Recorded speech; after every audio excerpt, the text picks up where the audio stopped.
Hi, welcome to another audiobook. Title: The Evil Genius. Subtitle: A Domestic Story. Author: Willkie Collins. Release date: February 1st, 1999. Credits: produced by James Rusk and David Widger. Narrated by Red Media Production. Before the story: Miss Westerfield's education. 1. The trial. The gentlemen of the jury retired to consider their verdict. Their foreman was a person doubly distinguished among his colleagues. He had the clearest head and the readiest tongue. For once the right man was in the right place. Of the 11 jurymen, 4 showed their characters on the surface. They were: the hungry juryman, who wanted his dinner; the inattentive juryman, who drew pictures on his blotting paper; the nervous juryman, who suffered from fidgets; the silent juryman, who decided the verdict. Of the 7 remaining members, 1 was a little drowsy man who gave no trouble, 1 was an irritable invalid who served under protest, and 5 represented that vast majority of the population, easily governed, tranquilly happy, which has no opinion of its own. The foreman took his place at the head of the table. His colleagues seated themselves on either side of him. Then there fell upon that assembly of men a silence, never known among an assembly of women. The silence which proceeds from a general reluctance to be the person who speaks first. It was the foreman's duty, under these circumstances, to treat his deliberative brethren as we treat our watches when they stop. He wound the jury up and set them going. "Gentlemen," he began, "have you formed any decided opinion on the case, thus far?" Some of them said, "Yes," and some of them said, "No." The little drowsy man said nothing. The fretful invalid cried, "Go on!" The nervous juryman suddenly rose. His brethren all looked at him, inspired by the same fear of having got an orator among them. He was an essentially polite man, and he hastened to relieve their minds. "Pray don't be alarmed, gentlemen. I am not going to make a speech. I suffer from fidgets. Excuse me if I occasionally change my position." The hungry juryman, who dined early, looked at his watch. 4:30, he said. "For heaven's sake, cut it short." He was the fattest person present, and he suggested a subject to the inattentive juryman who drew pictures on his blotting paper. Deeply interested in the progress of the likeness, his neighbors on either side looked over his shoulders. The little drowsy man woke with a start, and begged pardon of everybody. The fretful invalid said to himself, "Damned fools, all of them!" The patient foreman, biding his time, stated the case. "The prisoner waiting our verdict, gentlemen, is the Honorable Roderick Westerfield, younger brother of the present Lord Le Basque. He is charged with willfully casting away the British bark John Journeyman, under his command, for the purpose of fraudulently obtaining a share of the insurance money, and further of possessing himself of certain Brazilian diamonds, which formed part of the cargo. In plain words, here is a gentleman born in the higher ranks of life accused of being a thief. Before we attempt to arrive at a decision, we shall only be doing him justice if we try to form some general estimate of his character, based on the evidence, and we may fairly begin by inquiring into his relations with the noble family to which he belongs. The evidence, so far, is not altogether creditable to him. Being at the time an officer of the Royal Navy, he appears to have outraged the feelings of his family by marrying a barmaid at a public house." The drowsy juryman, happening to be awake at that moment, surprised the foreman by interposing a statement. "Talking of barmaids," he said, "I know a curate's daughter. She's in distressed circumstances, poor thing, and she's a barmaid somewhere in the north of England. Curiously enough, the name of the town has escaped my memory. If we had a map of England—" There he was interrupted, cruelly interrupted, by one of his brethren. "And by what right?" cried the greedy juryman, speaking under the exasperating influence of hunger. "By what right does Mr. Westerfield's family dare to suppose that a barmaid may not be a perfectly virtuous woman?" Hearing this, the restless gentleman, in the act of changing his position, was suddenly inspired with interest in the proceedings. "Pardon me for putting myself forward," he said, with his customary politeness. "Speaking as an abstainer from fermented liquors, I must really protest against these allusions to barmaids." "Speaking as a consumer of fermented liquors," the invalid remarked, I wish I had a barmaid and a bottle of champagne before me now. Superior to interruption, the admirable foreman went on. Whatever you may think, gentlemen, of the prisoner's marriage, we have it in evidence that his relatives turned their backs on him from that moment, with the one merciful exception of the head of the family. Lord Le Basque exerted his influence with the Admiralty, and obtained for his brother, then out of employment, an appointment to a ship. All the witnesses agree that Mr. Westerfield thoroughly understood his profession. If he could have controlled himself, he might have risen to high rank in the Navy. His temper was his ruin. He quarreled with one of his superior officers. Under strong provocation, said a member of the jury. Under strong provocation, the foreman admitted. But provocation is not an excuse, judged by the rules of discipline. The prisoner challenged the officer on duty to fight a duel, at the first opportunity, on shore, and receiving a contemptuous refusal, struck him on the quarterdeck. As a matter of course, Mr. Westerfield was tried by court-martial, and was dismissed the service. Lord Le Basque's patience was not exhausted yet. The merchant service offered a last chance to the prisoner of retrieving his position, to some extent at least. He was fit for the sea, and fit for nothing else. At my lord's earnest request, the owners of the John Journeyman, trading between Liverpool and Rio, took Mr. Westerfield on trial as first mate, and to his credit be it said, he justified his brother's faith in him. In a tempest off the coast of Africa, the captain was washed overboard and the first mate succeeded to the command. His seamanship and courage saved the vessel, under circumstances of danger which paralyzed the efforts of the other officers. He was confirmed, rightly confirmed, in the command of the ship. And, so far, we shall certainly not be wrong if we view his character on the favorable side. There the foreman paused, to collect his ideas. Certain members of the assembly, led by the juryman who wanted his dinner, and supported by his inattentive colleague, then engaged in drawing a ship in a storm, and a captain falling overboard, proposed the acquittal of the prisoner without further consideration. But the fretful invalid cried, "Stuff!" And the 5 jurymen who had no opinions of their own, struck by the admirable brevity with which he expressed his sentiments, sang out in chorus, "Hear! Hear! Hear!" The silent juryman, hitherto overlooked, now attracted attention. He was a bald-headed person of uncertain age, buttoned up tight in a long frock coat, and wearing his gloves all through the proceedings. When the chorus of 5 cheered, he smiled mysteriously. Everybody wondered what that smile meant. The silent juryman kept his opinion to himself. From that moment he began to exercise a furtive influence over the jury. Even the foreman looked at him, on resuming the narrative. After a certain term of service, gentlemen, during which we learn nothing to his disadvantage, the prisoner's merits appear to have received their reward. He was presented with a share in the ship which he commanded, in addition to his regular salary as master. With these improved prospects he sailed from Liverpool on his last voyage to Brazil, and no one, his wife included, had the faintest suspicion that he left England under circumstances of serious pecuniary embarrassment. The testimony of his creditors, and of other persons with whom he associated, distinctly proves that his leisure hours on shore had been employed in card-playing and in betting on horse races. After an unusually long run of luck, his good fortune seems to have deserted him.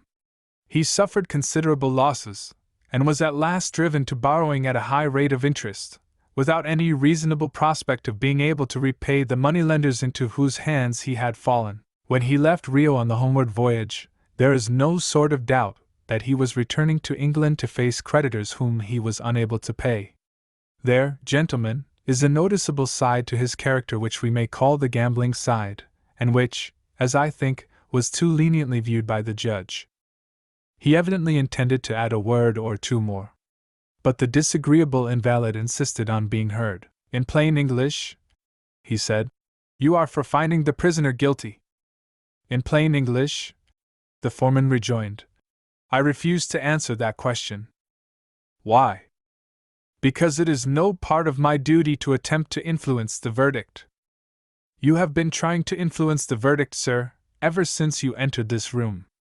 I appeal to all the gentlemen present." The patience of the long-suffering foreman failed him at last. "Not another word shall pass my lips," he said, "until you find the prisoner guilty or not guilty among yourselves, and then I'll tell you if I agree to your verdict." He folded his arms, and looked like the image of a man who intended to keep his word. The hungry juryman laid himself back in his chair, and groaned. The amateur artist, who had thus far found a fund of amusement in his blotting paper, yawned discontentedly and dropped his pen. The courteous gentleman who suffered from fidgets requested leave to walk up and down the room, and at the first turn he took woke the drowsy little man, and maddened the irritable invalid by the creaking of his boots. The chorus of five, further than ever from arriving at an opinion of their own, looked at the silent juryman. Once more he smiled mysteriously, and once more he offered no explanation of what was passing in his mind, except that he turned his bald head slowly in the direction of the foreman. Was he in sympathy with a man who had promised to be as silent as himself? In the meantime, nothing was said or done. Helpless silence prevailed in every part of the room. "Why the devil doesn't somebody begin?" cried the invalid. "Have you all forgotten the evidence?" This startling question roused the jury to a sense of what was due to their oaths, if not to themselves. Some of them recollected the evidence in one way, and some of them recollected it in another, and each man insisted on doing justice to his own excellent memory, and on stating his own unanswerable view of the case. The first man who spoke began at the middle of the story told by the witnesses in court. "I am for acquitting the captain, gentlemen. He ordered out the boats, and saved the lives of the crew.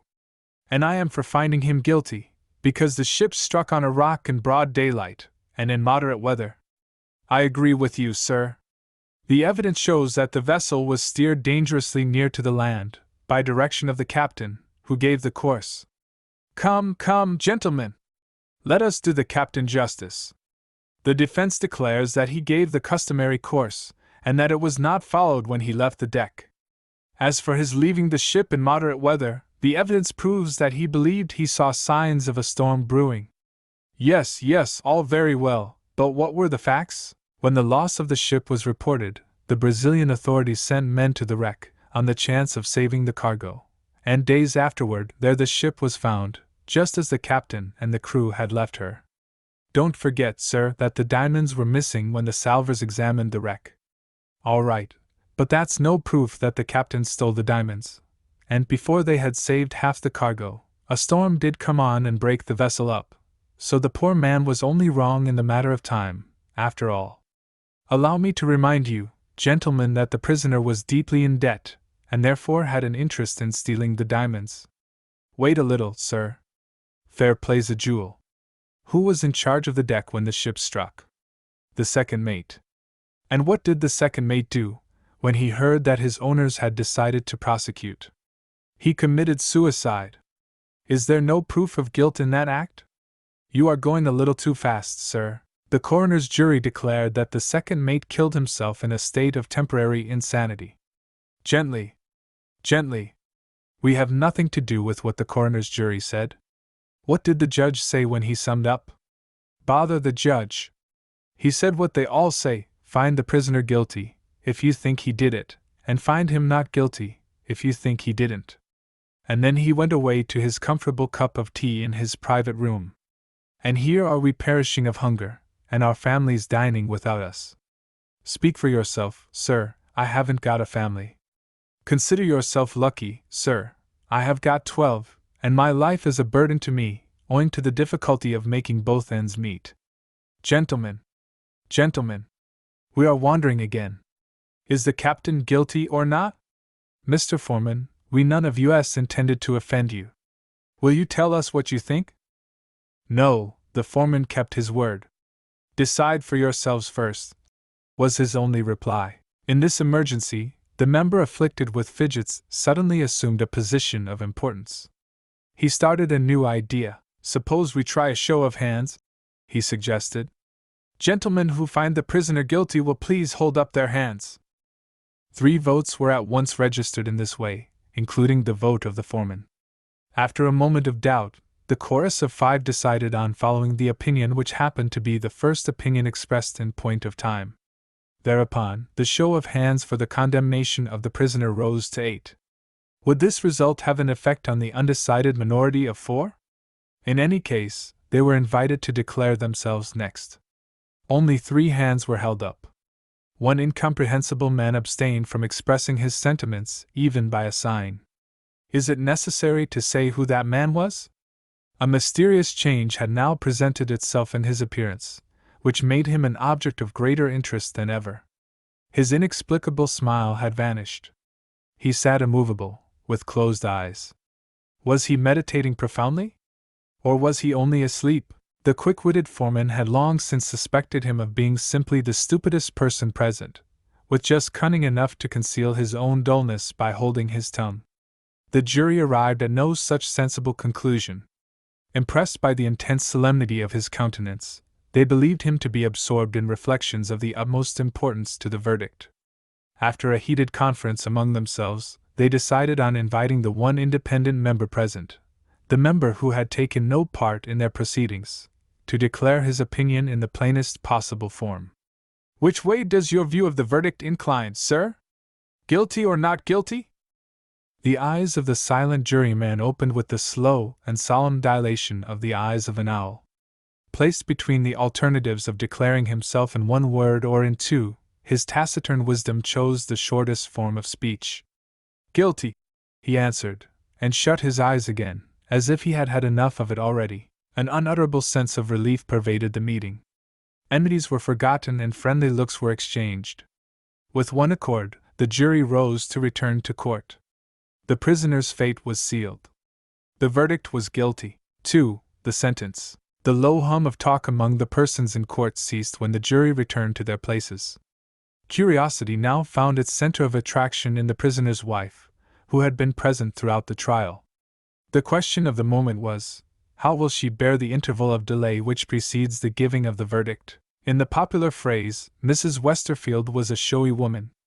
Her commanding figure was finely robed in dark colors. Her profuse light hair hung over her forehead in little clusters of ringlets. Her features, firmly but not delicately shaped, were on a large scale. No outward betrayal of the wife's emotion rewarded the public curiosity. Her bold light gray eyes sustained the general gaze without flinching. To the surprise of the women present, she had brought her 2 young children with her to the trial. The eldest was a pretty little girl of 10 years old. The second child, a boy, sat on his mother's knee. It was generally observed that Mrs. Westerfield took no notice of her eldest child. When she whispered a word from time to time, it was always addressed to her son. She fondled him when he grew restless, but she never looked round to see if the girl at her side was as weary of the proceedings as the boy. The judge took his seat, and the order was given to bring the prisoner up for judgment. There was a long pause. The audience, remembering his ghastly face when he first appeared before them, whispered to each other, "He's taken ill." And the audience proved to be right. The surgeon of the prison entered the witness box, and being duly sworn, made his medical statement. The prisoner's heart had been diseased for some time past, and the malady had been neglected. He had fainted under the prolonged suspense of waiting for the verdict. The swoon had proved to be of such a serious nature that the witness refused to answer for consequences if a second fainting fit was produced by the excitement of facing the court and the jury. Under these circumstances, the verdict was formally recorded, and sentence was deferred. Once more, the spectators looked at the prisoner's wife. She had risen to leave the court. In the event of an adverse verdict, her husband had asked for a farewell interview, and the governor of the prison, after consultation with the surgeon, had granted the request. It was observed, when she retired, that she held her boy by the hand, and left the girl to follow. A compassionate lady near her offered to take care of the children while she was absent. Mrs. Westerfield answered quietly and coldly, "Thank you, their father wishes to see them." The prisoner was dying. Nobody could look at him and doubt it. His eyes opened wearily, when his wife and children approached the bed on which he lay helpless, the wreck of a grandly made man. He struggled for breath, but he could still speak a word or 2 at a time. "I don't ask you what the verdict is," he said to his wife. "I see it in your face." Tearless and silent, she waited by her husband's side. He had only noticed her for a moment. All his interest seemed to be centered in his children. The girl stood nearest to him, He looked at her with a faint smile. The poor child understood him.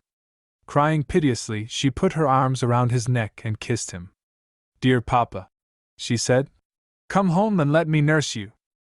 The surgeon, watching the father's face, saw a change in him which the other persons present had not observed. The failing heart felt that parting moment, and sank under it. "Take the child away," the surgeon whispered to the mother. Brandy was near him. He administered it while he spoke, and touched the fluttering pulse. It felt, just felt, the stimulant. He revived for a moment, and looked wistfully for his son. "The boy," he murmured. "I want my boy." As his wife brought the child to him, the surgeon whispered to her again. "If you have anything to say to him, be quick about it." She shuddered. She took his cold hand. Her touch seemed to nerve him with new strength. He asked her to stoop over him. "They won't let me write here," he whispered, "unless they see my letter." He paused to get his breath again. "Lift up my left arm," he gasped. "Open the wristband." She detached the stud which closed the wristband of the shirt. On the inner side of the linen there was a line written in red letters, red of the color of blood. She saw these words: "Look in the lining of my trunk." "What for?" she asked. The fading light in his eyes flashed on her a dreadful look of doubt. His lips fell apart in the vain effort to answer. His last sigh fluttered the light ringlets of her hair as she bent over him. The surgeon pointed to her children. "Take the poor things home," he said. "They have seen the last of their father." Mrs. Westerfield obeyed in silence. She had her own reasons for being in a hurry to get home. Leaving the children under the servant's care, she locked herself up in the dead man's room, and emptied his trunk of the few clothes that had been left in it. The lining which she was now to examine was of the customary material, and of the usual striped pattern in blue and white. Her fingers were not sufficiently sensitive to feel anything under the surface, when she tried it with her hand. Turning the empty trunk with the inner side of the lid toward the light, she discovered, on one of the blue stripes of the lining, a thin little shining stain which looked like a stain of dried gum. After a moment's consideration, she cut the gummed line with a penknife. Something of a white color appeared through the aperture. She drew out a folded sheet of paper. It proved to be a letter in her husband's handwriting. An enclosure dropped to the floor when she opened it, in the shape of a small slip of paper. She picked it up. The morsel of paper presented letters, figures, and crosses arranged in lines, and mingled together in what looked like hopeless confusion. 3. The letter. Mrs. Westerfield laid the incomprehensible slip of paper aside, and, in search of an explanation, returned to the letter.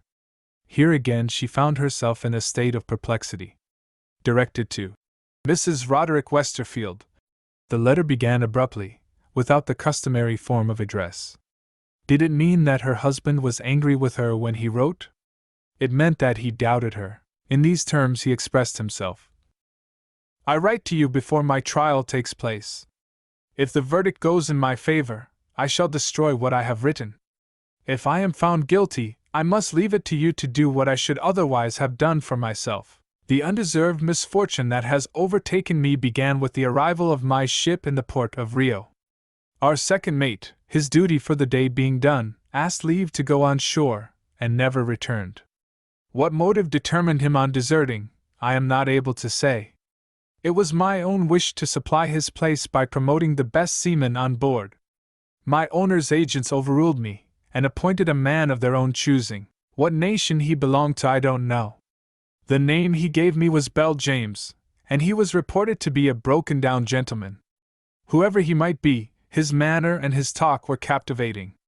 Everybody liked him. After the two calamities of the loss of the ship and the disappearance of the diamonds, these last being valued at £5,000, I returned to England by the first opportunity that offered, having Bell James for a companion. Shortly after getting back to my house in London, I was privately warned by a good friend that my owners had decided to prosecute me for willfully casting away the ship, and crueler still, for having stolen the missing diamonds. The second mate, who had been in command of the vessel when she struck on the rock, was similarly charged along with me. Knowing myself to be innocent, I determined, of course, to stand my trial. My wonder was, what Bell James would do. Would he follow my example? Or, if he got the chance, would he try to make his escape?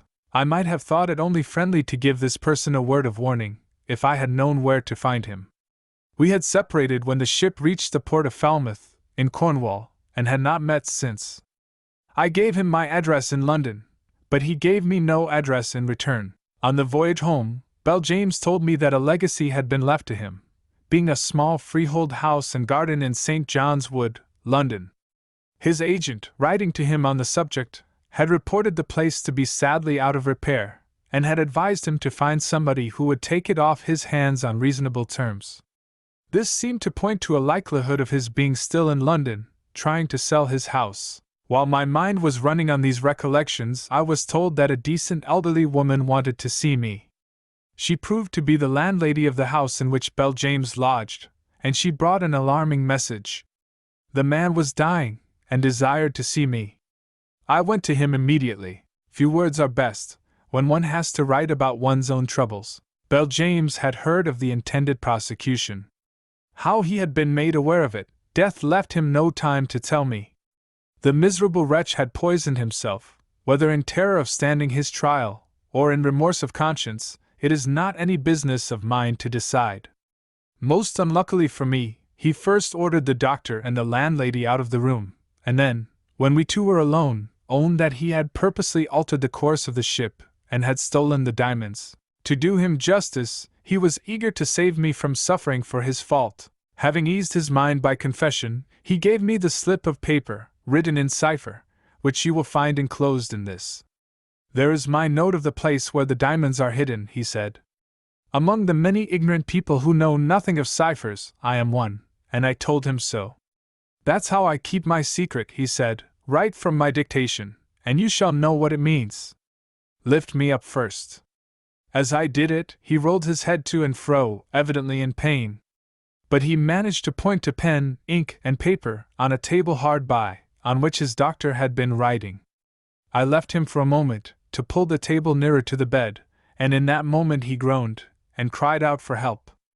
I ran to the room downstairs where the doctor was waiting. When we got back to him he was in convulsions. It was all over with James. The lawyers who are to defend me have tried to get experts, as they call them, to interpret the cipher. The experts have all failed. They will declare, if they are called as witnesses, that the signs on the paper are not according to any known rules, and are marks made at random, meaning nothing. As for any statement, on my part, of the confession made to me, the law refuses to hear it, except from the mouth of a witness. I might prove that the ship's course was changed, contrary to my directions, after I had gone below to rest, if I could find the man who was steering at the time. God only knows where that man is. On the other hand, the errors of my past life, and my being in debt, are circumstances dead against me. The lawyers seem to trust almost entirely in a famous counsel, whom they have engaged to defend me. For my own part, I go to my trial with little or no hope. If the verdict is guilty, and if you have any regard left for my character, never rest until you have found somebody who can interpret these cursed signs. Do for me, I say, what I cannot do for myself. Recover the diamonds, and when you restore them, show my owners this letter. Kiss the children for me. I wish them, when they are old enough, to read this defense of myself and to know that their father, who loved them dearly, was an innocent man. My good brother will take care of you for my sake. I have done. Roderick Westerfield. Mrs. Westerfield took up the cipher once more. She looked at it as if it were a living thing that defied her. If I am able to read this gibberish, she decided, I know what I'll do with the diamonds. 4. The Garret. 1 year exactly after the fatal day of the trial, Mrs. Westerfield, secluded in the sanctuary of her bedroom, celebrated her release from the obligation of wearing widow's weeds. The conventional graduations in the outward expression of grief, which lead from black clothing to gray, formed no part of this afflicted lady's system of mourning. She laid her best blue walking dress and her new bonnet to match on the bed, and admired them to her heart's content. Her discarded garments were left on the floor. Thank heaven, I've done with you, she said, and kicked her rusty mourning out of the way as she advanced to the fireplace to ring the bell. Where is my little boy? She asked, when the landlady entered the room. "He's down with me in the kitchen, ma'am. I'm teaching him to make a plum cake for himself. He's so happy! I hope you don't want him just now." "Not the least in the world. I want you to take care of him while I am away. By the by, where's Sid?" The elder child, the girl, had been christened Sydney, in compliment to one of her father's female relatives. The name was not liked by her mother, who had shortened it to Sid, by way of leaving as little of it as possible. With a look at Mrs. Westerfield which expressed ill-concealed aversion, the landlady answered, "She's up in the lumber room, poor child. She says you sent her there to be out of the way." "Ah, to be sure I did. There's no fireplace in the garret, ma'am. I'm afraid the little girl must be cold and lonely." It was useless to plead for Sid. Mrs. Westerfield was not listening. Her attention was absorbed by her own plump and pretty hands. She took a tiny file from the dressing table, and put a few finishing touches to her nails. "Send me some hot water," she said. "I want to dress." The servant girl who carried the hot water upstairs was new to the ways of the house. After having waited on Mrs. Westerfield, she had been instructed by the kind-hearted landlady to go on to the top floor. "You will find a pretty little girl in the garret, all by herself. Say you are to bring her down to my room, as soon as her mamma has gone out." Mrs. Westerfield's habitual neglect of her eldest child was known to every person in the house. Even the new servant had heard of it. Interested by what she saw, on opening the garret door, she stopped on the threshold and looked in. The lumber in the room consisted of 2 rotten old trunks, a broken chair, and a dirty volume of sermons of the old-fashioned quarto size. The grimy ceiling, slanting downward to a cracked window, was stained with rain that had found its way through the roof. The faded wallpaper, loosened by damp, was torn away in some places, and bulged loose in others.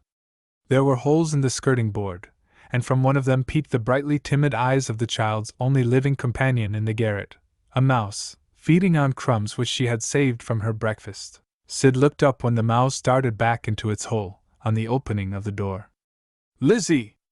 Lizzie!" she said gravely. "You ought to have come in without making a noise. You have frightened away my youngest child." The good-natured servant burst out laughing. "Have you got a large family, miss?" she inquired, humoring the joke. Sid failed to see the joke. "Only 2 more," she answered as gravely as ever, and lifted up from the floor 2 miserable dolls, reduced to the last extremity of dirt and dilapidation. "My 2 eldest," this strange child resumed, setting up the dolls against one of the empty trunks. "The eldest is a girl, and her name is Sid. The other is a boy, untidy in his clothes, as you see. Their kind mamma forgives them when they are naughty, and buys ponies for them to ride on, and always has something nice for them to eat when they are hungry. Have you got a kind mamma, Lizzie? And are you very fond of her?" Those innocent allusions to the neglect which was the one sad experience of Sid's young life touched the servant's heart. A bygone time was present to her memory, when she too had been left without a playfellow to keep her company or a fire to warm her, and she had not endured it patiently. "Oh, my dear," she said, "your poor little arms are red with cold. Come to me and let me rub them." But Sid's bright imagination was a better protection against the cold than all the rubbing that the hands of a merciful woman could offer. "You are very kind, Lizzie," she answered. "I don't feel the cold when I am playing with my children.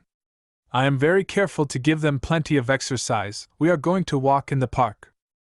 She gave a hand to each of the dolls, and walked slowly round and round the miserable room, pointing out visionary persons of distinction and objects of interest. "Here's the Queen, my dears, in her gilt coach, drawn by 6 horses. Do you see her scepter poking out of the carriage window? She governs the nation with that. Bow to the Queen. And now look at the beautiful bright water. There's the island where the ducks live. Ducks are happy creatures. They have their own way in everything, and they're good to eat when they're dead. At least they used to be good, when we had nice dinners in Papa's time. I try to amuse the poor little things, Lizzie. Their Papa is dead. I'm obliged to be Papa and Mamma to them, both in one. Do you feel the cold, my dears?" She shivered as she questioned her imaginary children. "Now we are at home again. she said, and led the dolls to the empty fireplace. Roaring fire's always in my house, cried the resolute little creature, rubbing her hands cheerfully before the bleak blank grate. Warm-hearted Lizzie could control herself no longer. If the child would only make some complaint, she burst out. It wouldn't be so dreadful. Oh, what a shame! What a shame! She cried, to the astonishment of little Sid. Come down, my dear, to the nice warm room where your brother is. Oh, your mother? I don't care if your mother sees us. I should like to give your mother a piece of my mind. There! I don't mean to frighten you. I'm one of your bad children. I fly into a passion. You carry the dolls and I'll carry you. Oh, how she shivers! Give us a kiss. Sympathy which expressed itself in this way was new to Sid. Her eyes opened wide in childish wonder, and suddenly closed again in childish terror, when her good friend the servant passed Mrs. Westerfield's door on the way downstairs. If Mama bounces out on us, she whispered, pretend we don't see her. The nice warm room received them in safety. Under no stress of circumstances had Mrs. Westerfield ever been known to dress herself in a hurry. A good half-hour more had passed before the house door was heard to bang, and the pleasant landlady, peeping through the window, said, There she goes. Now we'll enjoy ourselves. 5. The landlord. Mrs. Westerfield's destination was the public house in which she had been once employed as a barmaid. Entering the place without hesitation, she sent in her card to the landlord. He opened the parlor door himself, and invited her to walk in. You wear well, he said, admiring her. Have you come back here to be my barmaid again? Do you think I am reduced to that? She answered. Well, my dear, more unlikely things have happened. They tell me you depend for your income on Lord Le Basque, and his lordship's death was in the newspapers last week. And his lordship's lawyers continue my allowance. Having smartly set the landlord right in those words, she had not thought it necessary to add that Lady Le Basque, continuing the allowance at her husband's request, had also notified that it would cease if Mrs. Westerfield married again. You're a lucky woman, the landlord remarked. Well, I'm glad to see you. What will you take to drink? Nothing, thank you. I want to know if you have heard anything lately of James Bellbridge? The landlord was a popular person in his own circle, not accustomed to restrain himself when he saw his way to a joke. Here's Constancy, he said. She's sweet on James, after having jilted him 12 years ago. Mrs. Westerfield replied with dignity. I am accustomed to be treated respectfully, she replied. I wish you good morning. The easy landlord pressed her back into her chair. Don't be a fool, he said. James is in London. James is staying in my house. What do you think of that? Mrs. Westerfield's bold gray eyes expressed eager curiosity and interest. You don't mean that he is going to be barman here again? No such luck, my dear. He is a gentleman at large, who patronizes my house. Mrs. Westerfield went on with her questions. Has he left America for good? Not he.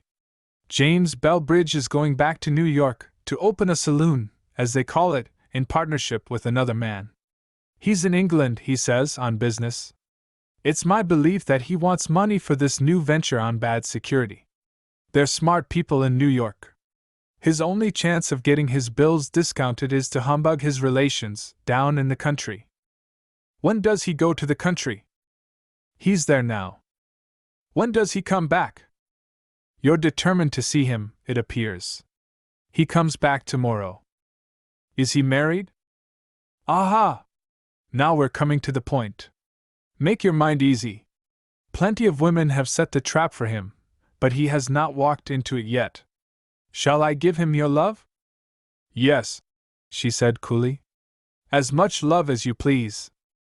Meaning marriage? The landlord inquired. And money, Mrs. Westerfield added. Lord Le Basque's money. Lord Le Basque's money may go to the devil. Hello? Your language reminds me of the time when you were a barmaid. You don't mean to say you have had a fortune left you? I do. Will you give a message to James? I'll do anything for a lady with a fortune. Tell him to come and drink tea with his old sweetheart tomorrow, at 6 o'clock. He won't do it. He will.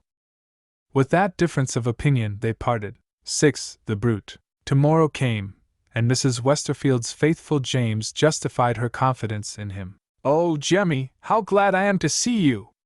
You dear, dear fellow. I'm yours at last." "That depends, my lady, on whether I want you. Let go of my neck." The man who entered this protest against imprisonment in the arms of a fine woman was one of the human beings who are grown to perfection on English soil. He had the fat face, the pink complexion, the hard blue eyes, the scanty yellow hair, the smile with no meaning in it, the tremendous neck and shoulders, the mighty fists and feet, which are seen in complete combination in England only. Men of this breed possess a nervous system without being aware of it, suffer affliction without feeling it, exercise courage without a sense of danger, marry without love, eat and drink without limit, and sink, big as they are, when disease attacks them, without an effort to live. Mrs. Westerfield released her guest's bull-neck at the word of command. It was impossible not to submit to him, he was so brutal. Impossible not to admire him, he was so big. "Have you no love left for me?" was all she ventured to say. He took the reproof good-humoredly. "Love?" he repeated. "Come! I like that, after throwing me over for a man with a handle to his name. Which am I to call you, Mrs., or my lady?" "Call me your own. What is there to laugh at, Jemmy? You used to be fond of me, you would never have gone to America, when I married Westerfield, if I hadn't been dear to you. Oh, if I'm sure of anything, I'm sure of that. You wouldn't bear malice, dear, if you only knew how cruelly I have been disappointed." He suddenly showed an interest in what she was saying. The brute became cheery and confidential. "So he made you a bad husband, did he? Up with his fist and knocked you down, I dare say, if the truth was known?" "You're all in the wrong, dear. He would have been a good husband if I had cared about him. I never cared about anybody but you. It wasn't Westerfield who tempted me to say yes." "That's a lie." "No, indeed it isn't." "Then why did you marry him?" "When I married him, Jemmy, there was a prospect. Oh, how could I resist it? Think of being one of the Le Basques. Held in honor, to the end of my life, by that noble family, whether my husband lived or died." To the barman's ears, this sounded like sheer nonsense. His experience in the public house suggested an explanation. "I say, my girl, have you been drinking?" Mrs. Westerfield's first impulse led her to rise and point indignantly to the door. He had only to look at her, and she sat down again a tamed woman. "You don't understand how the chance tempted me," she answered gently. "What chance do you mean?" "The chance, dear, of being the Lord's mother." He was still puzzled, but he lowered his tone. The true-born Briton bowed by instinct before the woman who had jilted him, when she presented herself in the character of a lord's mother.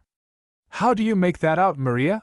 he asked politely. She drew her chair nearer to him, when he called her by her Christian name for the first time. "When Westerfield was courting me," she said, "his brother, my lord, was a bachelor. A lady, if one can call such a creature a lady, was living under his protection. He told Westerfield he was very fond of her, and he hated the idea of getting married. 'If your wife's first child turns out to be a son,' he said, 'there is an heir to the title and estates, and I may go on as I am now.' We were married a month afterward, and when my first child was born it was a girl.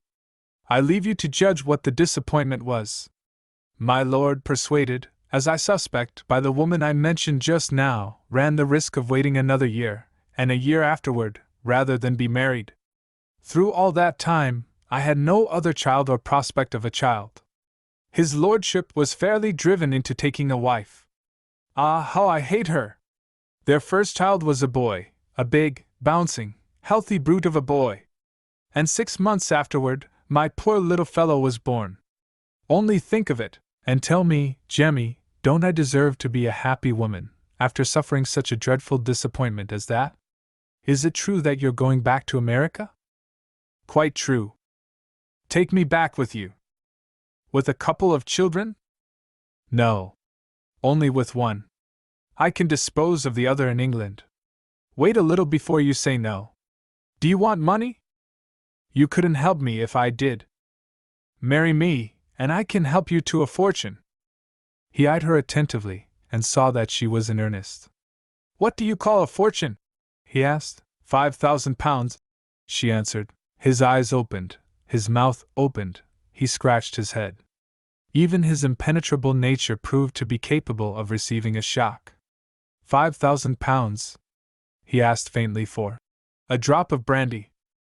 She had a bottle of brandy ready for him. You look quite overcome, she said. He was too deeply interested in the restorative influence of the brandy to take any notice of this remark. When he had recovered himself, he was not disposed to believe in the 5,000 pounds. Where's the proof of it? He said sternly. She produced her husband's letter. Did you read the trial of Westerfield for casting away his ship? She asked. I heard of it. Will you look at this letter? Is it long? Yes. Then suppose you read it to me. He listened with the closest attention while she read. The question of stealing the diamonds, if they could only be found, did not trouble either of them. It was a settled question, by tacit consent on both sides. But the value in money of the precious stones suggested a doubt that still weighed on his mind. How do you know they're worth 5,000 pounds? He inquired. You dear old stupid! Doesn't Westerfield himself say so in his letter? Read that bit again. She read it again. After the two calamities of the loss of the ship and the disappearance of the diamonds, these last being valued at 5,000 pounds, I returned to England. Satisfied so far, he wanted to look at the cipher next. She handed it to him with a stipulation. Yours, Jemmy, on the day when you marry me.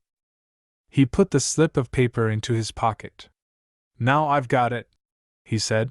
Suppose I keep it? A woman who has been barmaid at a public house is a woman not easily found at the end of her resources. In that case, she curtly remarked, I should first call in the police, and then telegraph to my husband's employers in Liverpool. He handed the cipher back. I was joking, he said. So was I, she answered. They looked at each other. They were made for each other, and they both felt it. At the same time, James kept his own interests steadily in view. He stated the obvious objection to the cipher. Experts had already tried to interpret the signs and had failed. Quite true, she added, but other people may succeed. How are you to find them? Leave me to try. Will you give me a fortnight from today? All right. Anything else? One thing more. Get the marriage license at once. Why? To show that you are in earnest. He burst out laughing. It mightn't be much amiss, he said. If I took you back with me to America, you're the sort of woman we want in our new saloon. I'll get the license. Good night. As he rose to go, there was a soft knock at the door. A little girl, in a shabby frock, ventured to show herself in the room. What do you want here? Her mother asked sharply. Sid held out a small thin hand, with a letter in it, which represented her only excuse. Mrs. Westerfield read the letter, and crumpled it up in her pocket. One of your secrets? James asked. Anything about the diamonds, for instance? Wait till you are my husband, she said, and then you may be as inquisitive as you please. Her amiable sweetheart's guess had actually hit the mark. During the year that had passed, she too had tried her luck among the experts, and had failed. Having recently heard of a foreign interpreter of ciphers, she had written to ask his terms. The reply, just received, not only estimated his services at an extravagantly high rate, but asked cautious questions which it was not convenient to answer. Another attempt had been made to discover the mystery of the cipher, and made in vain. James Bellbridge had his moments of good humor, and was on those rare occasions easily amused. He eyed the child with condescending curiosity. Looks half-starved, he said, as if he were considering the case of a stray cat. Hollo there! Buy a bit of bread. He tossed a penny to Sid as she left the room, and took the opportunity of binding his bargain with Sid's mother. Mind! If I take you to New York, I'm not going to be burdened with both your children. Is that girl the one you leave behind you? Mrs. Westerfield smiled sweetly, and answered, Yes, dear. 7. The cipher. An advertisement in the newspapers, addressed to persons skilled in the interpretation of ciphers, now represented Mrs. Westerfield's only chance of discovering where the diamonds were hidden. The first answer that she received made some amends for previous disappointment. It offered references to gentlemen, whose names were in themselves a sufficient guarantee. She verified the references nevertheless, and paid a visit to her correspondent on the same day. His personal appearance was not in his favor. He was old and dirty, infirm and poor. His mean room was littered with shabby books. None of the ordinary courtesies of life seemed to be known to him. He neither wished Mrs. Westerfield good morning nor asked her to take a seat. When she attempted to enter into explanations relating to her errand, he rudely interrupted her. "Show me your cipher," he said. "I don't promise to study it unless I find it worth my while." Mrs. Westerfield was alarmed. "Do you mean that you want a large sum of money?" she asked. "I mean that I don't waste my time on easy ciphers invented by fools." She laid the slip of paper on his desk. "Waste your time on that," she said satirically, "and see how you like it." He examined it, first with his bleared red-rimmed eyes, then with a magnifying glass. The only expression of opinion that escaped him was indicated by his actions. He shut up his book, and gloated over the signs and characters before him. On a sudden he looked at Mrs. Westerfield. "How did you come by this?" he asked. "That's no business of yours." "In other words, you have reasons of your own for not answering my question?" "Yes." Drawing his own inferences from that reply, he showed his 3 left yellow teeth in a horrid grin. "I understand," he said, speaking to himself. He looked at the cipher once more, and put another question. "Have you got a copy of this?" It had not occurred to her to take a copy. He rose and pointed to his empty chair. His opinion of the cipher was, to all appearance, forced to express itself by the discovery that there was no copy. "Do you know what might happen?" he asked. "The only cipher that has puzzled me for the last 10 years might be lost, or stolen, or burned if there was a fire in the house. You deserve to be punished for your carelessness. Make the copy yourself." This desirable suggestion, uncivilly as it was expressed, had its effect upon Mrs. Westerfield. Her marriage depended on that precious slip of paper. She was confirmed in her opinion that this very disagreeable man might nevertheless be a man to be trusted. "Shall you be long in finding out what it means?" she asked when her task was completed. He carefully compared the copy with the original, and then he replied, "Days may pass before I can find the clue. I won't attempt it unless you give me a week." She pleaded for a shorter interval. He coolly handed back her papers, the original and the copy. "Try somebody else," he suggested, and opened his book again. Mrs. Westerfield yielded with the worst possible grace. In granting him the week of delay, she approached the subject of his fee for the second time. "How much will it cost me?" she inquired. "I'll tell you when I've done." "That won't do. I must know the amount first." He handed her back her papers for the second time. Mrs. Westerfield's experience of poverty had never been the experience of such independence as this. In sheer bewilderment, she yielded again. He took back the original cipher, and locked it up in his desk. "Call here this day week," he said, and returned to his book. "You are not very polite," she told him, on leaving the room. "At any rate," he answered, "I don't interrupt people when they are reading." The week passed. Repeating her visit, Mrs. Westerfield found him still seated at his desk, still surrounded by his books, still careless of the polite attentions that he owed to a lady. "Well?" she asked. "Have you earned your money?" "I have found the clue." "What is it?" she burst out. "Tell me the substance. I can't wait to read." He went on impenetrably with what he had to say. "But there are some minor combinations, which I have still to discover to my own satisfaction. I want a few days more." She positively refused to comply with this request. "Write down the substance of it," she repeated, "and tell me what I owe you." He handed her back her cipher for the third time. The woman who could have kept her temper, under such provocation as this, may be found when the mathematician is found who can square the circle, or the inventor who can discover perpetual motion. With a furious look, Mrs. Westerfield expressed her opinion of the philosopher in 2 words. You brute! She failed to produce the slightest impression on him. My work, he proceeded, must be well done or not done at all. This is Saturday, 11th of the month. We will say the evening of Wednesday next. Mrs. Westerfield sufficiently controlled herself to be able to review her engagements for the coming week. On Thursday, the delay exacted by the marriage license would expire, and the wedding might take place. On Friday, the express train conveyed passengers to Liverpool, to be in time for the departure of the steamer for New York on Saturday morning. Having made these calculations, she asked, with sulky submission, if she was expected to call again on the Wednesday evening. No. Leave me your name and address. I will send you the cipher, interpreted, at 8 o'clock. Mrs. Westerfield laid one of her visiting cards on his desk, and left him. 8. The diamonds. The new week was essentially a week of events. On the Monday morning, Mrs. Westerfield and her faithful James had their first quarrel. She took the liberty of reminding him that it was time to give notice of the marriage at the church, and to secure berths in the steamer for herself and her son. Instead of answering one way or another, James asked how the expert was getting on. Has your old man found out where the diamonds are?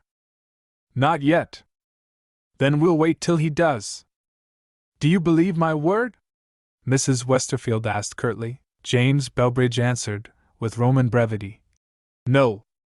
This was an insult. Mrs. Westerfield expressed her sense of it. She rose, and pointed to the door. Go back to America, as soon as you please, she said, and find the money you want, if you can. As a proof that she was in earnest, she took her copy of the cipher out of the bosom of her dress, and threw it into the fire. The original is safe in my old man's keeping, she added. Leave the room. James rose with suspicious docility, and walked out, having his own private ends in view. Half an hour later, Mrs. Westerfield's old man was interrupted over his work by a person of bulky and blackguard appearance, whom he had never seen before. The stranger introduced himself as a gentleman who was engaged to marry Mrs. Westerfield. He requested, not at all politely, to be permitted to look at the cipher. He was asked if he had brought a written order to that effect, signed by the lady herself. Mr. Belbridge, resting his fists on the writing table, answered that he had come to look at the cipher on his own sole responsibility, and that he insisted on seeing it immediately.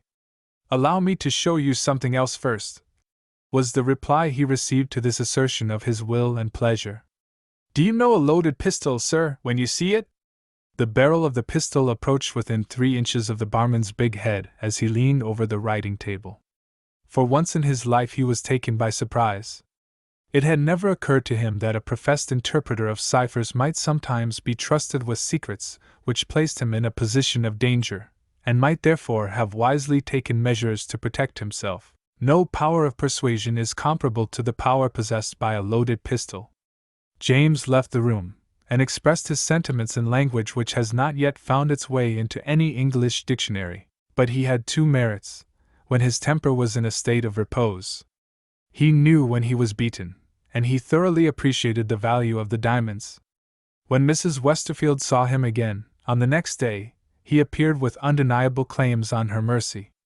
Notice of the marriage had been received at the church, and a cabin had been secured for her on board the steamer. Her prospects being thus settled, to her own satisfaction, Mrs. Westerfield was at liberty to make her arrangements for the desertion of poor little Sid. The person on whose assistance she could rely was an unmarried elder sister, distinguished as proprietor of a cheap girls' school in one of the suburbs of London. This lady, known to local fame as Miss Wigger, had already proposed to take Sid into training as a pupil teacher. I'll force the child on, Miss Wigger promised, till she can earn her board and lodging by taking my lowest class.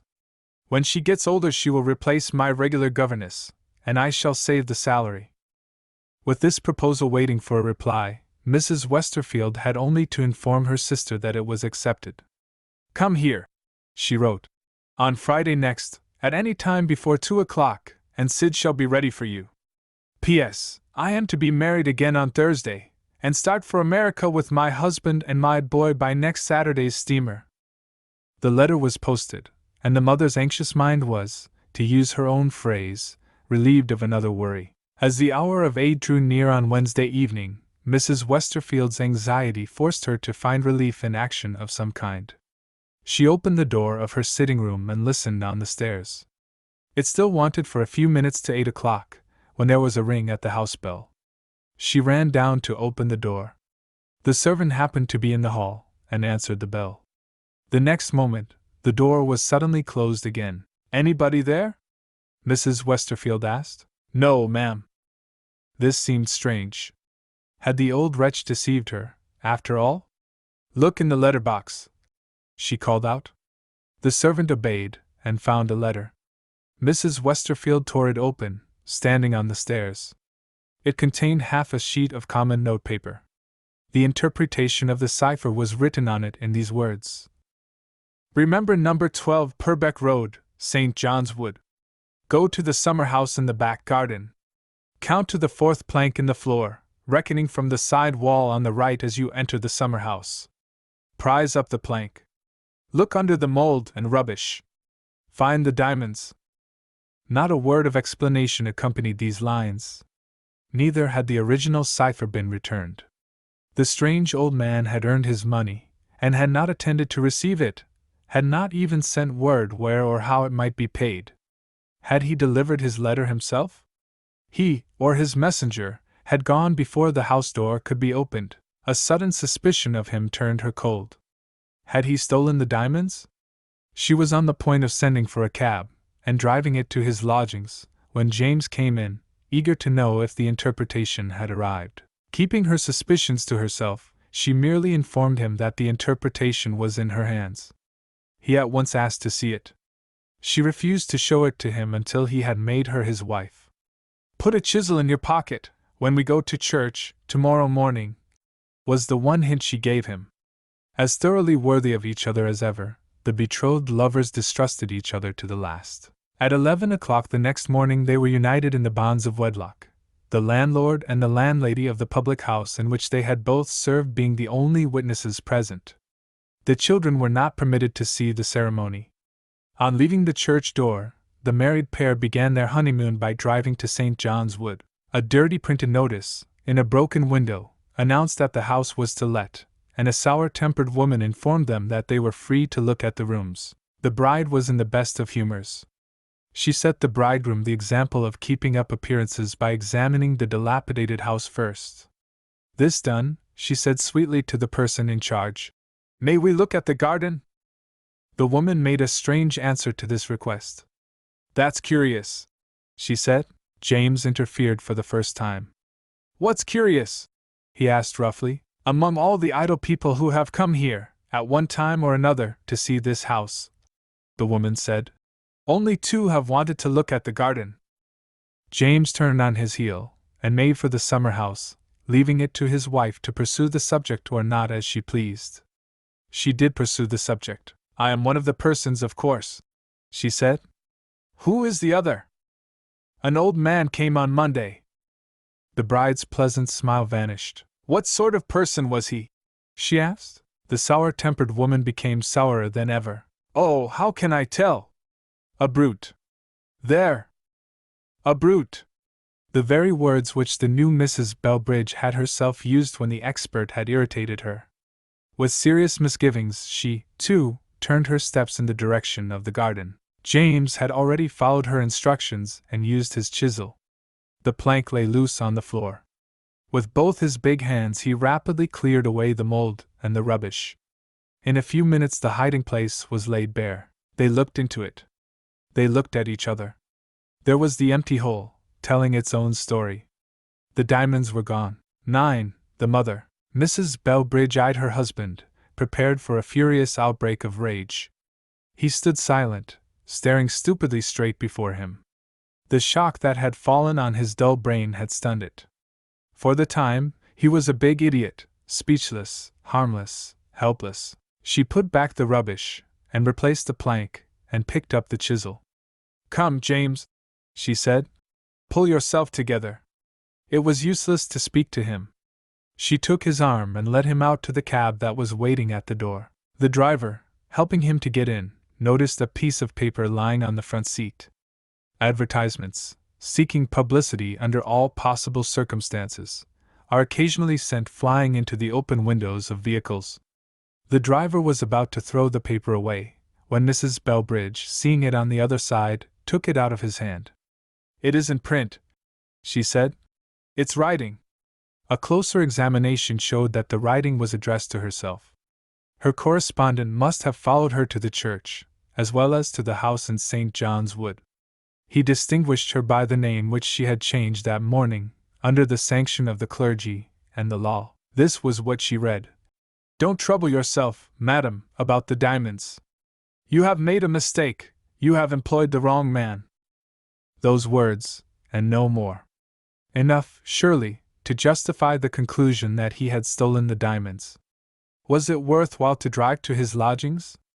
They tried the experiment. The expert had gone away on business, nobody knew where. The newspaper came as usual on Friday morning. To Mrs. Bellbridge's amazement, it set the question of the theft at rest, on the highest authority. An article appeared, in a conspicuous position, thus expressed: "Another of the many proofs that truth is stranger than fiction has just occurred at Liverpool. A highly respected firm of shipwreckers in that city received a strange letter at the beginning of the present week. Premising that he had some remarkable circumstances to communicate, the writer of the letter entered abruptly on the narrative which follows. A friend of his, connected with literature, had, it appeared, noticed a lady's visiting card on his desk, and had been reminded by it, in what way it was not necessary to explain, of a criminal case which had excited considerable public interest at the time, viz. the trial of Captain Westerfield for wilfully casting away a ship under his command. Never having heard of the trial, the writer, at his friend's suggestion, consulted a file of newspapers, discovered the report, and became aware, for the first time, that a collection of Brazilian diamonds, consigned to the Liverpool firm, was missing from the wrecked vessel when she had been boarded by the salvage party, and had not been found since. Events, which it was impossible for him to mention, seeing that doing so would involve a breach of confidence placed in him in his professional capacity, had revealed to his knowledge a hiding place in which these same diamonds, in all probability, were concealed. This circumstance had left him no alternative, as an honest man, but to be beforehand with the persons, who, as he believed, contemplated stealing the precious stones.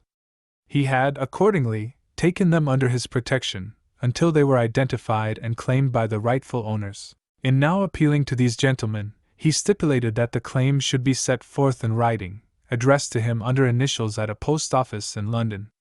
If the lost property was identified to his satisfaction, he would meet, at a specified place and on a certain day and hour, a person accredited by the firm and would personally restore the diamonds, without claiming, or consenting to receive, a reward. The conditions being complied with, this remarkable interview took place. The writer of the letter, described as an infirm old man very poorly dressed, fulfilled his engagement, took his receipt, and walked away without even waiting to be thanked. It is only an act of justice to add that the diamonds were afterward counted, and not one of them was missing. Miserable, deservedly miserable married pair. The stolen fortune, on which they had counted, had slipped through their fingers. The berths in the steamer for New York had been taken and paid for. James had married a woman with nothing besides herself to bestow on him, except an encumbrance in the shape of a boy. Late on the fatal wedding day, his first idea, when he was himself again after the discovery in the summer house, was to get back his passage money, to abandon his wife and his stepson, and to escape to America in a French steamer. He went to the office of the English company, and offered the places which he had taken for sale. The season of the year was against him. The passenger traffic to America was at its lowest ebb, and profits depended upon freights alone. If he still contemplated deserting his wife, he must also submit to sacrifice his money. The other alternative was, as he expressed it himself, to have his pennyworth for his penny, and to turn his family to good account in New York. He had not quite decided what to do when he got home again on the evening of his marriage. At that critical moment in her life, the bride was equal to the demand on her resources. If she was foolish enough to allow James to act on his natural impulses, there were probably two prospects before her. In one state of his temper, he might knock her down. In another state of his temper, he might leave her behind him. Her only hope of protecting herself, in either case, was to tame the bridegroom. In his absence, she wisely armed herself with the most irresistible fascinations of her sex. Never yet had he seen her dressed as she was dressed when he came home. Never yet had her magnificent eyes looked at him as they looked now. Emotions for which he was not prepared overcame this much injured man. He stared at the bride in helpless surprise. That inestimable moment of weakness was all Mrs. Bellbridge asked for. Bewildered by his own transformation, James found himself reading the newspaper the next morning sentimentally, with his arm round his wife's waist. By a refinement of cruelty, not one word had been said to prepare little Sid for the dreary change that was now close at hand in her young life. The poor child had seen the preparations for departure, and had tried to imitate her mother in packing up. She had collected her few morsels of darned and ragged clothing, and had gone upstairs to put them into one of the dilapidated old trunks in the garret playground, when the servant was sent to bring her back to the sitting-room. There, enthroned in an easy-chair, sat a strange lady, and there, hiding behind the chair in undisguised dislike of the visitor, was her little brother Roderick. Sid looked timidly at her mother, and her mother said, "Here is your aunt." The personal appearance of Miss Wigger might have suggested a modest distrust of his own abilities to laugh at her, when that self-sufficient man wrote his famous work on physiognomy. Whatever betrayal of her inner self her face might have presented, in the distant time when she was young, was now completely overlaid by a surface of a flabby fat which, assisted by green spectacles, kept the virtues, or vices, of this woman's nature a profound secret until she opened her lips. When she used her voice, she let out the truth. Nobody could hear her speak, and doubt for a moment that she was an inveterately ill-natured woman. "Make your curtsy, child," said Miss Wigger. Nature had so toned her voice as to make it worthy of the terrors of her face. But for her petticoats, it would have been certainly taken for the voice of a man. The child obeyed, trembling. "You are to go away with me," the schoolmistress proceeded, "and to be taught to make yourself useful under my roof."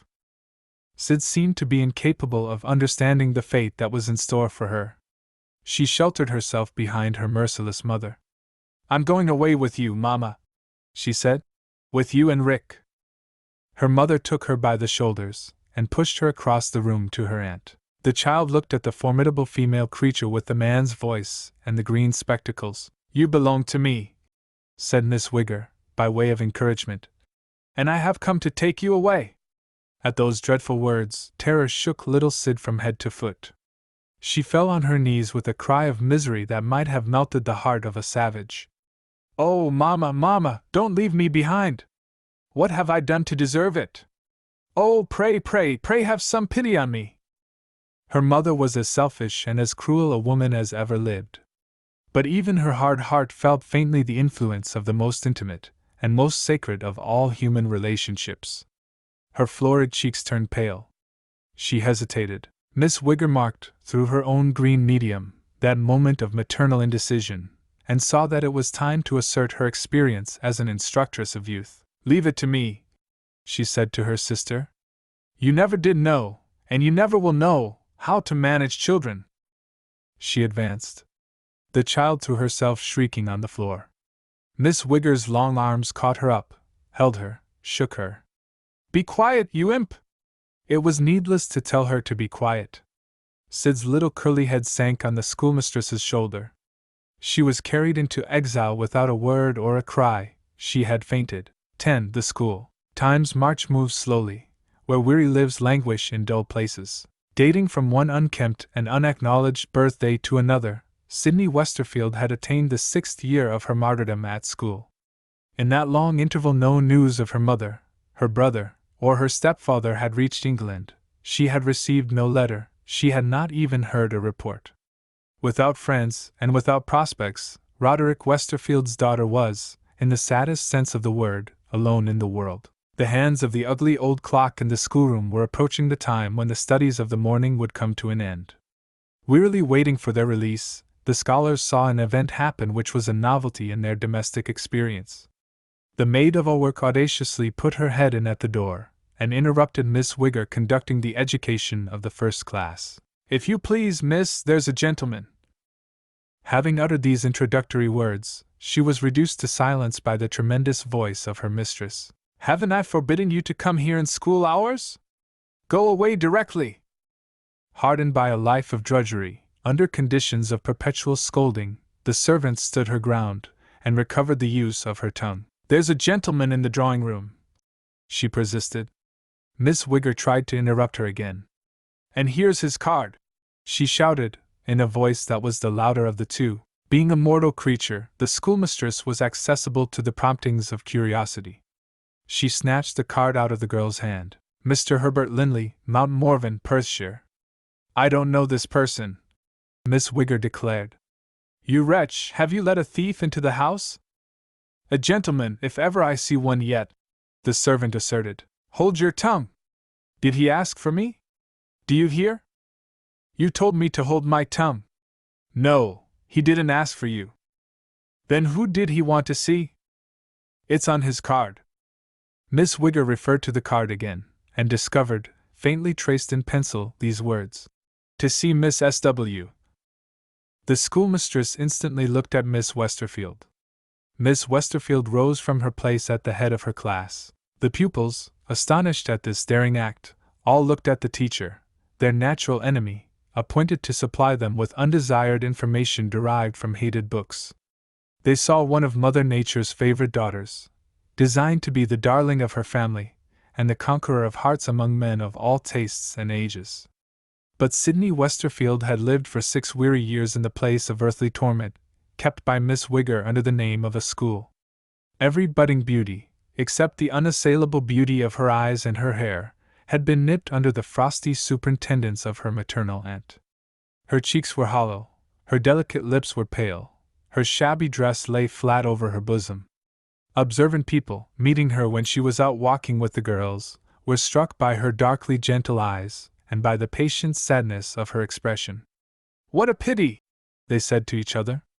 She would be a pretty girl, if she didn't look so wretched and so thin. At a loss to understand the audacity of her teacher in rising before the class was dismissed, Miss Wigger began by asserting her authority. She did in 2 words.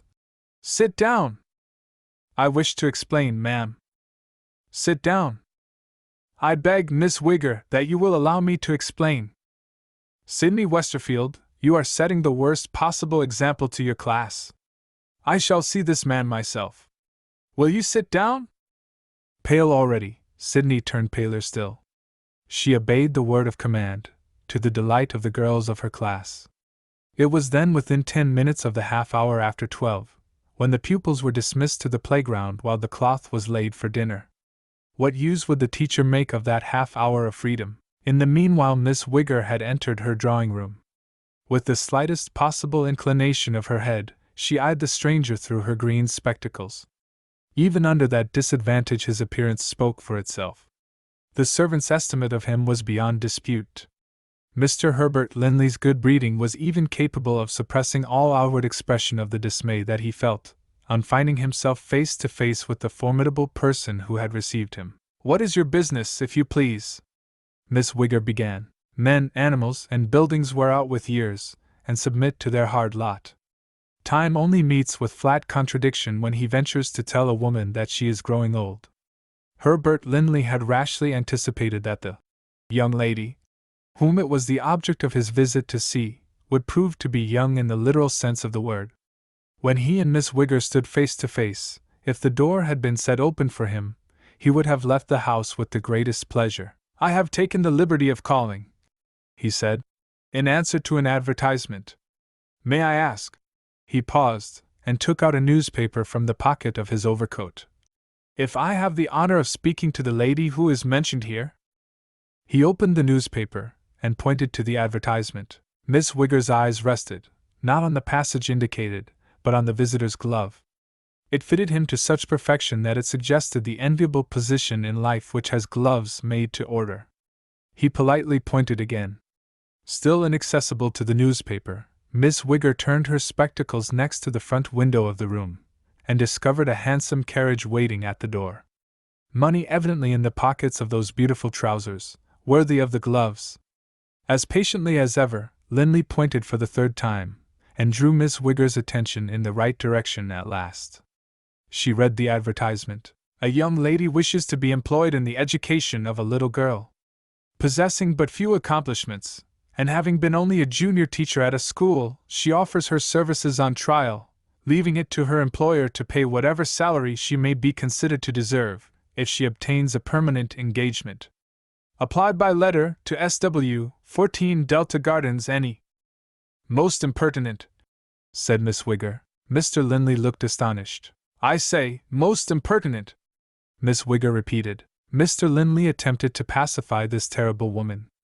It's very stupid of me, he said. I am afraid I don't quite understand you. One of my teachers has issued an advertisement, and has referred to my address, without first consulting me. Have I made myself understood, sir? She looked at the carriage again, when she called him, sir.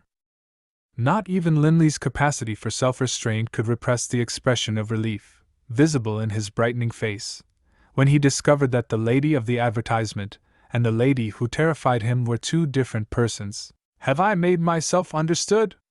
Miss Wigger repeated. Perfectly, madam. At the same time, I am afraid I must own that the advertisement has produced a favorable impression on me. I fail entirely to see why, Miss Wigger remarked. There is surely, Linley repeated, something straightforward, I might almost say, something innocent, in the manner in which the writer expresses herself. She seems to be singularly modest on the subject of her own attainments, and unusually considerate of the interests of others. I hope you will permit me? Before he could add, to see the young lady? The door was opened, a young lady entered the room. Was she the writer of the advertisement? He felt sure of it, for no better reason than this. The moment he looked at her she interested him. It was an interest new to Linley, in his experience of himself. There was nothing to appeal to his admiration, by way of his senses, in the pale, worn young creature who stood near the door, resigned beforehand to whatever reception she might meet with. The poor teacher made him think of his happy young wife at home, of his pretty little girl, the spoiled child of the household. He looked at Sydney Westerfield with a heartfelt compassion which did honor to them both. What do you mean by coming here? Miss Wigger inquired. She answered gently, but not timidly. The tone in which the mistress had spoken had evidently not shaken her resolution, so far. I wish to know, she said, if this gentleman desires to see me on the subject of my advertisement? Your advertisement? Miss Wigger repeated. Miss Westerfield! How dare you beg for employment in a newspaper, without asking my leave? I only waited to tell you what I had done, till I knew whether my advertisement would be answered or not. She spoke as calmly as before, still submitting to the insolent authority of the schoolmistress with a steady fortitude very remarkable in any girl, and especially in a girl whose face revealed a sensitive nature. Linley approached her, and said his few kind words before Miss Wigger could assert herself for the third time. I am afraid I have taken a liberty in answering you personally, when I ought to have answered by letter. My only excuse is that I have no time to arrange for an interview, in London, by correspondence. I live in Scotland, and I am obliged to return by the mail tonight. He paused. She was looking at him. Did she understand him? She understood him only too well. For the first time, poor soul, in the miserable years of her school life, she saw eyes that rested on her with the sympathy that is too truly felt to be uttered in words. The admirable resignation which had learned its first hard lesson under her mother's neglect, which had endured, in after years, the daily persecution that heartless companionship so well knows how to inflict, failed to sustain her, when one kind look from a stranger poured its balm into the girl's sore heart. Her head sank, her wasted figure trembled, a few tears dropped slowly on the bosom of her shabby dress. She tried, desperately tried, to control herself. I beg your pardon, sir, was all she could say. I am not very well. Miss Wigger tapped her on the shoulder and pointed to the door. Are you well enough to see your way out? She asked. Linley turned on the wretch with a mind divided between wonder and disgust. Good God, what has she done to deserve being treated in that way? He asked. Miss Wigger's mouth widened. Miss Wigger's forehead developed new wrinkles. To own it plainly, the schoolmistress smiled. When it is of serious importance to a man to become acquainted with a woman's true nature, say, when he contemplates marriage, his one poor chance of arriving at a right conclusion is to find himself provoked by exasperating circumstances, and to fly into a passion. If the lady flies into a passion on her side, he may rely on it that her faults are more than balanced by her good qualities. If, on the other hand, she exhibits the most admirable self-control, and sets him an example which ought to make him ashamed of himself, he has seen a bad sign, and he will do well to remember it. Miss Wigger's self-control put Herbert Linley in the wrong, before she took the trouble of noticing what he had said. "If you were not out of temper," she replied, "I might have told you that I don't allow my house to be made an office for the engagement of governesses. As it is, I merely remind you that your carriage is at the door." He took the only course that was open to him. He took his hat. Sidney turned away to leave the room. Linley opened the door for her. "Don't be discouraged," he whispered as she passed him. "You shall hear from me." Having said this, he made his parting bow to the schoolmistress. Miss Wigger held up a peremptory forefinger, and stopped him on his way out. He waited, wondering what she would do next. She rang the bell. "You are in the house of a gentlewoman," Miss Wigger explained. "My servant attends visitors, when they leave me." A faint smell of soap made itself felt in the room. The maid appeared, wiping her smoking arms on her apron. "Door. I wish you good morning," were the last words of Miss Wigger. Leaving the house, Linley slipped a bribe into the servant's hand. "I am going to write to Miss Westerfield," he said. "Will you see that she gets my letter?" "That I will." He was surprised by the fervor with which the girl answered him. Absolutely without vanity, he had no suspicion of the value which his winning manner, his kind brown eyes, and his sunny smile had conferred on his little gift of money. A handsome man was an eighth wonder of the world, at Miss Wigger's school. At the first stationer's shop that he passed, he stopped the carriage and wrote his letter. "I shall be glad indeed if I can offer you a happier life than the life you are leading now. It rests with you to help me do this. Will you send me the address of your parents, if they are in London, or the name of any friend with whom I can arrange to give you a trial as governess to my little girl? I am waiting your answer in the neighborhood. If any hindrance should prevent you from replying at once, I add the name of the hotel at which I am staying, so that you may telegraph to me, before I leave London tonight." The stationer's boy, inspired by a private view of half-a-crown, set off at a run, and returned at a run with a reply. "I have neither parents nor friends, and I have just been dismissed from my employment at the school. Without references to speak for me, I must not take advantage of your generous offer. Will you help me to bear my disappointment, permitting me to see you, for a few minutes only, at your hotel? Indeed, sir, I am not forgetful of what I owe to my respect for you, and my respect for myself. I only ask leave to satisfy you that I am not quite unworthy of the interest which you have been pleased to feel in S.W." In those sad words, Sidney Westerfield announced that she had completed her education. The story. First Book. Chapter 1.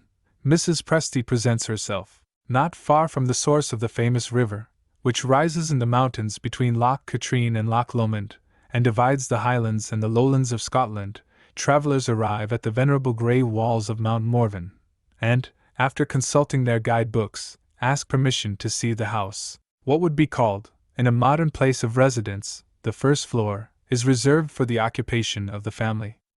The great hall of entrance, and its quaint old fireplace, the ancient rooms on the same level opening out of it, are freely shown to strangers. Cultivated travelers express various opinions relating to the family portraits, and the elaborately carved ceilings.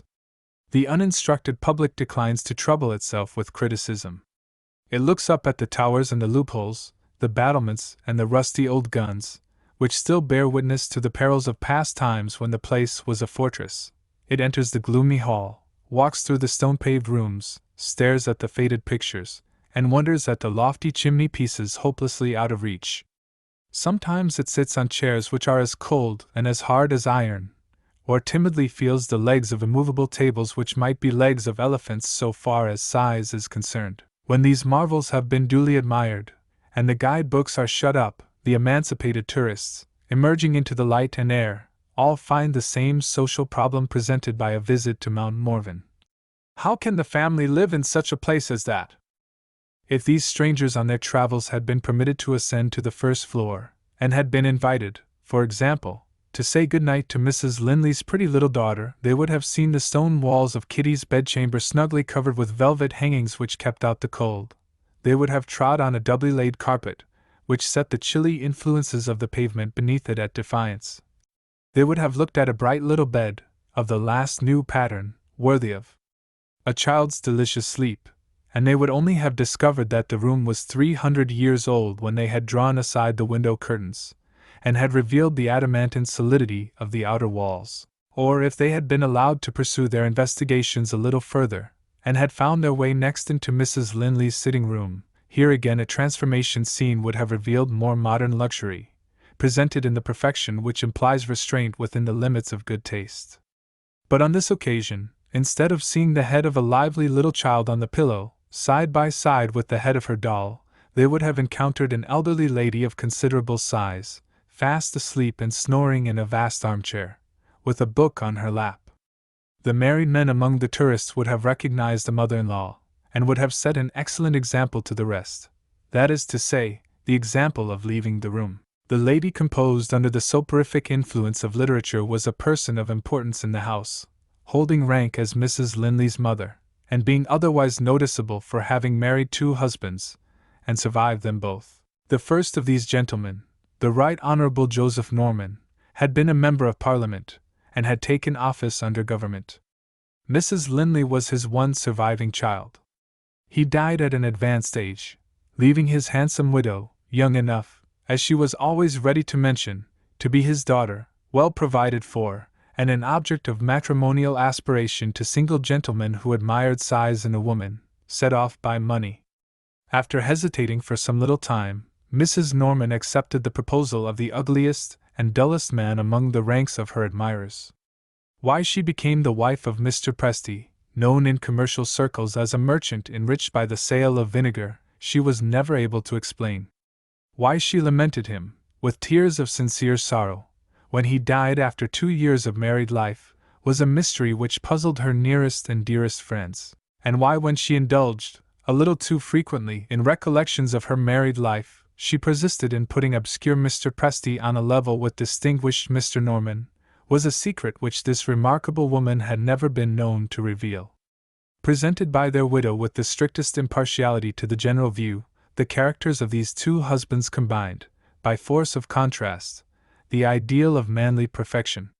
That is to say, the vices of Mr. Norman were the virtues of Mr. Presty, and the vices of Mr. Presty were the virtues of Mr. Norman. Returning to the sitting-room after bidding Kitty good night, Mrs. Linley discovered the old lady asleep, and saw that the book on her mother's lap was sliding off.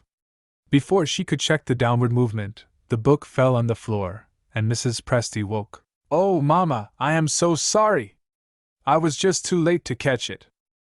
"It doesn't matter, my dear. I dare say I should go to sleep again, if I went on with my novel." "Is it really as dull as that?" "Dull?" Mrs. Presty repeated. "You are evidently not aware of what the new school of novel writing is doing. The new school provides the public with soothing fiction." "Are you speaking seriously, Mama?" "Seriously, Catherine, and gratefully. These new writers are so good to old women. No story to excite our poor nerves, no improper characters to cheat us out of our sympathies, no dramatic situations to frighten us, exquisite management of details, as the reviews say, and a masterly anatomy of human motives which— I know what I mean, my dear, but I can't explain it." "I think I understand, Mama. A masterly anatomy of human motives which is in itself a motive of human sleep. No, I won't borrow your novel just now. I don't want to go to sleep. I am thinking of Herbert in London." Mrs. Presty consulted her watch. "Your husband is no longer in London," she announced. "He has begun his journey home. Give me the railway guide, and I'll tell you when he will be here tomorrow. You may trust me, Catherine, to make no mistakes. Mr. Presty's wonderful knowledge of figures has been of the greatest use to me in later life."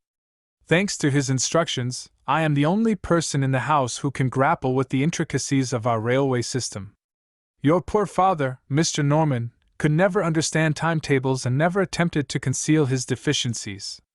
He had none of the vanity, harmless vanity, perhaps, which led poor Mr. Presty to express positive opinions on matters of which he knew nothing, such as pictures and music.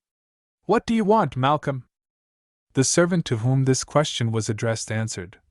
A telegram, ma'am, for the mistress. Mrs. Linley recoiled from the message when the man offered it to her. Not usually a very demonstrative person, the feeling of alarm which had seized on her only expressed itself in a sudden change of color. An accident, she said faintly. An accident on the railway. Mrs. Presty opened the telegram. If you had been the wife of a cabinet minister, she said to her daughter, you would have been too well used to telegrams to let them frighten you. Mr. Presty, who received his telegrams at his office, was not quite just to the memory of my first husband. He used to blame Mr. Norman for letting me see his telegrams. But Mr. Presty's nature had all the poetry in which Mr. Norman's nature was deficient. He saw the angelic side of women, and thought telegrams and business, and all that sort of thing, unworthy of our mission. I don't exactly understand what our mission is. Mama! Mama! Is Herbert hurt? Stuff and nonsense! Nobody is hurt. There has been no accident. Then why does he telegraph to me? Hitherto, Mrs. Presty had only looked at the message. She now read it through attentively to the end. Her face assumed an expression of stern distrust. She shook her head. Read it yourself, she answered. And remember what I told you when you trusted your husband to find a governess for my grandchild. I said, you do not know men as I do. I hope you may not live to repent it. Mrs. Linley was too fond of her husband to let this pass. Why shouldn't I trust him? She asked. He was going to London on business, and it was an excellent opportunity. Mrs. Presty disposed of this weak defense of her daughter's conduct by waving her hand. Read your telegram, she repeated with dignity, and judge for yourself. Mrs. Linley read. I have engaged a governess. She will travel in the same train with me. I think I ought to prepare you to receive a person whom you may be surprised to see. She is very young, and very inexperienced, quite unlike the ordinary run of governesses. When you hear how cruelly the poor girl has been used, I am sure you will sympathize with her as I do. Mrs. Linley laid down the message, with a smile. Poor dear Herbert, she said tenderly. After we have been 8 years married, is he really afraid that I shall be jealous? Mamma! Why are you looking so serious? Mrs. Presty took the telegram from her daughter and read extracts from it with indignant emphasis of voice and manner. Travels in the same train with him. Very young, and very inexperienced. And he sympathizes with her. Ha! I know the men, Catherine, I know the men! Chapter 2. The governess enters. Mr. Herbert Linley arrived at his own house in the forenoon of the next day. Mrs. Linley, running out to the head of the stairs to meet her husband, saw him approaching her without a traveling companion. Where is the governess? She asked, when the first salutes allowed her the opportunity of speaking. On her way to bed, poor soul, under the care of the housekeeper, Linley answered. Anything infectious, my dear Herbert? Mrs. Presty inquired, appearing at the breakfast-room door. Linley addressed his reply to his wife. Nothing more serious, Catherine, than want of strength. She was in such a state of fatigue, after our long night journey, that I had to lift her out of the carriage. Mrs. Presty listened with an appearance of the deepest interest. Quite a novelty in the way of a governess, she said. May I ask what her name is? Sydney Westerfield.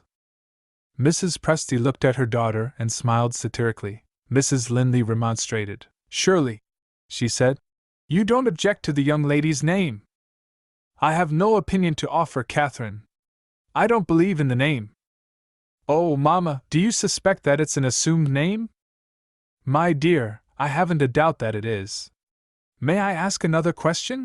The old lady continued, turning to Linley. What references did Miss Westerfield give you? No references at all. Mrs. Presty rose with the alacrity of a young woman and hurried to the door.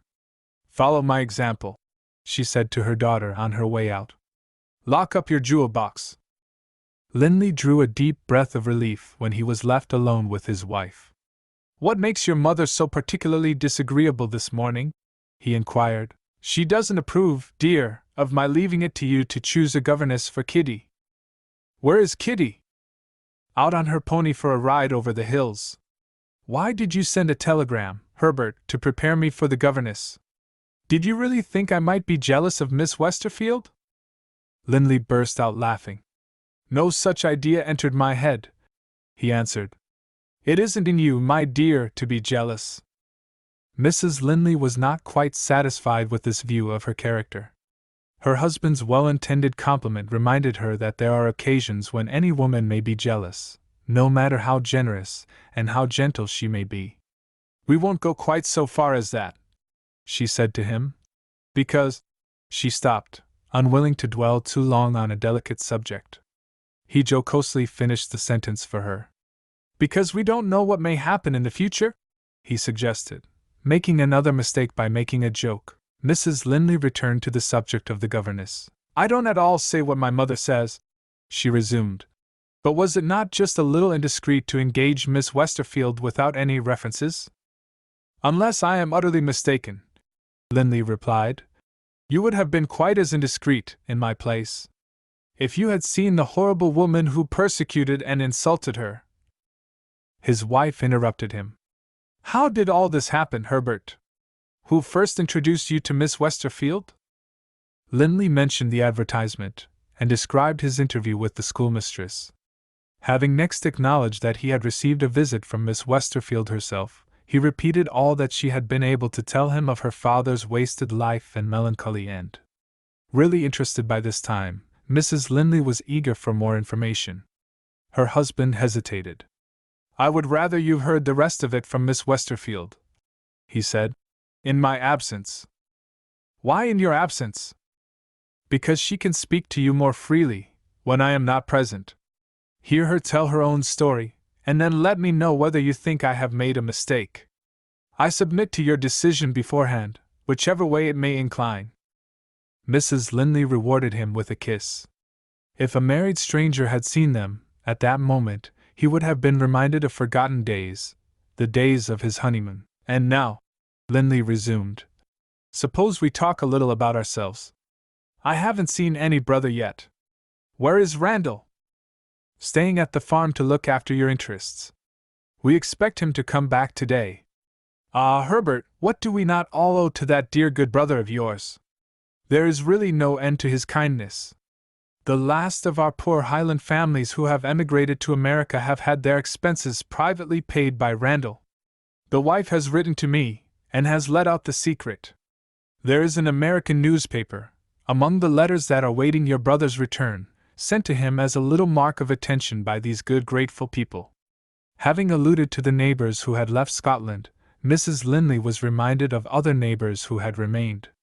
She was still relating events of local interest, when the clock interrupted her by striking the hour of the nursery dinner.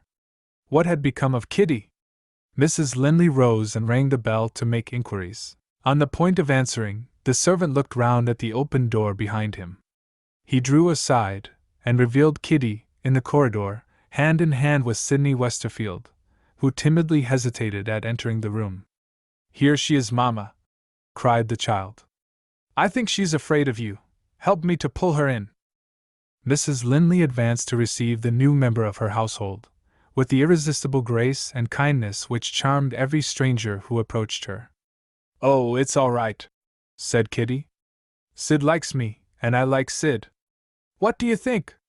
She lived in London with a cruel woman who never gave her enough to eat. See what a good girl I am. I'm beginning to feed her already." Kitty pulled a box of sweetmeats out of her pocket, and handed it to the governess with a tap on the lid, suggestive of an old gentleman offering a pinch of snuff to a friend. "My dear child, you mustn't speak of Miss Westerfield in that way. Pray excuse her," said Mrs. Linley, turning to Sidney with a smile. "I am afraid she has been disturbing you in your room." Sidney's silent answer touched the mother's heart, she kissed her little friend. "I hope you will let her call me Sid," she said gently. "It reminds me of a happier time." Her voice faltered, she could say no more. Kitty explained, with the air of a grown person encouraging a child. "I know all about it, Mama. She means the time when her papa was alive. She lost her papa when she was a little girl like me. I didn't disturb her. I only said, 'My name's Kitty, may I get up on the bed?' And she was quite willing, and we talked. And I helped her to dress." Mrs. Linley led Sydney to the sofa, and stopped the flow of her daughter's narrative. The look, the voice, the manner of the governess had already made their simple appeal to her generous nature. When her husband took Kitty's hand to lead her with him out of the room, she whispered as he passed, "You have done quite right. I haven't a doubt of it now." Chapter 3. Mrs. Presty changes her mind. The two ladies were alone. Widely as the lot in life of one differed from the lot in life of the other, they presented a contrast in personal appearance which was more remarkable still. In the prime of life, tall and fair, the beauty of her delicate complexion and her brilliant blue eyes rivaled by the charm of a figure which had arrived at its mature perfection of development, Mrs. Linley sat side by side with a frail little dark-eyed creature, thin and pale, whose wasted face bore patient witness to the three cruelest privations under which youth can suffer: want of fresh air, want of nourishment, and want of kindness. The gentle mistress of the house wondered sadly if this lost child of misfortune was capable of seeing the brighter prospect before her that promised enjoyment of a happier life to come. "I was afraid to disturb you while you were resting," Mrs. Linley said. "Let me hope that my housekeeper has done what I might have done myself, if I had seen you when you arrived." "The housekeeper has been all that is good and kind to me, madam." "Don't call me madam, it sounds so formal. Call me Mrs. Linley. You must not think of beginning to teach Kitty till you feel stronger and better. I see but too plainly that you have not been happy. Don't think of your past life, or speak of your past life. Forgive me, Mrs. Linley, my past life is my one excuse for having ventured to come into this house." "In what way, my dear?" At the moment when that question was put, the closed curtains which separated the breakfast room from the library were softly parted in the middle. A keen old face, strongly marked by curiosity and distrust, peeped through, eyed the governess with stern scrutiny, and retired again into hiding. The introduction of a stranger, without references, into the intimacy of the family circle was, as Mrs. Presty viewed it, a crisis in domestic history. Conscience, with its customary elasticity, adapted itself to the emergency, and Linley's mother-in-law stole information behind the curtain, in Linley's best interests. It is quite needless to say. The talk of the two ladies went on, without a suspicion on either side that it was overheard by a third person. Sydney explained herself. "If I had led a happier life," she said, "I might have been able to resist Mr. Linley's kindness. I concealed nothing from him. He knew that I had no friends to speak for me. He knew that I had been dismissed from my employment at the school. Oh, Mrs. Linley, everything I said which would have made other people suspicious of me made him feel for me. I began to wonder whether he was an angel or a man. If he had not prevented it, I should have fallen on my knees before him. Hard looks and hard words I could have endured patiently, but I had not seen a kind look, I had not heard a kind word, for more years than I can reckon up. That is all I can say for myself. I leave the rest to your mercy." "Say my sympathy," Mrs. Linley answered, "and you need say no more. But there is one thing I should like to know. You have not spoken to me of your mother. Have you lost both your parents?" "No." "Then you were brought up by your mother?" "Yes." "You surely had some experience of kindness when you were a child?" A third short answer would have been no very grateful return for Mrs. Linley's kindness. Sydney had no choice but to say plainly what her experience of her mother had been. "Are there such women in the world?" Mrs. Linley exclaimed. "Where is your mother now?" "In America, I think." "You think?" "My mother married again," said Sydney. "She went to America with her husband and my little brother, 6 years ago." "And left you behind?" "Yes." "And has she never written to you?" "Never." This time, Mrs. Linley kept silence, not without an effort. Thinking of Sydney's mother, and for one morbid moment seeing her own little darling in Sydney's place, she was afraid to trust herself to speak while the first impression was vividly present to her mind. "I will only hope," she replied, after waiting a little, "that some kind person pitied and helped you when you were deserted. Any change must have been for the better after that. Who took charge of you?" "My mother's sister took charge of me, an elder sister, who kept a school. The time when I was most unhappy was the time when my aunt began to teach me. If you don't want to be beaten, and kept on bread and water, she said, learn, you ugly little wretch, and be quick about it." "Did she speak in that shameful way to the other girls?" "Oh, no! I was taken into her school for nothing, and young as I was expected to earn my food and shelter by being fit to teach the lowest class. The girls hated me. It was such a wretched life that I hardly like to speak of it now.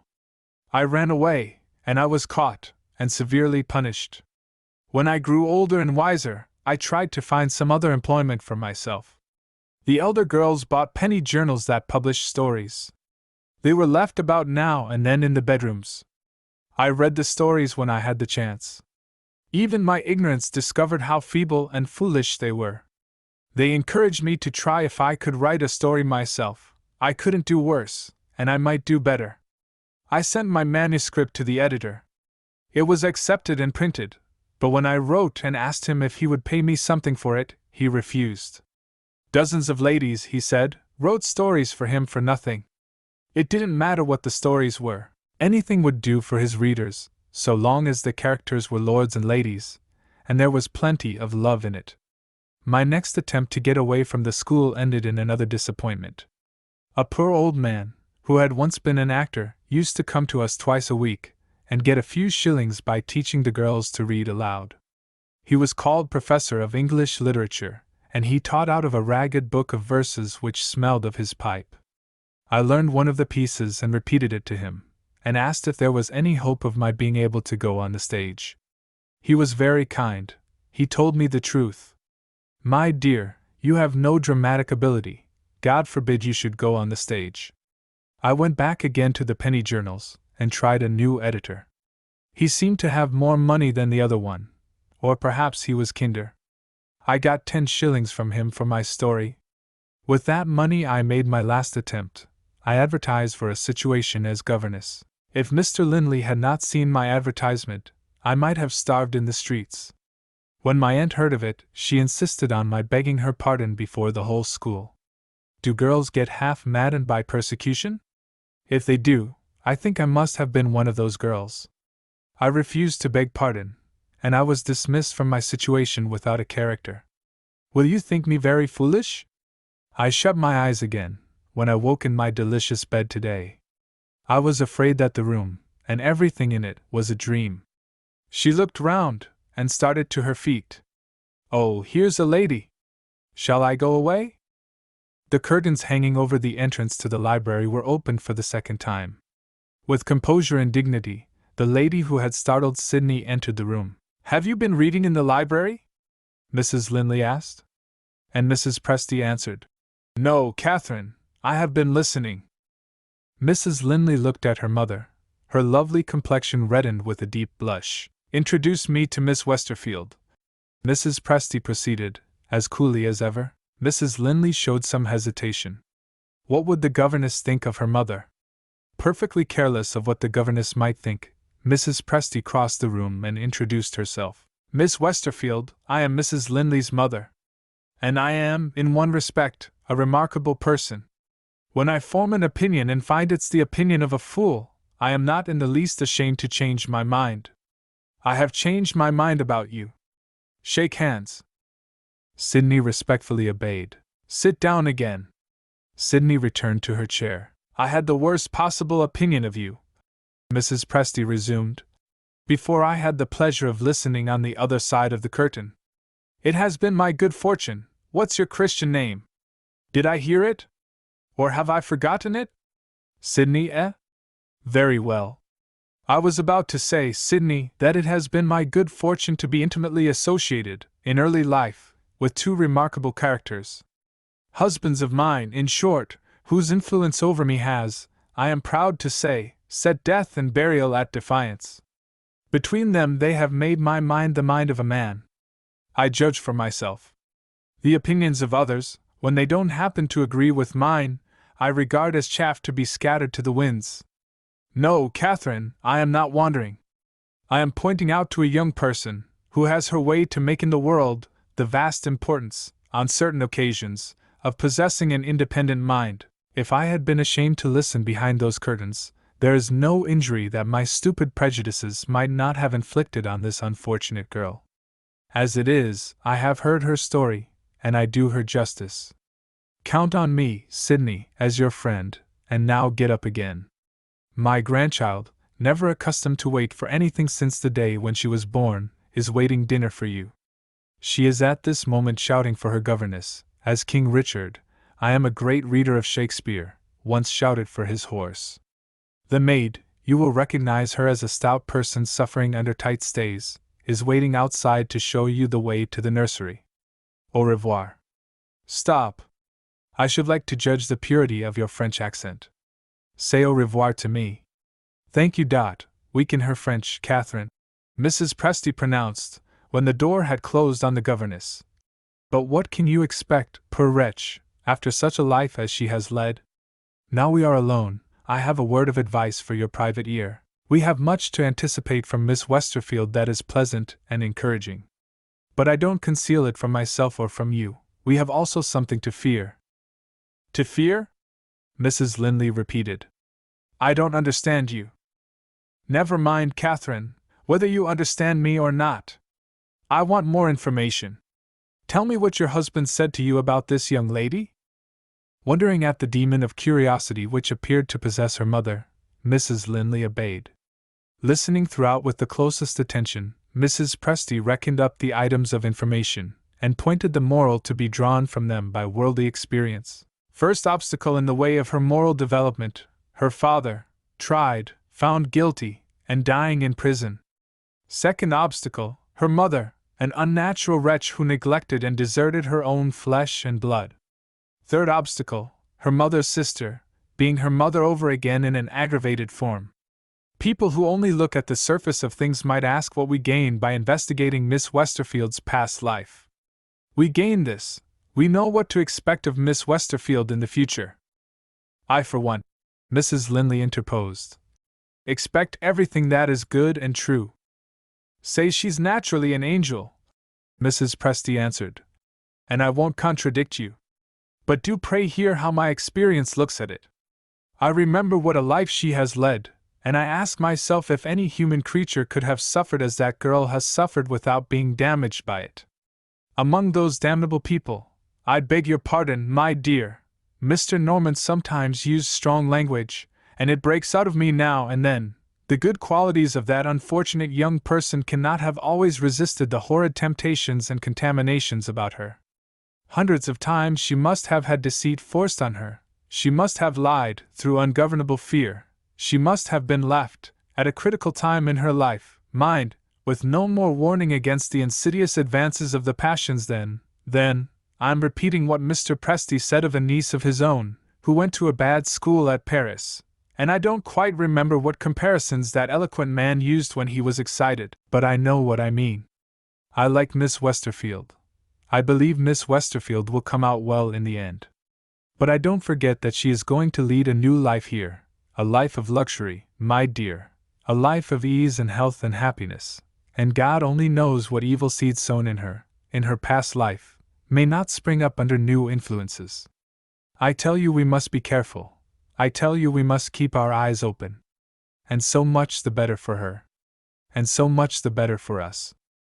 Mrs. Presty's wise and wary advice, presented unfavorably, it must be owned, through her inveterately quaint way of expressing herself, failed to produce the right impression on her daughter's mind. Mrs. Linley replied in the tone of a person who was unaffectedly shocked. Oh, Mamma, I never knew you so unjust before. You can't have heard all that Miss Westerfield said to me. You don't know her, as I know her. So patient, so forgiving, so grateful to Herbert. So grateful to Herbert. Mrs. Presty looked at her daughter in silent surprise. There could be no doubt about it. Mrs. Linley failed entirely to see any possibilities of future danger in the grateful feeling of her sensitive governess toward her handsome husband. At this exhibition of simplicity, the old lady's last reserves of endurance gave way. She rose to go. "You have an excellent heart, Catherine," she remarked. "But as for your head—" "Well, and what of my head?" "It's always beautifully dressed, my dear, by your maid." With that parting shot, Mrs. Presty took her departure by way of the library.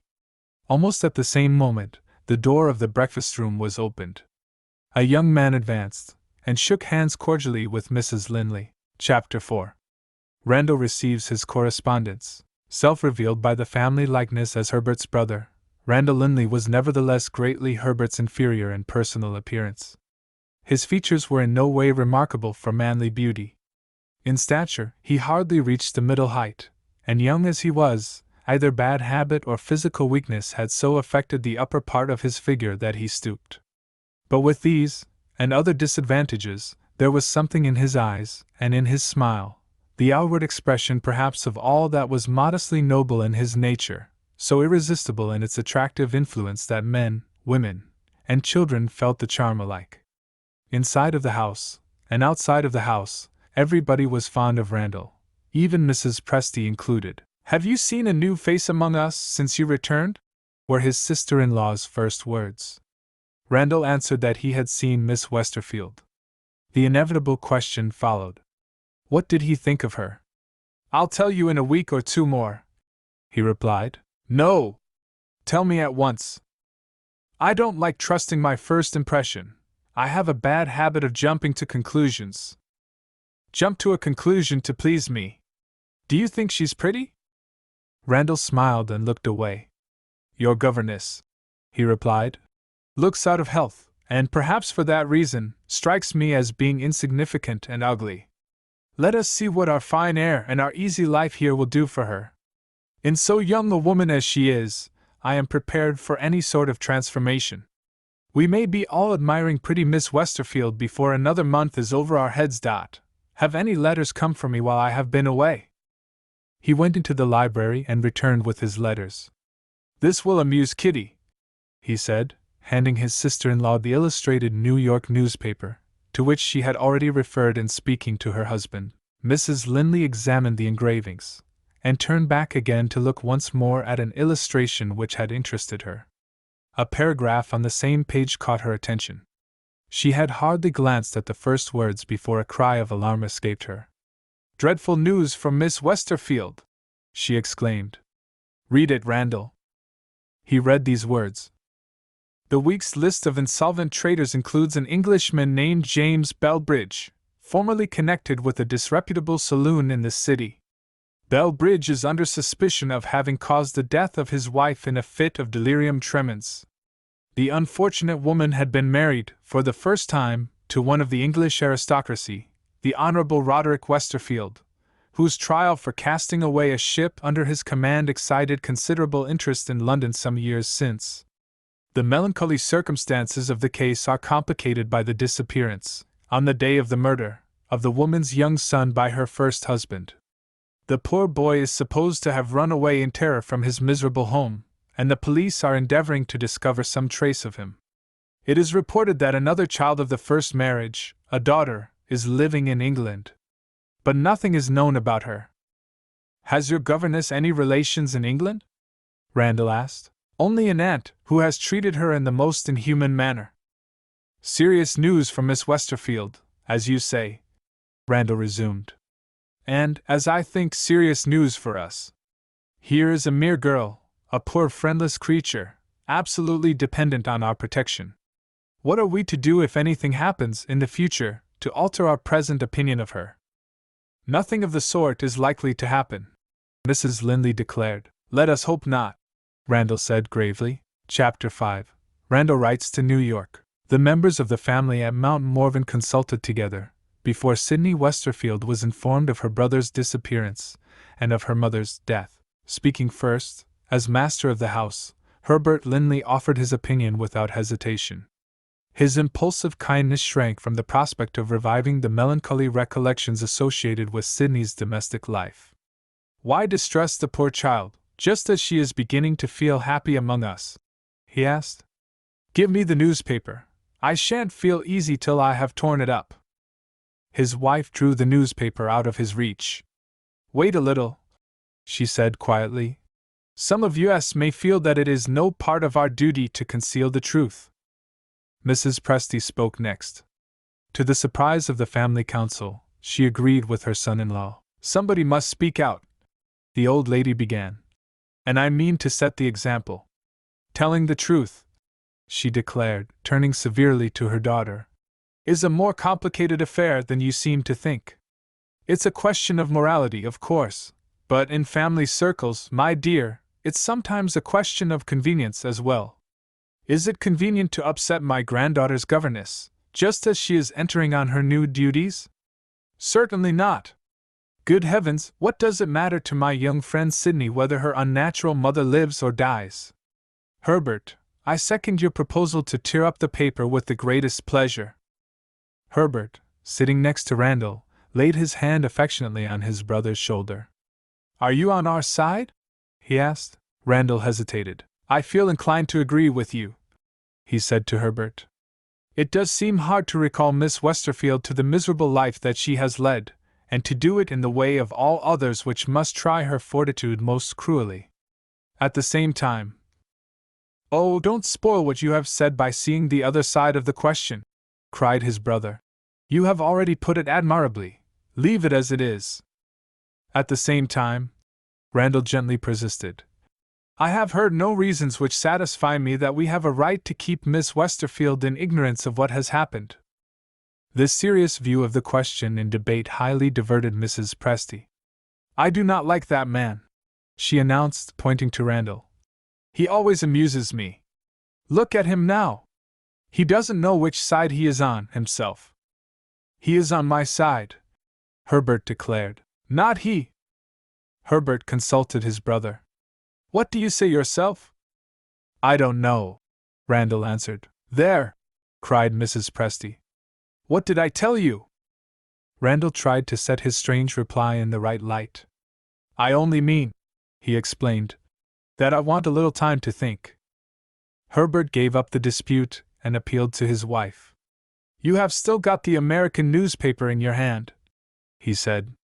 "What do you mean to do with it?" Quietly and firmly Mrs. Linley answered, "I mean to show it to Miss Westerfield." "Against my opinion? Against your mother's opinion?" Herbert asked. "Have we no influence over you? Do as Randall does, take time, my dear, to think." She answered this with her customary calmness of manner and sweetness of tone. "I am afraid I must appear obstinate, but it is indeed true that I want no time to think. My duty is too plain to me." Her husband and her mother listened to her in astonishment. Too amiable and too happy, and it must be added too indolent, to assert herself in the ordinary emergencies of family life, Mrs. Linley only showed of what metal she was made on the very rare occasions when the latent firmness in her nature was stirred to its innermost depths. The general experience of this sweet-tempered and delightful woman, ranging over long intervals of time, was the only experience which remained in the memories of the persons about her.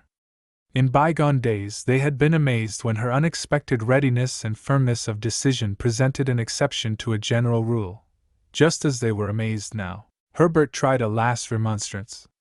"Is it possible, Catherine, that you don't see the cruelty of showing that newspaper to Miss Westerfield?"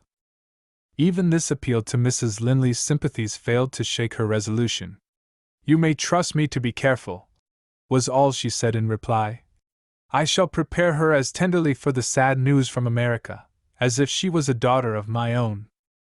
Hearing this, Mrs. Presty showed a sudden interest in the proceedings. "When do you mean to begin?" she asked. "At once, Mamma." Mrs. Presty broke up the meeting on the spot. "Wait till I am out of the way," she stipulated. "Do you object to Herbert giving me his arm? Distressing scenes are not in his line or in mine." Mrs. Linley made no objection. Herbert resigned himself, not at all unwillingly, to circumstances.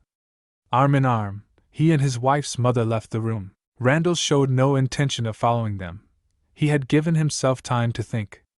"We are all wrong, Catherine," he said, "and you alone are right.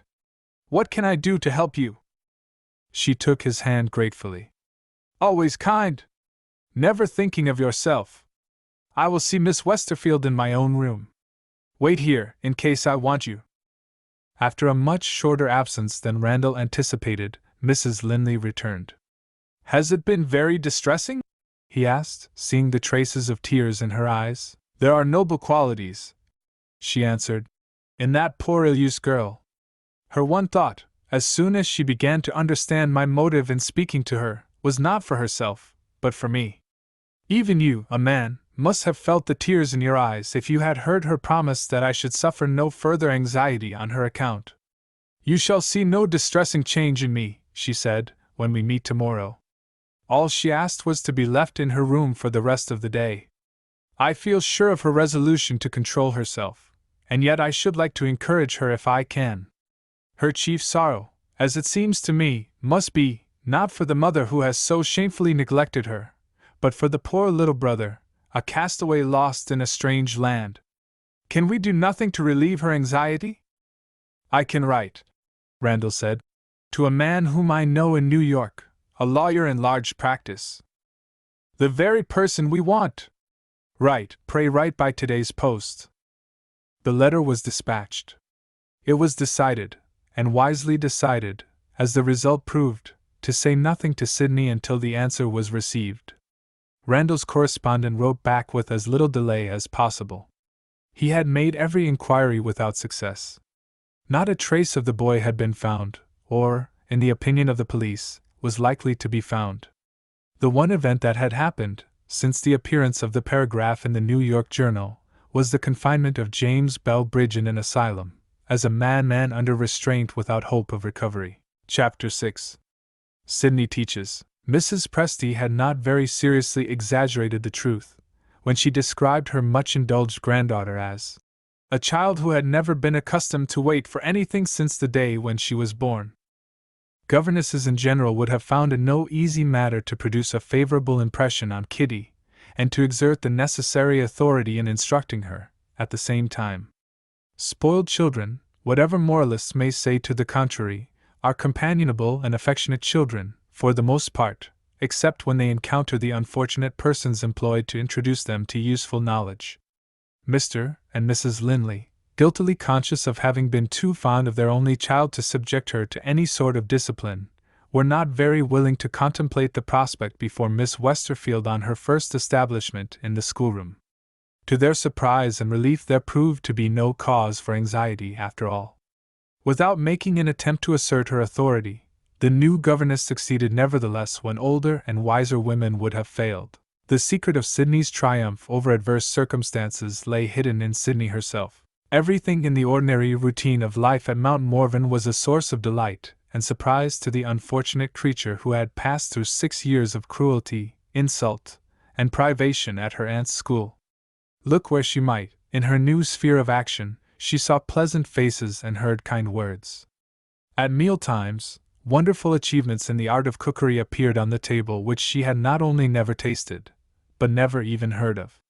When she went out walking with her pupil, they were free to go where they pleased, without restriction of time, except the time of dinner. To breathe the delicious air, to look at the glorious scenery, were enjoyments so exquisitely exhilarating that, by Sydney's own confession, she became quite light-headed with pleasure. She ran races with Kitty, and nobody reproved her. She rested, out of breath, while the stronger child was ready to run on, and no merciless voice cried, "None of your laziness! Time's up!" Wild flowers that she had never yet seen might be gathered, and no offense was committed. Kitty told her the names of the flowers, and the names of the summer insects that flashed and hummed in the hillside breezes, and was so elated at teaching her governess that her rampant spirits burst out in singing. "Your turn next," the joyous child cried, when she too was out of breath. "Sing, Sydney, sing!" Alas for Sydney! She had not sung since those happiest days of her childhood, when her good father had told her fairy stories, and taught her songs. They were all forgotten now. "I can't sing, Kitty," I can't sing. The pupil, hearing this melancholy confession, became governess once more. Say the words, Sid, and hum the tune after me. They laughed over the singing lesson, until the echoes of the hills mocked them, and laughed too. Looking into the schoolroom, one day, Mrs. Linley found that the serious business of teaching was not neglected. The lessons went on smoothly, without an obstacle in the way. Kitty was incapable of disappointing her friend and playfellow, who made learning easy with a smile and a kiss. The balance of authority was regulated to perfection in the lives of these two simple creatures. In the schoolroom, the governess taught the child. Out of the schoolroom, the child taught the governess. Division of labor was a principle in perfect working order at Mount Morven, and nobody suspected it.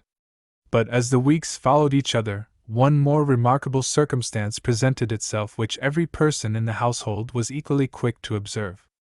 The sad Sidney Westerfield whom they all pitied had now become the pretty Sidney Westerfield whom they all admired. It was not merely a change, it was a transformation. Kitty stole the hand glass from her mother's room, and insisted that her governess should take it and look at herself. Papa says you're as plump as a partridge, and Mama says you're as fresh as a rose, and Uncle Randall wags his head, and tells them he saw it from the first. I heard it all when they thought I was playing with my doll, and I want to know, you best of nice girls, what you think of your own self. I think, my dear, it's time we went on with our lessons. Wait a little, Sid, I have something else to say. What is it? It's about Papa. He goes out walking with us, doesn't he? Yes. He didn't go out walking with me, before you came here. I've been thinking about it, and I'm sure Papa likes you. What are you looking in the drawer for? For your lesson books, dear. Yes, but I haven't quite done yet. Papa talks a good deal to you, and you don't talk much to Papa. Don't you like him? Oh, Kitty! Then do you like him? How can I help liking him? I owe all my happiness to your Papa. Do you like him better than Mama? I should be very ungrateful if I liked anybody better than your Mama. Kitty considered a little, and shook her head. I don't understand that, she declared roundly. What do you mean? Sidney cleaned the pupil's slate, and set the pupil's sum, and said nothing. Kitty placed a suspicious construction of her own on her governess's sudden silence. Perhaps you don't like my wanting to know so many things, she suggested. Or perhaps you meant to puzzle me? Sidney sighed and answered, I'm puzzled myself. Chapter 7. Sidney suffers. In the autumn holiday time, friends in the south, who happened to be visiting Scotland, were invited to stop at Mount Morven on their way to the Highlands, and were accustomed to meet the neighbors of the Linleys at dinner on their arrival. The time for this yearly festival had now come round again. The guests were in the house, and Mr. and Mrs. Linley were occupied in making their arrangements for the dinner party. With her unfailing consideration for every one about her, Mrs. Linley did not forget Sidney while she was sending out her cards of invitation. Our table will be full at dinner, she said to her husband. Miss Westerfield had better join us in the evening with Kitty. I suppose so, Linley answered with some hesitation. You seem to doubt about it, Herbert. Why? I was only wondering. Wondering about what? Has Miss Westerfield got a gown, Catherine, that will do for a party? Linley's wife looked at him as if she doubted the evidence of her own senses. Fancy a man thinking of that, she exclaimed.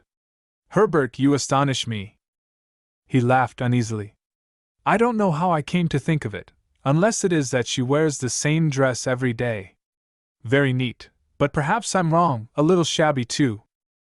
Upon my word, you pay Miss Westerfield a compliment which you have never paid to me. Wear what I may, you never seem to know how I am dressed. I beg your pardon, Catherine, I know that you are always dressed well. That little tribute restored him to his place in his wife's estimation. I may tell you now, she resumed, with her gentle smile, that you only remind me of what I had thought of already. My milliner is at work for Miss Westerfield. The new dress must be your gift. Are you joking? I am in earnest. Tomorrow is Sidney's birthday, and here is my present. She opened a jeweler's case, and took out a plain gold bracelet. "Suggested by Kitty," she added, pointing to an inlaid miniature portrait of the child. Herbert read the inscription, "To Sydney Westerfield with Catherine Linley's love." He gave the bracelet back to his wife in silence. His manner was more serious than usual. He kissed her hand. The day of the dinner party marked an epoch in Sydney's life. For the first time, in all her past experience, she could look in the glass and see herself prettily dressed, with a gold bracelet on her arm.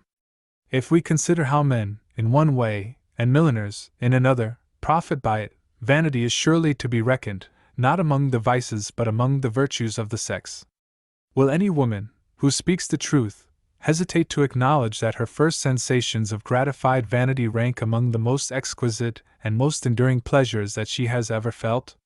Sydney locked her door, and exhibited herself to herself, in the front view, the side view, and the back view, over the shoulder, with eyes that sparkled and cheeks that glowed in a delicious confusion of pride and astonishment. She practiced bowing to strangers in her new dress. She practiced shaking hands gracefully, with her bracelet well in view. Suddenly she stood still before the glass and became serious and thoughtful. Kind and dear Mr. Linley was in her mind now. While she was asking herself anxiously what he would think of her, Kitty, arrayed in her new finery, as vain and as happy as her governess, drummed with both fists outside the door, and announced at the top of her voice that it was time to go downstairs. Sydney's agitation at the prospect of meeting the ladies in the drawing-room added a charm of its own to the flush that her exercises before the glass had left on her face. Shyly following instead of leading her little companion into the room, she presented such a charming appearance of youth and beauty that the ladies paused in their talk to look at her. Some few admired Kitty's governess with generous interest. The greater number doubted Mrs. Linley's prudence in engaging a girl so very pretty and so very young.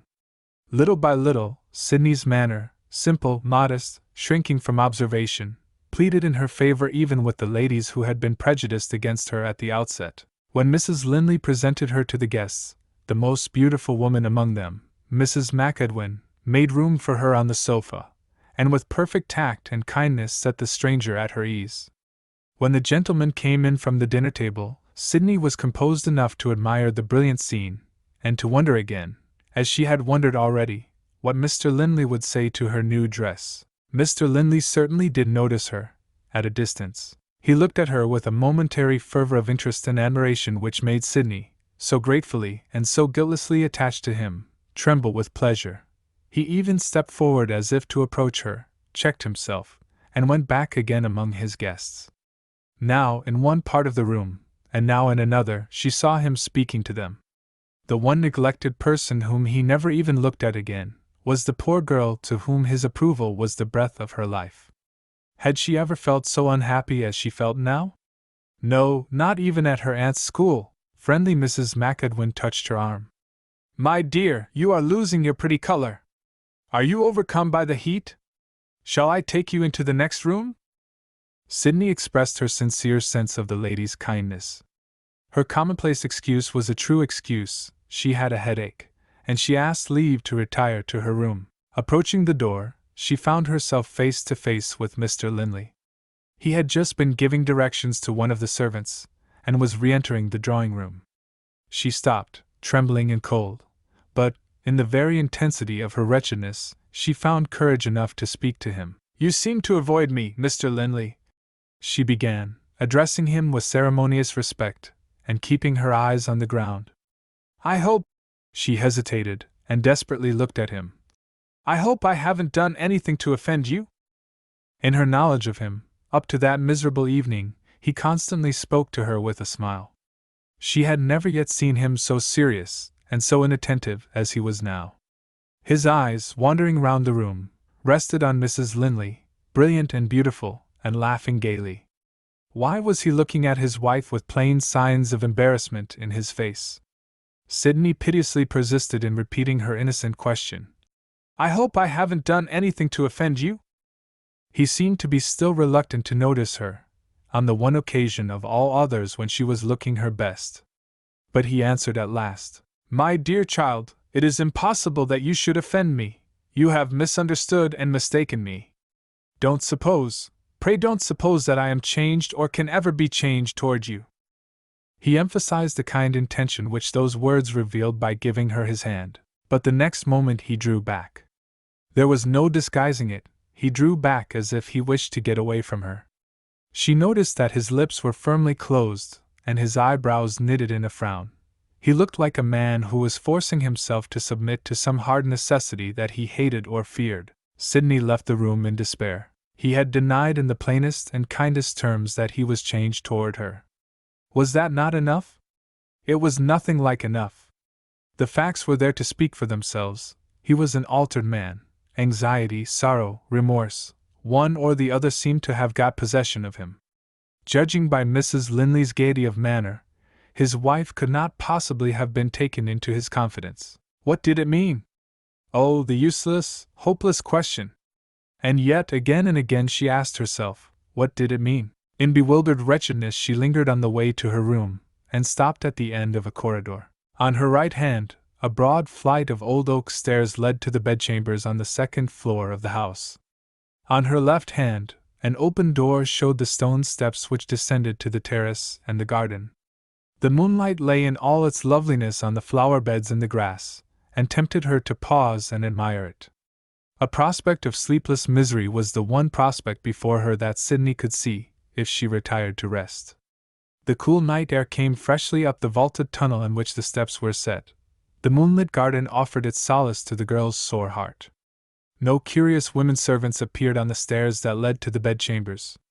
No inquisitive eyes could look at her from the windows of the ground floor, a solitude abandoned to the curiosity of tourists.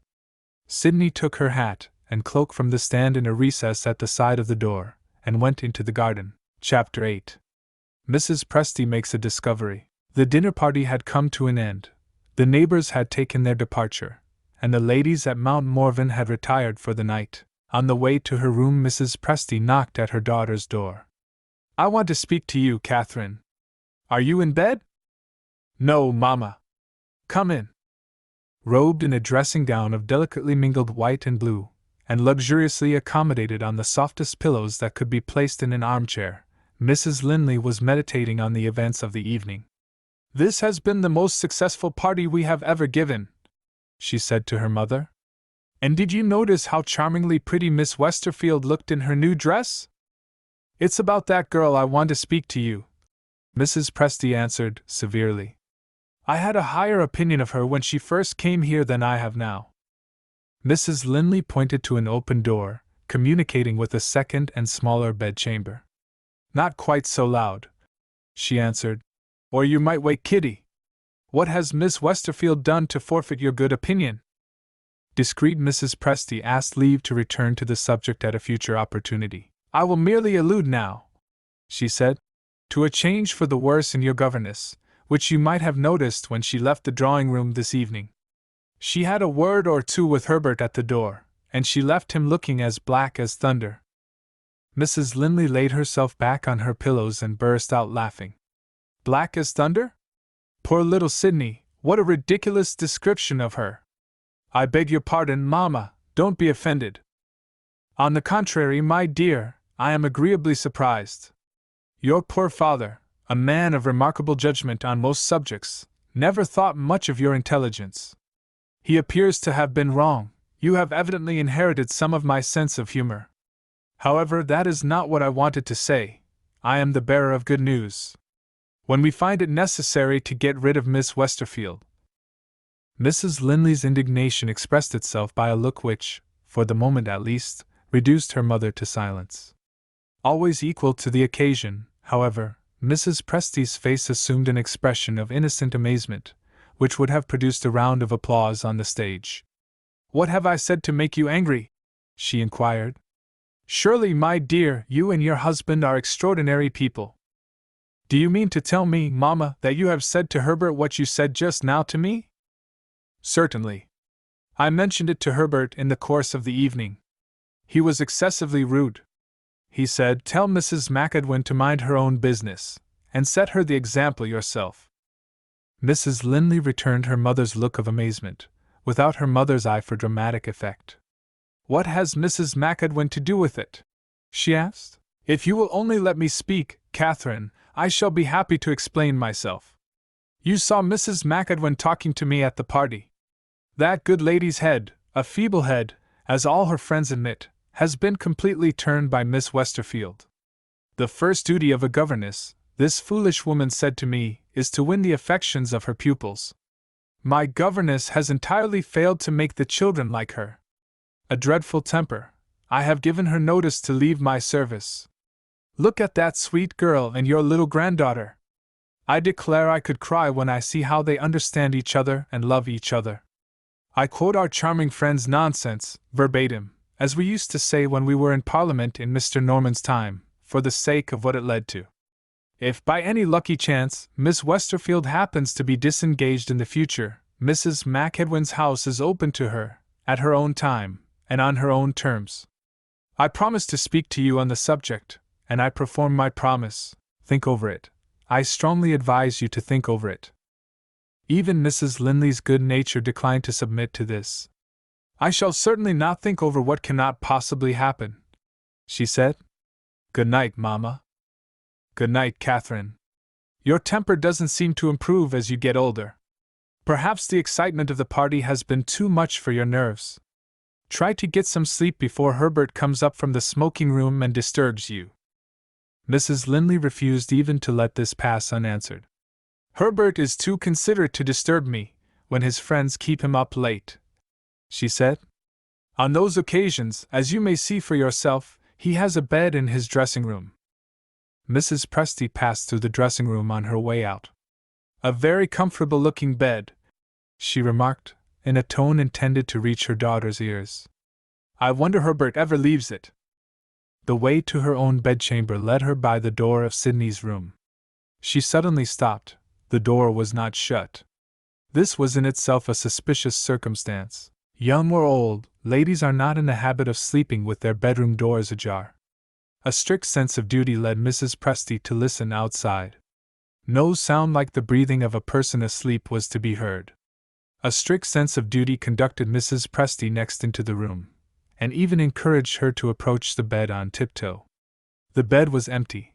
The clothes had not been disturbed since it had been made in the morning. The old lady stepped out into the corridor in a state of excitement, which greatly improved her personal appearance. She looked almost young again as she mentally reviewed the list of vices and crimes which a governess might commit, who had retired before 11 o'clock, and was not in her bedroom at 12.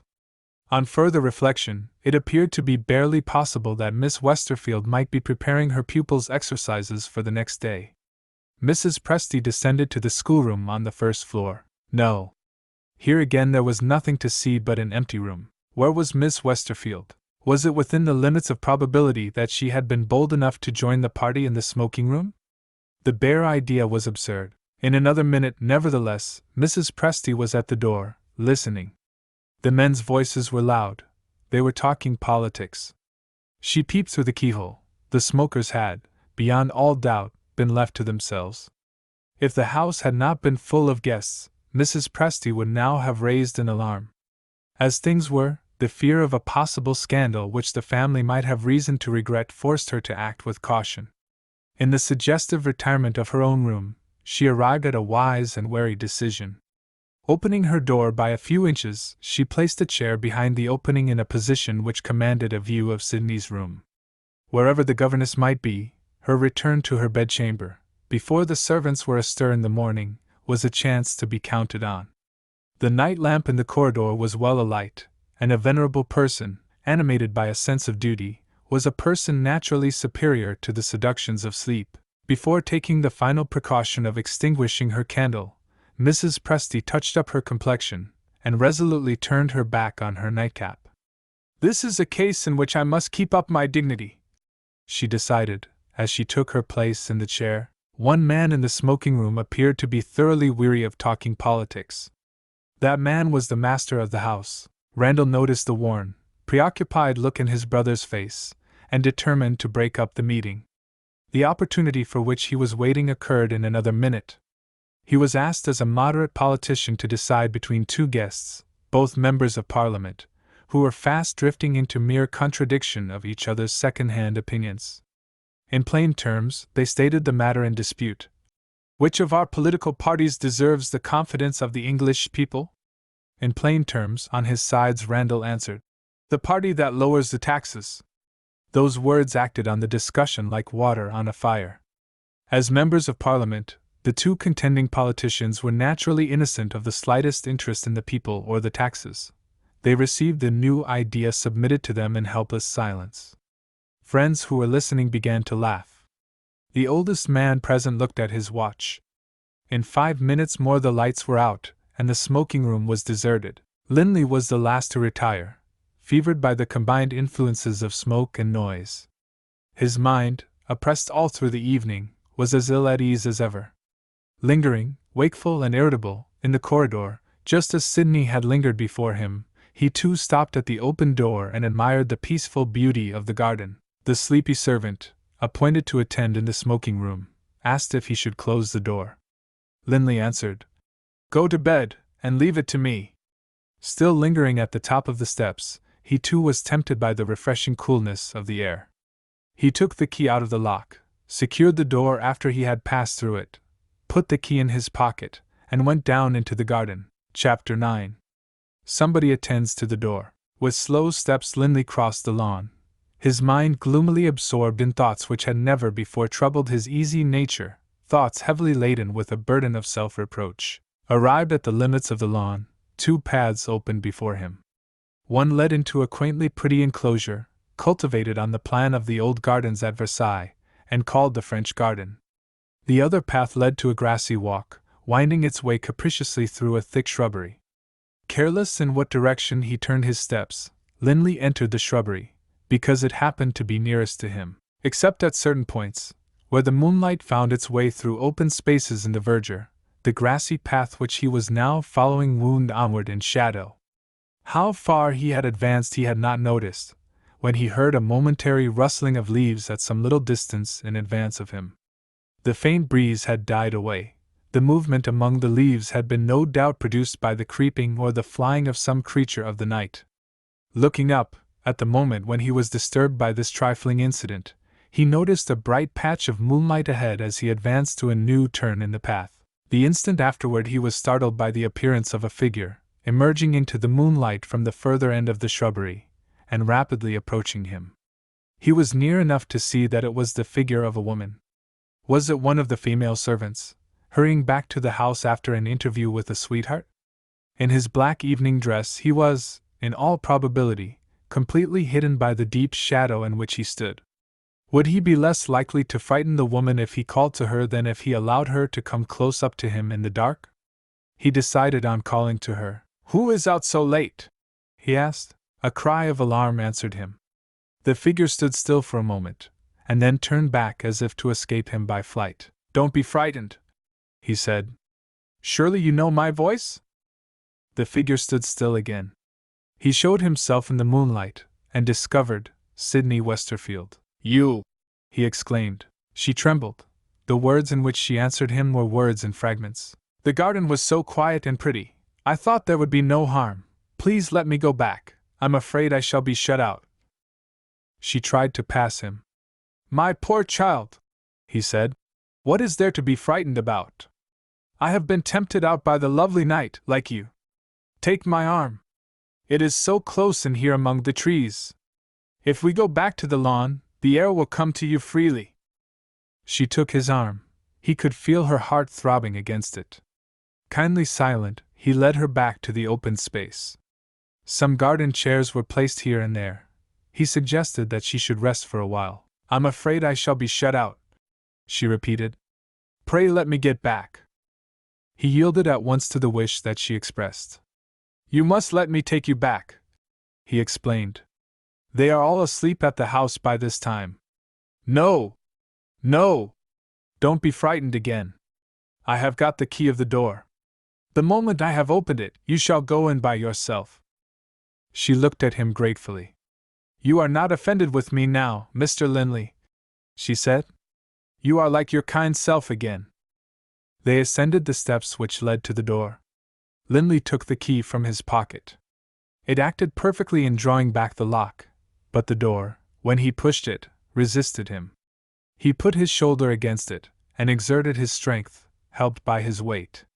The door remained immovable. Had one of the servants, sitting up later than usual after the party, and not aware that Mr. Linley had gone into the garden, noticed the door, and carefully fastened the bolts on the inner side? That was exactly what had happened. There was nothing for it but to submit to circumstances. Linley led the way down the steps again. "We are shut out," he said. Sidney listened in silent dismay. He seemed to be merely amused. He treated their common misfortune as lightly as if it had been a joke. "There's nothing so very terrible in our situation," he reminded her. "The servants' offices will be open between 6 and 7 o'clock. The weather is perfect, and the summer house in the French garden has one easy chair in it, to my certain knowledge, in which you may rest and sleep. I'm sure you must be tired. Let me take you there." She drew back and looked up at the house. "Can't we make them hear us?" she asked. "Quite impossible. Besides," he was about to remind her of the evil construction which might be placed on their appearance together, returning from the garden at an advanced hour of the night, but her innocence pleaded with him to be silent. He only said, "You forget that we all sleep at the top of our old castle. There is no knocker to the door, and no bell that rings upstairs. Come to the summer house. In an hour or two more we shall see the sun rise." She took his arm in silence. They reached the French garden without another word having passed between them. The summer house had been designed, in harmony with the French taste of the last century, from a classical model. It was a rough copy in wood of the Temple of Vesta at Rome.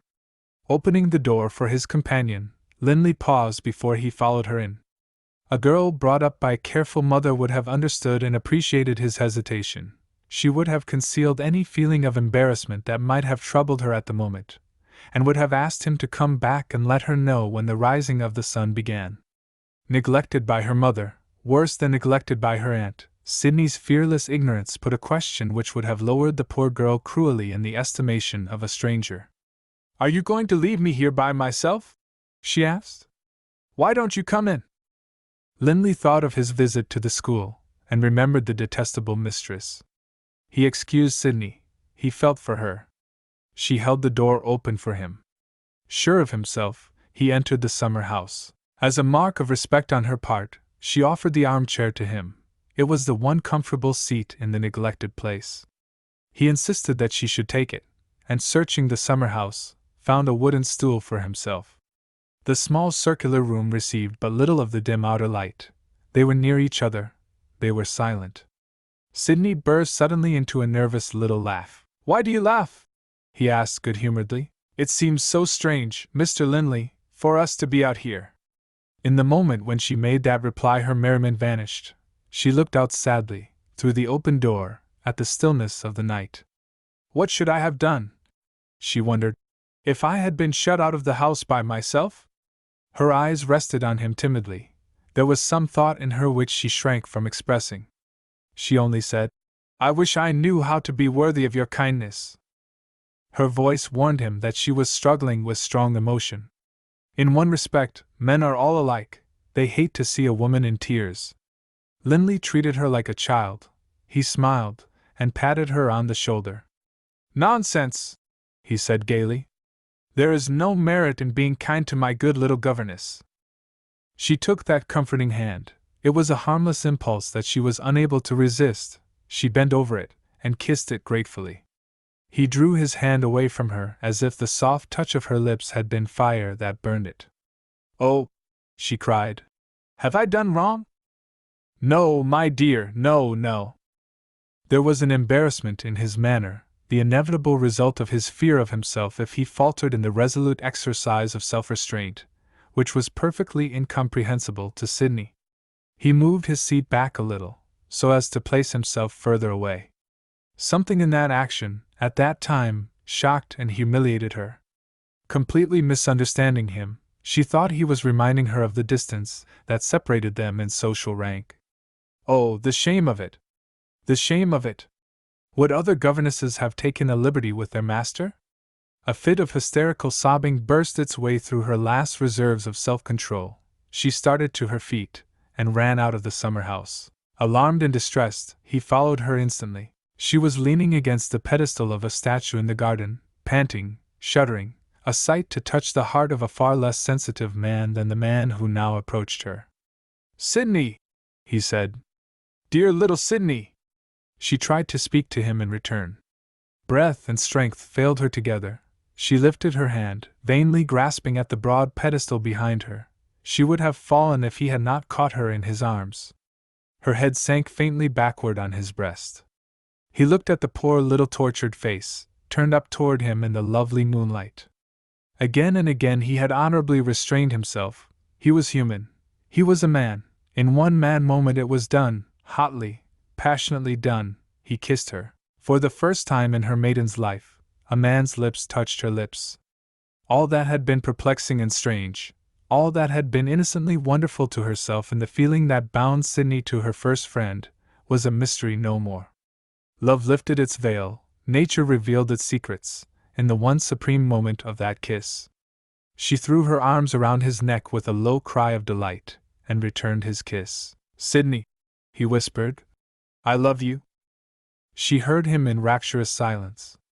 Her kiss had answered for her. At that crisis in their lives, they were saved by an accident, a poor little common accident that happens every day.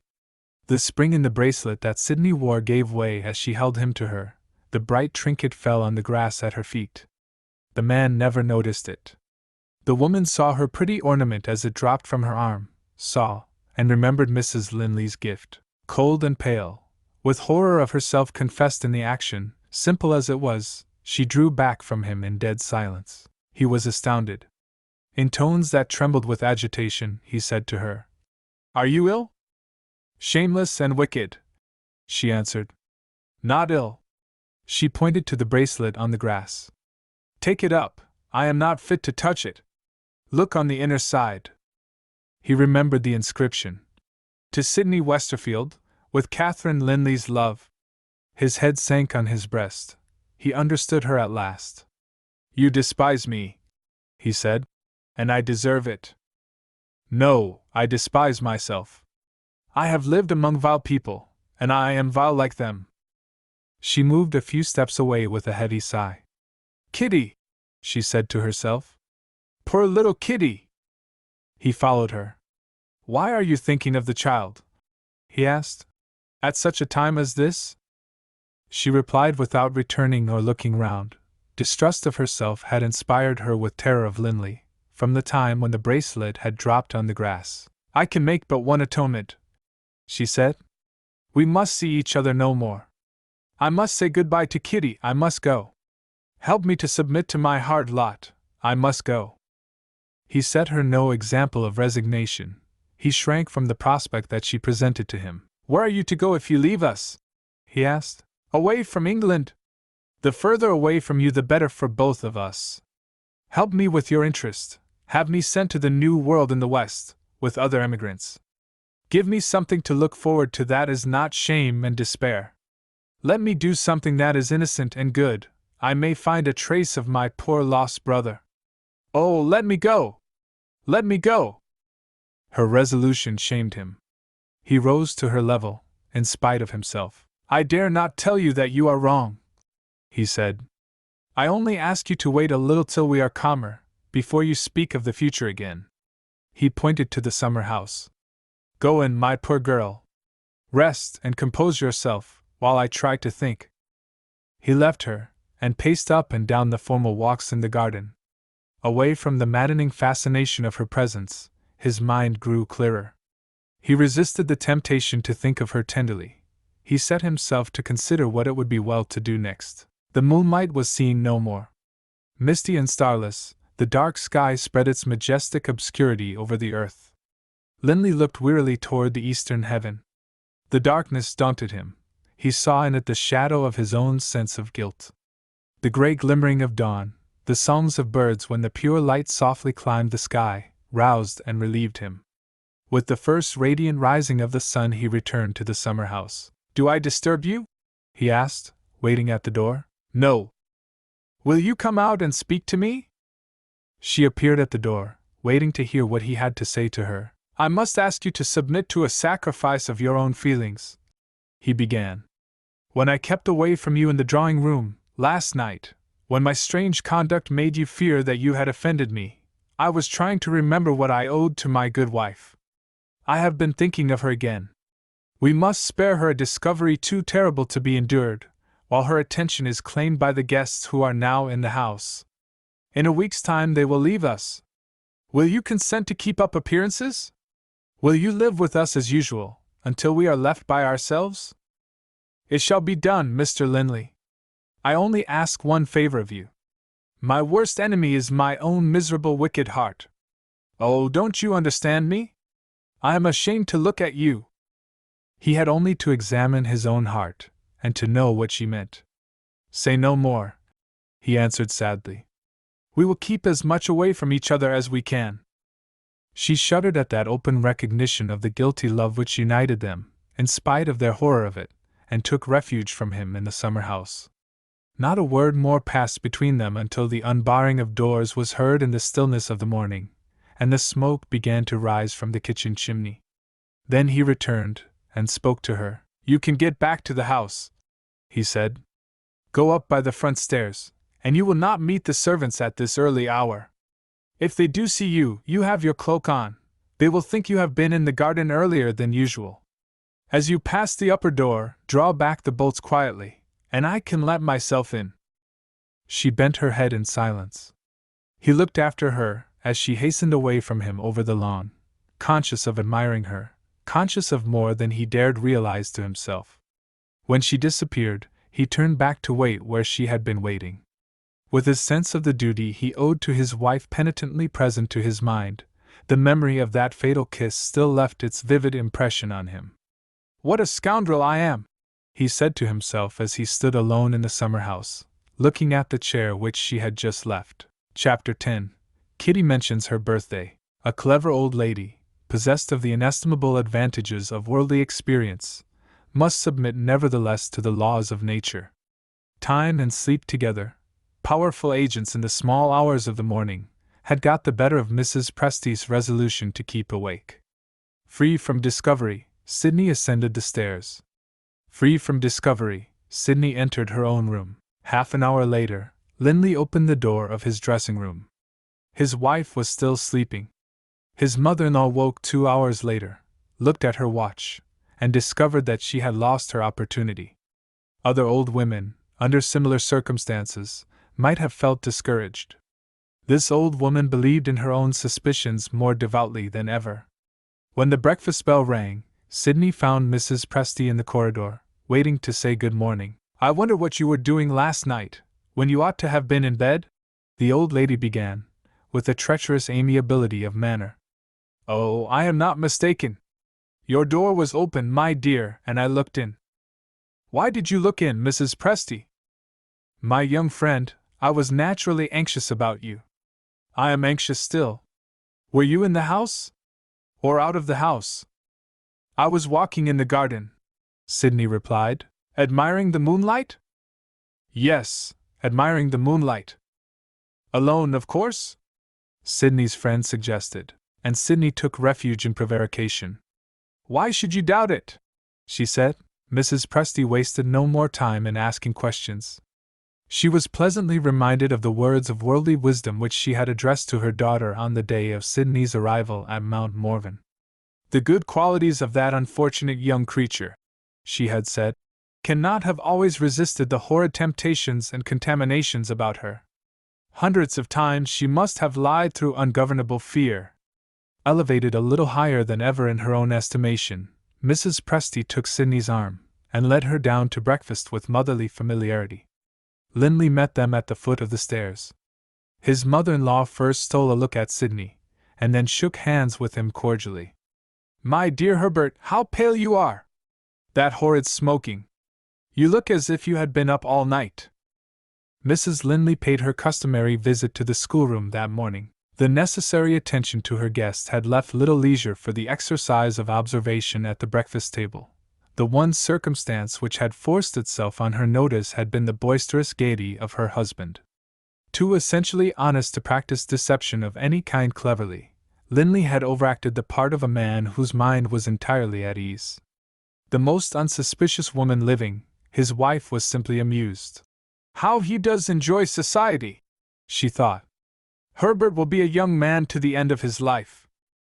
In the best possible spirits, still animated by her successful exertions to entertain her friends, Mrs. Linley opened the schoolroom door briskly. How are the lessons getting on? She began, and checked herself with a start. Kitty! She exclaimed. Crying? The child ran to her mother with tears in her eyes. Look at Sid! She sulks, she cries, she won't talk to me, send for the doctor. You tiresome child, I don't want the doctor.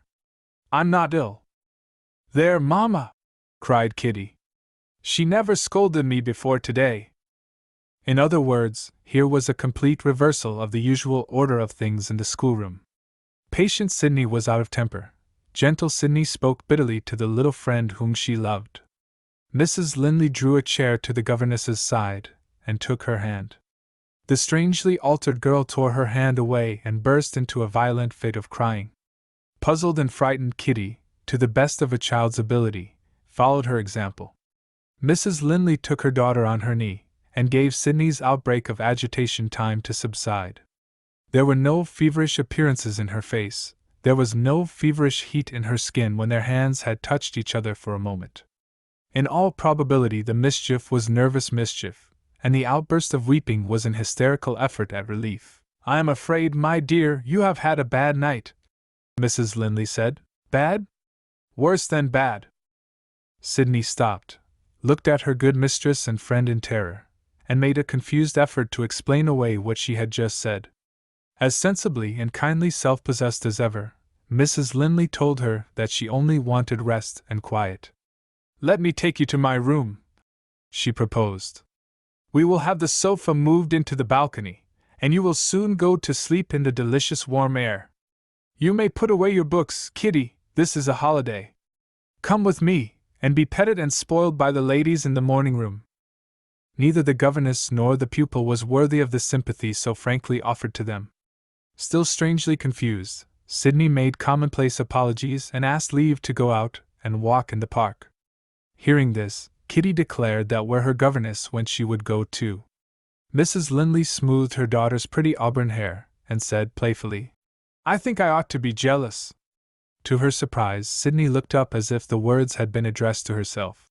You mustn't be fonder, my dear, of your governess, Mrs. Linley went on, than you are of your mother. She kissed the child, and rising to go, discovered that Sidney had moved to another part of the room. She was standing at the piano, with a page of music in her hand. The page was upside down, and she had placed herself in a position which concealed her face. Slow as Mrs. Linley was to doubt any person, more especially a person who interested her, she left the room with a vague fear of something wrong, and with a conviction that she would do well to consult her husband. Hearing the door close, Sidney looked round. She and Kitty were alone again, and Kitty was putting away her books without showing any pleasure at the prospect of a holiday. Sidney took the child fondly in her arms. Would you be very sorry, she asked, if I was obliged to go away some day and leave you? Kitty turned pale with terror at the dreadful prospect which those words presented. There! I am only joking, Sidney said, shocked at the effect which her attempt to suggest the impending separation had produced. You shall come with me, darling. We will walk in the park together. Kitty's face brightened directly. She proposed extending their walk to the paddock, and feeding the cows. Sidney readily consented. Any amusement was welcome to her which diverted the child's attention from herself. They had been nearly an hour in the park, and were returning to the house through a clump of trees, when Sidney's companion, running on before her, cried, Here's Papa! Her first impulse was to draw back behind a tree, in the hope of escaping notice. Linley sent Kitty away to gather a nosegay of daisies, and joined Sidney under the trees. I have been looking for you everywhere, he said. My wife. Sidney interrupted him. Discovered! She exclaimed. There is nothing that need alarm you, he replied. Catherine is too good and too true herself to suspect others easily. She sees a change in you that she doesn't understand. She asks if I have noticed it, and that is all. But her mother has the cunning of the devil. There is a serious reason for controlling yourself. He spoke so earnestly that he startled her. Are you angry with me? She asked. Angry? Does the man live who could be angry with you? It might be better for both of us if you were angry with me. I have to control myself. I will try again. Oh, if you only knew what I suffer when Mrs. Linley is kind to me. He persisted in trying to rouse her to a sense of the danger that threatened them, while the visitors remained in the house. In a few days, Sidney, there will be no more need for the deceit that is now forced on us. Till that time comes, remember, Mrs. Presty suspects us. Kitty ran back to them with her hands full of daisies before they could say more. There is your nosegay, Papa. No, I don't want you to thank me. I want to know what present you are going to give me. Her father's mind was preoccupied. He looked at her absently. The child's sense of her own importance was wounded. She appealed to her governess. Would you believe it? She asked. Papa has forgotten that next Tuesday is my birthday. Very well, Kitty, I must pay the penalty of forgetting. What present would you like to have? I want a doll's perambulator. Ha! In my time we were satisfied with a doll. They all three looked round. Another person had suddenly joined in the talk. There was no mistaking the person's voice. Mrs. Presty appeared among the trees, taking a walk in the park.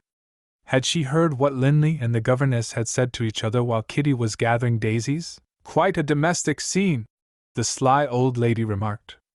Papa, looking like a saint in a picture, with flowers in his hand.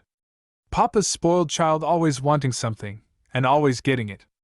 And Papa's governess, so sweetly fresh and pretty that I should certainly fall in love with her, if I had the advantage of being a man. You have no doubt, remarked Herbert. I think I hear the bell. Shall we go to lunch? You have no doubt, I say, remarked what curiously opposite styles Catherine and Miss Westerfield present, so charming, and yet such complete contrasts. I wonder whether they occasionally envy each other's good looks. Does my daughter ever regret that she is not Miss Westerfield? And do you, my dear, sometimes wish you were Mrs. Linley? While we are about it, let me put a third question, Linley interposed. Are you ever aware of it yourself, Mrs. Presty, when you are talking nonsense? He was angry, and he showed it in that feeble reply. Sidney felt the implied insult offered to her in another way. It roused her to the exercise of self-control as nothing had roused her yet. She ignored Mrs. Presty's irony with a composure worthy of Mrs. Presty herself. Where is the woman? She said. Who would not wish to be as beautiful as Mrs. Linley, and as good? Thank you, my dear, for a compliment to my daughter, a sincere compliment, no doubt. It comes in very neatly and nicely, Mrs. Presty acknowledged. After my son-in-law's little outbreak of temper. My poor Herbert, when will you understand that I mean no harm? I am an essentially humorous person. My wonderful spirits are always carrying me away. I do assure you, Miss Westerfield, I don't know what worry is. My troubles, deaths in the family, and that sort of thing, seem to slip off me in a most remarkable manner. Poor Mr. Norman used to attribute it to my excellent digestion. My second husband would never hear of such an explanation as that. His high ideal of women shrank from allusions to stomachs. He used to speak so nicely, quoting some poet, of the sunshine of my breast. Vague, perhaps, said Mrs. Presty, modestly looking down at the ample prospect of a personal nature which presented itself below her throat. But so flattering to one's feelings. There's the luncheon bell again, I declare. I'll run on before and tell them you are coming. Some people might say they wish to be punctual. I am truth itself, and I own I don't like to be helped to the underside of the fish. Au revoir. Do you remember, Miss Westerfield, when I asked you to repeat au revoir as a specimen of your French? I didn't think much of your accent. Oh, dear me, I didn't think much of your accent. Kitty looked after her affluent grandmother with eyes that stared respectfully in ignorant admiration. She pulled her father's coat-tail, and addressed herself gravely to his private ear. Oh, Papa, what noble words Grandmama has! Chapter 11. Linley asserts his authority. On the evening of Monday in the new week, the last of the visitors had left Mount Morven. Mrs. Linley dropped into a chair, in what Randall called the heavenly tranquility of the deserted drawing room, and owned that the effort of entertaining her guests had completely worn her out. "It's too absurd, at my time of life," she said with a faint smile. "But I am really and truly so tired that I must go to bed before dark, as if I was a child again." Mrs. Presty, maliciously observant of the governess, sitting silent and apart in a corner, approached her daughter in a hurry, to all appearance with a special object in view. Linley was at no loss to guess what that object might be. "Will you do me a favor, Catherine?" Mrs. Presty began. "I wish to say a word to you in your own room." "Oh, Mamma, have some mercy on me, and put it off till tomorrow." Mrs. Presty reluctantly consented to this proposal, on one condition. "It is understood," she stipulated, "that I am to see you the first thing in the morning?" Mrs. Linley was ready to accept that condition, or any condition, which promised her a night of uninterrupted repose. She crossed the room to her husband, and took his arm. "In my state of fatigue, Herbert, I shall never get up our steep stairs, unless you help me." As they ascended the stairs together, Linley found that his wife had a reason of her own for leaving the drawing-room. "I am quite weary enough to go to bed," she explained. "But I wanted to speak to you first. It's about Miss Westerfield." No, we needn't stop on the landing. Do you know, I think I have found out what has altered our little governess so strangely. I seem to startle you?" "No. I am only astonished," Mrs. Linley resumed, "at my own stupidity in not having discovered it before. We must be kinder than ever to the poor girl now. Can't you guess why?" "My dear, how dull you are! Must I remind you that we have had 2 single men among our visitors? One of them is old and doesn't matter. But the other, I mean Sir George, of course, is young, handsome, and agreeable. I am so sorry for Sydney Westerfield. It's plain to me that she is hopelessly in love with a man who has run through his fortune, and must marry money if he marries at all. I shall speak to Sydney tomorrow, and I hope and trust one shall succeed in winning her confidence. Thank heaven, here we are at my door at last! I can't say more now, I'm ready to drop. Good night, dear, you look tired too. It's a nice thing to have friends, I know, but oh, what a relief it is sometimes to get rid of them." She kissed him, and let him go, left by himself, to compare his wife's innocent mistake with the terrible enlightenment that awaited her. Linley's courage failed him. He leaned on the quaintly carved rail that protected the outer side of the landing, and looked down at the stone hall far below. If the old woodwork, he thought, would only give way under his weight, there would be an escape from the coming catastrophe, found in an instant. A timely remembrance of Sydney recalled him to himself. For her sake, he was bound to prevent Mrs. Presty's contemplated interview with his wife on the next morning. Descending the stairs, he met his brother in the corridor on the first floor. "The very man I want to see," Randall said. "Tell me, Herbert, what is the matter with that curious old woman?" "Do you mean Mrs. Presty?" "Yes. She has just been telling me that our friend Mrs. McEdwin has taken a fancy to Miss Westerfield, and would be only too glad to deprive us of our pretty governess." "Did Mrs. Presty say that in Miss Westerfield's presence?" "No. Soon after you and Catherine left the room, Miss Westerfield left it too. I dare say I am wrong, for I haven't had time to think of it, but Mrs. Presty's manner suggested to me that she would be glad to see the poor girl sent out of the house. I am going to speak to her, Randall, on that very subject. Is she still in the drawing-room?" "Yes." "Did she say anything more to you?" "I didn't give her the chance. I don't like Mrs. Presty. You look worn and worried, Herbert. Is there anything wrong?" "If there is, my dear fellow, you will hear of it tomorrow." So they parted. Comfortably established in the drawing-room, Mrs. Presty had just opened her favorite newspaper. Her only companion was Linley's black poodle, resting at her feet. On the opening of the door, the dog rose, advanced to caress his master, and looked up in Linley's face. If Mrs. Presty's attention had happened to be turned that way, she might have seen, in the faithful creature's sudden and silent retreat, a warning of her son-in-law's humor at that moment. But she was, or assumed to be, interested in her reading, and she deliberately overlooked Linley's appearance. After waiting a little to attract her attention, he quietly took the newspaper out of her hand. "What does this mean?" Mrs. Presty asked. "It means, ma'am, that I have something to say to you." "Apparently, something that can't be said with common civility? Be as rude as you please. I am well used to it." Linley wisely took no notice of this. "Since you have lived at Mount Morven," he proceeded, "I think you have found me, on the whole, an easy man to get on with. At the same time, when I do make up my mind to be master in my own house, I am master." Mrs. Presty crossed her hands placidly on her lap, and asked, "Master of what?" "Master of your suspicions of Miss Westerfield. You are free, of course, to think of her and of me as you please.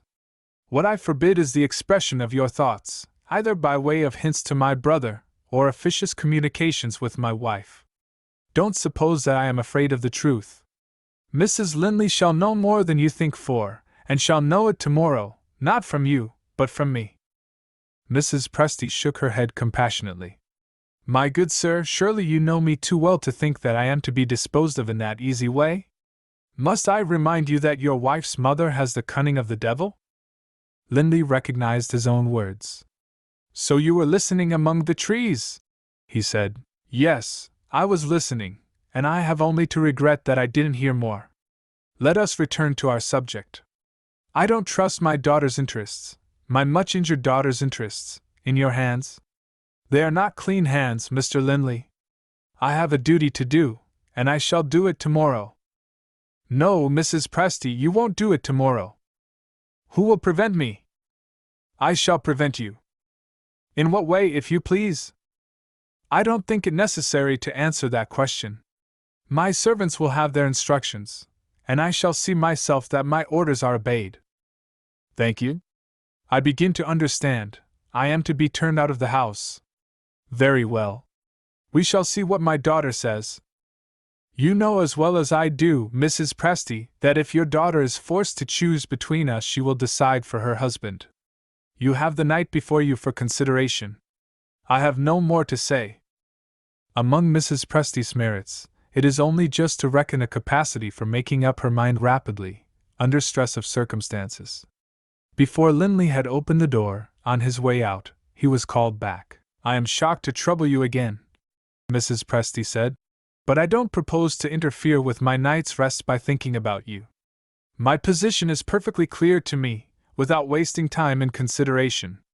When a man so completely forgets what is due to the weaker sex as to threaten a woman, the woman has no alternative but to submit. You are aware that I had arranged to see my daughter tomorrow morning. I yield to brute force, sir. Tell your wife that I shall not keep my appointment. Are you satisfied?" "Quite satisfied," Linley said, and left the room. His mother-in-law looked after him with a familiar expression of opinion, and a smile of supreme contempt. "You fool!" Only 2 words, and yet there seemed to be some hidden meaning in them, relating perhaps to what might happen on the next day, which gently tickled Mrs. Presty in the region assigned by phrenologists to the sense of self-esteem. Chapter 12. 2 of them sleep badly. Waiting for Sydney to come into the bedroom as usual and wish her good night, Kitty was astonished by the appearance of her grandmother, entering on tiptoe from the corridor, with a small paper parcel in her hand. "Whisper," said Mrs. Presty, pointing to the open door of communication with Mrs. Linley's room. "This is your birthday present. You mustn't look at it till you wake tomorrow morning." She pushed the parcel under the pillow, and instead of saying good night, took a chair and sat down. "May I show my present?" Kitty asked. "When I go to Mamma in the morning?" The present hidden under the paper wrapper was a 6-penny picture book. Kitty's grandmother disapproved of spending money lavishly on birthday gifts to children. "Show it, of course, and take the greatest care of it," Mrs. Presty answered gravely. "But tell me one thing, my dear, wouldn't you like to see all your presents early in the morning, like mine?" Still smarting under the recollection of her interview with her son-in-law, Mrs. Presty had certain ends to gain in putting this idea into the child's head. It was her special object to raise domestic obstacles to a private interview between the husband and wife during the earlier hours of the day. If the gifts, usually presented after the nursery dinner, were produced on this occasion after breakfast, there would be a period of delay before any confidential conversation could take place between Mr. and Mrs. Linley. In this interval Mrs. Presty saw her opportunity of setting Linley's authority at defiance, by rousing the first jealous suspicion in the mind of his wife. Innocent little Kitty became her grandmother's accomplice on the spot. "I shall ask Mamma to let me have my presents at breakfast time," she announced, "and kind Mamma will say yes," Mrs. Presty chimed in. "We will breakfast early, my precious child. Good night." Kitty was half asleep when her governess entered the room afterward, much later than usual. "I thought you had forgotten me," she said, yawning and stretching out her plump little arms. Sydney's heart ached when she thought of the separation that was to come with the next day. Her despair forced its way to expression in words. "I wish I could forget you," she answered, in reckless wretchedness. The child was still too drowsy to hear plainly. "What did you say?" she asked. Sydney gently lifted her in the bed, and kissed her again and again. Kitty's sleepy eyes opened in surprise. "How cold your hands are," she said. "And how often you kiss me. What is it you have come to say to me, good night or goodbye?" Sydney laid her down again on the pillow, gave her a last kiss, and ran out of the room. In the corridor she heard Linley's voice on the lower floor. He was asking one of the servants if Miss Westerfield was in the house or in the garden. Her first impulse was to advance to the stairs and to answer his question.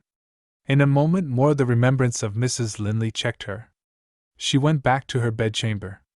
The presents that she had received, since her arrival at Mount Morven, were all laid out so that they could be easily seen by any person entering the room, after she had left the house.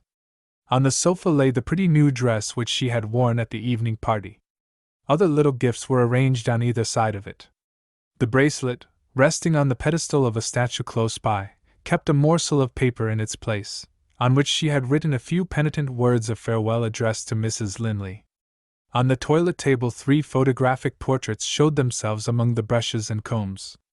She sat down, and looked first at the likenesses of Mrs. Linley and Kitty. Had she any right to make those dear faces her companions in the future? She hesitated. Her tears dropped on the photographs. "They're as good as spoiled now," she thought. "They're no longer fit for anybody but me." She paused, and abruptly took up the third and last photograph, the likeness of Herbert Linley. Was it an offense, now, even to look at his portrait? No idea of leaving it behind her was in her mind. Her resolution vibrated between two miseries: the misery of preserving her keepsake after she had parted from him forever, and the misery of destroying it. Resigned to one more sacrifice, she took the card in both hands to tear it up. It would have been scattered in pieces on the floor, but for the chance which had turned the portrait side of the card toward her instead of the back. Her longing eyes stole a last look at him. A frenzy seized her. She pressed her lips to the photograph in a passion of hopeless love. "What does it matter?" she asked herself. "I'm nothing but the ignorant object of his kindness, the poor fool who could see no difference between gratitude and love. Where is the harm of having him with me when I am starving in the streets, or dying in the workhouse?" The fervid spirit in her that had never known a mother's loving discipline, never thrilled to the sympathy of a sister friend, rose in revolt against the evil destiny which had embittered her life. Her eyes still rested on the photograph. "Come to my heart, my only friend, and kill me!" As those wild words escaped her, she thrust the card furiously into the bosom of her dress, and threw herself on the floor. There was something in the mad self-abandonment of that action which mocked the innocent despair of her childhood, on the day when her mother left her at the cruel mercy of her aunt. That night was a night of torment in secret to another person at Mount Morven. Wandering, in his need of self-isolation, up and down the dreary stone passages in the lower part of the house, Linley counted the hours, inexorably lessening the interval between him and the ordeal of confession to his wife. As yet, he had failed to find the opportunity of addressing to Sydney the only words of encouragement he could allow to pass his lips. He had asked for her earlier in the evening, and nobody could tell him where she was. Still in ignorance of the refuge which she might by bare possibility hope to find in Mrs. McEdwin's house, Sydney was spared the torturing doubts which now beset Herbert Linley's mind. Would the noble woman whom they had injured allow their atonement to plead for them, and consent to keep their miserable secret? Might they still put their trust in that generous nature a few hours hence? Again and again those questions confronted Linley, and again he shrank from attempting to answer them. Chapter 13. Kitty Keeps Her Birthday. They were all assembled as usual at the breakfast table. Preferring the request suggested to her by Mrs. Presty, Kitty had hastened the presentation of the birthday gifts, by getting into her mother's bed in the morning, and exacting her mother's promise before she would consent to get out again. By her own express wish, she was left in ignorance of what the presents would prove to be. "Hide them from me," said this young epicure in pleasurable sensations, "and make me want to see them until I can bear it no longer." The gifts had accordingly been collected in an embrasure of one of the windows, and the time had now arrived when Kitty could bear it no longer. In the procession of the presents, Mrs. Linley led the way. She had passed behind the screen which had thus far protected the hidden treasures from discovery, and appeared again with a vision of beauty in the shape of a doll. The dress of this wonderful creature exhibited the latest audacities of French fashion. Her head made a bow, her eyes went to sleep and woke again. She had a voice that said 2 words, more precious than 2,000 in the mouth of a mere living creature. Kitty's arms opened and embraced her gift with a scream of ecstasy. That fervent pressure found its way to the right spring. The doll squeaked, "Mama!" and creaked, and cried again, and said, "Papa!" Kitty sat down on the floor. Her legs would support her no longer. "I think I shall faint," she said quite seriously. In the midst of the general laughter, Sidney silently placed a new toy, a pretty little imitation of a jeweler's casket, at Kitty's side, and drew back before the child could look at her. Mrs. Presty was the only person present who noticed her pale face and the trembling of her hands as she made the effort which preserved her composure. The doll's necklace, bracelets, and watch and chain riveted Kitty's attention on the casket. Just as she thought of looking round for her dear Sid, her father produced a new outburst of delight by presenting a perambulator worthy of the doll. Her uncle followed with a parasol, devoted to the preservation of the doll's complexion when she went out for an airing. Then there came a pause. Where was the generous grandmother's gift? Nobody remembered it. Mrs. Presty herself discovered the inestimable 6-penny picture book cast away and forgotten on a distant window seat. "I have a great mind to keep this," she said to Kitty, "till you are old enough to value it properly." In the moment of her absence at the window, Linley's mother-in-law lost the chance of seeing him whisper to Sidney. "Meet me in the shrubbery in half an hour," he said. She stepped back from him, startled by the proposal. When Mrs. Presty was in the middle of the room again, Linley and the governess were no longer near each other. Having by this time recovered herself, Kitty got on her legs. "No," the spoiled child declared, addressing the company present. "I'm going to play." The doll was put into the perambulator, and was wheeled about the room, while Mrs. Linley moved the chairs out of the way, and Randall attended with the open parasol, under orders to pretend that the sun was shining. Once more the 6-penny picture book was neglected. Mrs. Presty picked it up from the floor, determined by this time to hold it in reserve until her ungrateful grandchild reached years of discretion. She put it in the bookcase between Byron's Don Juan and Butler's Lives of the Saints. In the position which she now occupied, Linley was visible approaching Sidney again. "Your own interests are seriously concerned," he whispered, "in something that I have to tell you." Incapable of hearing what passed between them, Mrs. Presty could see that a secret understanding united her son-in-law and the governess. She looked round cautiously at Mrs. Linley. Kitty's humor had changed. She was now eager to see the doll's splendid clothes taken off and put on again. "Come and look at it," she said to Sidney. "I want you to enjoy my birthday as much as I do." Left by himself, Randall got rid of the parasol by putting it on a table near the door. Mrs. Presty beckoned to him to join her at the further end of the room. "I want you to do me a favor," she began. Glancing at Linley before she proceeded, Mrs. Presty took up a newspaper, and affected to be consulting Randall's opinion on a passage which had attracted her attention. "Your brother is looking our way," she whispered. "He mustn't suspect that there is a secret between us." False pretenses of any kind invariably irritated Randall. What do you want me to do? He asked sharply. The reply only increased his perplexity. Observe Miss Westerfield and your brother. Look at them now. Randall obeyed. What is there to look at? He inquired. Can't you see? I see they are talking to each other. They are talking confidentially, talking so that Mrs. Linley can't hear them. Look again. Randall fixed his eyes on Mrs. Presty, with an expression which showed his dislike of that lady a little too plainly. Before he could answer what she had just said to him, his lively little niece hit on a new idea. The sun was shining, the flowers were in their brightest beauty, and the doll had not yet been taken into the garden. Kitty at once led the way out, so completely preoccupied in steering the perambulator in a straight course that she forgot her uncle and the parasol. Only waiting to remind her husband and Sidney that they were wasting the beautiful summer morning indoors, Mrs. Linley followed her daughter, and innocently placed a fatal obstacle in Mrs. Presty's way by leaving the room. Having consulted each other by a look, Linley and the governess went out next. Left alone with Randall, Mrs. Presty's anger, under the complete overthrow of her carefully laid scheme, set restraint at defiance. My daughter's married life is a wreck, she burst out, pointing theatrically to the door by which Linley and Sidney Westerfield had retired. And Catherine has the vile creature whom your brother picked up in London to thank for it.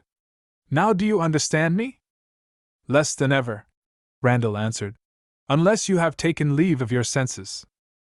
Mrs. Presty recovered the command of her temper. On that fine morning her daughter might remain in the garden until the luncheon bell rang.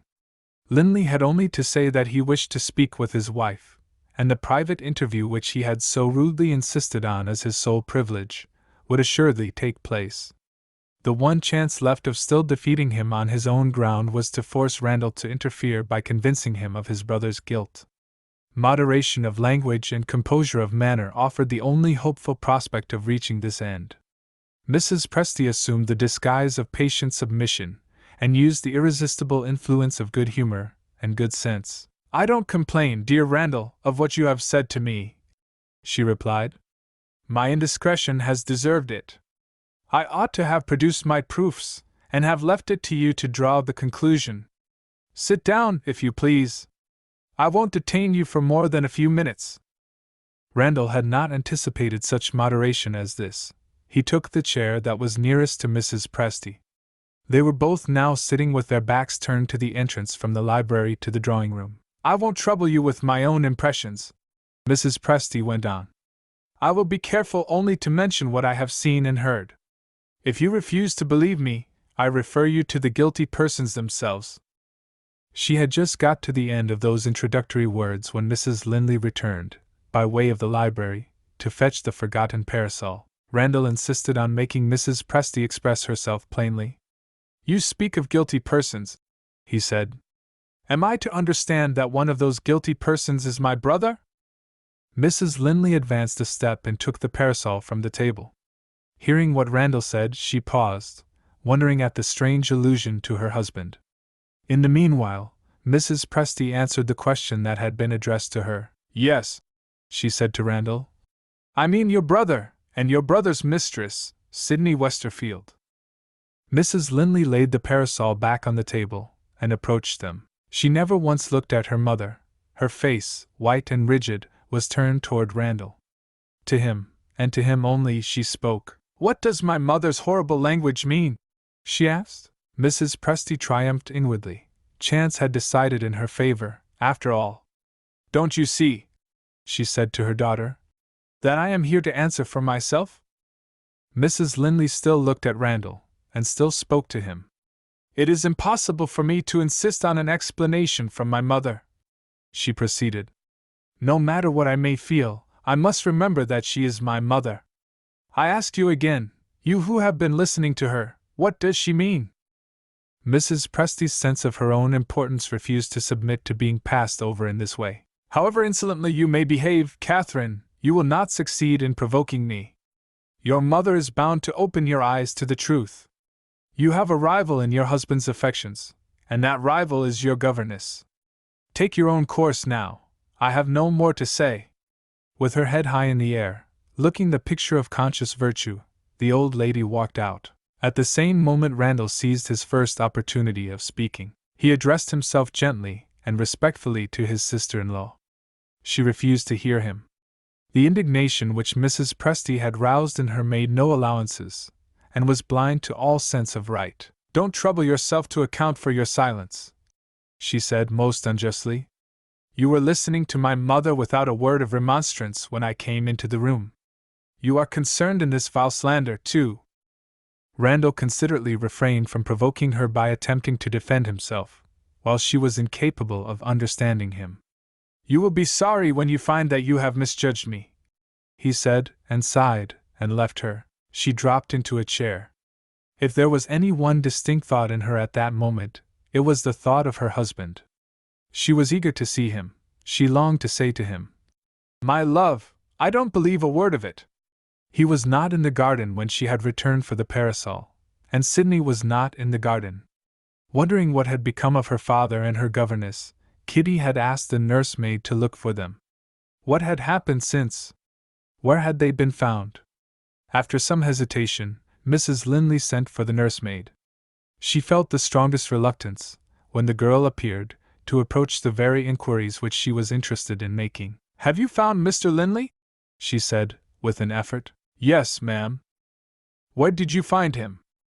"In the shrubbery." "Did your master say anything?" "I slipped away, ma'am, before he saw me." "Why?" "Miss Westerfield was in the shrubbery, with my master. I might have been mistaken." The girl paused, and looked confused. Mrs. Linley tried to tell her to go on. The words were in her mind, but the capacity of giving expression to them failed her. She impatiently made a sign. The sign was understood. "I might have been mistaken," the maid repeated. "But I thought Miss Westerfield was crying." Having replied in those terms, she seemed to be anxious to get away. The parasol caught her eye. "Miss Kitty wants this," she said, "and wonders why you have not gone back to her in the garden. May I take the parasol?" "Take it."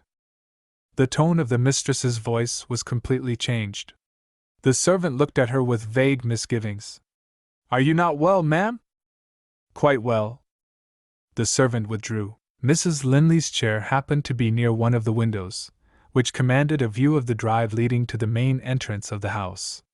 A carriage had just arrived bringing holiday travelers to visit that part of Mount Morven which was open to strangers.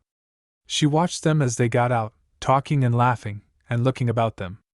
Still shrinking instinctively from the first doubt of Herbert that had ever entered her mind, she found a refuge from herself in watching the ordinary events of the day. One by one the tourists disappeared under the portico of the front door. The empty carriage was driven away next, to water the horses at the village inn. Solitude was all she could see from the windows. Silence, horrible silence, surrounded her out of doors and in. The thoughts from which she recoiled forced their way back into her mind. The narrative of the nursemaid's discovery became a burden on her memory once more. She considered the circumstances. In spite of herself, she considered the circumstances again.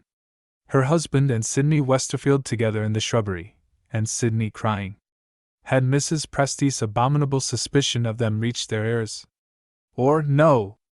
That second possibility might be estimated at its right value by any other woman, not by Herbert Linley's wife. She snatched up the newspaper, and fixed her eyes on it in the hope of fixing her mind on it next. Obstinately, desperately, she read without knowing what she was reading. The lines of print were beginning to mingle and grow dim, when she was startled by the sudden opening of the door. She looked round. Her husband entered the room. Chapter 14. Kitty feels the heartache. Linley advanced a few steps, and stopped. His wife, hurrying eagerly to meet him, checked herself. It might have been distrust, or it might have been unreasoning fear. She hesitated on the point of approaching him. "I have something to say, Catherine, which I'm afraid will distress you." His voice faltered, his eyes rested on her, then looked away again. He said no more? He had spoken a few commonplace words, and yet he had said enough. She saw the truth in his eyes, heard the truth in his voice. A fit of trembling seized her. Linley stepped forward, in the fear that she might fall. She instantly controlled herself, and signed to him to keep back. "Don't touch me," she said. You come from Miss Westerfield. That reproach roused him. I own that I come from Miss Westerfield, he answered. She addresses a request to you through me. I refuse to grant it. Hear it first. No! Hear it, in your own interest. She asks permission to leave the house, never to return again. While she is still innocent. His wife eyed him with a look of unutterable contempt. He submitted to it, but not in silence. A man doesn't lie, Catherine, who makes such a confession as I am making now. Miss Westerfield offers the one atonement in her power, while she is still innocent of having wronged you, except in thought. Is that all? Mrs. Linley asked. It rests with you, he replied, to say if there is any other sacrifice of herself which will be more acceptable to you. Let me understand first what the sacrifice means.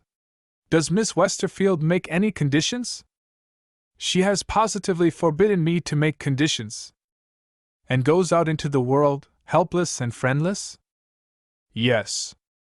Even under the terrible trial that wrung her, the nobility of the woman's nature spoke in her next words. Give me time to think of what you have said, she pleaded. I have led a happy life. I am not used to suffer as I am suffering now. They were both silent. Kitty's voice was audible on the stairs that led to the picture gallery, disputing with the maid. Neither her father nor her mother heard her. Miss Westerfield is innocent of having wronged me, except in thought, Mrs. Linley resumed. Do you tell me that on your word of honor? On my word of honor. So far his wife was satisfied. My governess, she said, might have deceived me. She has not deceived me. I owe it to her to remember that. She shall go, but not helpless and not friendless.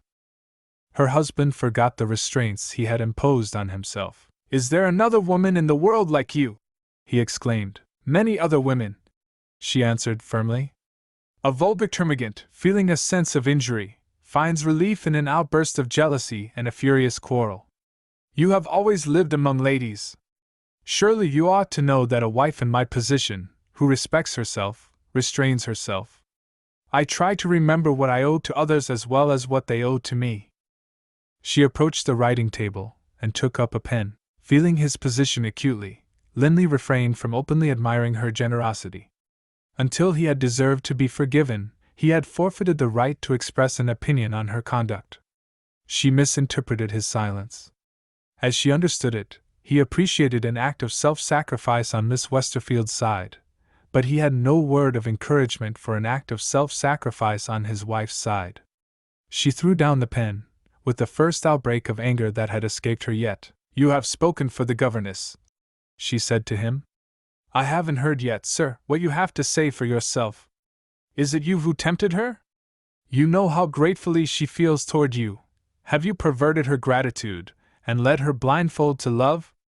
Cruel, cruel, cruel! Defend yourself if you can. He made no reply. Is it not worth your while to defend yourself? She burst out, passionately. Your silence is an insult.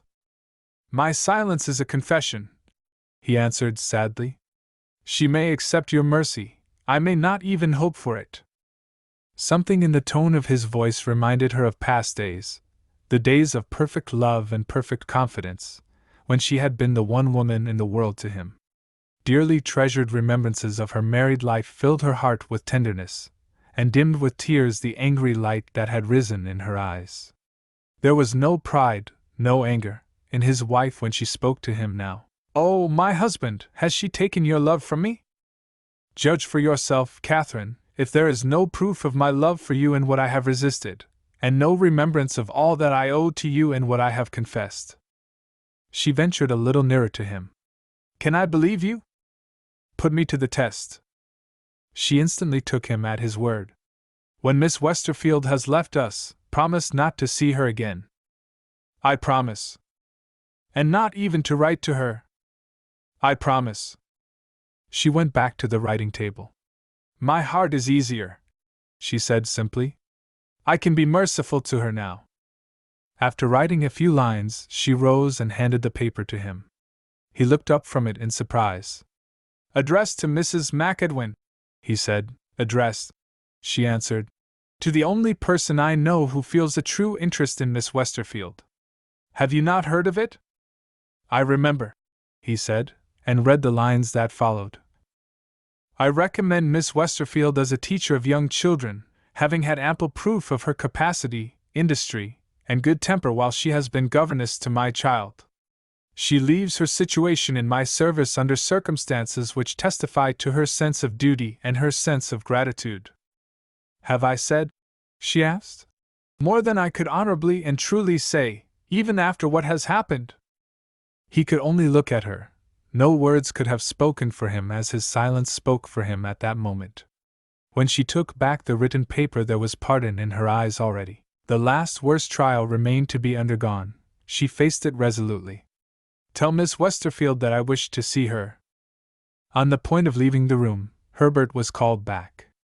If you happen to meet with my mother, his wife added, will you ask her to come to me? Mrs. Presty knew her daughter's nature.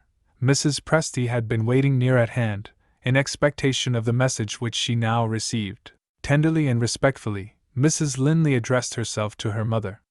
When we last met, I thought you spoke rashly and cruelly. I know now that there was truth, some truth, let me say, in what offended me at the time.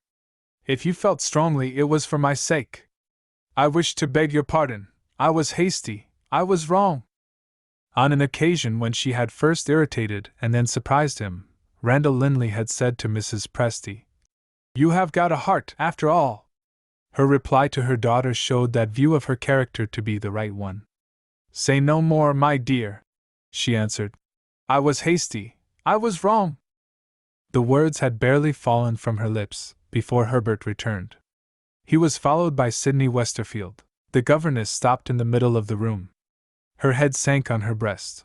Her quick, convulsive breathing was the only sound that broke the silence. Mrs. Linley advanced to the place in which Sydney stood. There was something divine in her beauty as she looked at the shrinking girl, and held out her hand. Sydney fell on her knees. In silence she lifted that generous hand to her lips. In silence Mrs. Linley raised her, took the writing which testified to her character from the table, and presented it. Linley looked at his wife, looked at the governess. He waited, and still neither the one nor the other uttered a word. It was more than he could endure. He addressed himself to Sydney first. Try to thank Mrs. Linley, he said. She answered faintly. I can't speak. He appealed to his wife next. Say a last kind word to her, he pleaded. She made an effort, a vain effort to obey him. A gesture of despair answered for her as Sydney had answered. I can't speak. True, nobly true, to the Christian virtue that repents, to the Christian virtue that forgives, those three persons stood together on the brink of separation, and forced their frail humanity to suffer and submit. In mercy to the woman, Linley summoned the courage to part them. He turned to his wife first. I may say, Catherine, that she has your good wishes for happier days to come? Mrs. Linley pressed his hand. He approached Sydney, and gave his wife's message. It was in his heart to add something equally kind on his own part. He could only say what we have all said, how sincerely, how sorrowfully, we all know, the common word. Goodbye. The common wish. God bless you. At that last moment the child ran into the room, in search of her mother. There was a low murmur of horror at the sight of her. That innocent heart, they had all hoped, might have been spared the misery of the parting scene. She saw that Sydney had her hat and cloak on. You're dressed to go out, she said. Sydney turned away to hide her face. It was too late. Kitty had seen the tears. Oh, my darling, you're not going away. She looked at her father and mother. Is she going away? They were afraid to answer her. With all her little strength, she clasped her beloved friend and playfellow round the waist. My own dear, you're not going to leave me. The dumb misery in Sydney's face struck Linley with horror. He placed Kitty in her mother's arms. The child's piteous cry, Oh, don't let her go! Don't let her go! Followed the governess as she suffered her martyrdom, and went out. Linley's heart ached. He watched her until she was lost to view. Gone! He murmured to himself. Gone forever! Mrs. Presty heard him, and answered him. She'll come back again. Second Book. Chapter 15. The Doctor. As the year advanced, the servants at Mount Morven remarked that the weeks seemed to follow each other more slowly than usual. In the higher regions of the house, the same impression was prevalent, but the sense of dullness among the gentlefolks submitted to circumstances in silence. If the question had been asked in past days, "Who is the brightest and happiest member of the family?" everybody would have said Kitty. If the question had been asked at the present time, differences of opinion might have suggested different answers, but the whole household would have refrained without hesitation from mentioning the child's name. Since Sydney Westerfield's departure, Kitty had never held up her head. Time quieted the child's first vehement outbreak of distress under the loss of the companion whom she had so dearly loved. Delicate management, gently yet resolutely applied, held the faithful little creature in check when she tried to discover the cause of her governess's banishment from the house. She made no more complaints, she asked no more embarrassing questions, but it was miserably plain to everybody about her that she failed to recover her spirits. She was willing to learn her lessons, but not under another governess. When her mother was able to attend to her, she played with her toys, and went out riding on her pony. But the delightful gaiety of other days was gone. The shrill laughter that once rang through the house was heard no more. Kitty had become a quiet child, and worse still, a child who seemed to be easily tired. The doctor was consulted. He was a man skilled in the sound medical practice that learns its lessons without books, bedside practice. His opinion declared that the child's vital power was seriously lowered. "Some cause is at work here," he said to the mother, "which I don't understand. Can you help me?" Mrs. Linley helped him without hesitation. "My little daughter dearly loved her governess, and her governess has been obliged to leave us." That was her reply. The doctor wanted to hear no more. He at once advised that Kitty should be taken to the seaside, and that everything which might remind her of the absent friend, books, presents, even articles of clothing likely to revive old associations, should be left at home. A new life in new air. When pen, ink, and paper were offered to him, that was the doctor's prescription. Mrs. Linley consulted her husband on the choice of the seaside place to which the child should be removed. The blank which Sydney's departure left in the life of the household was felt by the master and mistress of Mount Morven, and felt, unhappily, without any open avowal on either side of what was passing in their minds. In this way the governess became a forbidden subject between them. The husband waited for the wife to set the example of approaching it, and the wife waited for the husband. The trial of temper produced by this state of hesitation, and by the secret doubts which it encouraged, led insensibly to a certain estrangement, which Linley in particular was morbidly unwilling to acknowledge. If, when the dinner hour brought them together, he was silent and dull in his wife's presence, he attributed it to anxiety on the subject of his brother, then absent on a critical business errand in London. If he sometimes left the house the first thing in the morning, and only returned at night, it was because the management of the model farm had become one of his duties, in Randall's absence. Mrs. Linley made no attempt to dispute this view of the altered circumstances in home life, but she submitted with a mind ill at ease.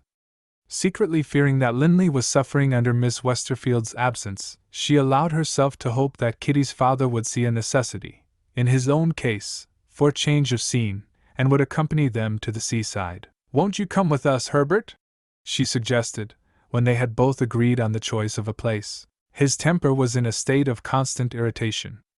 Without meaning it, he answered her harmless question sharply. "How can I go away with you, when we are losing by the farm, and when there is nobody to check the ruinous expenses but myself?"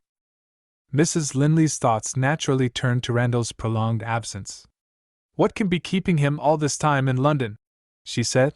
Linley's failing patience suffered a severe trial. "Don't you know," he broke out, "that I have inherited my poor mother's property in England, saddled with a lawsuit? Have you never heard of delays and disappointments, and quibbles and false pretenses, encountered by unfortunate wretches like me who are obliged to go to law? God only knows when Randall will be free to return, or what bad news he may bring with him when he does come back. You have many anxieties, Herbert, and I ought to have remembered them." That gentle answer touched him. He made the best apology in his power. He said his nerves were out of order, and asked her to excuse him if he had spoken roughly. There was no unfriendly feeling on either side, and yet there was something wanting in the reconciliation. Mrs. Linley left her husband, shaken by a conflict of feelings. At one moment she felt angry with him, at another she felt angry with herself. With the best intentions, as usual, Mrs. Presty made mischief, nevertheless. Observing that her daughter was in tears, and feeling sincerely distressed by the discovery, she was eager to administer consolation. "Make your mind easy, my dear, if you have any doubt about Herbert's movements when he is away from home. I followed him myself the day before yesterday when he went out. A long walk for an old woman, but I can assure you that he does really go to the farm." Implicitly trusting her husband, and rightly trusting him, Linley's wife replied by a look which Mrs. Presty received in silent indignation. She summoned her dignity and marched out of the room. 5 minutes afterward, Mrs. Linley received an intimation that her mother was seriously offended, in the form of a little note. "I find that my maternal interest in your welfare, and my devoted efforts to serve you, are only rewarded with furious looks. The less we see of each other the better. Permit me to thank you for your invitation, and to decline accompanying you when you leave Mount Morven tomorrow." Mrs. Linley answered the note in person. The next day Kitty's grandmother, ripe for more mischief, altered her mind, and thoroughly enjoyed her journey to the seaside. Chapter 16. The child. During the first week there was an improvement in the child's health, which justified the doctor's hopeful anticipations. Mrs. Linley wrote cheerfully to her husband, and the better nature of Mrs. Linley's mother seemed, by some inscrutable process, to thrive morally under the encouraging influences of the sea air. It may be a bold thing to say, but it is surely true that our virtues depend greatly on the state of our health. During the second week, the reports sent to Mount Morven were less encouraging. The improvement in Kitty was maintained, but it made no further progress. The lapse of the third week brought with it depressing results. There could be no doubt now that the child was losing ground. Bitterly disappointed, Mrs. Linley wrote to her medical advisor, describing the symptoms, and asking for instructions. The doctor wrote back, "Find out where your supply of drinking water comes from. If from a well, let me know how it is situated. Answer by telegraph." The reply arrived. "A well near the parish church." The doctor's advice ran back along the wires. "Come home instantly." They returned the same day, and they returned too late. Kitty's first night at home was wakeful and restless. Her little hands felt feverish, and she was tormented by perpetual thirst. The good doctor still spoke hopefully, attributing the symptoms to fatigue after the journey. But, as the days followed each other, his medical visits were paid at shorter intervals. The mother noticed that his pleasant face became grave and anxious, and implored him to tell her the truth. The truth was told in 2 dreadful words: typhoid fever. A day or 2 later, the doctor spoke privately with Mr. Linley. The child's debilitated condition, that lowered state of the vital power which he had observed when Kitty's case was first submitted to him, placed a terrible obstacle in the way of successful resistance to the advance of the disease. "Say nothing to Mrs. Linley just yet. There is no absolute danger so far, unless delirium sets in." "Do you think it likely?" Linley asked. The doctor shook his head, and said, "God knows." On the next evening but one, the fatal symptom showed itself. There was nothing violent in the delirium. Unconscious of past events in the family life, the poor child supposed that her governess was living in the house as usual. She piteously wondered why Sidney remained downstairs in the schoolroom. "Oh, don't keep her away from me! I want Sid! I want Sid!" That was her one cry. When exhaustion silenced her, they hoped that the sad delusion was at an end. "No!" As the slow fire of the fever flamed up again, the same words were on the child's lips, the same fond hope was in her sinking heart. The doctor led Mrs. Linley out of the room. "Is this the governess?" he asked. "Yes." "Is she within easy reach?" "She is employed in the family of a friend of ours, living 5 miles away from us." "Send for her instantly." Mrs. Linley looked at him with a wildly mingled expression of hope and fear. She was not thinking of herself, she was not even thinking, for that one moment, of the child. What would her husband say if she, who had extorted his promise never to see the governess again, brought Sydney Westerfield back to the house? The doctor spoke to her more strongly still. I don't presume to inquire into your private reasons for hesitating to follow my advice, he said, but I am bound to tell you the truth. My poor little patient is in serious danger. Every hour of delay is an hour gained by death. Bring that lady to the bedside as fast as your carriage can fetch her, and let us see the result. If Kitty recognizes her governess, there, I tell you plainly, is the one chance of saving the child's life. Mrs. Linley's resolution flashed on him in her weary eyes, the eyes which, by day and night alike, had known so little rest. She rang for her maid. Tell your master I want to speak to him. The woman answered, My master has gone out. The doctor watched the mother's face. No sign of hesitation appeared in it. The one thought in her mind now was the thought of the child. She called the maid back. Order the carriage. At what time do you want it, ma'am? At once. Chapter 17. The husband. Mrs. Linley's first impulse in ordering the carriage was to use it herself. One look at the child reminded her that her freedom of action began and ended at the bedside. More than an hour must elapse before Sydney Westerfield could be brought back to Mount Morven. The bare thought of what might happen in that interval, if she was absent, filled the mother with horror. She wrote to Mrs. McEdwin, and sent her maid with a letter. Of the result of this proceeding it was not possible to entertain a doubt. Sydney's love for Kitty would hesitate at no sacrifice, and Mrs. McEdwin's conduct had already answered for her. She had received the governess with the utmost kindness, and she had generously and delicately refrained from asking any questions. But one person at Mount Morven thought it necessary to investigate the motives under which she had acted. Mrs. Presty's inquiring mind arrived at discoveries, and Mrs. Presty's sense of duty communicated them to her daughter. There can be no sort of doubt, Catherine, that our good friend and neighbor has heard, probably from the servants, of what has happened, and having her husband to consider, men are so weak, has drawn her own conclusions. If she trusts our fascinating governess, it's because she knows that Miss Westerfield's affections are left behind her in this house. Does my explanation satisfy you? Mrs. Linley said. Never let me hear it again. And Mrs. Presty answered, How very ungrateful! The dreary interval of expectation, after the departure of the carriage, was brightened by a domestic event.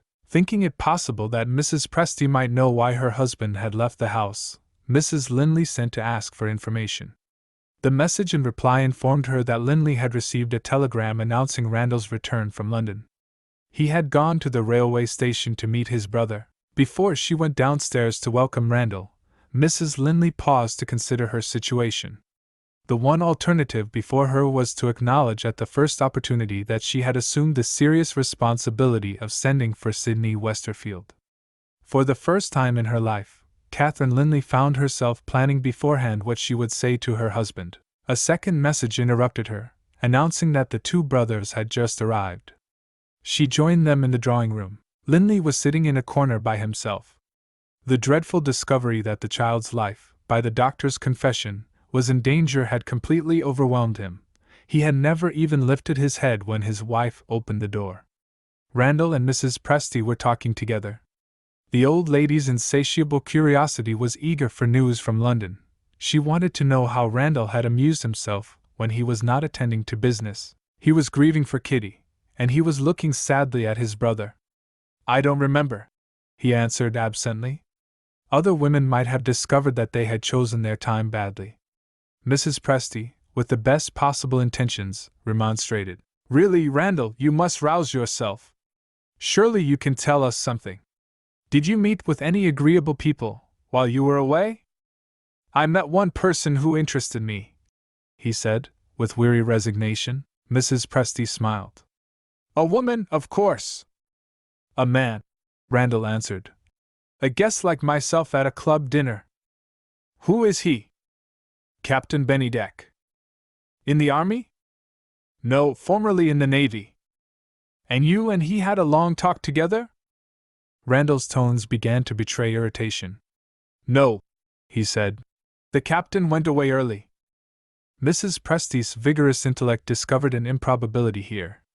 Then how came you to feel interested in him? She objected. Even Randall's patience gave way. I can't account for it, he said sharply. I only know I took a liking to Captain Bennydeck.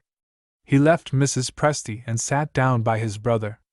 You know I feel for you, he said, taking Linley's hand. Try to hope. The bitterness of the father's despair broke out in his answer. I can bear other troubles, Randall, as well as most men. This affliction revolts me. There's something so horribly unnatural in the child being threatened by death, while the parents, who should die first, are alive and well. He checked himself. I had better say no more, I shall only shock you. The misery in his face wrung the faithful heart of his wife. She forgot the conciliatory expressions which she had prepared herself to use. Hope, my dear, as Randall tells you, she said, because there is hope. His face flushed, his dim eyes brightened. Has the doctor said it? He asked. Yes. Why haven't I been told of it before? When I sent for you, I heard that you had gone out. The explanation passed by him unnoticed, perhaps even unheard. Tell me what the doctor said, he insisted. I want it exactly, word for word. She obeyed him to the letter. The sinister change in his face, as the narrative proceeded, was observed by both the other persons present, as well as by his wife. She waited for a kind word of encouragement. He only said coldly, What have you done? Speaking coldly on her side, she answered, I have sent the carriage to fetch Miss Westerfield. There was a pause. Mrs. Presty whispered to Randall, I knew she would come back again. The evil genius of the family, that's what I call Miss Westerfield. The name exactly fits her. The idea in Randall's mind was that the name exactly fitted Mrs. Presty. He made no reply. His eyes rested in sympathy on his sister-in-law. She saw, and felt, his kindness at a time when kindness was doubly precious. Her tones trembled a little as she spoke to her silent husband. Don't you approve of what I have done, Herbert? His nerves were shattered by grief and suspense, but he made an effort this time to speak gently. How can I say that? He replied. If the poor child's life depends on Miss Westerfield? I ask one favor, give me time to leave the house before she comes here. Mrs. Linley looked at him in amazement. Her mother touched her arm. Randall tried by a sign to warn her to be careful. Their calmer minds had seen what the wife's agitation had prevented her from discovering.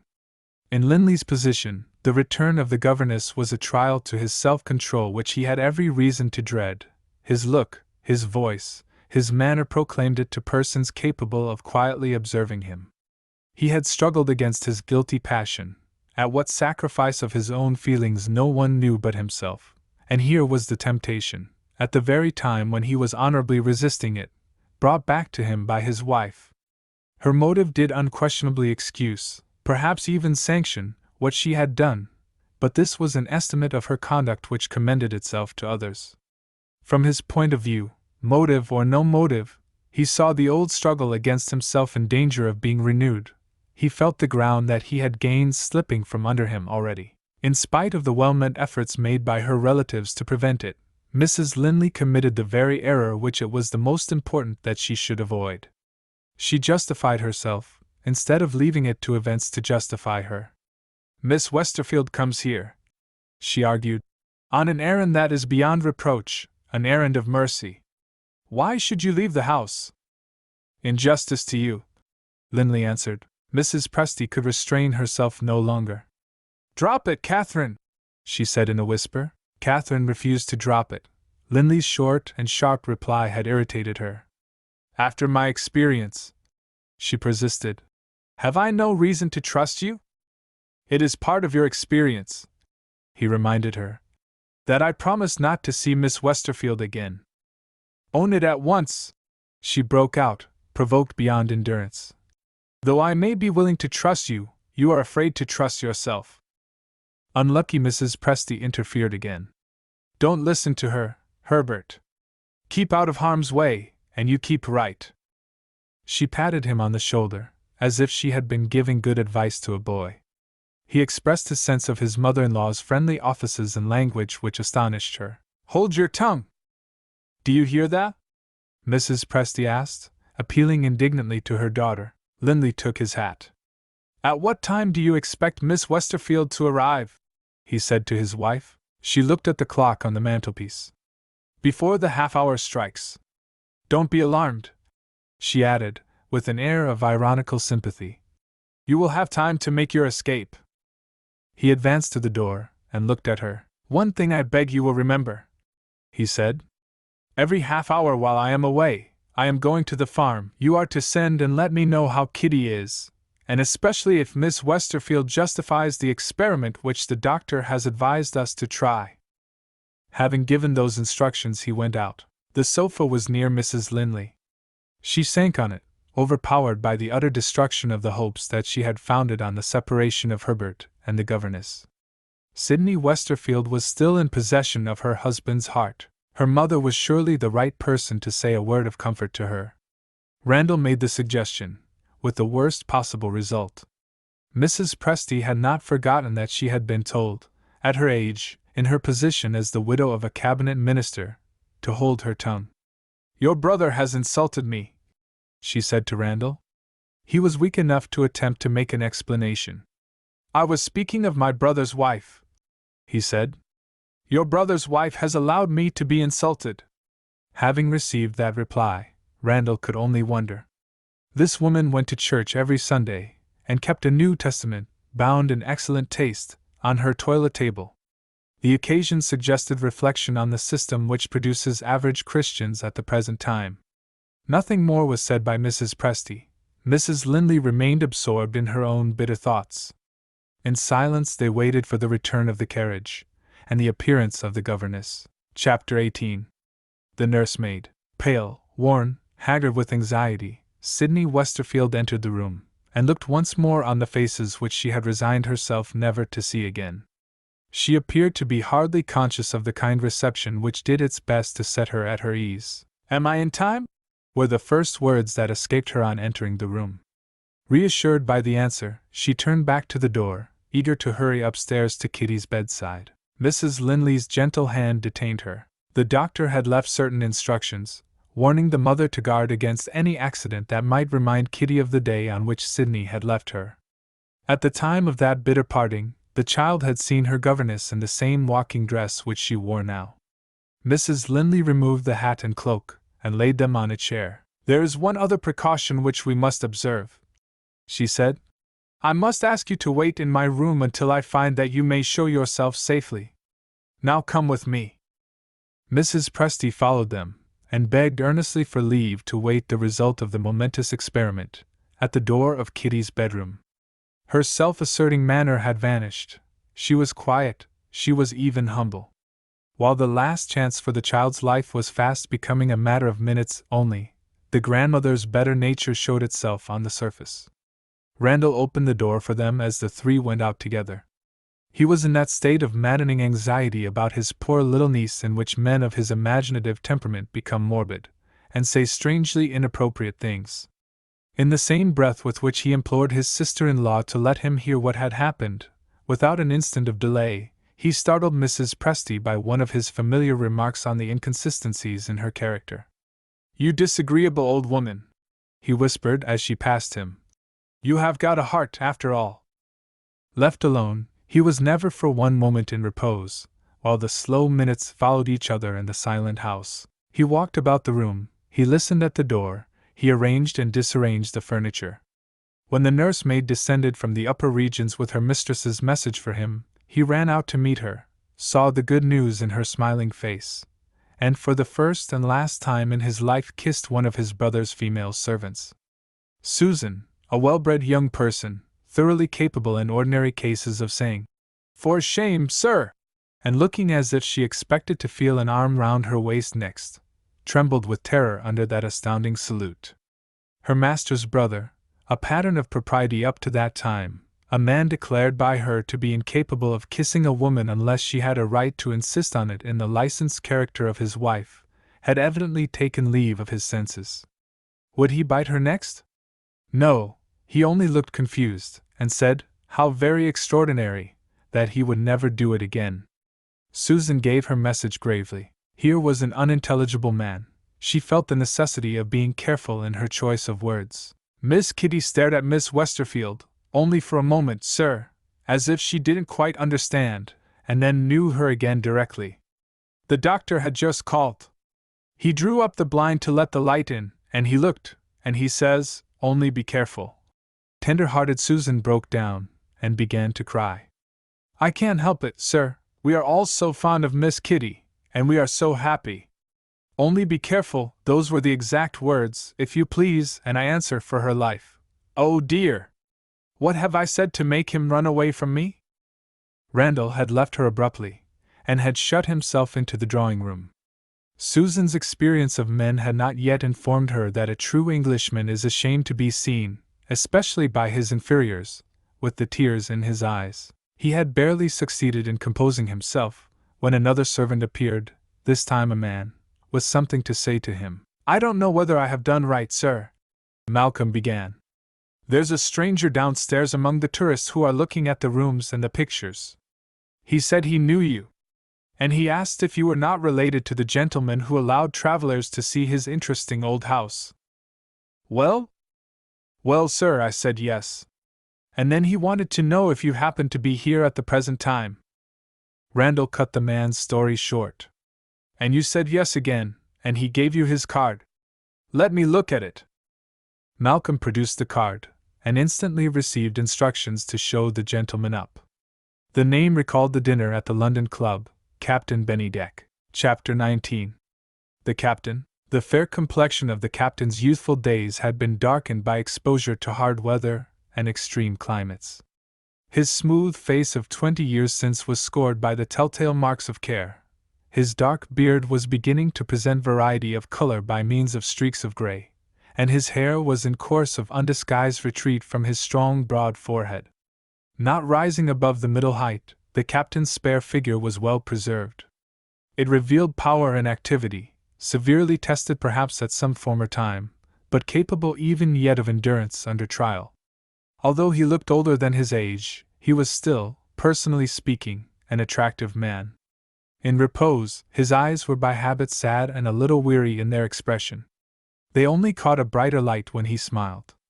At such times, helped by this change and by his simple, earnest manner, they recommended him to his fellow creatures before he opened his lips. Men and women taking shelter with him, for instance, from the rain, found the temptation to talk with Captain Bennydeck irresistible, and when the weather cleared, they mostly carried away with them the same favorable impression.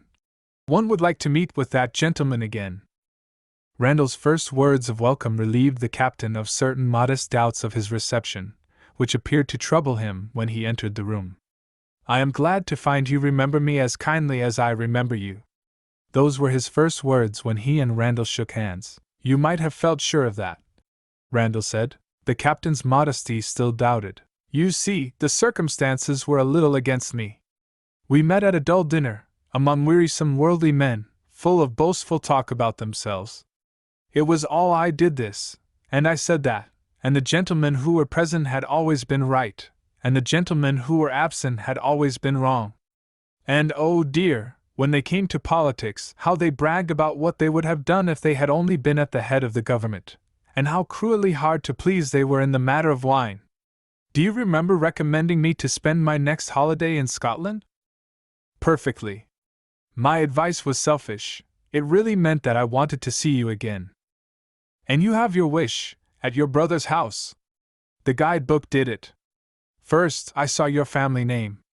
Then, I read on and discovered that there were pictures at Mount Morven and that strangers were allowed to see them. I like pictures. And here I am. This allusion to the house naturally reminded Randall of the master. I wish I could introduce you to my brother and his wife, he said. Unhappily, their only child is ill. Captain Bennydeck started to his feet. I am ashamed of having intruded on you, he began. His new friend pressed him back into his chair without ceremony. On the contrary, you have arrived at the best of all possible times, the time when our suspense is at an end. The doctor has just told us that his poor little patient is out of danger. You may imagine how happy we are. And how grateful to God!" The captain said those words in tones that trembled, speaking to himself. Randall was conscious of feeling a momentary embarrassment. The character of his visitor had presented itself in a new light. Captain Bennydeck looked at him, understood him, and returned to the subject of his travels. "Do you remember your holiday time when you were a boy, and when you had to go back to school?" he asked with a smile. "My mind is in much the same state at leaving Scotland, and going back to my work in London. I hardly know which I admire most, your beautiful country or the people who inhabit it. I have had some pleasant talk with your poorer neighbors. The one improvement I could wish for among them is a keener sense of their religious duties." This was an objection new in Randall's experience of travelers in general. "Our Highlanders have noble qualities," he said. "If you knew them as well as I do, you would find a true sense of religion among them, not presenting itself, however, to strangers as strongly, I had almost said as aggressively, as the devotional feeling of the Lowland Scotch. Different races, different temperaments. And all," the captain added, gravely and gently, "was souls to be saved. If I sent to these poor people some copies of the New Testament, translated into their own language, would my gift be accepted?" Strongly interested by this time in studying Captain Bennydeck's character on the side of it which was new to him, Randall owned that he observed with surprise the interest which his friend felt in perfect strangers. The captain seemed to wonder why this impression should have been produced by what he had just said. "I only try," he answered, "to do what good I can wherever I go." "Your life must be a happy one," Randall said. Captain Bennydeck's head drooped. The shadows that attend on the gloom of melancholy remembrance showed their darkening presence on his face. Briefly, almost sternly, he set Randall right. "No, sir. Forgive me," the younger man pleaded, "if I have spoken thoughtlessly." "You have mistaken me," the captain explained, "and it is my fault. My life is an atonement for the sins of my youth. I have reached my 40th year, and that one purpose is before me for the rest of my days. Sufferings and dangers which but few men undergo awaken my conscience. My last exercise of the duties of my profession associated me with an expedition to the polar seas. Our ship was crushed in the ice. Our march to the nearest regions inhabited by humanity was a hopeless struggle of starving men, rotten with scurvy, against the merciless forces of nature. One by one my comrades dropped and died. Out of 20 men there were 3 left with a last flicker in them of the vital flame when the party of rescue found us. One of the 3 died on the homeward journey. One lived to reach his native place, and to sink to rest with his wife and children round his bed. The last man left, out of that band of martyrs to a hopeless cause, lives to be worthier of God's mercy, and tries to make God's creatures better and happier in this world, and worthier of the world that is to come. Randall's generous nature felt the appeal that had been made to it. "Will you let me take your hand, Captain?" he said. They clasped hands in silence. Captain Bennydeck was the first to speak again. That modest distrust of himself, which a man essentially noble and brave is generally the readiest of men to feel, seemed to be troubling him once more, just as it had troubled him when he first found himself in Randall's presence. "I hope you won't think me vain," he resumed. "I seldom say so much about myself as I have said to you." "I only wish you would say more," Randall rejoined. "Can't you put off your return to London for a day or 2? The thing was not to be done. Duties which it was impossible to trifle with called the captain back. "It's quite likely," he said, alluding pleasantly to the impression which he had produced in speaking of the Highlanders, "that I shall find more strangers to interest me in the great city." "Are they always strangers?" Randall asked. "Have you never met by accident with persons whom you may once have known?" "Never yet. But it may happen on my return." "In what way?" "In this way. I have been in search of a poor girl who has lost both her parents. She has, I fear, been left helpless at the mercy of the world. Her father was an old friend of mine, once an officer in the Navy like myself. The agent whom I formerly employed, without success, to trace her, writes me word that he has reason to believe she has obtained a situation as pupil teacher at a school in the suburbs of London, and I am going back, among other things, to try if I can follow the clue myself. Goodbye, my friend. I am heartily sorry to go. Life is made up of partings, Randall answered, and of meetings, the captain wisely reminded him. When you are in London, you will always hear of me at the club. Heartily reciprocating his good wishes, Randall attended Captain Bennydeck to the door. On the way back to the drawing-room, he found his mind dwelling, rather to his surprise, on the captain's contemplated search for the lost girl. Was the good man likely to find her? It seemed useless enough to inquire, and yet Randall asked himself the question. Her father had been described as an officer in the Navy. Well, and what did that matter? Inclined to laugh at his own idle curiosity, he was suddenly struck by a new idea. What had his brother told him of Miss Westerfield? She was the daughter of an officer in the Navy. She had been pupil teacher at a school. Was it really possible that Sydney Westerfield could be the person whom Captain Bennydeck was attempting to trace? Randall threw up the window which overlooked the drive in front of the house. Too late.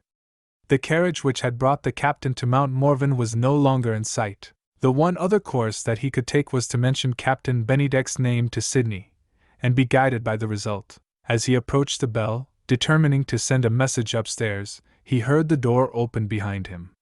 Mrs. Presty had entered the drawing-room, with a purpose, as it seemed, in which Randall was concerned. Chapter 20. The mother-in-law. Strong as the impression was which Captain Bennydeck had produced on Randall, Mrs. Presty's first words dismissed it from his mind. She asked him if he had any message for his brother. Randall instantly looked at the clock. "Has Catherine not sent to the farm yet?" he asked in astonishment. Mrs. Presty's mind seemed to be absorbed in her daughter. Ah, poor Catherine! Worn out with anxiety and watching at Kitty's bedside. Night after night without any sleep, night after night tortured by suspense. As usual, she can depend on her old mother for sympathy. I have taken all her household duties on myself, till she is in better health. Randall tried again. Mrs. Presty, am I to understand, after the plain direction Herbert gave, that no messenger has been sent to the farm? Mrs. Presty held her venerable head higher than ever, when Randall pronounced his brother's name. I see no necessity for being in a hurry, she answered stiffly, after the brutal manner in which Herbert has behaved to me. Put yourself in my place, and imagine what you would feel if you were told to hold your tongue. Randall wasted no more time on ears that were deaf to remonstrance. Feeling the serious necessity of interfering to some good purpose, he asked where he might find his sister-in-law. I have taken Catherine into the garden, Mrs. Presty announced. The doctor himself suggested, no, I may say, ordered it. He is afraid that she may fall ill next, poor soul, if she doesn't get air and exercise. In Mrs. Linley's own interests, Randall resolved on advising her to write to her husband by the messenger, explaining that she was not to blame for the inexcusable delay which had already taken place. Without a word more to Mrs. Presty, he hastened out of the room. That inveterately distrustful woman called him back. She desired to know where he was going, and why he was in a hurry. I am going to the garden, Randall answered. To speak to Catherine? Yes. Needless trouble, my dear Randall. She will be back in a quarter of an hour, and she will pass through this room on her way upstairs. Another quarter of an hour was a matter of no importance to Mrs. Presty. Randall took his own way, the way into the garden. His silence and his determination to join his sister-in-law roused Mrs. Presty's ready suspicions. She concluded that he was bent on making mischief between her daughter and herself. The one thing to do in this case was to follow him instantly. The active old lady trotted out of the room, strongly inclined to think that the evil genius of the family might be Randall Linley after all. They had both taken the shortest way to the garden, that is to say, the way through the library, which communicated at its furthest end with the corridor, and the vaulted flight of stairs leading directly out of the house. Of the two doors in the drawing-room, one, on the left, led to the grand staircase and the hall. The other, on the right, opened on the back stairs, and on a side entrance to the house, used by the family when they were pressed for time, as well as by the servants. The drawing-room had not been empty more than a few minutes when the door on the right was suddenly opened. Herbert Linley entered with hurried, uncertain steps. He took the chair that was nearest to him, and dropped into it like a man overpowered by agitation or fatigue. He had ridden from the farm at headlong speed, terrified by the unexplained delay in the arrival of the messenger from home. Unable any longer to suffer the torment of unrelieved suspense, he had returned to make inquiry at the house. As he interpreted the otherwise inexplicable neglect of his instructions, the last chance of saving the child's life had failed, and his wife had been afraid to tell him the dreadful truth. After an interval, he rose and went into the library. It was empty, like the drawing room. The bell was close by him. He lifted his hand to ring it, and drew back. As brave a man as ever lived, he knew what fear was now. The father's courage failed him before the prospect of summoning a servant, and hearing, for all he knew to the contrary, that his child was dead. How long he stood there, alone and irresolute, he never remembered when he thought of it in after days. All he knew was that there came a time when a sound in the drawing room attracted his attention. It was nothing more important than the opening of a door. The sound came from that side of the room which was nearest to the grand staircase, and therefore nearest also to the hall in one direction, and to the bedchambers in the other. Some person had entered the room. Whether it was one of the family or one of the servants, he would hear in either case what had happened in his absence. He parted the curtains over the library entrance, and looked through. The person was a woman. She stood with her back turned toward the library, lifting a cloak off a chair. As she shook the cloak out before putting it on, she changed her position. He saw the face, never to be forgotten by him to the last day of his life. He saw Sydney Westerfield. Chapter 21. The Governess. Linley had 1 instant left, in which he might have drawn back into the library in time to escape Sydney's notice. He was incapable of the effort of will. Grief and suspense had deprived him of that elastic readiness of mind which springs at once from thought to action. For a moment he hesitated. In that moment she looked up and saw him. With a faint cry of alarm she let the cloak drop from her hands. As helpless as he was, as silent as he was, she stood rooted to the spot. He tried to control himself. Hardly knowing what he said, he made commonplace excuses, as if he had been a stranger. "I am sorry to have startled you. I had no idea of finding you in this room." Sydney pointed to her cloak on the floor, and to her hat on a chair near it. Understanding the necessity which had brought her into the room, he did his best to reconcile her to the meeting that had followed. "It's a relief to me to have seen you," he said, "before you leave us." A relief to him to see her. Why? How? What did that strange word mean, addressed to her? She roused herself, and put the question to him. "It's surely better for me," he answered, "to hear the miserable news from you than from a servant." "What miserable news?" she asked, still as perplexed as ever. He could preserve his self-control no longer. The misery in him forced its way outward at last. The convulsive struggles for breath which burst from a man in tears shook him from head to foot. "My poor little darling!" he gasped. "My only child!" All that was embarrassing in her position passed from Sydney's mind in an instant. She stepped close up to him. She laid her hand gently and fearlessly on his arm. "Oh, Mr. Linley, what dreadful mistake is this?" His dim eyes rested on her with a piteous expression of doubt. He heard her, and he was afraid to believe her. She was too deeply distressed, too full of the truest pity for him, to wait and think before she spoke. "Yes, yes," she cried, under the impulse of the moment. "The dear child knew me again, the moment I spoke to her. Kitty's recovery is only a matter of time." He staggered back, with a livid change in his face startling to see. The mischief done by Mrs. Presty's sense of injury had led already to serious results.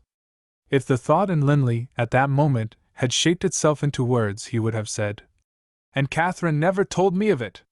How bitterly he thought of the woman who had left him in suspense, how gratefully he felt toward the woman who had lightened his heart of the heaviest burden ever laid on it. Innocent of all suspicion of the feeling that she had aroused, Sydney blamed her own want of discretion as the one cause of the change that she perceived in him.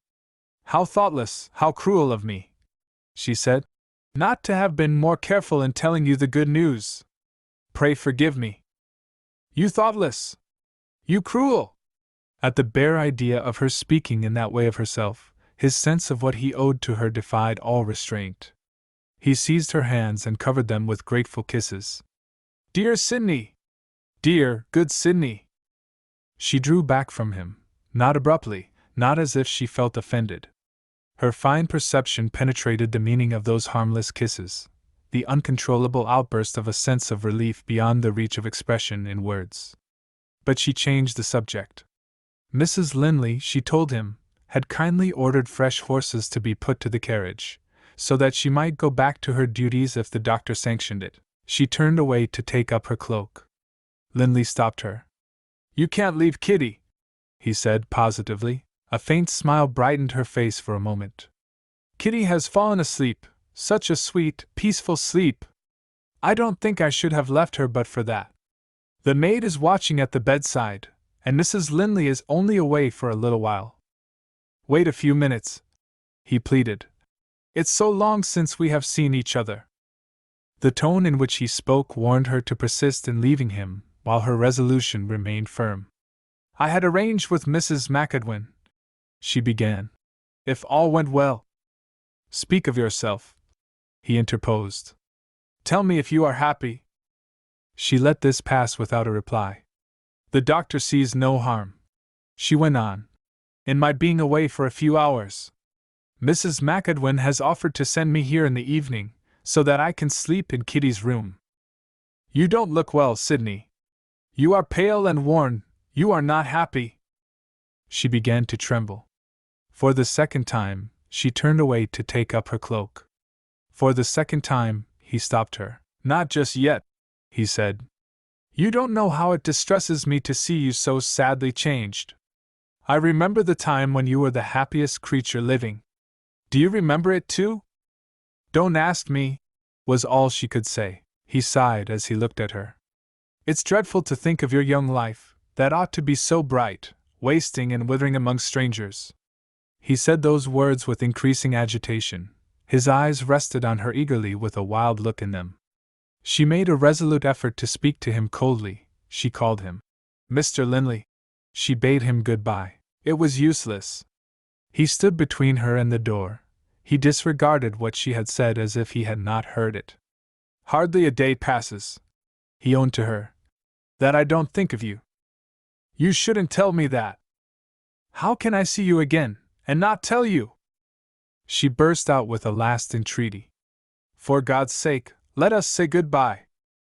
His manner became undisguisedly tender. His language changed in the one way of all others that was most perilous to her. He appealed to her pity. "Oh, Sidney, it's so hard to part with you."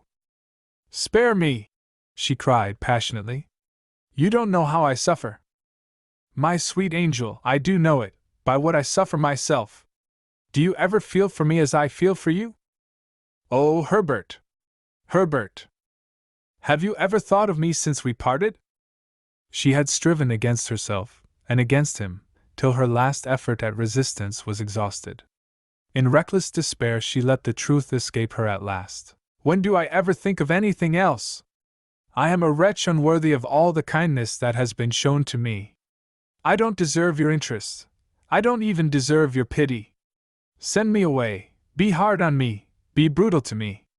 Have some mercy on a miserable creature whose life is one long hopeless effort to forget you." Her voice, her look maddened him. He drew her to his bosom. He held her in his arms. She struggled vainly to get away from him. "Oh," she murmured, "how cruel you are! Remember, my dear one, remember how young I am, how weak I am. Oh, Herbert, I'm dying, dying, dying!" Her voice grew fainter and fainter. Her head sank on his breast. He lifted her face to him with whispered words of love. He kissed her again and again. The curtains over the library entrance moved noiselessly when they were parted. The footsteps of Catherine Linley were inaudible as she passed through and entered the room. She stood still for a moment in silent horror. Not a sound warned them when she advanced. After hesitating for a moment, she raised her hand toward her husband, as if to tell him of her presence by a touch, drew it back, suddenly recoiling from her own first intention, and touched Sidney instead. Then, and then only, they knew what had happened. Face to face, those three persons, with every tie that had once united them snapped asunder in an instant, looked at each other. The man owed a duty to the lost creature whose weakness had appealed to his mercy in vain. The man broke the silence. "Catherine!" With immeasurable contempt looking brightly out of her steady eyes, his wife stopped him. "Not a word!"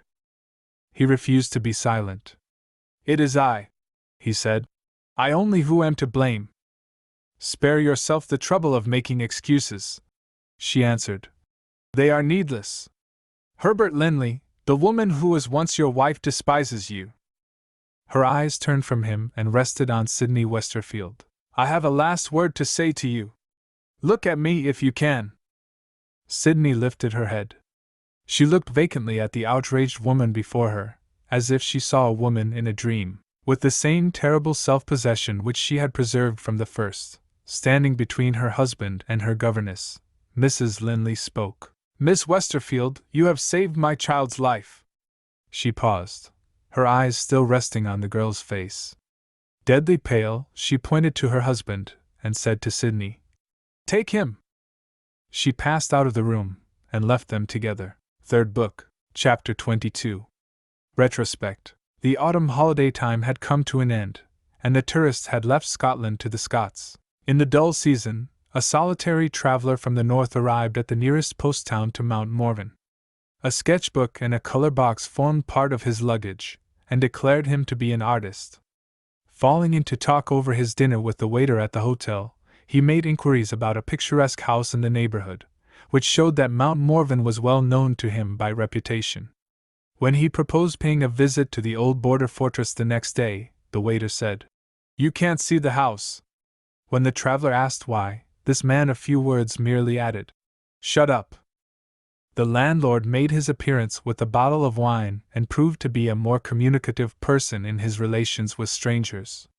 Presented in an abridged form, and in the English language, these, as he related them, were the circumstances under which Mount Morven had been closed to the public. A complete dispersion of the family had taken place not long since.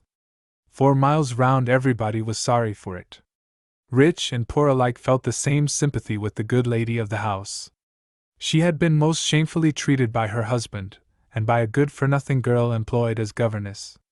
To put it plainly, the two had run away together. One report said they had gone abroad, and another declared that they were living in London. Mr. Linley's conduct was perfectly incomprehensible. He had always borne the highest character, a good landlord, a kind father, a devoted husband. And yet, after more than 8 years of exemplary married life, he had disgraced himself. The minister of the parish, preaching on the subject, had attributed this extraordinary outbreak of vice on the part of an otherwise virtuous man to a possession of the devil, assuming the devil, in this case, to be only a discreet and clerical way of alluding from the pulpit to a woman. The landlord was inclined to agree with the minister. After what had happened, it was, of course, impossible that Mrs. Linley could remain in her husband's house. She and her little girl, and her mother, were supposed to be living in retirement. They kept the place of their retreat a secret from everybody but Mrs. Linley's legal adviser, who was instructed to forward letters. But one other member of the family remained to be accounted for. This was Mr. Linley's younger brother, known at present to be travelling on the continent. 2 trustworthy old servants had been left in charge at Mount Morven, and there was the whole story, and that was why the house was shut up. Chapter 23. Separation. In a cottage on the banks of one of the Cumberland lakes, 2 ladies were seated at the breakfast table. The windows of the room opened on a garden which extended to the water's edge, and on a boathouse and wooden pier beyond. On the pier a little girl was fishing, under the care of her maid. After a prevalence of rainy weather, the sun was warm this morning for the time of year, and the broad sheet of water alternately darkened and brightened as the moving masses of cloud now gathered and now parted over the blue beauty of the sky. The ladies had finished their breakfast. The elder of the 2, that is to say, Mrs. Presty, took up her knitting and eyed her silent daughter with an expression of impatient surprise. "Another bad night, Catherine?" The personal attractions that distinguished Mrs. Linley were not derived from the short-lived beauty which depends on youth and health. Pale as she was, her face preserved its fine outline. Her features had not lost their grace and symmetry of form. Presenting the appearance of a woman who had suffered acutely, she would have been more than ever, in the eyes of some men, a woman to be admired and loved. "I seldom sleep well now," she answered patiently. "You don't give yourself a chance," Mrs. Presty remonstrated. "Here's a fine morning. Come out for a sail on the lake. Tomorrow there's a concert in the town. Let's take tickets. There's a want of what I call elastic power in your mind, Catherine, the very quality for which your father was so remarkable, the very quality which Mr. Presty used to say made him envy Mr. Norman. Look at your dress. Where's the common sense, at your age, of wearing nothing but black? Nobody's dead who belongs to us, and yet you do your best to look as if you were in mourning. I have no heart, Mamma, to wear colors." Mrs. Presty considered this reply to be unworthy of notice. She went on with her knitting, and only laid it down when the servant brought in the letters which had arrived by the morning's post. They were but 2 in number, and both were from Mrs. Linley. In the absence of any correspondence of her own, Mrs. Presty took possession of her daughter's letters. "One addressed in the lawyer's handwriting," she announced, "and one from Randall. Which shall I open for you first?" "Randall's letter, if you please." Mrs. Presty handed it across the table. "Any news is a relief from the dullness of this place," she said. "If there are no secrets, Catherine, read it out." There were no secrets on the first page. Randall announced his arrival in London from the Continent, and his intention of staying there for a while. He had met with a friend, formerly an officer holding high rank in the Navy, whom he was glad to see again, a rich man who used his wealth admirably in the interest of his poor and helpless fellow creatures. A home, established on a new plan, was just now engaging all his attention. He was devoting himself so unremittingly to the founding of this institution that his doctor predicted injury to his health at no distant date. If it was possible to persuade him to take a holiday, Randall might return to the Continent as the traveling companion of his friend. "This must be the man whom he first met at the club," Mrs. Presty remarked. "Well, Catherine, I suppose there is some more of it. What's the matter? Bad news? Something that I wish Randall had not written. Read it yourself, and don't talk of it afterward." Mrs. Presty read. "I know nothing whatever of my unfortunate brother. If you think this is a too indulgent way of alluding to a man who has so shamefully wronged you, let my conviction that he is already beginning to suffer the penalty of his crime plead my excuse. Herbert's nature is, in some respects, better known to me than it is to you. I am persuaded that your hold on his respect and his devotion is shaken, not lost. He has been misled by one of those passing fancies, disastrous and even criminal in their results, to which men are liable when they are led by no better influence than the influence of their senses. It is not, and never will be, in the nature of women to understand this. I fear I may offend you in what I am now writing, but I must speak what I believe to be the truth, at any sacrifice. Bitter repentance, if he is not already feeling it, is in store for Herbert, when he finds himself tied to a person who cannot bear comparison with you. I say this, pitying the poor girl most sincerely, when I think of her youth and her wretched past life. How it will end I cannot presume to say. I can only acknowledge that I do not look to the future with the absolute despair which you naturally felt when I last saw you." Mrs. Presty laid the letter down, privately resolving to write to Randall, and tell him to keep his convictions for the future to himself. A glance at her daughter's face warned her, if she said anything, to choose a new subject. The second letter still remained unnoticed. "Shall we see what the lawyer says?" she suggested, and opened the envelope. The lawyer had nothing to say. He simply enclosed the letter received at his office. Mrs. Presty had long passed the age at which emotion expresses itself outwardly by a change of color. She turned pale, nevertheless, when she looked at the second letter. The address was in Herbert Linley's handwriting. Chapter 24. Hostility. When she was not eating her meals or asleep in her bed, absolute silence on Mrs. Presty's part was a circumstance without precedent in the experience of her daughter. Mrs. Presty was absolutely silent now. Mrs. Linley looked up. She at once perceived the change in her mother's face and asked what it meant. "Mamma, you look as if something had frightened you. Is it anything in that letter?" She bent over the table, and looked a little closer at the letter. Mrs. Presty had turned it so that the address was underneath, and the closed envelope was visible still intact. "Why don't you open it?" Mrs. Linley asked. Mrs. Presty made a strange reply. "I am thinking of throwing it into the fire." "My letter?" "Yes, your letter." "Let me look at it first." "You had better not look at it, Catherine." Naturally enough, Mrs. Linley remonstrated. "Surely I ought to read a letter forwarded by my lawyer. Why are you hiding the address from me? Is it from some person whose handwriting we both know?" She looked again at her silent mother, reflected, and guessed the truth. "Give it to me directly," she said. "My husband has written to me." Mrs. Presty's heavy eyebrows gathered into a frown. "Is it possible," she asked sternly, "that you are still fond enough of that man to care about what he writes to you?" Mrs. Linley held out her hand for the letter.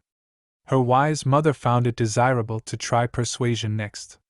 "If you really won't give way, my dear, humor me for once. Will you let me read it to you?" "Yes, if you promise to read every word of it." Mrs. Presty promised, with a mental reservation, and opened the letter. At the two first words, she stopped and began to clean her spectacles. Had her own eyes deceived her? Or had Herbert Linley actually addressed her daughter, after having been guilty of the cruelest wrong that a husband can inflict on a wife, as "Dear Catherine"? Yes, there were the words, when she put her spectacles on again. Was he in his right senses? Or had he written in a state of intoxication? Mrs. Linley waited, with a preoccupied mind. She showed no signs of impatience or surprise. As it presently appeared, she was not thinking of the letter addressed to her by Herbert, but of the letter written by Randall. "I want to look at it again." With that brief explanation, she turned at once to the closing lines which had offended her when she first read them. Mrs. Presty hazarded a guess at what was going on in her daughter's mind. "Now your husband has written to you," she said. "Are you beginning to think Randall's opinion may be worth considering again?" With her eyes still on Randall's letter, Mrs. Linley merely answered, "Why don't you begin?" Mrs. Presty began as follows, leaving out the familiarity of her son-in-law's address to his wife. "I hope and trust you will forgive me for venturing to write to you, in consideration of the subject of my letter. I have something to say concerning our child. Although I have deserved the worst you can think of me, I believe you will not deny that even your love for our little Kitty, while we were living together, was not a truer love than mine. Bad as I am, my heart has that tender place left in it still. I cannot endure separation from my child." Mrs. Linley rose to her feet. The first vague anticipations of future atonement and reconciliation, suggested by her brother-in-law, no longer existed in her mind. She foresaw but too plainly what was to come. "Read faster," she said, "or let me read it for myself." Mrs. Presty went on. "There is no wish, on my part, to pain you by any needless allusion to my claims as a father. My one desire is to enter into an arrangement which shall be as just toward you as it is toward me. I propose that Kitty shall live with her father 1/2 of the year, and shall return to her mother's care for the other half. If there is any valid objection to this, I confess I failed to see it." Mrs. Linley could remain silent no longer. "Does he see no difference," she broke out, "between his position and mine? What consolation, in God's name, what consolation is left to me for the rest of my life but my child? And he threatens to separate us for 6 months in every year! And he takes credit to himself for an act of exalted justice on his part. Is there no such thing as shame in the hearts of men?" Under ordinary circumstances, her mother would have tried to calm her. But Mrs. Presty had turned to the next page of the letter, at the moment when her daughter spoke. What she found written on that other side produced a startling effect on her. She crumpled the letter up in her hand, and threw it into the fireplace. It fell under the grate instead of into the grate. With amazing activity for a woman of her age, she ran across the room to burn it. Younger and quicker, Mrs. Linley got to the fireplace first, and seized the letter. "There is something more!" she exclaimed. "And you are afraid of my knowing what it is." "Don't read it!" Mrs. Presty called out. There was but one sentence left to read. If your maternal anxiety suggests any misgiving, let me add that a woman's loving care will watch over our little girl while she is under my roof. You will remember how fond Miss Westerfield was of Kitty, and you will believe me when I tell you that she is as truly devoted to the child as ever. I tried to prevent you from reading it, said Mrs. Presty. Mrs. Linley looked at her mother with a strange, unnatural smile. I wouldn't have missed this for anything, she said. The cruelest of all separations is proposed to me, and I am expected to submit to it, because my husband's mistress is fond of my child.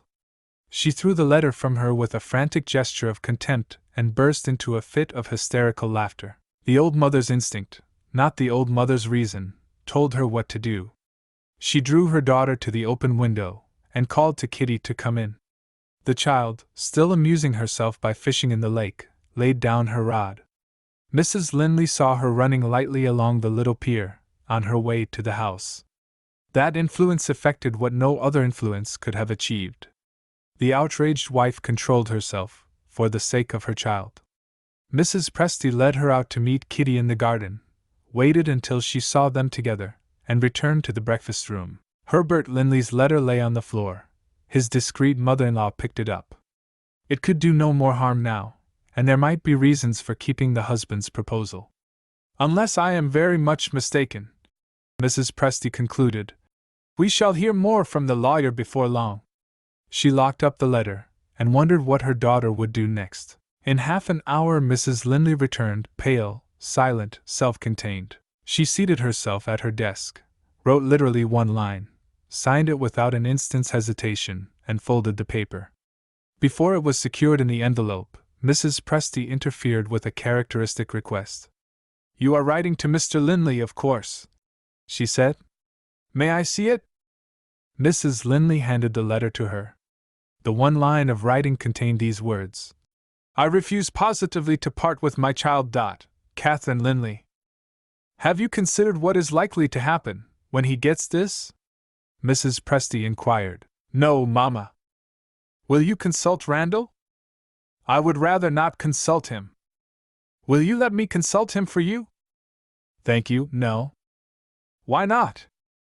After what Randall has written to me, I don't attach any value to his opinion.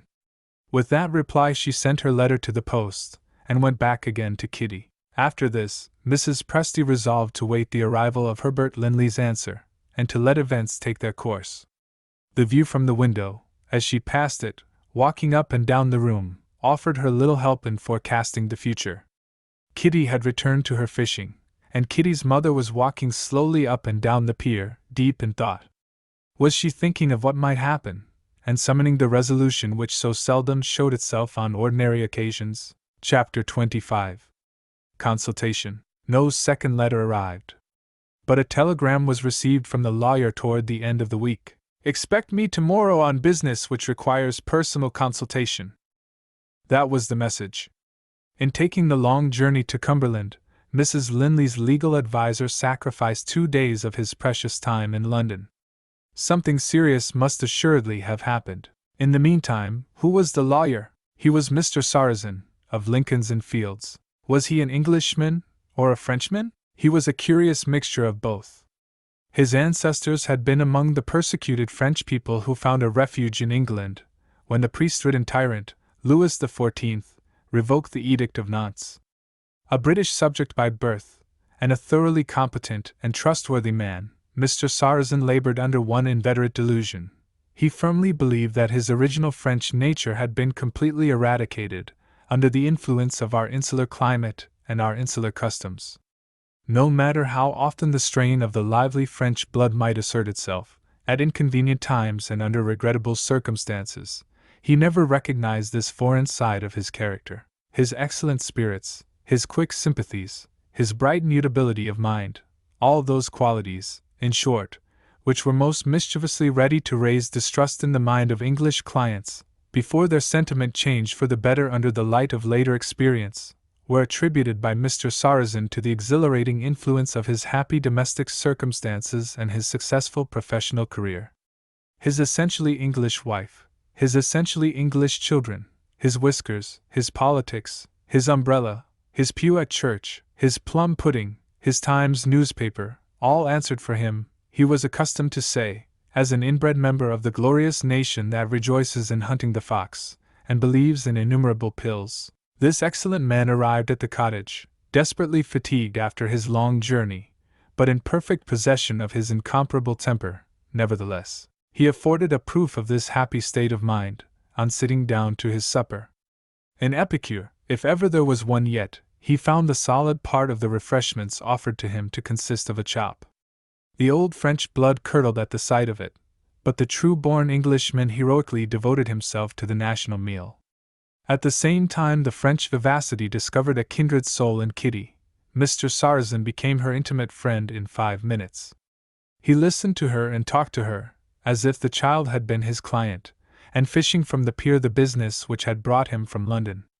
To Mrs. Presty's disgust, he turned up a corner of the tablecloth, when he had finished his chop, and began to conjure so deftly with the spoons and forks that poor little Kitty, often dull, now, under the changed domestic circumstances of her life, clapped her hands with pleasure, and became the joyous child of the happy old times once more. Mrs. Linley, flattered in her maternal love and her maternal pride, never thought of recalling this extraordinary lawyer to the business that was waiting to be discussed. But Mrs. Presty looked at the clock, and discovered that her grandchild ought to have been in bed half an hour ago. "Time to say good night," the grandmother suggested. The grandchild failed to see the subject of bed in the same light. "Oh, not yet," she pleaded. "I want to speak to Mr." Having only heard the visitor's name once, and not finding her memory in good working order after the conjuring, Kitty hesitated. "Isn't your name something like Saracen?" she asked. "Very like," cried the genial lawyer. "Try my other name, my dear. I'm Samuel as well as Sarrazin." "Ah, that'll do," said Kitty. "Grandmamma, before I go to bed, I've something to ask Samuel." Grandmamma persisted in deferring the question until the next morning. Samuel administered consolation before he said good night. "I'll get up early," he whispered, "and we'll go on the pier before breakfast and fish." Kitty expressed her gratitude in her own outspoken way. "Oh dear, how nice it would be, Samuel, if you lived with us." Mrs. Linley laughed for the first time, poor soul, since the catastrophe which had broken up her home. Mrs. Presty set a proper example. She moved her chair so that she faced the lawyer, and said, "Now, Mr. Sarrazin." He acknowledged that he understood what this meant, by a very unprofessional choice of words. "We are in a mess," he began, "and the sooner we are out of it the better." "Only let me keep Kitty," Mrs. Linley declared, "and I'll do whatever you think right." "Stick to that, dear madam, when you have heard what I have to tell you, and I shall not have taken my journey in vain. In the first place, may I look at the letter which I had the honor of forwarding some days since?" Mrs. Presty gave him Herbert Linley's letter. He read it with the closest attention, and tapped the breast pocket of his coat when he had done. "If I didn't know what I have got here," he remarked, "I should have said, another person dictated this letter, and the name of the person is Miss Westerfield." "Just my idea!" Mrs. Presty exclaimed. "There can't be a doubt of it." "Oh, but there is a very great doubt of it, ma'am, and you will say so too when you know what your severe son-in-law threatens to do." He turned to Mrs. Linley. "After having seen that pretty little friend of mine who has just gone to bed, how much nicer it would be for all of us if we could go to bed too. I think I know how you answered your husband's letter. But I ought perhaps to see how you have expressed yourself. Have you got a copy?" "It was too short, Mr. Sarrazin, to make a copy necessary." "Do you mean you can remember it?" "I can repeat it word for word.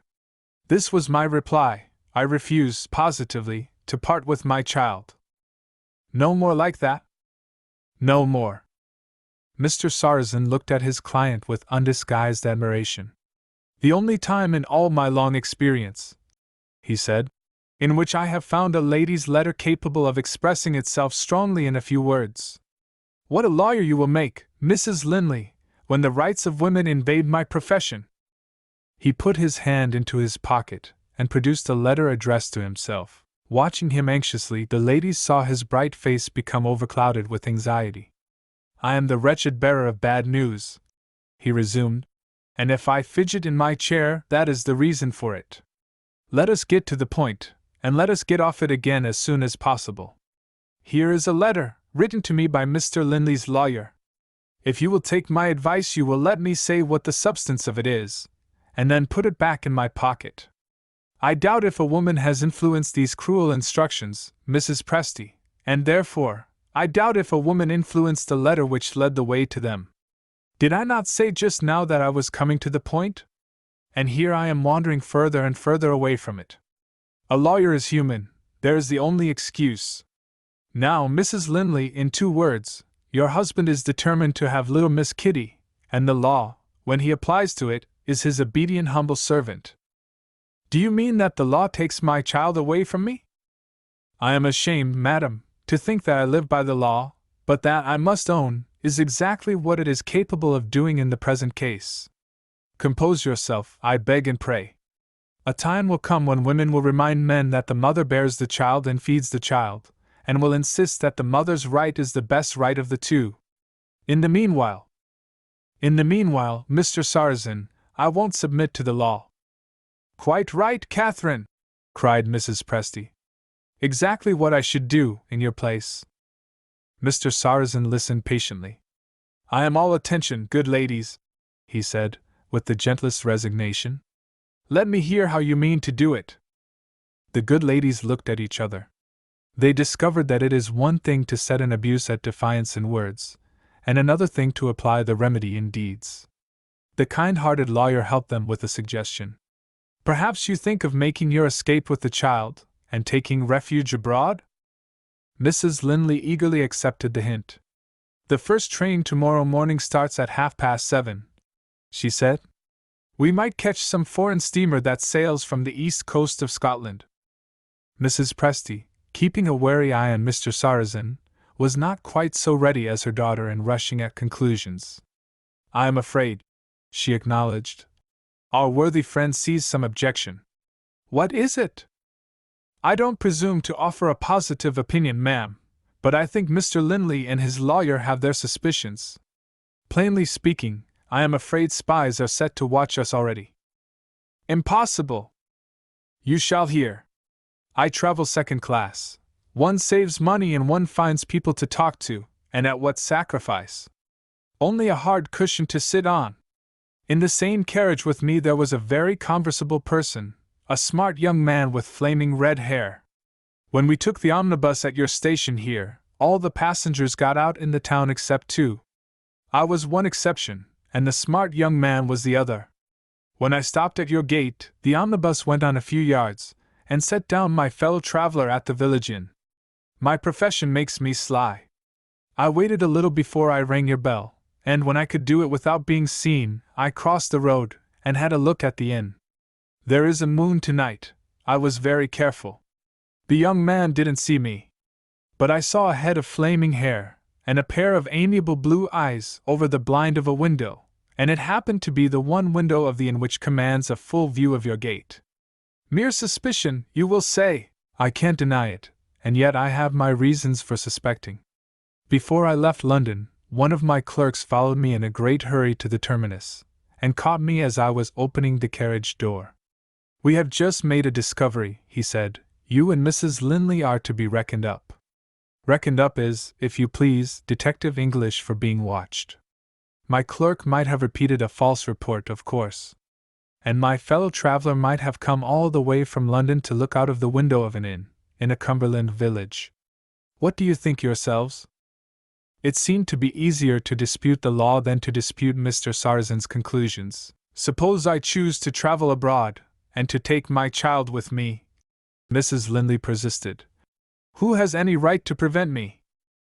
Mr. Sarrazin reluctantly reminded her that the father had a right.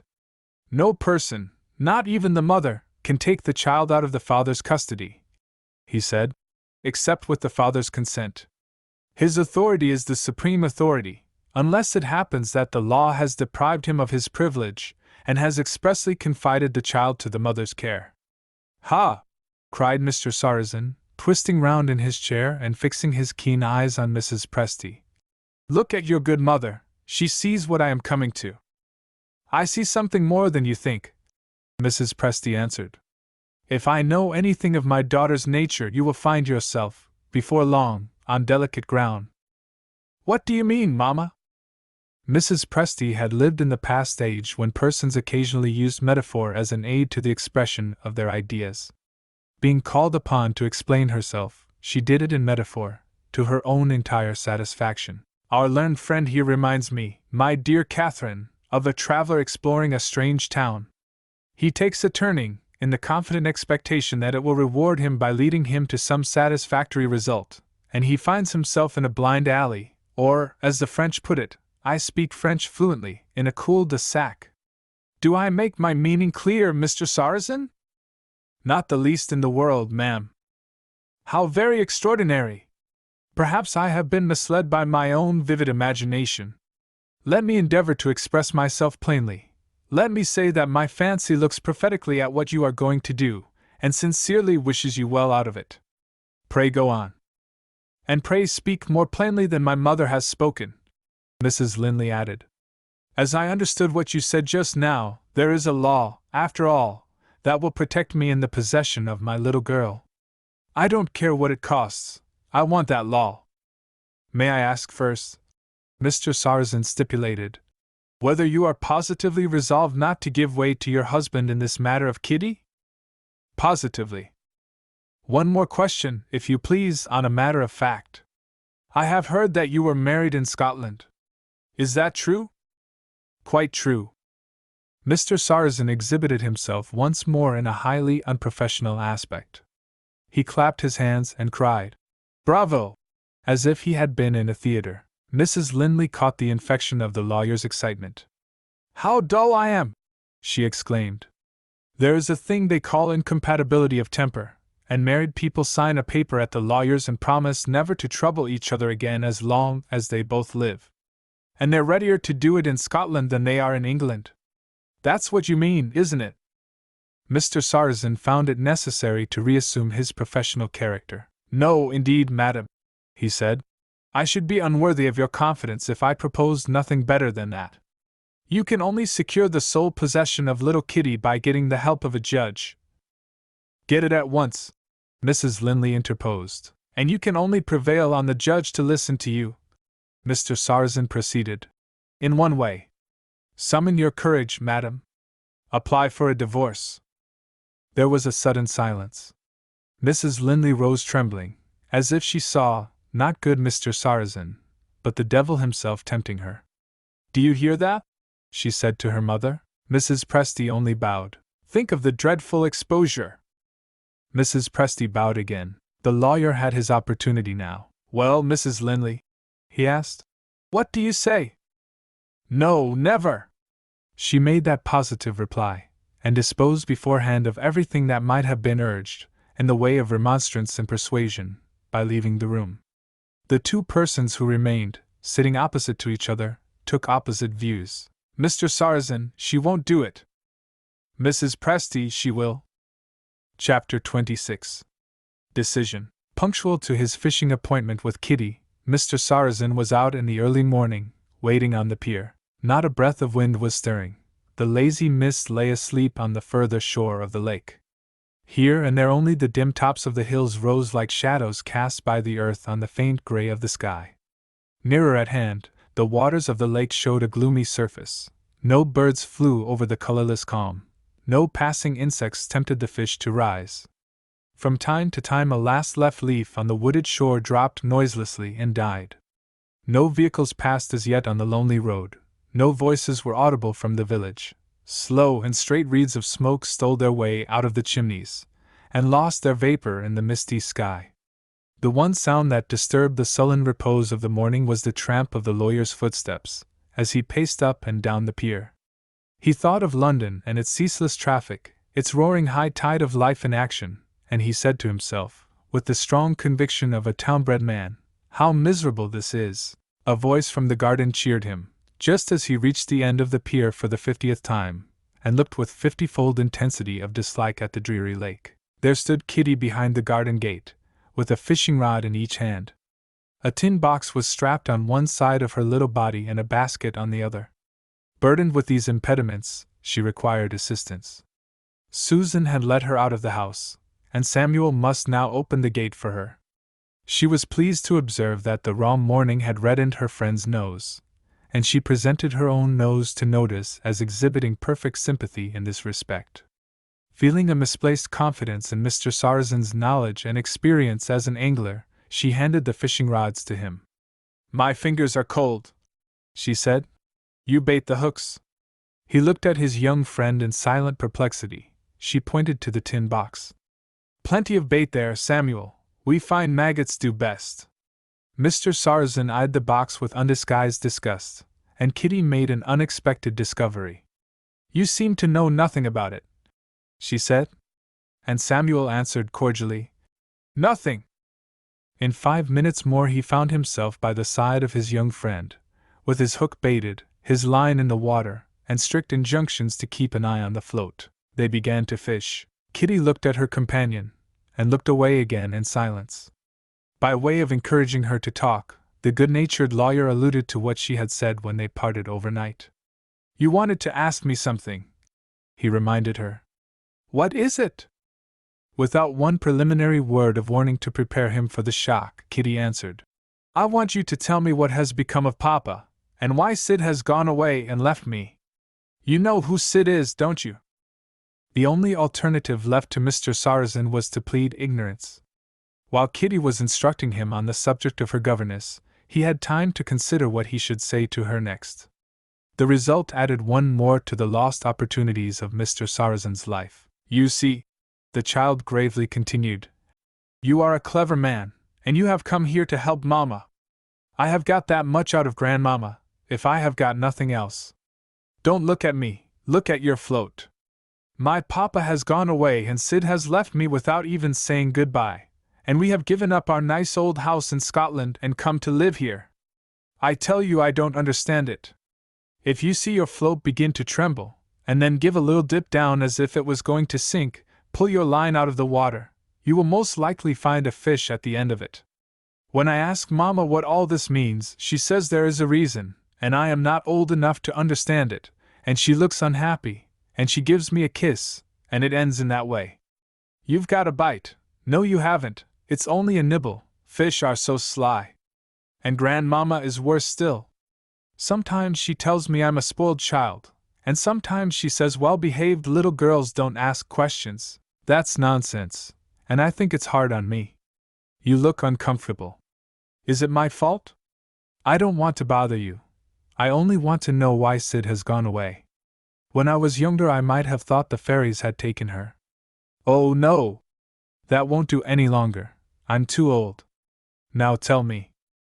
Mr. Sarrazin weakly attempted to gain time. He looked at his watch. Kitty looked over his shoulder.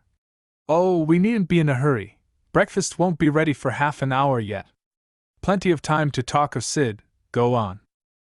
Most unwisely, seeing that he had to deal with a clever child, and that child a girl, Mr. Sarrazin tried flat denial as a way out of the difficulty. He said, "I don't know why she has gone away." The next question followed instantly. "Well, then, what do you think about it?" In sheer despair, the persecuted friend said the first thing that came into his head. "I think she has gone to be married." Kitty was indignant. "Gone to be married, and not tell me!" she exclaimed. "What do you mean by that?" Mr. Sarrazin's professional experience of women and marriages failed to supply him with an answer. In this difficulty he exerted his imagination, and invented something that no woman ever did yet. "She's waiting," he said, "to see how her marriage succeeds before she tells anybody about it." This sounded probable to the mind of a child. "I hope she hasn't married a beast," Kitty said, with a serious face and an ominous shake of the head. "When shall I hear from Sid?" Mr. Sarrazin tried another prevarication, with better results this time. "You will be the first person she writes to, of course." As that excusable lie passed his lips, his float began to tremble. Here was a chance of changing the subject. "I've got a fish!" he cried. Kitty was immediately interested. She threw down her own rod, and assisted her ignorant companion. A wretched little fish appeared in the air, wriggling. "It's a roach," Kitty pronounced. "It's in pain." The merciful lawyer added. Give it to me. Kitty took it off the hook, and obeyed. Mr. Sarrazin, with humane gentleness of handling, put it back into the water. Go, and God bless you, said this excellent man, as the roach disappeared joyously with a flick of its tail. Kitty was scandalized. That's not sport, she said. Oh, yes, it is, he answered. Sport to the fish. They went on with their angling. What embarrassing question would Kitty ask next? Would she want to be told why her father had left her? No, the last image in the child's mind had been the image of Sidney Westerfield. She was still thinking of it when she spoke again. I wonder whether you're right about Sid? She began. You might be mistaken, mightn't you? I sometimes fancy Mama and Sidney may have had a quarrel. Would you mind asking Mama if that's true? The affectionate little creature said anxiously. You see, I can't help talking of Sid. I'm so fond of her, and I do miss her so dreadfully every now and then, and I'm afraid, oh dear, dear, I'm afraid I shall never see her again. She let her rod drop on the pier, and put her little hands over her face and burst out crying. Shocked and distressed, good Mr. Sarrazin kissed her, and consoled her, and told another excusable lie. Try to be comforted, Kitty. I'm sure you will see her again. His conscience reproached him as he held out that false hope. It could never be. The one unpardonable sin, in the judgment of fallible human creatures like herself, was the sin that Sidney Westerfield had committed. Is there something wrong in human nature? Or something wrong in human laws?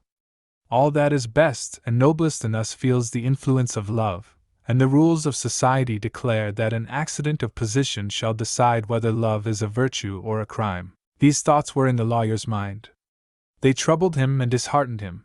It was a relief rather than an interruption when he felt Kitty's hand on his arm. She had dried her tears, with a child's happy facility in passing from one emotion to another, and was now astonished and interested by a marked change in the weather. Look for the lake, she cried. You can't see it. A dense white fog was closing round them. Its stealthy advance over the water had already begun to hide the boathouse at the end of the pier from view. The raw cold of the atmosphere made the child shiver. As Mr. Sarrazin took her hand to lead her indoors, he turned and looked back at the faint outline of the boathouse, disappearing in the fog. Kitty wondered. Do you see anything? She asked. He answered that there was nothing to see, in the absent tone of a man busy with his own thoughts. They took the garden path which led to the cottage. As they reached the door, he roused himself, and looked round again in the direction of the invisible lake. Was the boathouse of any use now?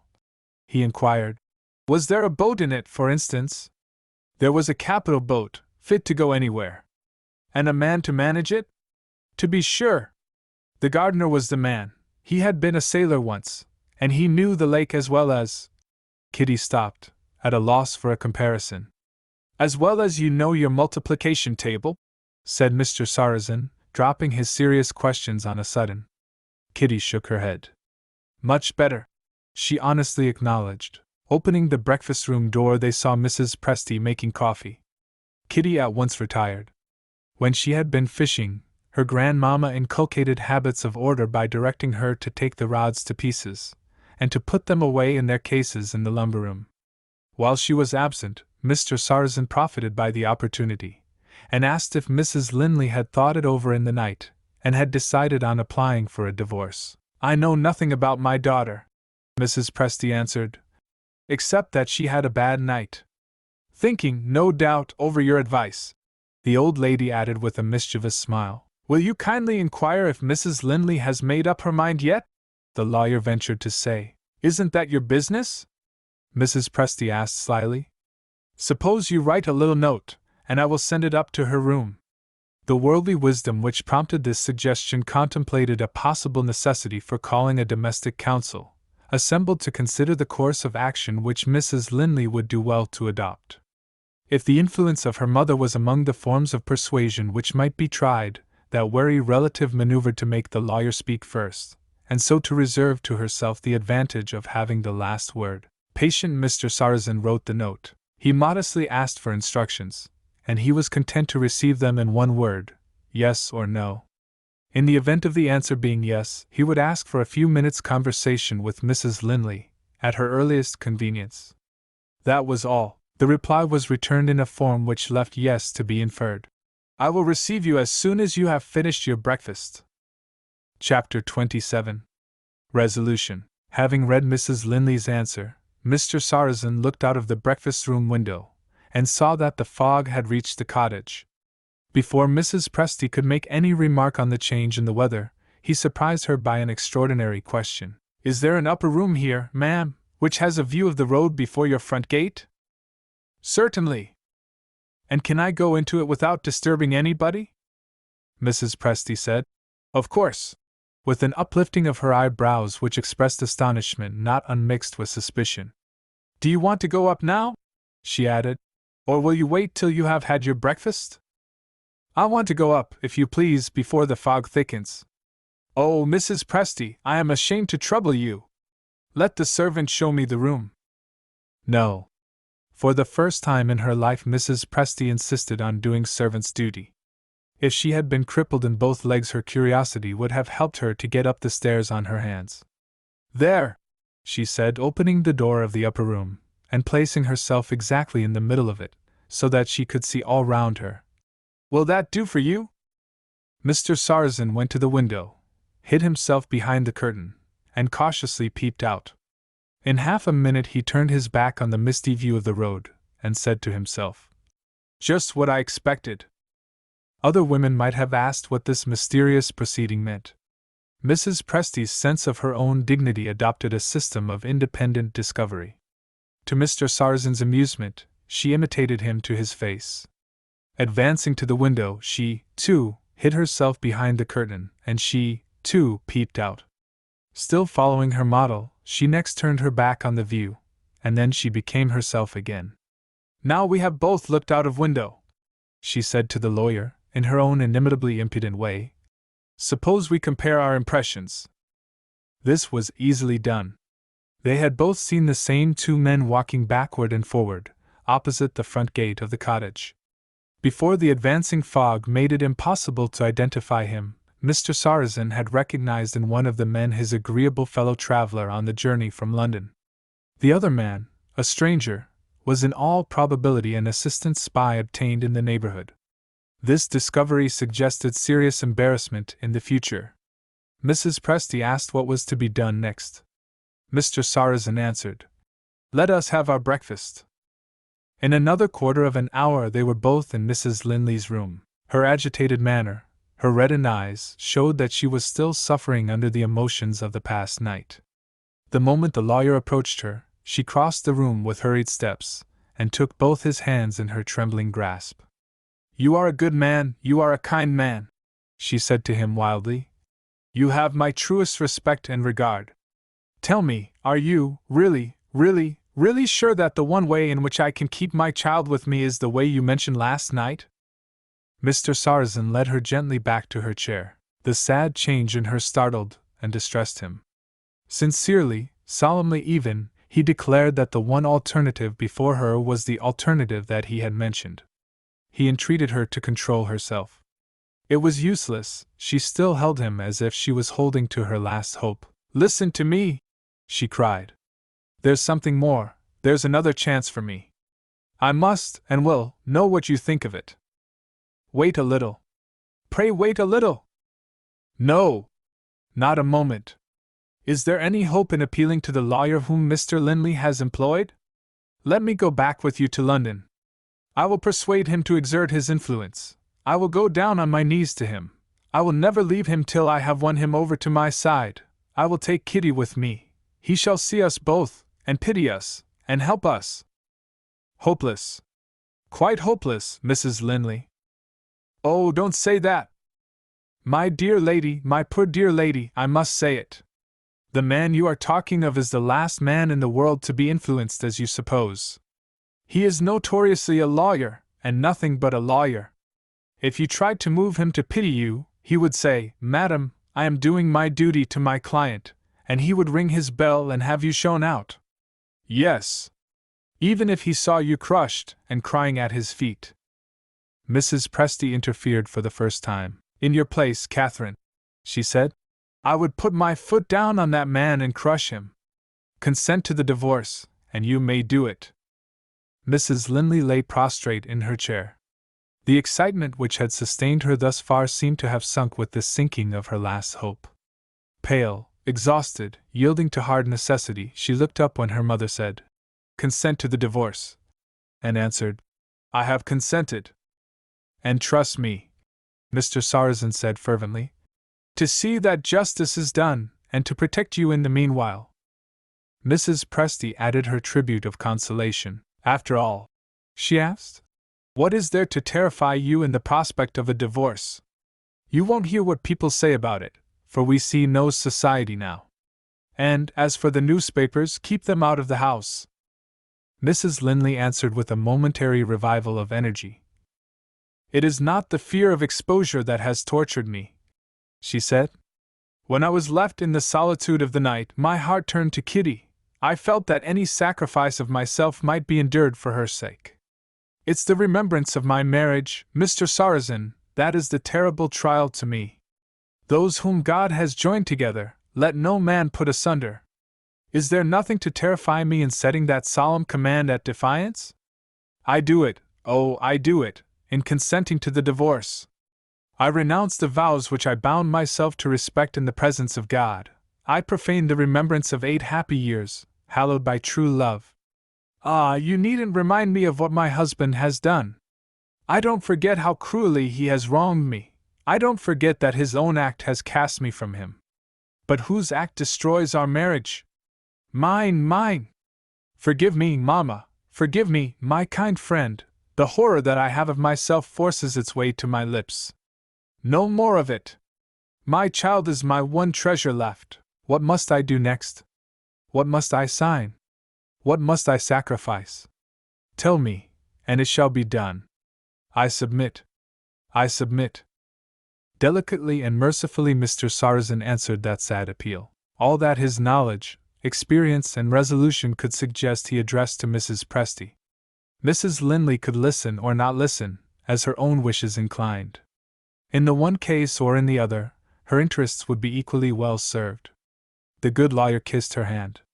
"Rest and recover," he whispered. And then he turned to her mother, and became a man of business once more. "The first thing I shall do, ma'am, is to telegraph to my agent in Edinburgh. He will arrange for the speediest possible hearing of our case in the Court of Session. Make your mind easy so far." Mrs. Presty's mind was by this time equally inaccessible to information and advice. "I want to know what is to be done with those 2 men who are watching the gate," was all she said in the way of reply. Mrs. Linley raised her head in alarm. "2!" she exclaimed, and looked at Mr. Sarrazin. "You only spoke of one last night." "And I at another this morning. Rest your poor head, Mrs. Linley, I know how it aches. I know how it burns." He still persisted in speaking to Mrs. Presty. "One of those 2 men will follow me to the station, and see me off on my way to London. The other will look after you, or your daughter, or the maid, or any other person who may try to get away into hiding with Kitty. And they are both keeping close to the gate, in the fear of losing sight of us in the fog." "I wish we lived in the Middle Ages," said Mrs. Presty. "What would be the use of that, ma'am?" "Good heavens, Mr. Sarrazin, don't you see? In those grand old days you would have taken a dagger, and the gardener would have taken a dagger, and you would have stolen out, and stabbed those 2 villains as a matter of course. And this is the age of progress. The vilest rogue in existence is a sacred person whose life we are bound to respect. Ah, what good that national hero would have done who put his barrels of gunpowder in the right place on the 5th of November. I have always said it, and I stick to it, Guy Fawkes was a great statesman." In the meanwhile Mrs. Linley was not resting, and not listening to the expression of her mother's political sentiments. She was intently watching Mr. Sarrazin's face. "There is danger threatening us," she said. "Do you see a way out of it?" To persist in trying to spare her was plainly useless.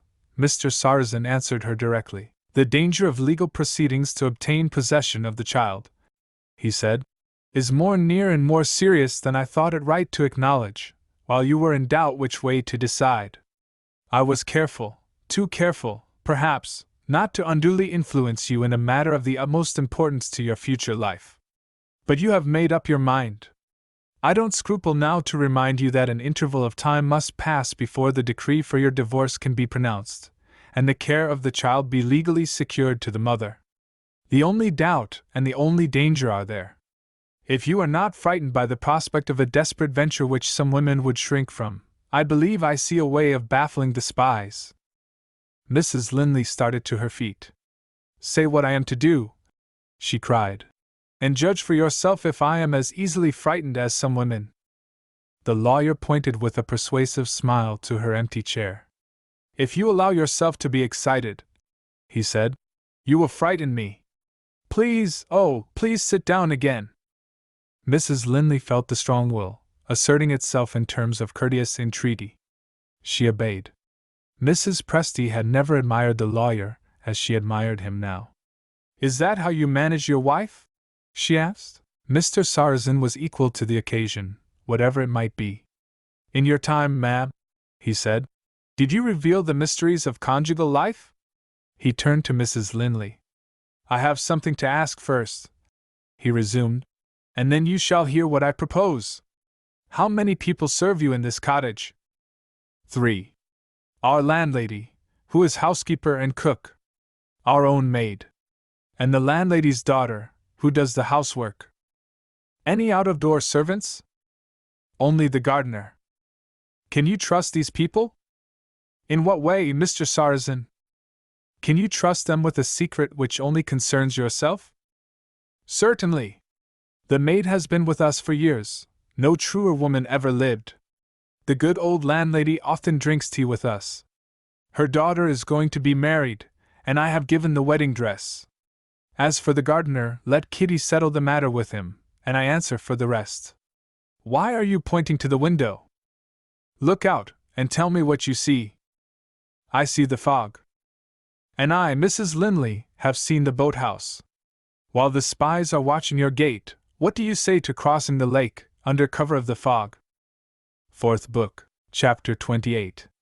Mr. Randall Linley. Winter had come and gone, spring was nearing its end, and London still suffered under the rigid regularity of easterly winds. Although in less than a week summer would begin with the 1st of June, Mr. Sarrazin was glad to find his office warmed by a fire, when he arrived to open the letters of the day. The correspondence in general related exclusively to proceedings connected with the law. 2 letters only presented an exception to the general rule. The first was addressed in Mrs. Linley's handwriting, and bore the postmark of Hanover.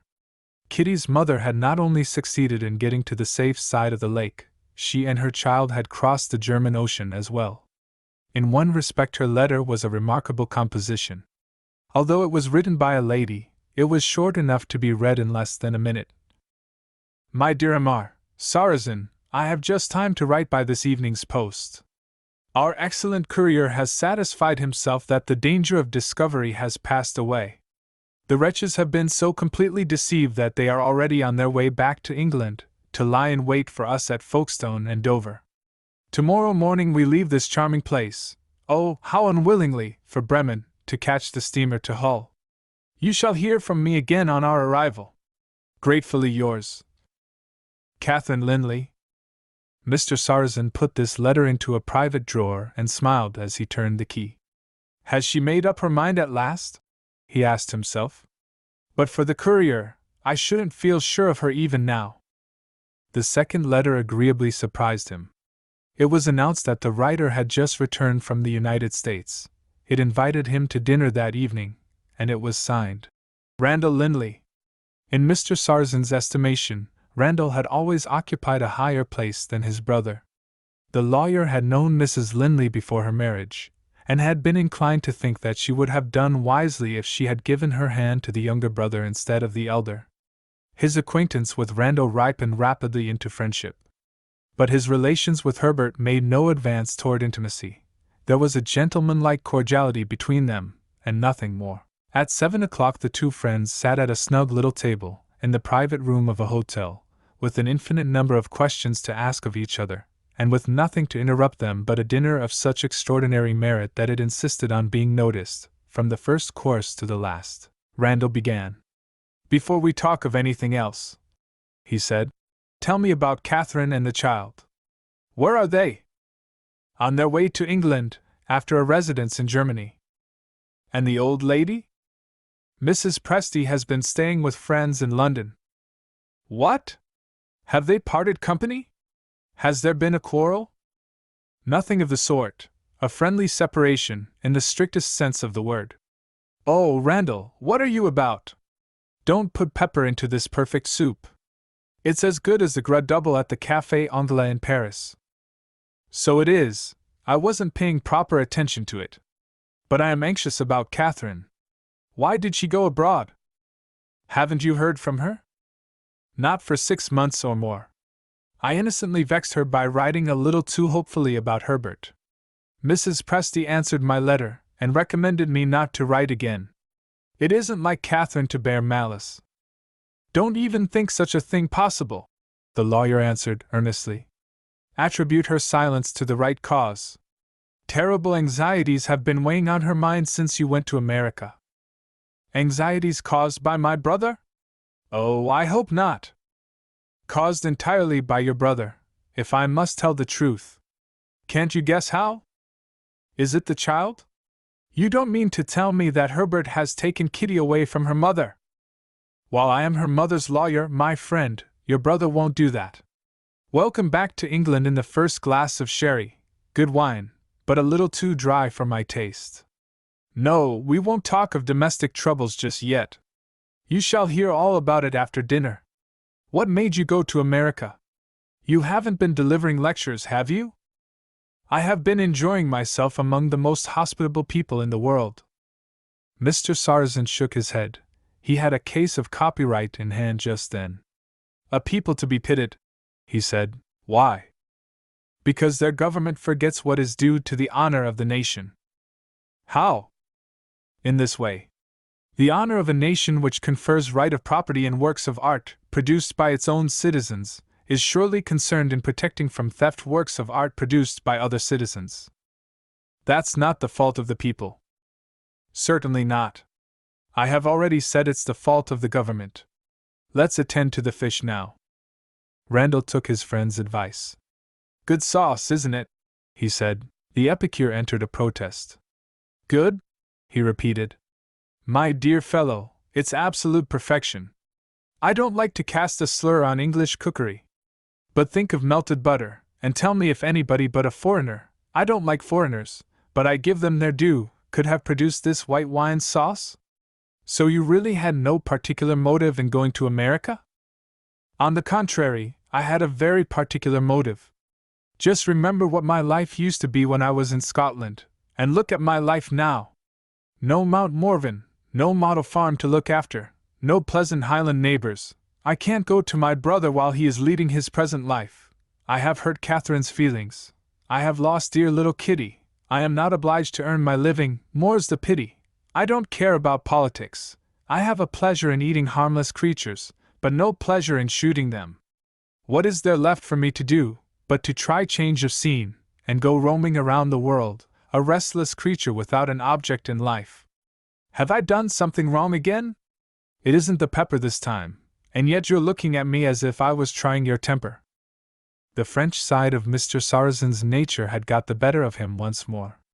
He pointed indignantly to a supreme preparation of fowl on his friend's plate. Do I actually see you picking out your truffles, and putting them on one side? He asked. Well, Randall acknowledged. I don't care about truffles. Mr. Sarrazin rose, with his plate in his hand and his fork ready for action. He walked round the table to his friend's side, and reverently transferred the neglected truffles to his own plate. Randall, you will live to repent this, he said solemnly. In the meantime, I am the gainer. Until he had finished the truffles, no word fell from his lips. I think I should have enjoyed them more, he remarked, if I had concentrated my attention by closing my eyes, but you would have thought I was going to sleep. He recovered his English nationality, after this, until the dessert had been placed on the table, and the waiter was ready to leave the room. At that auspicious moment, he underwent another relapse. He insisted on sending his compliments and thanks to the cook. At last, said Randall, we are by ourselves, and now I want to know why Catherine went to Germany. Chapter 29. Mr. Sarrazin. As a lawyer, Randall's guest understood that a narrative of events can only produce the right effect on one condition: it must begin at the beginning. Having related all that had been said and done during his visit to the cottage, including his first efforts in the character of an angler under Kitty's supervision, he stopped to fill his glass again, and then astonished Randall by describing the plan that he had devised for escaping from the spies by crossing the lake in the fog. "What did the ladies say to it?" Randall inquired. "Who spoke first?" "Mrs. Presty, of course. She objected to risk her life on the water, in a fog. Mrs. Linley showed a resolution for which I was not prepared. She thought of Kitty, saw the value of my suggestion, and went away at once to consult with the landlady. In the meantime I sent for the gardener, and told him what I was thinking of. He was one of those stolid Englishmen, who possess resources which don't express themselves outwardly. Judging by his face, you would have said he was subsiding into a slumber under the infliction of a sermon, instead of listening to a lawyer proposing a stratagem. When I had done, the man showed the metal he was made of. In plain English, he put 3 questions which gave me the highest opinion of his intelligence. 'How much luggage, sir?' 'As little as they can conveniently take with them,' I said. 'How many persons?' 'The 2 ladies, the child, and myself.' 'Can you row, sir?' 'In any water you like, Mr. Gardener, fresh or salt.' Think of asking me, an athletic Englishman, if I could row! In an hour more we were ready to embark, and the blessed fog was thicker than ever. Mrs. Presty yielded under protest. Kitty was wild with delight. Her mother was quiet and resigned. But one circumstance occurred that I didn't quite understand: the presence of a stranger on the pier with a gun in his hand. "You don't mean one of the spies?" "Nothing of the sort. I mean an idea of the gardener's. He had been a sailor in his time, and that's a trade which teaches a man, if he's good for anything, to think and act on his thought at one and the same moment. He had taken a peep at the blackguards in front of the house, and had recognized the shortest of the 2 as a native of the place, perfectly well aware that one of the features attached to the cottage was a boathouse. 'That chap is not such a fool as he looks,' says the gardener. 'If he mentions the boathouse, the other fellow from London may have his suspicions.' I thought I would post my son on the pier, that quiet young man there with the gun, to keep a lookout. If he sees another boat, there are half a dozen on this side of the lake, putting off after us, he has orders to fire, on the chance of our hearing him. A little notion of mine, sir, to prevent our being surprised in the fog. Do you see any objection to it?" Objection! In the days when diplomacy was something more than a solemn pretense, what a member of Congress that gardener would have made! Well, we shipped our oars, and away we went. Not quite haphazard, for we had a compass with us. Our course was as straight as we could go, to a village on the opposite side of the lake, called Brightfold. Nothing happened for the first quarter of an hour, and then, by the living jingo, excuse my vulgarity, we heard the gun. "What did you do?" "Went on rowing, and held a council. This time I came out as the clever one of the party. The men were following us in the dark. They would have to guess at the direction we had taken, and they would most likely assume, in such weather as we had, that we should choose the shortest way across the lake. At my suggestion we changed our course, and made for a large town, higher up on the shore, called Tawley. We landed, and waited for events, and made no discovery of another boat behind us. The fools had justified my confidence in them. They had gone to Brightfold. There was half an hour to spare before the next train came to Tawley, and the fog was beginning to lift on that side of the lake. We looked at the shops, and I made a purchase in the town." "Stop a minute," said Randall. "Is Brightfold on the railway?" "No." "Is there an electric telegraph at the place?" "Yes." "That was awkward, wasn't it? The first thing those men would do would be to telegraph to Tawley." "Not a doubt of it. How would they describe us, do you think?" Randall answered. "A middle-aged gentleman, 2 ladies, one of them elderly, and a little girl. Quite enough to identify you at Tawley, if the station master understood the message. Shall I tell you what the station master discovered, with the message in his hand? No elderly lady, no middle-aged gentleman, nothing more remarkable than one lady and a little boy." Randall's face brightened. "You parted company, of course," he said. "And you disguised Kitty. How did you manage it?" "Didn't I say just now that we looked at the shops, and that I made a purchase in the town? A boy's ready-made suit, not at all a bad fit for Kitty." Mrs. Linley put on the suit, and tucked up the child's hair under a straw hat, in an empty yard. No idlers about in that bad weather. We said good-bye, and parted, with grievous misgivings on my side, which proved, thank God, to have been quite needless. Kitty and her mother went to the station, and Mrs. Presty and I hired a carriage, and drove away to the head of the lake, to catch the train to London. "Do you know, Randall, I have altered my opinion of Mrs. Presty?" Randall smiled. "You too have found something in that old woman," he said, "which doesn't appear on the surface." "The occasion seems to bring that something out," the lawyer remarked. "When I proposed the separation, and mentioned my reasons, I expected to find some difficulty in persuading Mrs. Presty to give up the adventurous journey with her daughter and her grandchild. I reminded her that she had friends in London who would receive her, and got snubbed for taking the liberty. I know that as well as you do. Come along, I'm ready to go with you. It isn't agreeable to my self-esteem to own it, but I expected to hear her say that she would consent to any sacrifice for the sake of her dear daughter. No such claptrap as that passed her lips. She owned the true motive with a superiority to cant which won my sincerest respect. "I'll do anything," she said, "to baffle Herbert Linley and the spies he has set to watch us." I can't tell you how glad I was that she had her reward on the same day. We were too late at the station, and we had to wait for the next train. And what do you think happened? The two scoundrels followed us instead of following Mrs. Linley. They had inquired no doubt at the livery stables where we hired the carriage, had recognized the description of us, and had taken the long journey to London for nothing. Mrs. Presty and I shook hands at the terminus, the best friends that ever traveled together with the best of motives. After that, I think I deserve another glass of wine. "Go on with your story, and you shall have another bottle," cried Randall. "What did Catherine and the child do after they left you?" "They did the safest thing, they left England." Mrs. Linley distinguished herself on this occasion. It was her excellent idea to avoid popular ports of departure, like Folkestone and Dover, which were sure to be watched, and to get away, if the thing could be done, from some place on the east coast. We consulted our guide and found that a line of steamers sailed from Hull to Bremen once a week. A tedious journey from our part of Cumberland, with some troublesome changing of trains, but they got there in time to embark. My first news of them reached me in a telegram from Bremen. There they waited for further instructions. I sent the instructions by a thoroughly capable and trustworthy man, an Italian courier, known to me by an experience of 20 years. Shall I confess it? I thought I had done rather a clever thing in providing Mrs. Linley with a friend in need while I was away from her. "I think so too," said Randall. "Wrong, completely wrong.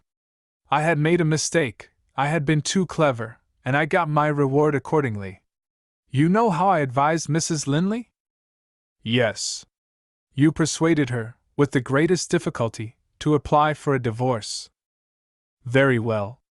I had made all the necessary arrangements for the trial, when I received a letter from Germany. My charming client had changed her mind, and declined to apply for the divorce. There was my reward for having been too clever." "I don't understand you." "My dear fellow, you are dull tonight. I had been so successful in protecting Mrs. Linley and the child, and my excellent courier had found such a charming place of retreat for them in one of the suburbs of Hanover, that she saw no reason now for taking the shocking course that I had recommended to her, so repugnant to all her most cherished convictions, so sinful and so shameful in its doing of evil that good might come. Experience had convinced her that, thanks to me, there was no fear of Kitty being discovered and taken from her. She therefore begged me to write to my agent in Edinburgh, and tell him that her application to the court was withdrawn. Ah, you understand my position at last. The headstrong woman was running a risk which renewed all my anxieties.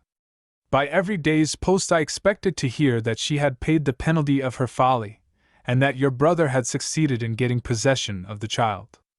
Wait a little before you laugh at me, but for the courier, the thing would have really happened a week since. Randall looked astonished. Months must have passed, he objected. Surely, after that lapse of time, Mrs. Linley must have been safe from discovery. Take your own positive view of it. I only know that the thing happened. And why not? The luck had begun by being on one side. Why shouldn't the other side have had its turn next? Do you really believe in luck? Devoutly. A lawyer must believe in something. He knows the law too well to put any faith in that, and his clients present to him, if he is a man of any feeling, a hideous view of human nature. The poor devil believes in luck, rather than believe in nothing. I think it quite likely that accident helped the person employed by the husband to discover the wife and child. Anyhow, Mrs. Linley and Kitty were seen in the streets of Hanover, seen, recognized, and followed. The courier happened to be with them. Luck again. For 30 years and more, he had been traveling in every part of Europe. There was not a landlord of the smallest pretensions anywhere who didn't know him and like him. I pretended not to see that anybody was following us, he said, riding from Hanover to relieve my anxiety, and I took the ladies to a hotel. The hotel possessed two merits from our point of view. It had a way out at the back, through the stables, and it was kept by a landlord who was an excellent good friend of mine. I arranged with him what he was to say when inquiries were made, and I kept my poor ladies prisoners in their lodgings for 3 days. The end of it is that Mr. Linley's policeman has gone away to watch the Channel steam service, while we return quietly by way of Bremen and Hull. There is the courier's account of it. I have only to add that poor Mrs. Linley has been fairly frightened into submission. She changes her mind again, and pledges herself once more to apply for the divorce. If we are only lucky enough to get our case heard without any very serious delay, I am not afraid of my clients slipping through my fingers for the second time. When will the courts of session be open to us? You have lived in Scotland, Randall. But I haven't lived in the courts of law. I wish I could give you the information you want. Mr. Sarrazin looked at his watch. For all I know to the contrary, he said, we may be wasting precious time while we are talking here. Will you excuse me if I go away to my club? Are you going in search of information? Yes. We have some inveterate old whist players who are always to be found in the card room. One of them formerly practiced, I believe, in the Scotch courts. It has just occurred to me that the chance is worth trying. Will you let me know if you succeed? Randall asked. The lawyer took his hand at parting. You seem to be almost as anxious about it as I am, he said. To tell you the truth, I am a little alarmed when I think of Catherine. If there is another long delay, how do we know what may happen before the law has confirmed the mother's claim to the child? Let me send one of the servants here to wait at your club. Will you give him a line telling me when the trial is likely to take place? With the greatest pleasure. Good night. Left alone, Randall sat by the fireside for a while, thinking of the future. The prospect, as he saw it, disheartened him. As a means of employing his mind on a more agreeable subject for reflection, he opened his traveling desk and took out 2 or 3 letters. They had been addressed to him, while he was in America, by Captain Bennydeck. The captain had committed an error of which most of us have been guilty in our time. He had been too exclusively devoted to work that interested him to remember what was due to the care of his health. The doctor's warnings had been neglected, his overstrained nerves had given way, and the man whose strong constitution had resisted cold and starvation in the Arctic wastes had broken down under stress of brain work in London. This was the news which the first of the letters contained. The second, written under dictation, alluded briefly to the remedies suggested. In the captain's case, the fresh air recommended was the air of the sea. At the same time, he was forbidden to receive either letters or telegrams, during his absence from town, until the doctor had seen him again. These instructions pointed, in Captain Bennydeck's estimation, to sailing for pleasure's sake, and therefore to hiring a yacht. The third and last letter announced that the yacht had been found, and described the captain's plans when the vessel was ready for sea. He proposed to sail here and there about the channel, wherever it might please the wind to take him. Friends would accompany him, but not in any number. The yacht was not large enough to accommodate comfortably more than 1 or 2 guests at a time. Every now and then, the vessel would come to an anchor in the bay of the little coast town of Sandy Seal, to accommodate friends going and coming and, in spite of medical advice, to receive letters. "You may have heard of Sandy Seal," the captain wrote, "as one of the places which have lately been found out by the doctors. They are recommending the air to patients suffering from nervous disorders all over England. The one hotel in the place, and the few cottages which let lodgings, are crammed, as I hear, and the speculative builder is beginning his operations at such a rate that Sandy Seal will be no longer recognizable in a few months more. Before the crescents and terraces and grand hotels turn the town into a fashionable watering place, I want to take a last look at scenes familiar to me under their old aspect. If you are inclined to wonder at my feeling such a wish as this, I can easily explain myself. 2 miles inland from Sandy Seal, there is a lonely old moated house. In that house I was born. When you return from America, write to me at the post office, or at the hotel. I am equally well known in both places, and let us arrange for a speedy meeting. I wish I could ask you to come and see me in my birthplace. It was sold, years since, under instructions in my father's will, and was purchased for the use of a community of nuns. We may look at the outside, and we can do no more. In the meantime, don't despair of my recovery. The sea is my old friend, and my trust is in God's mercy."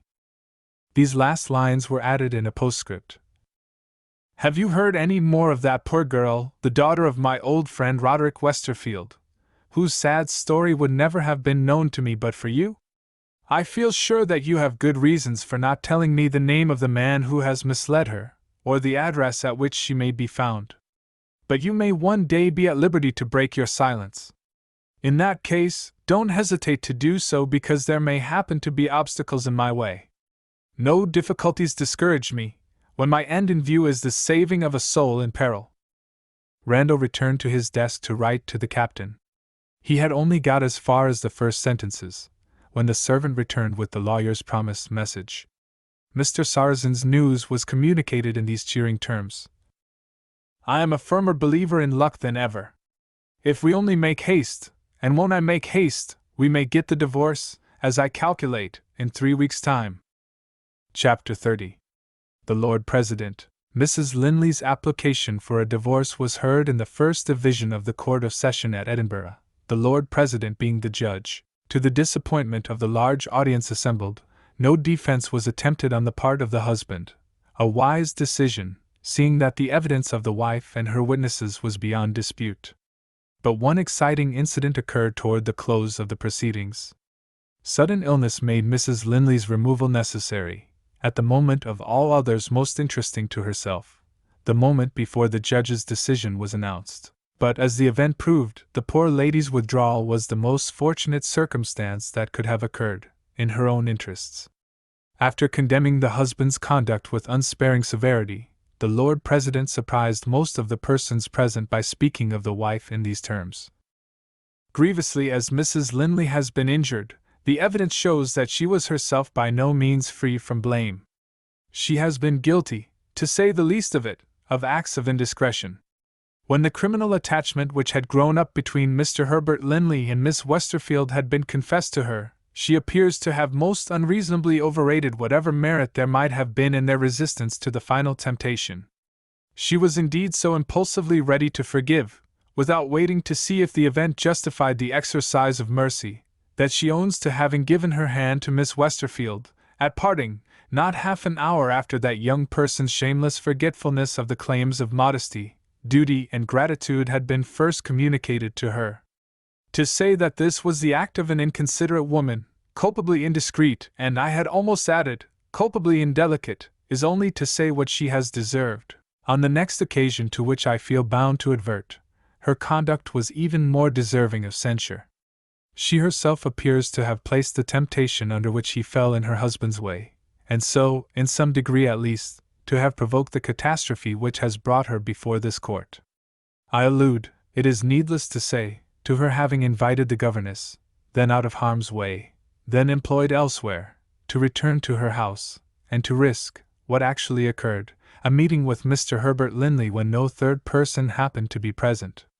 I know that the maternal motive which animated Mrs. Linley is considered by many persons to excuse and even to justify that most regrettable act, and I have myself allowed, I fear weakly allowed, more than due weight to this consideration in pronouncing for the divorce. Let me express the earnest hope that Mrs. Linley will take warning by what has happened, and if she finds herself hereafter placed in other circumstances of difficulty, let me advise her to exercise more control over impulses which one might expect perhaps to find in a young girl, but which are either natural nor excusable in a woman of her age.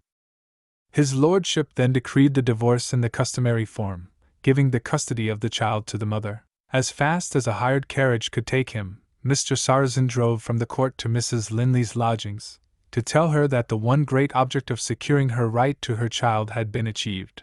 At the door he was met by Mrs. Presty. She was accompanied by a stranger, whose medical services had been required. Interested professionally in hearing the result of the trial, this gentleman volunteered to communicate the good news to his patient. He had been waiting to administer a composing draught, until the suspense from which Mrs. Linley was suffering might be relieved, and a reasonable hope be entertained that the medicine would produce the right effect.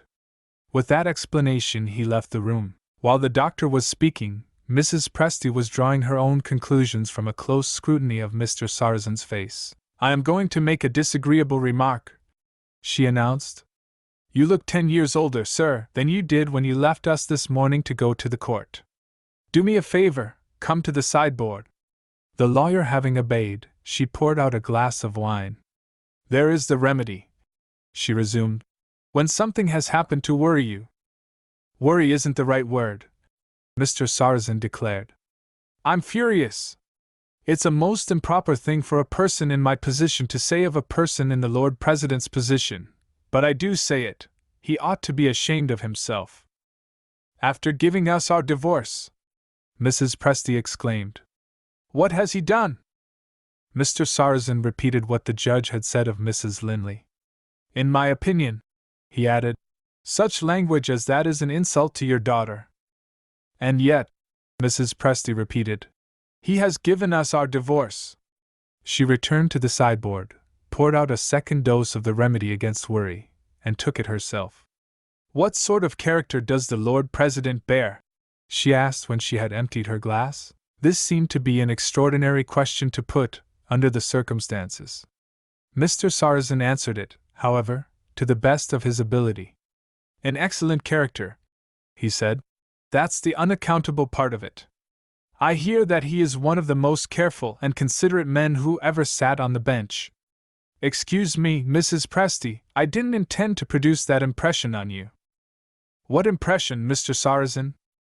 "You look as if you thought there was some excuse for the judge." "That's exactly what I do think." "You find an excuse for him?" "I do." "What is it, ma'am?" "Constitutional infirmity, sir." "May I ask of what nature?" "You may." "Gout." Mr. Sarrazin thought he understood her at last. "You know the Lord President," he said. Mrs. Presty denied it positively. "No, Mr. Sarrazin, I don't get at it in that way. I merely consult my experience of another official person of high rank, and apply it to the Lord President. You know that my first husband was a cabinet minister?" "I have heard you say so, Mrs. Presty, on more than one occasion." "Very well. You may also have heard that the late Mr. Norman was a remarkably well-bred man. In and out of the House of Commons, courteous almost to a fault. One day I happened to interrupt him when he was absorbed over an Act of Parliament. Before I could apologize, I tell you this in the strictest confidence, he threw the Act of Parliament at my head. 99 women out of 100 would have thrown it back again. Knowing his constitution, I decided on waiting a day or two. On the second day, my anticipations were realized. Mr. Norman's great toe was as big as my fist and as red as a lobster. He apologized for the Act of Parliament with tears in his eyes. Suppressed gout in Mr. Norman's temper, suppressed gout in the Lord President's temper. He will have a toe, and if I can prevail upon my daughter to call upon him, I have not the least doubt he will apologize to her with tears in his eyes. This interesting experiment was never destined to be tried. Right or wrong, Mrs. Presty's theory remained the only explanation of the judge's severity. Mr. Sarrazin attempted to change the subject. Mrs. Presty had not quite done with it yet. "There is one more thing I want to say," she proceeded. "Will his lordship's remarks appear in the newspapers?"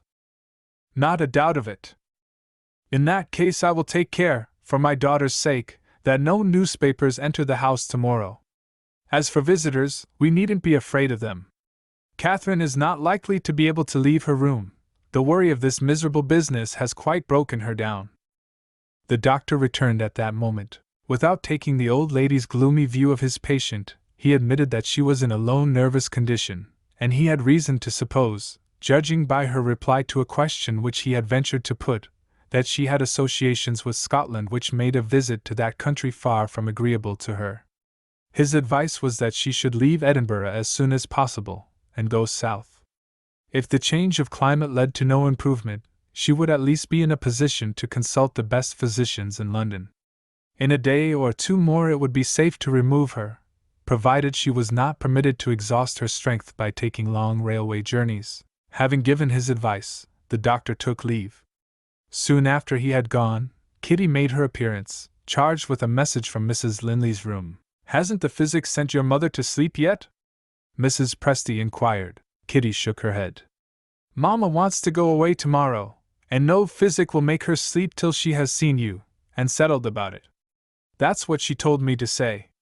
If I behaved in that way about my physic, I should catch it."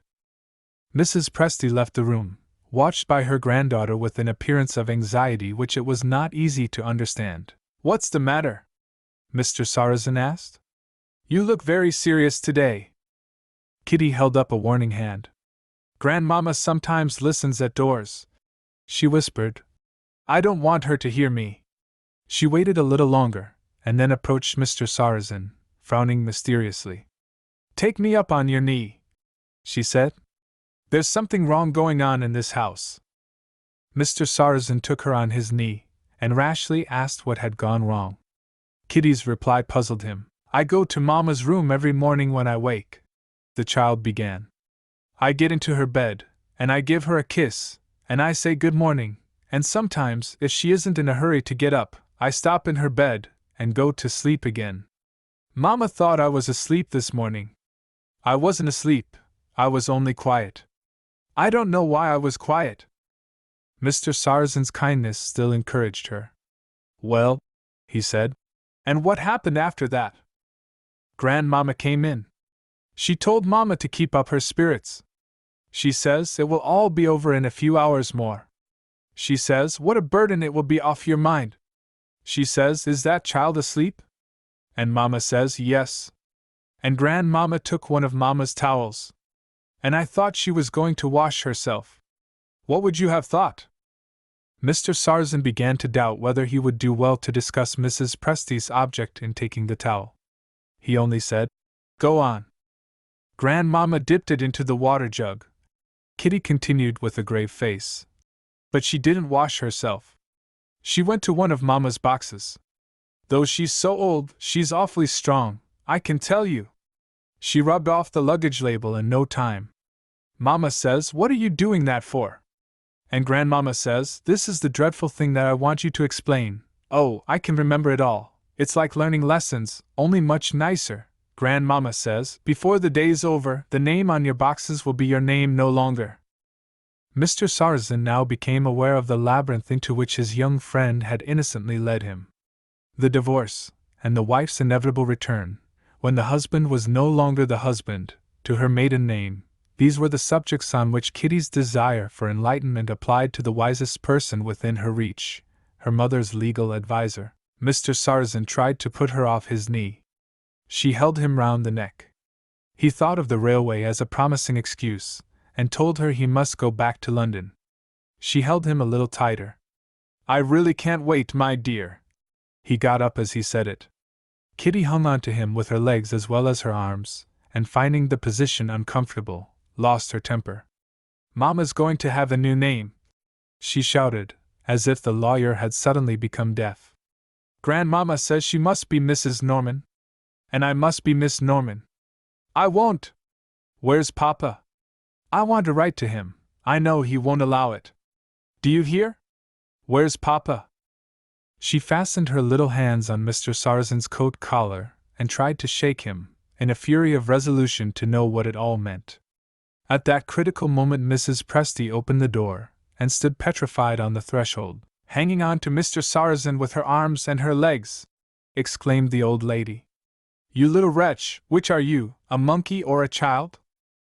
The lawyer gently deposited Kitty on the floor. Mind this, Samuel, she whispered, as he set her down on her feet. I won't be Miss Norman. Mrs. Presty pointed sternly at the open door. You were screaming just now, when quiet in the house is of the utmost importance to your mother. If I hear you again, bread and water and no doll for the rest of the week. Kitty retired in disgrace, and Mrs. Presty sharpened her tongue on Mr. Sarrazin next. I'm astonished, sir, at your allowing that impudent grandchild of mine to take such liberties with you. Who would suppose that you were a married man, with children of your own? That's just the reason, my dear madam, Mr. Sarrazin smartly replied. I romp with my own children, why not with Kitty? Can I do anything for you in London? He went on, getting a little nearer to the door. I leave Edinburgh by the next train. And I promise you, he added, with the spirit of mischief twinkling in his eyes, this shall be my last confidential interview with your grandchild. When she wants to ask any more questions, I transfer her to you. Mrs. Presty looked after the retreating lawyer thoroughly mystified. What confidential interview? What questions? After some consideration, her experience of her granddaughter suggested that a little exercise of mercy might be attended with the right result. She looked at a cake on the sideboard. I have only to forgive Kitty, she decided, and the child will talk about it of her own accord. Chapter 31. Mr. Herbert Linley. Of the friends and neighbors who had associated with Herbert Linley, in bygone days, not more than 2 or 3 kept up their intimacy with him at the later time of his disgrace. Those few, it is needless to say, were men. One of the faithful companions, who had not shrunk from him yet, had just left the London hotel at which Linley had taken rooms for Sidney Westerfield and himself, in the name of Mr. and Mrs. Herbert. This old friend had been shocked by the change for the worse which he had perceived in the fugitive master of Mount Morven. Linley's stout figure of former times had fallen away, as if he had suffered under long illness. His healthy color had faded. He made an effort to assume the hearty manner that had once been natural to him, which was simply pitiable to see. After sacrificing all that makes life truly decent and truly enjoyable for a woman, he has got nothing, not even false happiness, in return. With that dreary conclusion the retiring visitor descended the hotel steps, and went his way along the street. Linley returned to the newspaper which he had been reading when his friend was shown into the room. Line by line he followed the progress of the law report, which informed its thousands of readers that his wife had divorced him, and had taken lawful possession of his child. Word by word, he dwelt with morbid attention on the terms of crushing severity in which the Lord President had spoken of Sidney Westerfield and of himself. Sentence by sentence he read the reproof inflicted on the unhappy woman whom he had vowed to love and cherish. And then, even then, urged by his own self-tormenting suspicion, he looked for more. On the opposite page there was a leading article, presenting comments on the trial, written in the tone of lofty and virtuous regret, taking the wife's side against the judge, but declaring, at the same time, that no condemnation of the conduct of the husband and the governess could be too merciless, and no misery that might overtake them in the future more than they had deserved. He threw the newspaper on the table at his side, and thought over what he had read. If he had done nothing else, he had drained the bitter cup to the dregs. When he looked back, he saw nothing but the life that he had wasted. When his thoughts turned to the future, they confronted a prospect empty of all promise to a man still in the prime of life. Wife and child were as completely lost to him as if they had been dead, and it was the wife's doing. Had he any right to complain? Not the shadow of a right. As the newspapers said, he had deserved it. The clock roused him, striking the hour. He rose hurriedly, and advanced toward the window. As he crossed the room, he passed by a mirror. His own sullen despair looked at him in the reflection of his face. She will be back directly, he remembered. She mustn't see me like this. He went on to the window to divert his mind, and so to clear his face, by watching the stream of life flowing by in the busy street. Artificial cheerfulness, assumed love in Sydney's presence. That was what his life had come to already. If he had known that she had gone out, seeking a temporary separation, with his fear of self-betrayal, if he had suspected that she, too, had thoughts which must be concealed, sad forebodings of losing her hold on his heart, terrifying suspicions that he was already comparing her, to her own disadvantage, with the wife whom he had deserted, if he had made these discoveries, what would the end have been? But she had, thus far, escaped the danger of exciting his distrust. That she loved him, he knew. That she had begun to doubt his attachment to her he would not have believed, if his oldest friend had declared it on the best evidence. She had said to him, that morning, at breakfast, "There was a good woman who used to let lodgings here in London, and who was very kind to me when I was a child." And she had asked leave to go to the house, and inquire if that friendly landlady was still living, with nothing visibly constrained in her smile, and with no faltering tone in her voice. It was not until she was out in the street that the telltale tears came into her eyes, and the bitter sigh broke from her, and mingled its little unheard misery with the grand rise and fall of the tumult of London life. While he was still at the window, he saw her crossing the street on her way back to him. She came into the room with her complexion heightened by exercise. She kissed him, and said with her pretty smile, "Have you been lonely without me?" Who would have supposed that the torment of distrust, and the dread of desertion, were busy at this woman's heart? He placed a chair for her, and seating himself by her side asked if she felt tired.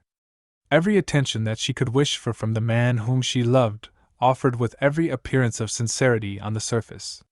She met him halfway, and answered as if her mind was quite at ease, "No, dear, I'm not tired, but I'm glad to get back." "Did you find your old landlady still alive?" "Yes. But oh, so altered, poor thing! The struggle for life must have been a hard one, since I last saw her." "She didn't recognize you, of course?" "Oh, no. She looked at me in my dress in great surprise and said her lodgings were hardly fit for a young lady like me. It was too sad. I said I had known her lodgings well, many years ago, and with that to prepare her, I told her who I was. Ah, it was a melancholy meeting for both of us. She burst out crying when I kissed her, and I had to tell her that my mother was dead, and my brother lost to me in spite of every effort to find him. I asked to go into the kitchen, thinking the change would be a relief to both of us. The kitchen used to be a paradise to me in those old days. It was so warm to a half-starved child, and I always got something to eat when I was there. You have no idea, Herbert, how poor and how empty the place looked to me now. I was glad to get out of it, and go upstairs. There was a lumber room at the top of the house. I used to play in it, all by myself. More changes met me the moment I opened the door." "Changes for the better?" "My dear, it couldn't have changed for the worse. My dirty old playroom was cleaned and repaired, the lumber taken away, and a nice little bed in one corner. Some clerk in the city had taken the room. I shouldn't have known it again. But there was another surprise waiting for me, a happy surprise this time. In cleaning out the garret, what do you think the landlady found? Try to guess." "Anything to please her. Anything to make her think that he was as fond of her as ever." "Was it something you had left behind you," he said, "at the time when you lodged there?" "Yes. You are right at the first guess, a little memorial of my father. Only some torn crumpled leaves from a book of children's songs that he used to teach me to sing, and a small packet of his letters, which my mother may have thrown aside and forgotten. See, I have brought them back with me. I mean to look over the letters at once, but this doesn't interest you." "Indeed it does." He made that considerate reply mechanically, as if thinking of something else. She was afraid to tell him plainly that she saw this, but she could venture to say that he was not looking well. "I have noticed it for some time past," she confessed. "You have been accustomed to live in the country. I am afraid London doesn't agree with you." He admitted that she might be right, still speaking absently, still thinking of the divorce. She laid the packet of letters and the poor relics of the old songbook on the table, and bent over him. Tenderly, and a little timidly, she put her arm around his neck. "Let us try some purer air," she suggested. "The seaside might do you good. Don't you think so?" "I dare say, my dear. Where shall we go?" "Oh, I leave that to you." "No, Sydney. It was I who proposed coming to London. You shall decide this time." She submitted, and promised to think of it. Leaving him, with the first expression of trouble that had shown itself in her face, she took up the songs and put them into the pocket of her dress. On the point of removing the letters next, she noticed the newspaper on the table. "Anything interesting today?" she asked, and drew the newspaper toward her to look at it. He took it from her suddenly, almost roughly. The next moment he apologized for his rudeness. "There is nothing worth reading in the paper," he said, after begging her pardon. "You don't care about politics, do you?" Instead of answering, she looked at him attentively. The heightened color which told of recent exercise, healthily enjoyed, faded from her face. She was silent, she was pale. A little confused, he smiled uneasily. "Surely," he resumed, trying to speak gaily, "I haven't offended you?" "There is something in the newspaper," she said, "which you don't want me to read." He denied it, but he still kept the newspaper in his own possession. Her voice sank low, her face turned paler still. "Is it all over?" she asked. "And is it put in the newspaper?" "What do you mean?" "I mean the divorce." He went back again to the window and looked out. It was the easiest excuse that he could devise for keeping his face turned away from her. She followed him. "I don't want to read it, Herbert. I only ask you to tell me if you are a free man again." Quiet as it was, her tone left him no alternative but to treat her brutally or to reply. Still looking out at the street, he said, "Yes." "Free to marry if you like?" she persisted. He said yes once more, and kept his face steadily turned away from her. She waited a while. He neither moved nor spoke, surviving the slow death little by little of all her other illusions. One last hope had lingered in her heart. It was killed by that cruel look, fixed on the view of the street. "I'll try to think of a place that we can go to at the seaside." Having said those words, she slowly moved away to the door, and turned back, remembering the packet of letters. She took it up, paused, and looked toward the window. The streets still interested him. She left the room. Chapter 32. Miss Westerfield. She locked the door of her bedchamber, and threw off her walking dress. Light as it was, she felt as if it would stifle her. Even the ribbon round her neck was more than she could endure, and breathe freely. Her overburdened heart found no relief in tears. In the solitude of her room she thought of the future. The dreary foreboding of what it might be filled her with a superstitious dread from which she recoiled. One of the windows was open already. She threw up the other to get more air. In the cooler atmosphere her memory recovered itself. She recollected the newspaper that Herbert had taken from her. Instantly she rang for the maid. "Ask the first waiter you see downstairs for today's newspaper. Any one will do, so long as I don't wait for it." The report of the divorce. She was in a frenzy of impatience to read what he had read, the report of the divorce. When her wish had been gratified, when she had read it from beginning to end, one vivid impression only was left on her mind. She could think of nothing but what the judge had said, in speaking of Mrs. Linley. A cruel reproof, and worse than cruel, a public reproof, administered to the generous friend, the true wife, the devoted mother, and for what? For having been too ready to forgive the wretch who had taken her husband from her, and had repaid 100 acts of kindness by unpardonable ingratitude. She fell on her knees. She tried wildly to pray for inspiration that should tell her what to do. "Oh God, how can I give that woman back the happiness of which I have robbed her?" The composing influence of prayer on a troubled mind was something that she had heard of. It was not something that she experienced now.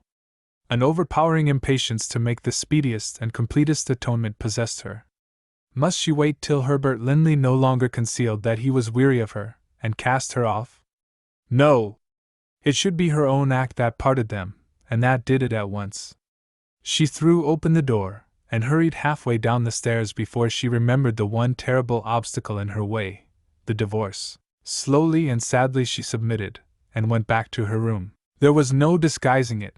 The two who had once been husband and wife were parted irrevocably, by the wife's own act. Let him repent ever so sincerely, let him be ever so ready to return, would the woman whose faith Herbert Linley had betrayed take him back? The divorce, the merciless divorce, answered, no. She paused, thinking of the marriage that was now a marriage no more. The toilet table was close to her. She looked absently at her haggard face in the glass.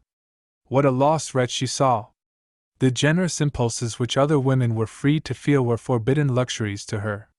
She was ashamed of her wickedness. She was eager to sacrifice herself, for the good of the once dear friend whom she had wronged. Useless longings! Too late! Too late! She regretted it bitterly. Why, comparing Mrs. Linley's prospects with hers, was there anything to justify regret for the divorced wife? She had her sweet little child to make her happy. She had a fortune of her own to lift her above sordid cares. She was still handsome, still a woman to be admired. While she held her place in the world as high as ever, what was the prospect before Sydney Westerfield? The miserable sinner would end as she had deserved to end. Absolutely dependent on a man who was at that moment perhaps lamenting the wife whom he had deserted and lost. How long would it be before she found herself an outcast, without a friend to help her, with a reputation hopelessly lost, face to face with the temptation to drown herself or poison herself, as other women had drowned themselves or poisoned themselves, when the brightest future before them was rest in death? If she had been a few years older, Herbert Linley might never again have seen her a living creature. But she was too young to follow any train of repellent thought persistently to its end.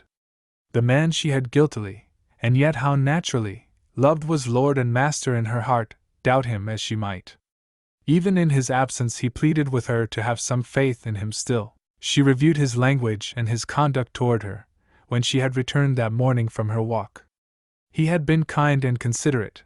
He had listened to her little story of the relics of her father, found in the garret, as if her interests were his interests.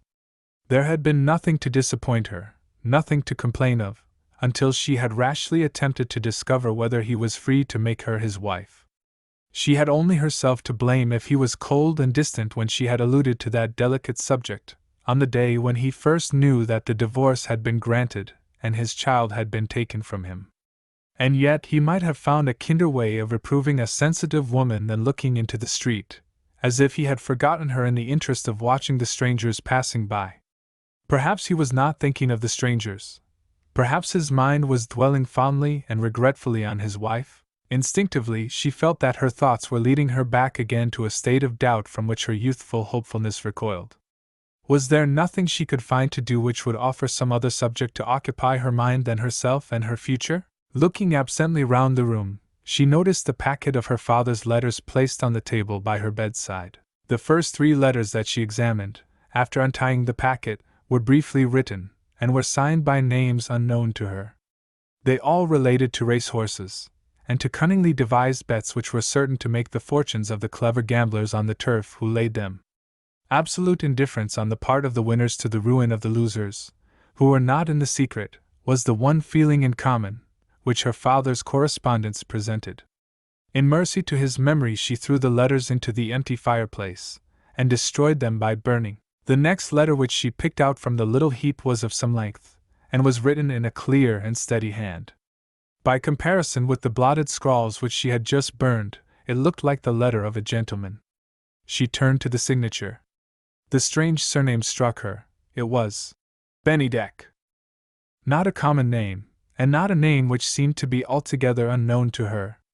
Had she heard her father mention it at home in the time of her early childhood? There were no associations with it that she could now call to mind. She read the letter. It addressed her father familiarly as, "My dear Roderick," and it proceeded in these words: "The delay in the sailing of your ship offers me an opportunity of writing to you again. My last letter told you of my father's death. I was then quite unprepared for an event which has happened, since that affliction befell me. Prepare yourself to be surprised. Our old moated house at Sandy Seal, in which we have spent so many happy holidays when we were schoolfellows, is sold. You will be almost as sorry as I was to hear this, and you will be quite as surprised as I was, when I tell you that Sandy Seal Place has become a priory of English nuns, of the Order of St. Benedict. I think I see you look up from my letter, with your big black eyes staring straight before you, and say and swear that this must be one of my mystifications. Unfortunately, for I am fond of the old house in which I was born, it is only too true. The instructions in my father's will, under which Sandy Seal has been sold, are peremptory. They are the result of a promise made, many years since, to his wife. You and I were both very young when my poor mother died, but I think you must remember that she, like the rest of her family, was a Roman Catholic. Having reminded you of this, I may next tell you that Sandy Seal Place was my mother's property. It formed part of her marriage portion, and it was settled on my father if she died before him, and if she left no female child to survive her. I am her only child. My father was therefore dealing with his own property when he ordered the house to be sold.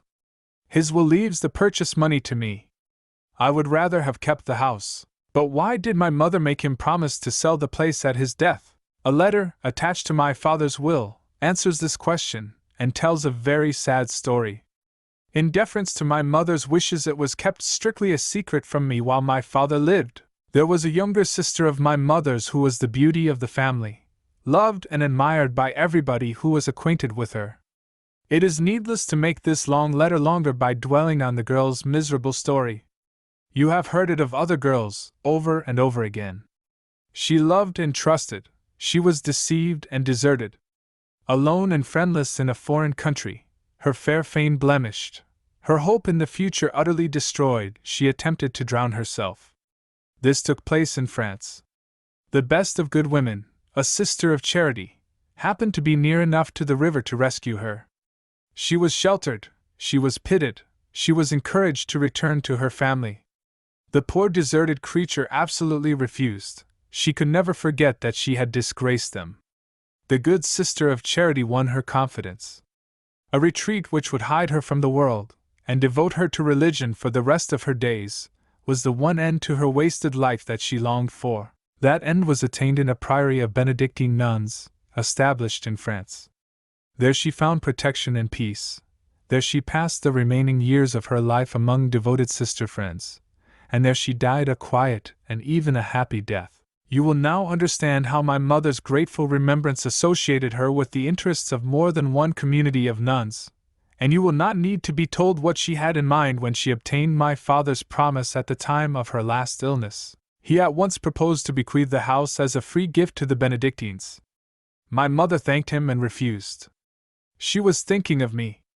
If our son fails to inherit the house from his father, she said, it is only right that he should have the value of the house in money. Let it be sold. So here I am, rich already, with this additional sum of money in my banker's care. My idea is to invest it in the funds, and to let it thrive at interest, until I grow older, and retire perhaps from service in the Navy. The later years of my life may well be devoted to the founding of a charitable institution, which I myself can establish and direct. If I die first, oh, there is a chance of it. We may have a naval war, perhaps, or I may turn out one of those incorrigible madmen who risk their lives in Arctic exploration. In case of the worst, therefore, I shall leave the interests of my contemplated home in your honest and capable hands. For the present, goodbye, and a prosperous voyage outward bound. So the letter ended. Sidney dwelt with reluctant attention on the latter half of it. The story of the unhappy favorite of the family had its own melancholy and sinister interest for her. She felt the foreboding that it might, in some of its circumstances, be her story too, without the peaceful end. Into what community of merciful women could she be received, in her sorest need? What religious consolations would encourage her penitence? What prayers, what hopes, would reconcile her, on her deathbed, to the common doom? She sighed as she folded up Captain Bennydeck's letter and put it in her bosom, to be read again. If my lot had fallen among good people, she thought, perhaps I might have belonged to the church which took care of that poor girl. Her mind was still pursuing its own sad course of inquiry. She was wondering in what part of England Sandyseal might be. She was asking herself if the nuns at the old moated house ever opened their doors to women, whose one claim on their common Christianity was the claim to be pitied, when she heard Linley's footsteps approaching the door. His tone was kind, his manner was gentle, his tender interest in her seemed to have revived. Her long absence had alarmed him. He feared she might be ill. "I was only thinking," she said. He smiled, and sat down by her, and asked if she had been thinking of the place that they should go to when they left London. Chapter 33. Mrs. Romsey. The one hotel in Sandyseal was full, from the topmost story to the ground floor, and by far the larger half of the landlord's guests were invalids sent to him by the doctors. To persons of excitable temperament, in search of amusement, the place offered no attractions. Situated at the innermost end of a dull little bay, Sandyseal, so far as any view of the shipping in the Channel was concerned, might have been built on a remote island in the Pacific Ocean. Vessels of any importance kept well out of the way of treacherous shoals and currents lurking at the entrance of the bay. The anchorage ground was good, but the depth of water was suited to small vessels only, to shabby old fishing smacks which seldom paid their expenses, and to dirty little coasters carrying coals and potatoes. At the back of the hotel, 2 slovenly rows of cottages took their crooked course inland. Sailing masters of yachts, off duty, sat and yawned at the windows. Lazy fishermen looked wearily at the weather over their garden gates, and superfluous coastguards gathered together in a wooden observatory, and leveled useless telescopes at an empty sea. The flat open country, with its few dwarf trees and its mangy hedges, lay prostrate under the sky in all the desolation of solitary space, and left the famous restorative air free to build up dilapidated nerves, without an object to hinder its passage at any point of the compass. The lonely drab-colored road that led to the nearest town offered to visitors, taking airings, a view of a low brown object in the distance, said to be the convent in which the nuns lived, secluded from mortal eyes. At one side of the hotel, the windows looked on a little wooden pier, sadly in want of repair.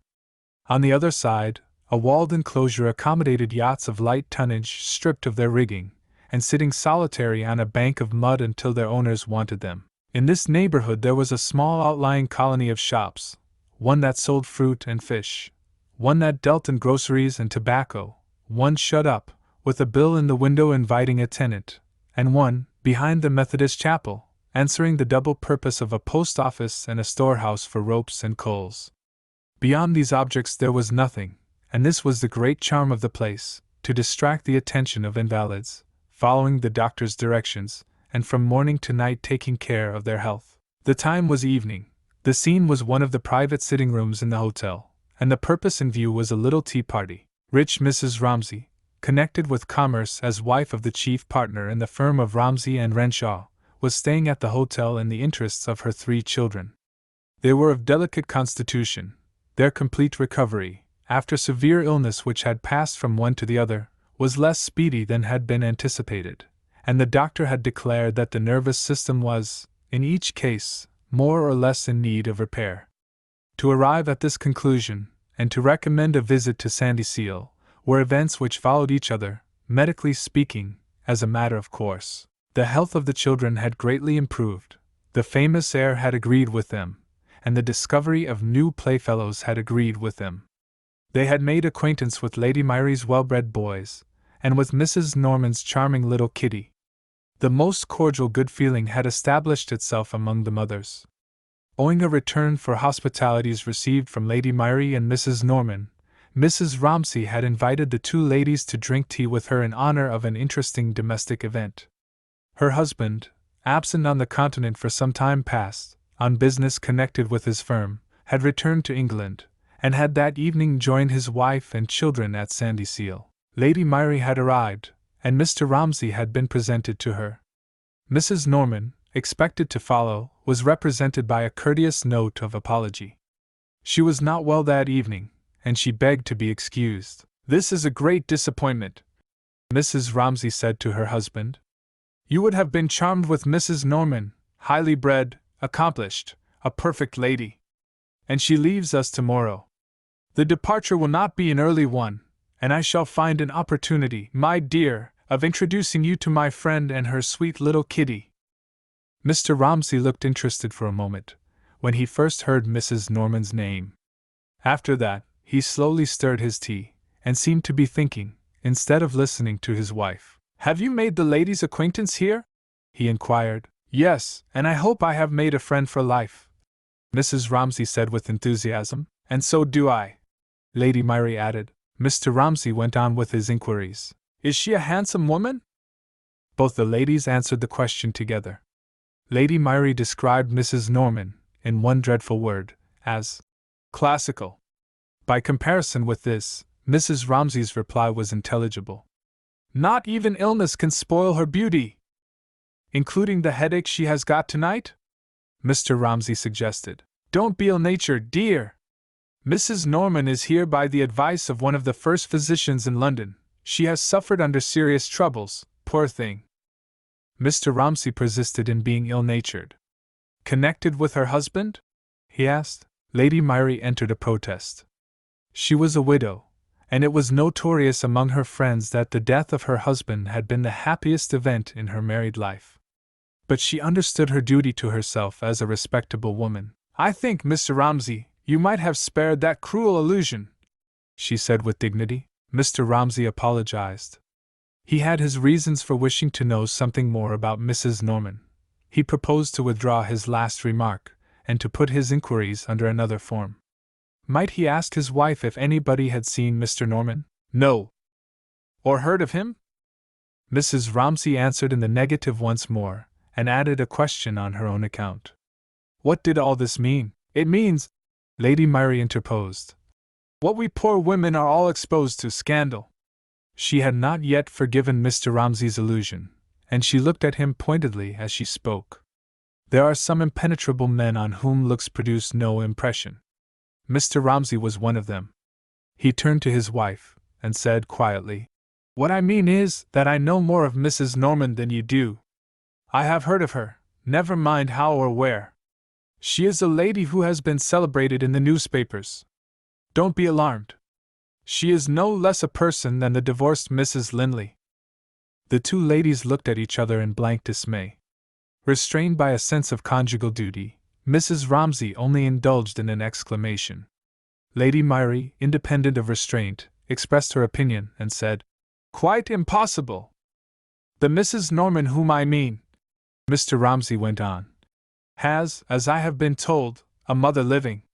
The old lady has been twice married. Her name is Mrs. Presty." This settled the question. Mrs. Presty was established, in her own proper person, with her daughter and grandchild at the hotel. Lady Myrie yielded to the force of evidence. She lifted her hands in horror. "This is too dreadful." Mrs. Romsey took a more compassionate view of the disclosure. "Surely the poor lady is to be pitied?" she gently suggested. Lady Myrie looked at her friend in astonishment. "My dear, you must have forgotten what the judge said about her. Surely you read the report of the case in the newspapers?" "No, I heard of the trial, and that's all." "What did the judge say?" "Say?" Lady Myrie repeated. "What did he not say? His lordship declared that he had a great mind not to grant the divorce at all. He spoke of this dreadful woman who has deceived us in the severest terms. He said she had behaved in a most improper manner. She had encouraged the abominable governess, and if her husband had yielded to temptation, it was her fault. And more besides that I don't remember." Mr. Romsey's wife appealed to him in despair. "What am I to do?" she asked, helplessly. "Do nothing," was the wise reply. "Didn't you say she was going away tomorrow?" "That's the worst of it," Mrs. Romsey declared. "Her little girl Kitty gives a farewell dinner tomorrow to our children, and I've promised to take them to say good-bye." Lady Myrie pronounced sentence without hesitation.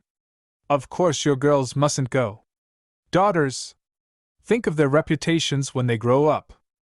"Are you in the same scrape with my wife?" Mr. Romsey asked. Lady Myrie corrected his language. "I have been deceived in the same way," she said. "Though my children are boys, which perhaps makes a difference, I feel it is my duty as a mother not to let them get into bad company. I do nothing myself in an underhand way. No excuses!" I shall send a note and tell Mrs. Norman why she doesn't see my boys tomorrow. Isn't that a little hard on her? Said merciful Mrs. Ramsay. Mr. Ramsay agreed with his wife, on grounds of expediency. Never make a row if you can help it, was the peaceable principle to which this gentleman committed himself. Send word that the children have caught colds, and get over it in that way. Mrs. Ramsay looked gratefully at her admirable husband. Just the thing, she said, with an air of relief. Lady Myri's sense of duty expressed itself, with the strictest adherence to the laws of courtesy. She rose, smiled resignedly, and said, "Good night." Almost at the same moment, innocent little Kitty astonished her mother and her grandmother by appearing before them in her nightgown, after she had been put to bed nearly 2 hours since. "What will this child do next?"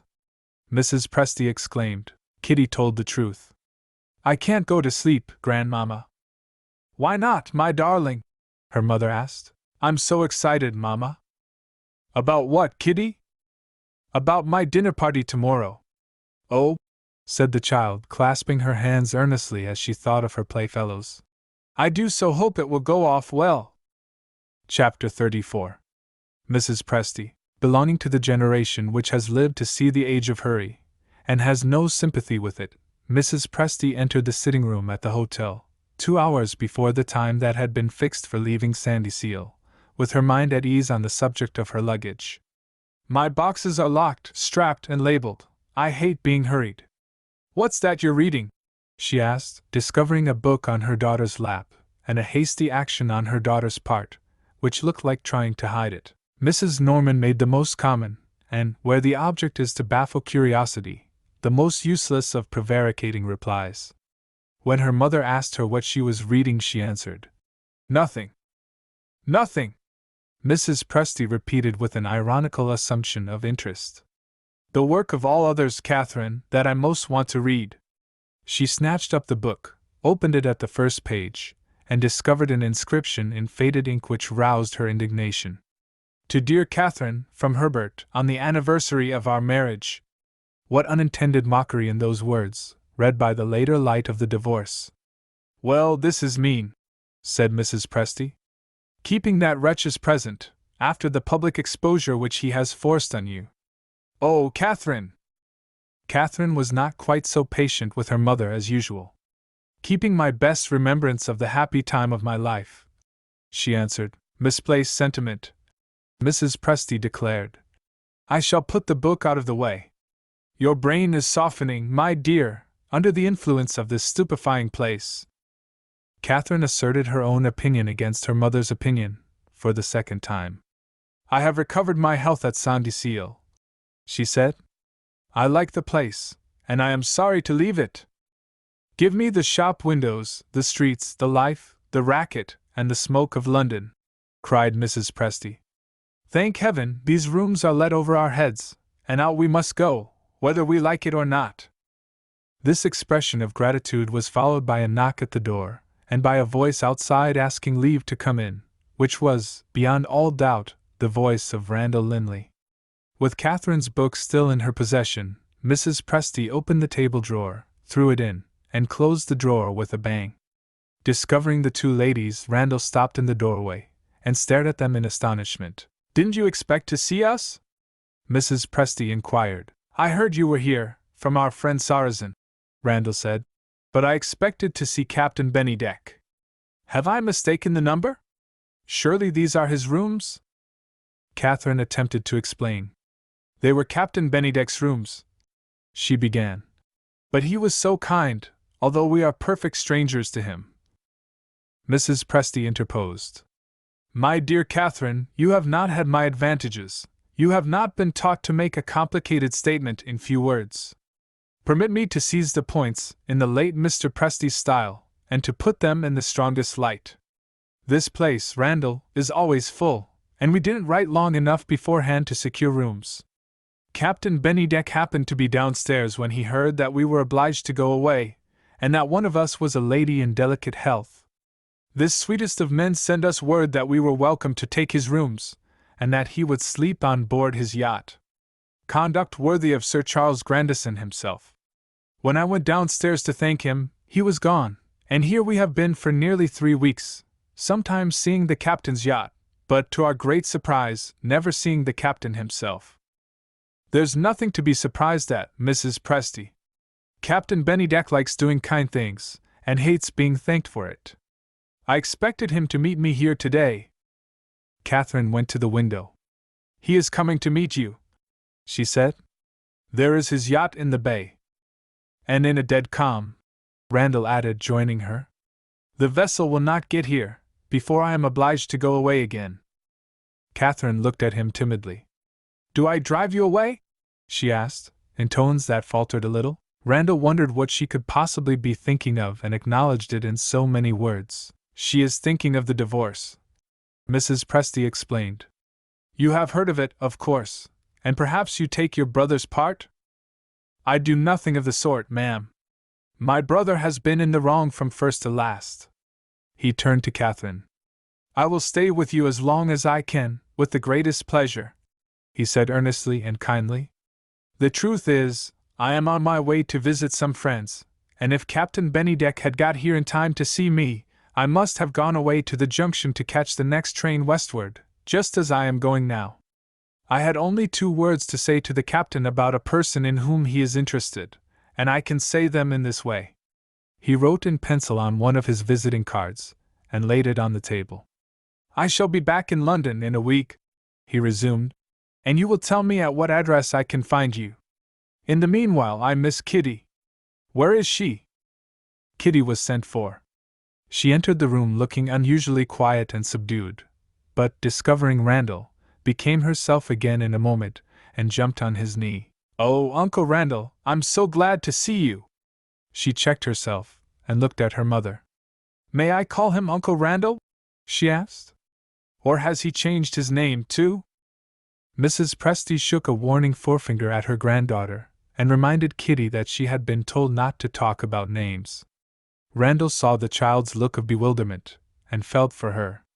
She may talk as she pleases to me, he said, but not to strangers. She understands that, I am sure.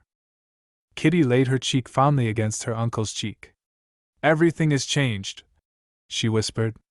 We travel about, Papa has left us, and Sid has left us, and we have got a new name. We are Norman now. I wish I was grown up, and old enough to understand it. Randall tried to reconcile her to her own happy ignorance.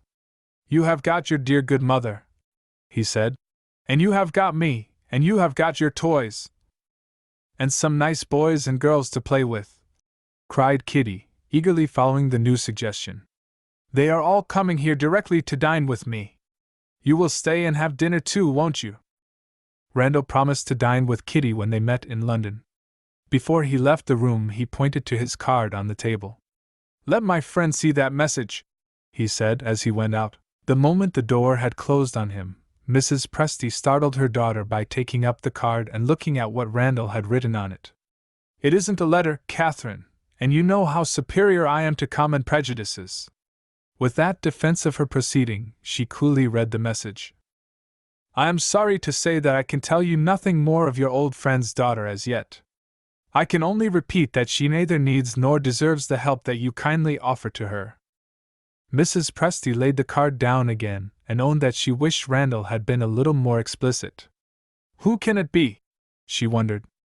Another young hussy gone wrong? Kitty turned to her mother with a look of alarm. What's a hussy? She asked. Does Grandmama mean me? The great hotel clock in the hall struck 2, and the child's anxieties took a new direction. Isn't it time my little friends came to see me? She said. It was half an hour past the time. Catherine proposed to send to Lady Myrie and Mrs. Romsey, and inquire if anything had happened to cause the delay. As she told Kitty to ring the bell, the waiter came in with 2 letters, addressed to Mrs. Norman. Mrs. Presty had her own ideas, and drew her own conclusions. She watched Catherine attentively. Even Kitty observed that her mother's face grew paler and paler as she read the letters. You look as if you were frightened, Mamma. There was no reply. Kitty began to feel so uneasy on the subject of her dinner and her guests, that she actually ventured on putting a question to her grandmother. Will they be long, do you think, before they come? She asked. The old lady's worldly wisdom had passed, by this time, from a state of suspicion to a state of certainty. "My child," she answered, "they won't come at all." Kitty ran to her mother, eager to inquire if what Mrs. Presty had told her could possibly be true. Before a word had passed her lips, she shrank back, too frightened to speak. Never, in her little experience, had she been startled by such a look in her mother's face as the look that confronted her now. For the first time Catherine saw her child trembling at the sight of her. Before that discovery, the emotions that shook her under the insult which she had received lost their hold. She caught Kitty up in her arms. "My darling, my angel, it isn't you I am thinking of. I love you, I love you. In the whole world there isn't such a good child, such a sweet, lovable, pretty child as you are. Oh, how disappointed she looks, she's crying. Don't break my heart, don't cry." Kitty held up her head, and cleared her eyes with a dash of her hand. "I won't cry, Mama." And child as she was as good as her word. Her mother looked at her and burst into tears. Perversely reluctant, the better nature that was in Mrs. Presty rose to the surface, forced to show itself. "Cry, Catherine," she said kindly. "It will do you good. Leave the child to me." With a gentleness that astonished Kitty, she led her little granddaughter to the window, and pointed to the public walk in front of the house. "I know what will comfort you," the wise old woman began. "Look out of the window." Kitty obeyed. "I don't see my little friends coming," she said. Mrs. Presty still pointed to some object on the public walk. "That's better than nothing, isn't it?" she persisted. "Come with me to the maid, she shall go with you, and take care of you." Kitty whispered. "May I give Mama a kiss first?" Sensible Mrs. Presty delayed the kiss for a while. "Wait till you come back, and then you can tell your Mama what a treat you have had." Arrived at the door on their way out, Kitty whispered again. "I want to say something. Well, what is it? Will you tell the donkey boy to make him gallop? I'll tell the boy he shall have 6 pence if you are satisfied, and you will see what he does then." Kitty looked up earnestly in her grandmother's face. "What a pity it is you are not always like what you are now," she said. Mrs. Presty actually blushed. Chapter 35. Captain Bennydeck. For some time, Catherine and her mother had been left together undisturbed. Mrs. Presty had read, and destroyed, the letters of Lady Myrie and Mrs. Romsey, with the most unfeigned contempt for the writers, had repeated what the judge had really said, as distinguished from Lady Myrie's malicious version of it, and had expressed her intention of giving Catherine a word of advice, when she was sufficiently composed to profit by it. "You have recovered your good looks, after that fit of crying," Mrs. Presty admitted, "but not your good spirits. What is worrying you now?" "I can't help thinking of poor Kitty. My dear, the child wants nobody's pity. She's blowing away all her troubles by a ride in the fresh air, on the favorite donkey that she feeds every morning. Yes, you needn't tell me you are in a false position, and nobody can deny that it's shameful to make the child feel it. Now listen to me. Properly understood, those two spiteful women have done you a kindness. They have as good as told you how to protect yourself in the time to come. Deceive the vile world, Catherine, as it deserves to be deceived. Shelter yourself behind a respectable character that will spare you these insults in the future." In the energy of her conviction, Mrs. Presty struck her fist on the table, and finished in 3 audacious words. "Be a widow!" It was plainly said, and yet Catherine seemed to be at a loss to understand what her mother meant. "Don't doubt about it," Mrs. Presty went on. "Do it. Think of Kitty if you won't think of yourself. In a few years more she will be a young lady. She may have an offer of marriage which may be everything we desire. Suppose her sweetheart's family is a religious family, and suppose your divorce, and the judge's remarks on it, are discovered. What will happen then?" "Is it possible that you are in earnest?" Catherine asked. "Have you seriously thought of the advice that you are giving me? Setting aside the deceit, you know as well as I do that Kitty would ask questions. Do you think I can tell my child that her father is dead? A lie, and such a dreadful lie as that?" "Nonsense," said Mrs. Presty. "Nonsense?" Catherine repeated indignantly. "Rank nonsense," her mother persisted. "Hasn't your situation forced you to lie already? When the child asks why her father and her governess have left us, haven't you been obliged to invent excuses which are lies? If the man who was once your husband isn't as good as dead to you, I should like to know what your divorce means. My poor dear, do you think you can go on as you are going on now? How many thousands of people have read the newspaper account of the trial? How many hundreds of people, interested in a handsome woman like you, will wonder why they never see Mr. Norman? What? You will go abroad again? Go where you may, you will attract attention. You will make an enemy of every ugly woman who looks at you. Strain at a gnat, Catherine, and swallow a camel. It's only a question of time. Sooner or later you will be a widow. Here's the waiter again. What does the man want now? The waiter answered by announcing, Captain Bennydeck. Catherine's mother was nearer to the door than Catherine. She attracted the captain's attention first. He addressed his apologies to her. Pray excuse me for disturbing you. Mrs. Presty had an eye for a handsome man, irrespective of what his age might be. In the language of the conjurers, a magic change appeared in her. She became brightly agreeable in a moment. Oh, Captain Bennydeck, you mustn't make excuses for coming into your own room. Captain Bennydeck went on with his excuses, nevertheless. The landlady tells me that I have unluckily missed seeing Mr. Randall Linley, and that he has left a message for me. I shouldn't otherwise have ventured. Mrs. Presty stopped him once more. The captain's claim to the captain's rooms was the principle on which she took her stand. She revived the irresistible smiles which had conquered Mr. Norman and Mr. Presty. No ceremony, I beg and pray. You are at home here, take the easy chair. Catherine advanced a few steps. It was time to stop her mother, if the thing could be done. She felt just embarrassment enough to heighten her color, and to show her beauty to the greatest advantage. It literally staggered the captain, the moment he looked at her. His customary composure, as a well-bred man, deserted him. He bowed confusedly. He had not a word to say. Mrs. Presty seized her opportunity, and introduced them to each other. My daughter Mrs. Norman, Captain Bennydeck. Compassionating him under the impression that he was a shy man, Catherine tried to set him at his ease. I am indeed glad to have an opportunity of thanking you, she said, inviting him by a gesture to be seated. In this delightful air, I have recovered my health, and I owe it to your kindness. The captain regained his self-possession. Expressions of gratitude had been addressed to him which, in his modest estimate of himself, he could not feel that he had deserved. You little know, he replied, under what interested motives I have acted. When I established myself in this hotel, I was fairly driven out of my yacht by a guest who went sailing with me. Mrs. Presty became deeply interested. Dear me, what did he do? Captain Bennydeck answered gravely. He snored. Catherine was amused. Mrs. Presty burst out laughing. The captain's dry humor asserted itself as quaintly as ever. This is no laughing matter, he resumed, looking at Catherine. My vessel is a small one. For 2 nights the awful music of my friend's nose kept me sleepless.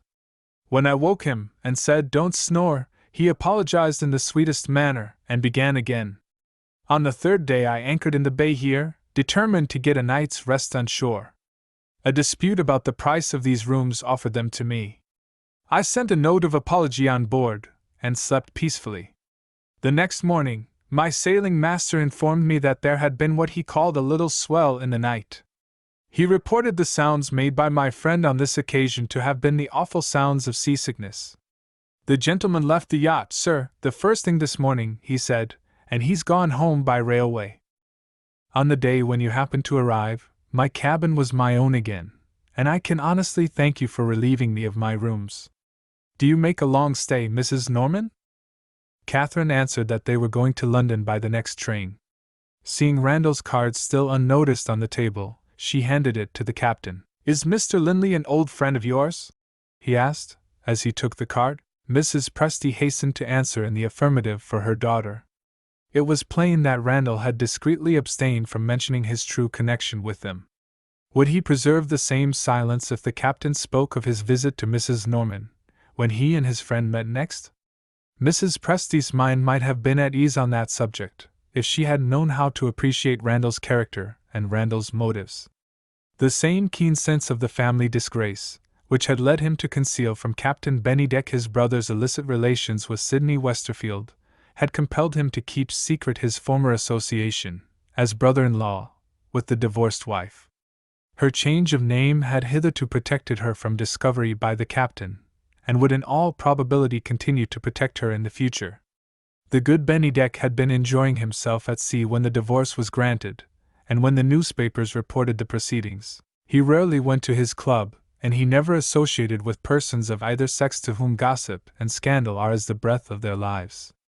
Ignorant of these circumstances, and remembering what had happened on that day, Mrs. Presty looked at him with some anxiety on her daughter's account, while he was reading the message on Randall's card. There was little to see. His fine face expressed a quiet sorrow, and he sighed as he put the card back in his pocket. An interval of silence followed. Captain Bennydeck was thinking over the message which he had just read. Catherine and her mother were looking at him with the same interest, inspired by very different motives. The interview so pleasantly begun was in some danger of lapsing into formality and embarrassment, when a new personage appeared on the scene. Kitty had returned in triumph from her ride. "Mamma! The donkey did more than gallop, he kicked, and I fell off." "Oh, I'm not hurt!"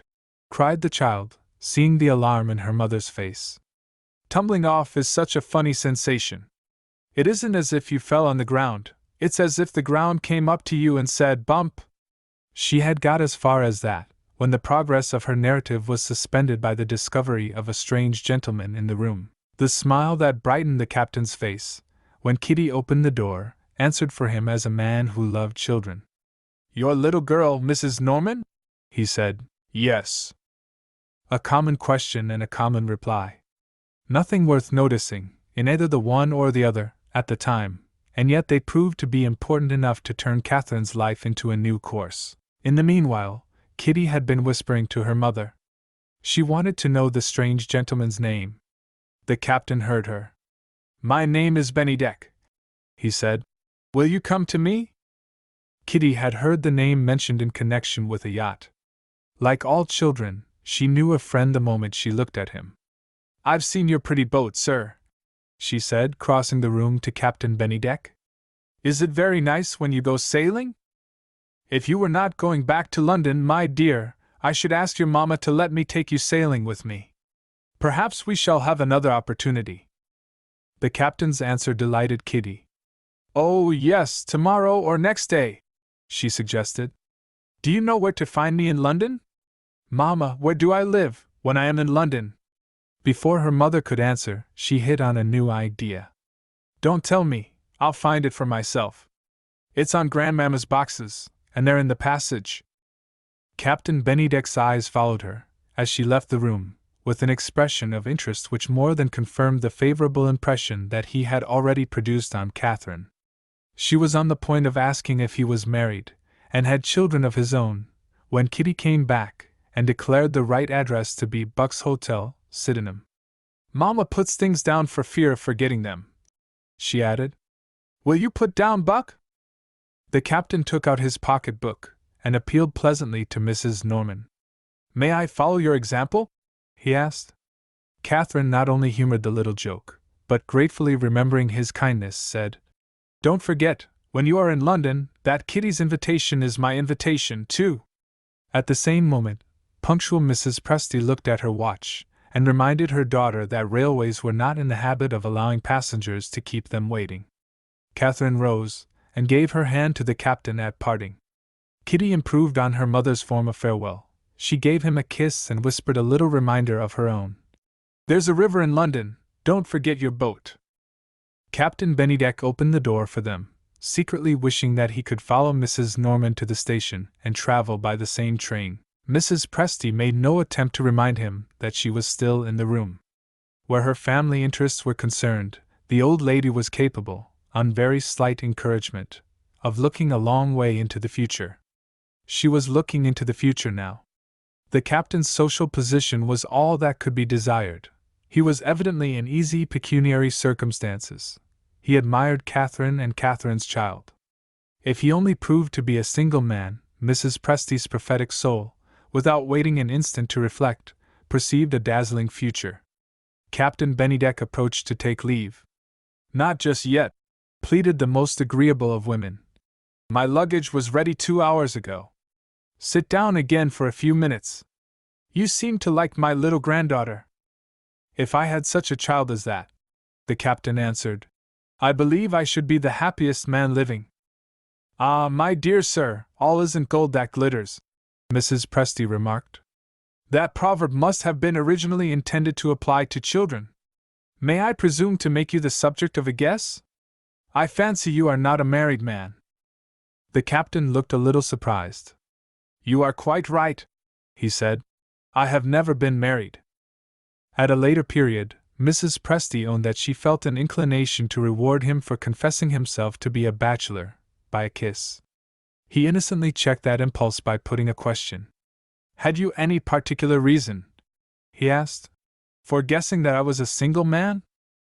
Mrs. Presty modestly acknowledged that she had only her own experience to help her.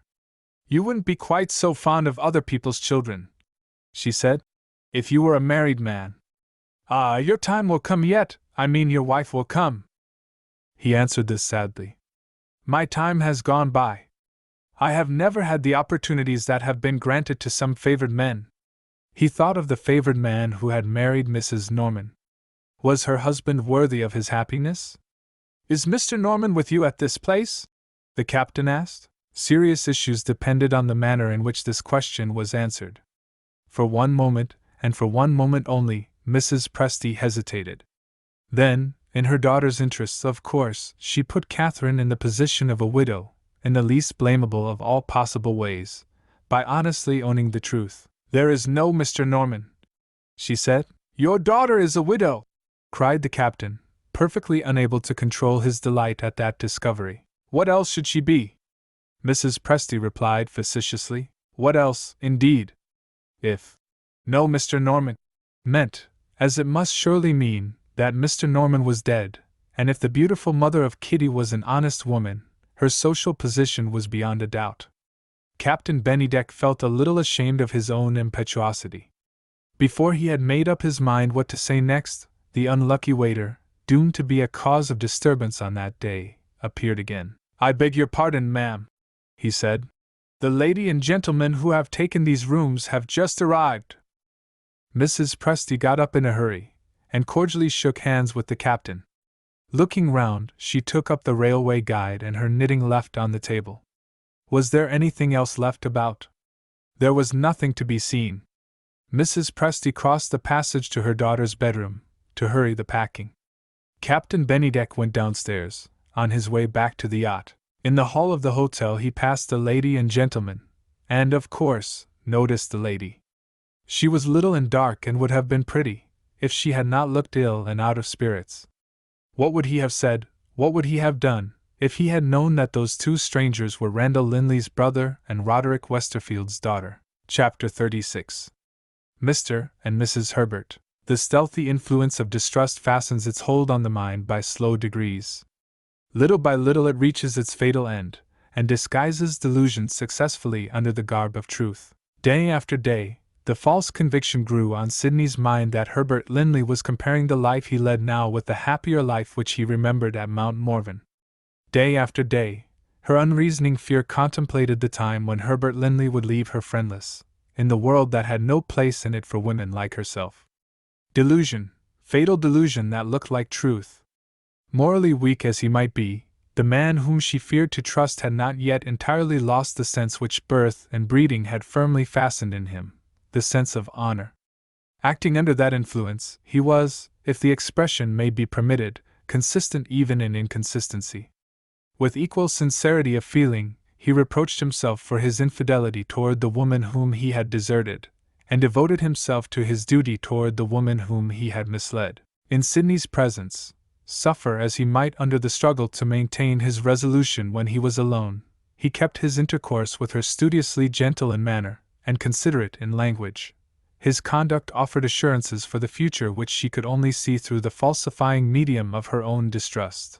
In the delusion that now possessed her she read, over and over again, the letter which Captain Bennydeck had addressed to her father, she saw, more and more clearly, the circumstances which associated her situation with the situation of the poor girl who had closed her wasted life among the nuns in a French convent. Two results followed on this state of things. When Herbert asked to what part of England they should go, on leaving London, she mentioned Sandyseal as a place that she had heard of, and felt some curiosity to see. The same day, bent on pleasing her, careless where he lived now, at home or abroad, he wrote to engage rooms at the hotel. A time followed, during which they were obliged to wait until rooms were free. In this interval, brooding over the melancholy absence of a friend or relative in whom she could confide, her morbid dread of the future decided her on completing the parallel between herself and that other lost creature of whom she had read. Sidney opened communication anonymously with the Benedictine community at Sandyseal. She addressed the Mother Superior, telling the truth about herself with but one concealment, the concealment of names. She revealed her isolated position among her fellow creatures. She declared her fervent desire to repent of her wickedness, and to lead a religious life. She acknowledged her misfortune in having been brought up by persons careless of religion, and she confessed to having attended a Protestant place of worship, as a mere matter of form connected with the duties of a teacher at a school. "The religion of any Christian woman who will help me to be more like herself," she wrote, "is the religion to which I am willing and eager to belong. If I come to you in my distress, will you receive me?" To that simple appeal, she added a request that an answer might be addressed to S.W., Post Office, Sandyseal. When Captain Bennydeck and Sidney Westerfield passed each other as strangers, in the hall of the hotel, that letter had been posted in London a week since. The servant showed Mr. and Mrs. Herbert into their sitting room, and begged that they would be so good as to wait for a few minutes, while the other rooms were being prepared for them. Sidney seated herself in silence. She was thinking of her letter, and wondering whether a reply was waiting for her at the post office. Moving toward the window to look at the view, Herbert paused to examine some prints hanging on the walls, which were superior as works of art to the customary decorations of a room at a hotel. If he had gone straight to the window, he might have seen his divorced wife, his child, and his wife's mother, getting into the carriage which took them to the railway station. "Come, Sidney," he said, "and look at the sea." She joined him wearily, with a faint smile. It was a calm, sunny day. Bathing machines were on the beach, children were playing here and there, and white sails of pleasure boats were visible in the offing. The dullness of Sandyseal wore a quiet, homely aspect which was pleasant to the eyes of strangers. Sidney said absently, "I think I shall like the place." And Herbert added, "Let us hope that the air will make you feel stronger." He meant it, and said it kindly, but instead of looking at her while he spoke, he continued to look at the view. A woman sure of her position would not have allowed this trifling circumstance, even if she had observed it, to disturb her. Sidney thought of the day in London when he had persisted in looking out at the street, and returned in silence to her chair. Had he been so unfortunate as to offend her? And in what way? As that doubt occurred to Herbert, his mind turned to Catherine. She never took offense at trifles. A word of kindness from him, no matter how unimportant it might be, always claimed affectionate acknowledgment in the days when he was living with his wife. In another moment he had dismissed that remembrance, and could trust himself to return to Sidney. "If you find that Sandyseal confirms your first impression," he said, "let me know it in time, so that I may make arrangements for a longer stay. I have only taken the rooms here for a fortnight." "Thank you, Herbert. I think a fortnight will be long enough." "Long enough for you?" he asked. Her morbid sensitiveness mistook him again. She fancied there was an undernote of irony in his tone. "Long enough for both of us," she replied. He drew a chair to her side. "Do you take it for granted," he said, smiling, "that I shall get tired of the place first?" She shrank, poor creature, even from his smile. There was, as she thought, something contemptuous in the good humor of it. "We have been to many places," she reminded him, "and we have got tired of them together." "Is that my fault?" "I didn't say it was." He got up and approached the bell. "I think the journey has a little overtired you," he resumed. "Would you like to go to your room?" "I will go to my room, if you wish it." He waited a little, and answered her as quietly as ever. "What I really wish," he said, "is that we had consulted a doctor while we were in London. You seem to be very easily irritated of late. I observe a change in you, which I willingly attribute to the state of your health." She interrupted him. "What change do you mean?" "It's quite possible I may be mistaken, Sidney. But I have more than once, as I think, seen something in your manner which suggests that you distrust me." "I distrust the evil life we are leading," she burst out. "And I see the end of it coming. Oh, I don't blame you. You are kind and considerate, you do your best to hide it, but you have lived long enough with me to regret the woman whom you have lost. You begin to feel the sacrifice you have made, and no wonder. Say the word, Herbert, and I release you." "I will never say the word." She hesitated, first inclined, then afraid, to believe him.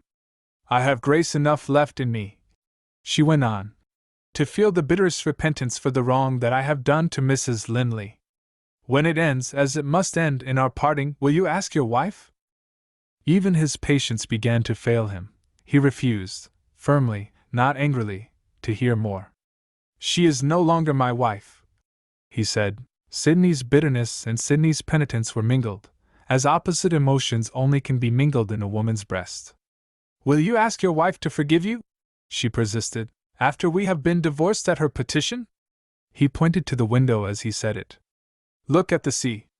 If I was drowning out yonder, I might as well ask the sea to forgive me." He produced no effect on her. She ignored the divorce. Her passionate remorse asserted itself as obstinately as ever. "Mrs. Linley is a good woman," she insisted. "Mrs. Linley is a Christian woman. I have lost all claim on her, even the claim to remember her virtues," he answered sternly. "No more of it, Sidney. I am sorry I have disappointed you. I am sorry if you are weary of me." At those last words her manner changed. "Wound me as cruelly as you please," she said humbly. "I will try to bear it." "I wouldn't wound you for the world. Why do you persist in distressing me? Why do you feel suspicion of me which I have not deserved?" He stopped, and held out his hand. "Don't let us quarrel, Sidney. Which will you do? Keep your bad opinion of me, or give me a fair trial?" She loved him dearly. She was so young, and the young are so ready to hope. Still, she struggled against herself. "Herbert! Is it your pity for me that is speaking now?" He left her in despair. "It's useless," he said sadly. "Nothing will conquer your inveterate distrust." She followed him. With a faint cry of entreaty she made him turn to her, and held him in a trembling embrace, and rested her head on his bosom. "Forgive me, be patient with me, love me." That was all she could say. He attempted to calm her agitation by speaking lightly. "At last, Sidney, we are friends again," he said. "Friends?" All the woman in her recoiled from that insufficient word. "Are we lovers?" she whispered. "Yes." With that assurance her anxious heart was content. She smiled. She looked out at the sea with a new appreciation of the view. "The air of this place will do me good now," she said. "Are my eyes red, Herbert? Let me go and bathe them, and make myself fit to be seen." She rang the bell. The chambermaid answered it, ready to show the other rooms. She turned round at the door. "Let's try to make our sitting room look like home," she suggested. "How dismal, how dreadfully like a thing that doesn't belong to us, that empty table looks. Put some of your books and my keepsakes on it, while I am away. I'll bring my work with me when I come back." He had left his traveler's bag on a chair, when he first came in. Now that he was alone, and under no restraint, he sighed as he unlocked the bag. "Home?" he repeated. "We have no home. Poor girl! Poor unhappy girl! Let me help her to deceive herself." He opened the bag. The little fragile presents, which she called her keepsakes, had been placed by her own hands in the upper part of the bag, so that the books should not weigh on them, and had been carefully protected by wrappings of cotton wool. Taking them out, one by one, Herbert found a delicate china candlestick, intended to hold a wax taper, broken into 2 pieces, in spite of the care that had been taken to preserve it. Of no great value in itself, old associations made the candlestick precious to Sidney. It had been broken at the stem, and could be easily mended so as to keep the accident concealed. Consulting the waiter, Herbert discovered that the fracture could be repaired at the nearest town, and that the place would be within reach when he went out for a walk. In fear of another disaster, if he put it back in the bag, he opened a drawer in the table, and laid the 2 fragments carefully inside, at the further end. In doing this, his hand touched something that had been already placed in the drawer. He drew it out, and found that it was a book, the same book that Mrs. Presty, surely the evil genius of the family again, had hidden from Randall's notice, and had forgotten when she left the hotel. Herbert instantly recognized the gilding on the cover, imitated from a design invented by himself. He remembered the inscription, and yet he read it again. To dear Catherine, from Herbert, on the anniversary of our marriage. The book dropped from his hand on the table, as if it had been a new discovery, torturing him with a new pain. His wife, he persisted in thinking of her as his wife, must have occupied the room, might perhaps have been the person whom he had succeeded, as a guest at the hotel. Did she still value his present to her, in remembrance of old times? No! She valued it so little that she had evidently forgotten it. Perhaps her maid might have included it among the small articles of luggage when they left home, or dear little Kitty might have put it into one of her mother's trunks. In any case, there it was now, abandoned in the drawer of a table at a hotel. Oh, he thought bitterly, if I could only feel as coldly toward Catherine as she feels toward me. His resolution had resisted much, but this final trial of his self-control was more than he could sustain. He dropped into a chair. His pride of manhood recoiled from the contemptible weakness of crying. He tried to remember that she had divorced him, and taken his child from him. In vain! In vain! He burst into tears. Chapter 37.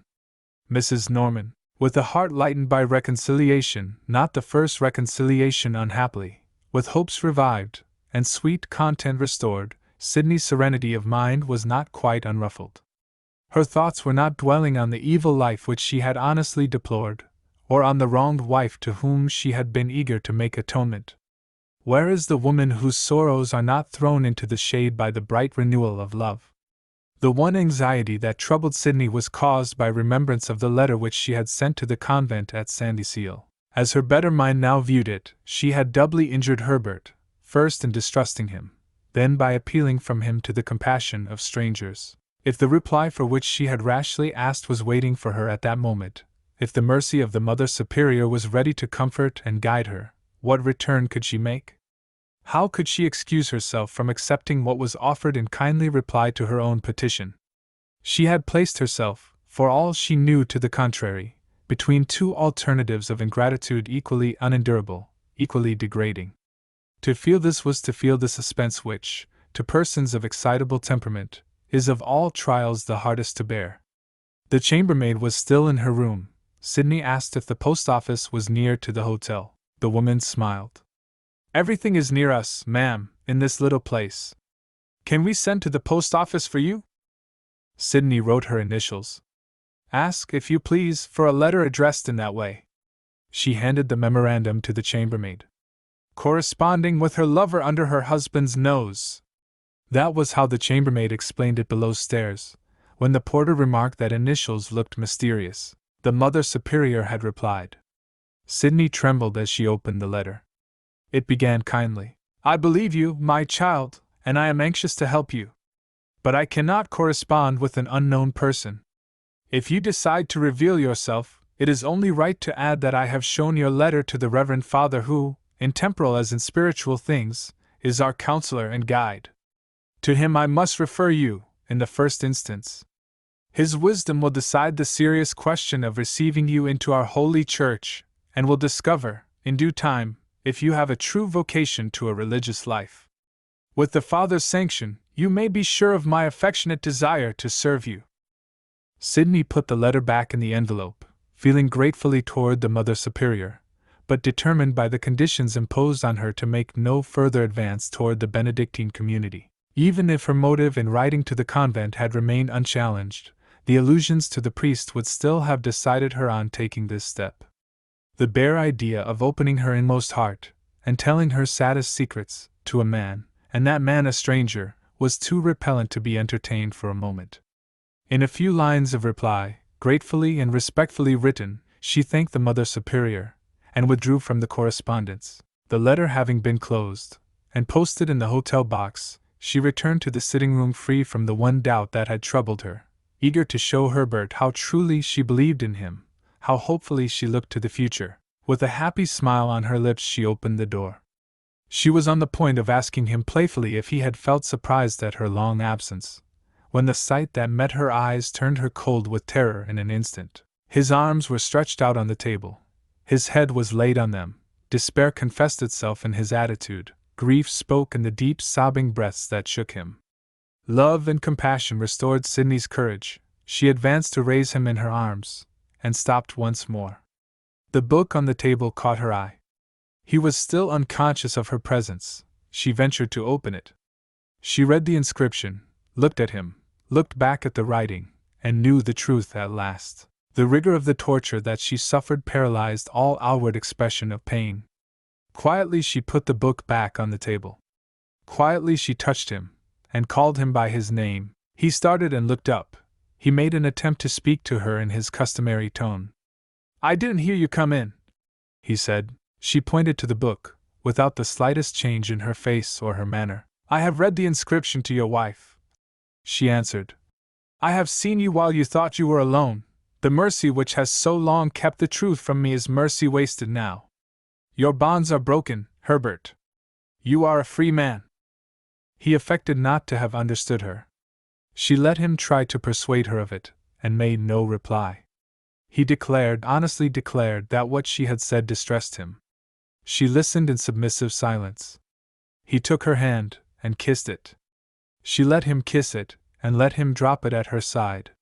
She frightened him. He began to fear for her reason. There was silence. Long, horrid, hopeless silence. She had left the door of the room open.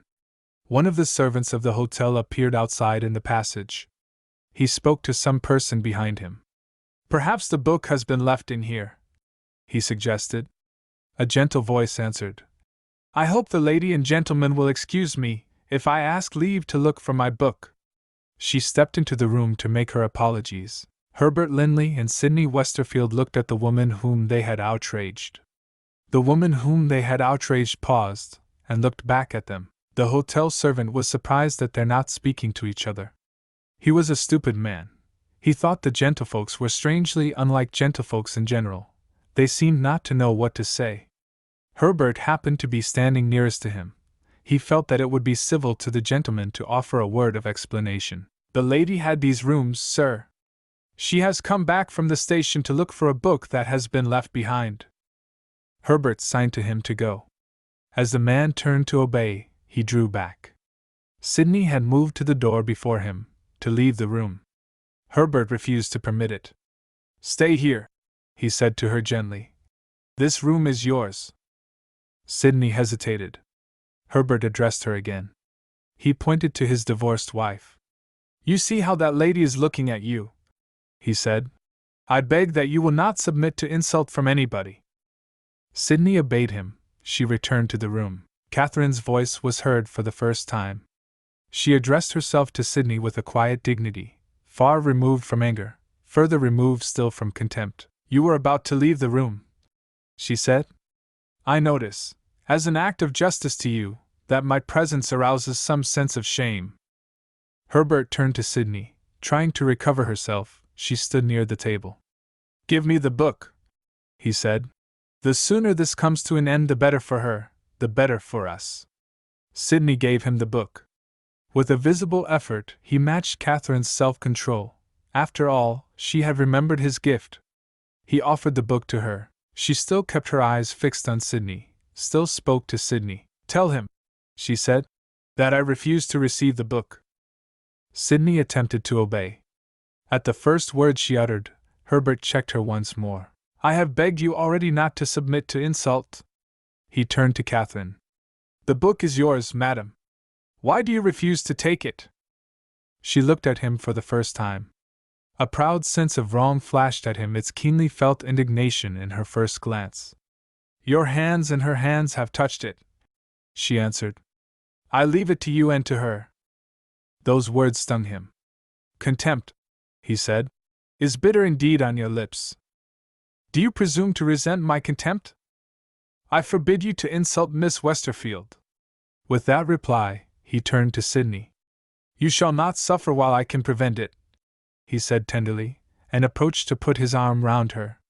She looked at Catherine, and drew back from his embrace, gently repelling him by a gesture. Catherine felt and respected the true delicacy, the true penitence, expressed in that action. She advanced to Sydney.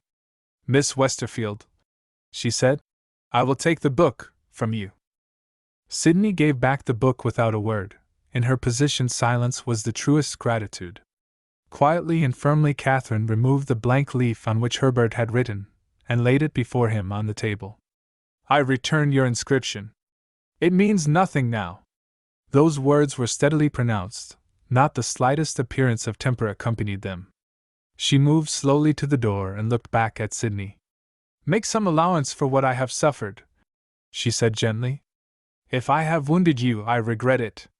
The faint sound of her dress on the carpet was heard in the perfect stillness, and lost again.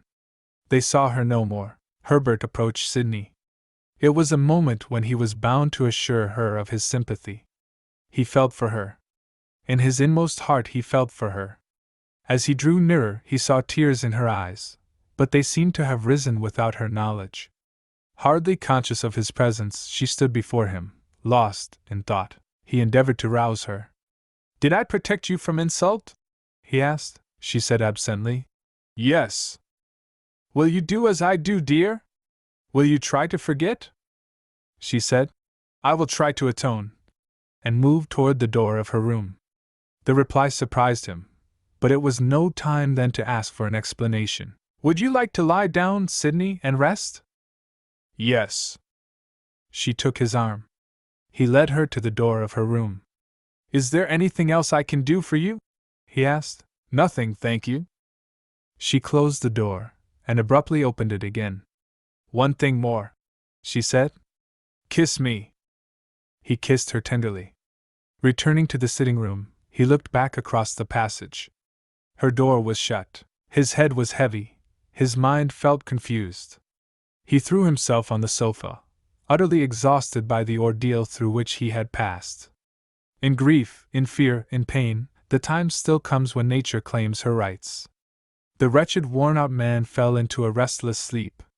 He was awakened by the waiter, laying the cloth for dinner. It's just ready, sir, the servant announced. Shall I knock at the lady's door? Herbert got up and went to her room. He entered softly, fearing to disturb her if she too had slept. No sign of her was to be seen. She had evidently not rested on her bed. A morsel of paper lay on the smooth coverlet. There was only a line written on it. You may yet be happy, and it may perhaps be my doing. He stood, looking at that last line of her writing, in the empty room.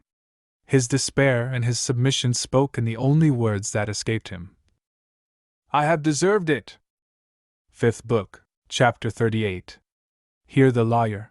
Mr. Herbert Linley, I ask permission to reply to your inquiries in writing, because it is quite likely that some of the opinions you will find here might offend you if I express them personally. I can relieve your anxiety on the subject of Miss Sydney Westerfield, but I must be allowed to do so in my own way, without any other restraints than those which I think it becoming to an honorable man to impose on himself. You are quite right in supposing that Miss Westerfield had heard me spoken of at Mount Morven, as the agent and legal adviser of the lady who was formerly your wife. What purpose led her to apply to me, under these circumstances, you will presently discover. As to the means by which she found her way to my office, I may remind you that any directory would give her the necessary information. Miss Westerfield's object was to tell me, in the first place, that her guilty life with you was at an end. She has left your protection, not to return to it. I was sorry to see, though she tried to hide it from me, how keenly she felt the parting. You have been dearly loved by two sweet women, and they have thrown their hearts away on you, as women will. Having explained the circumstances so far, Miss Westerfield next mentioned the motive which had brought her to my office. She asked if I would inform her of Mrs. Norman's address. This request, I confess, astonished me. To my mind she was, of all persons, the last who ought to contemplate communicating in any way with Mrs. Norman. I say this to you, but I refrained from saying it to her. What I did venture to do was to ask for her reasons. She answered that they were reasons which would embarrass her if she communicated them to a stranger. After this reply, I declined to give her the information she wanted. Not unprepared, as it appeared to me, for my refusal, she asked next if I was willing to tell her where she might find your brother, Mr. Randall Linley. In this case I was glad to comply with her request. She could address herself to no person worthier to advise her than your brother. In giving her his address in London, I told her that he was absent on a visit to some friends, and that he was expected to return in a week's time. She thanked me, and rose to go. I confess I was interested in her.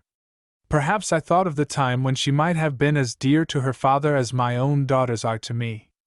I asked if her parents were living. They were dead. My next question was, "Have you any friends in London?" She answered, "I have no friends." It was said with a resignation so very sad in so young a creature that I was really distressed. I ran the risk of offending her, and asked if she felt any embarrassment in respect of money. She said, "I have some small savings from my salary when I was a governess." The change in her tone told me that she was alluding to the time of her residence at Mount Morven. It was impossible to look at this friendless girl, and not feel some anxiety about the lodging which she might have chosen in such a place as London. She had fortunately come to me from the railway, and had not thought yet of where she was to live. At last I was able to be of some use to her. My senior clerk took care of Miss Westerfield, and left her among respectable people, in whose house she could live cheaply and safely. Where that house is, I refuse, for her sake, to tell you. She shall not be disturbed. After a week had passed I received a visit from my good friend, Randall Linley. He had on that day seen Miss Westerfield. She had said to him what she had said to me, and had repeated the request which I thought it unwise to grant, owning to your brother, however, the motives which she had refused to confide to me. He was so strongly impressed by the sacrifice of herself which this penitent woman had made, that he was at first disposed to trust her with Mrs. Norman's address. Reflection, however, convinced him that her motives, pure and disinterested as they undoubtedly were, did not justify him in letting her expose herself to the consequences which might follow the proposed interview. All that he engaged to do was to repeat to Mrs. Norman what Miss Westerfield had said, and to inform the young lady of the result. In the intervals of business, I had felt some uneasiness when I thought of Miss Westerfield's prospects. Your good brother at once set all anxiety on this subject at rest. He proposed to place Miss Westerfield under the care of an old and dear friend of her late father, Captain Bennydeck. Her voluntary separation from you offered to your brother, and to the captain, the opportunity for which they had both been waiting. Captain Bennydeck was then cruising at sea in his yacht. Immediately on his return, Miss Westerfield's inclination would be consulted, and she would no doubt eagerly embrace the opportunity of being introduced to her father's friend. I have now communicated all that I know, in reply to the questions which you have addressed to me. Let me earnestly advise you to make the one reparation to this poor girl which is in your power. Resign yourself to a separation which is not only for her good, but for yours. Samuel Sarrazin. Chapter 39. Listen to reason. Not having heard from Captain Bennydeck for some little time, Randall thought it desirable in Sidney's interests to make inquiries at his club. Nothing was known of the captain's movements there. On the chance of getting the information that he wanted, Randall wrote to the hotel at Sandyseal. The landlord's reply a little surprised him. Some days since, the yacht had again appeared in the bay. Captain Bennydeck had landed, to all appearance in fairly good health, and had left by an early train for London. The sailing master announced that he had orders to take the vessel back to her port, with no other explanation than that the cruise was over. This alternative in the captain's plans, terminating the voyage a month earlier than his arrangements had contemplated, puzzled Randall. He called at his friend's private residence, only to hear from the servants that they had seen nothing of their master. Randall waited a while in London, on the chance that Bennydeck might pay him a visit. During this interval his patience was rewarded in an unexpected manner. He discovered the captain's address by means of a letter from Catherine dated Buck's Hotel, Sydenham. Having gently reproached him for not writing to her or calling on her, she invited him to dinner at the hotel. Her letter concluded in these words: "You will only meet one person besides ourselves, your friend, and since we last met, our friend too. Captain Bennydeck has got tired of the sea. He is staying at this hotel, to try the air of Sydenham, and he finds that it agrees with him." These lines set Randall thinking seriously. To represent Bennydeck as being tired of the sea, and as being willing to try, in place of the breezy channel, the air of a suburb of London, was to make excuses too perfectly futile and absurd to deceive any one who knew the captain. In spite of the appearance of innocence which pervaded Catherine's letter, the true motive for breaking off his cruise might be found, as Randall concluded, in Catherine herself. Her residence at the seaside, helped by the lapse of time, had restored to her personal attractions almost all they had lost under the deteriorating influences of care and grief, and her change of name must have protected her from a discovery of the divorce which would have shocked a man so sincerely religious as Bennydeck. Had her beauty fascinated him? Was she aware of the interest that he felt in her? And was it secretly understood and returned? Randall wrote to accept the invitation, determining to present himself before the appointed hour, and to question Catherine privately, without giving her the advantage over him of preparing herself for the interview. In the short time that passed before the day of the dinner, distressing circumstances strengthened his resolution. After months of separation, he received a visit from Herbert. Was this man, haggard, pallid, shabby, looking at him piteously with bloodshot eyes, the handsome, pleasant, prosperous brother whom he remembered? Randall was so grieved that he was for a moment unable to utter a word. He could only point to a seat. Herbert dropped into the chair as if he was reduced to the last extremity of fatigue. And yet he spoke roughly. He looked like an angry man brought to bay. "I seem to frighten you," he said. "You distress me, Herbert, more than words can say. Give me a glass of wine. I've been walking, I don't know where. A long distance, I'm dead beat." He drank the wine greedily. Whatever reviving effect it might otherwise have produced on him, it made no change in the threatening gloom of his manner. In a man morally weak, calamity, suffered without resisting power, breaks its way through the surface which exhibits a gentleman, and shows the naked nature which claims kindred with our ancestor the savage. "Do you feel better, Herbert?" He put down the empty glass, taking no notice of his brother's question. "Randall," he said, "you know where Sydney is." Randall admitted it. "Give me her address." "My mind's in such a state I can't remember it. Write it down." "No, Herbert." "You won't write it? And you won't give it?" "I will do neither the one nor the other. Go back to your chair. Fierce looks and clenched fists don't frighten me. Miss Westerfield is quite right in separating herself from you. And you are quite wrong in wishing to go back to her. There are my reasons. Try to understand them. And once again, sit down." He spoke sternly, with his heart aching for his brother all the time. He was right.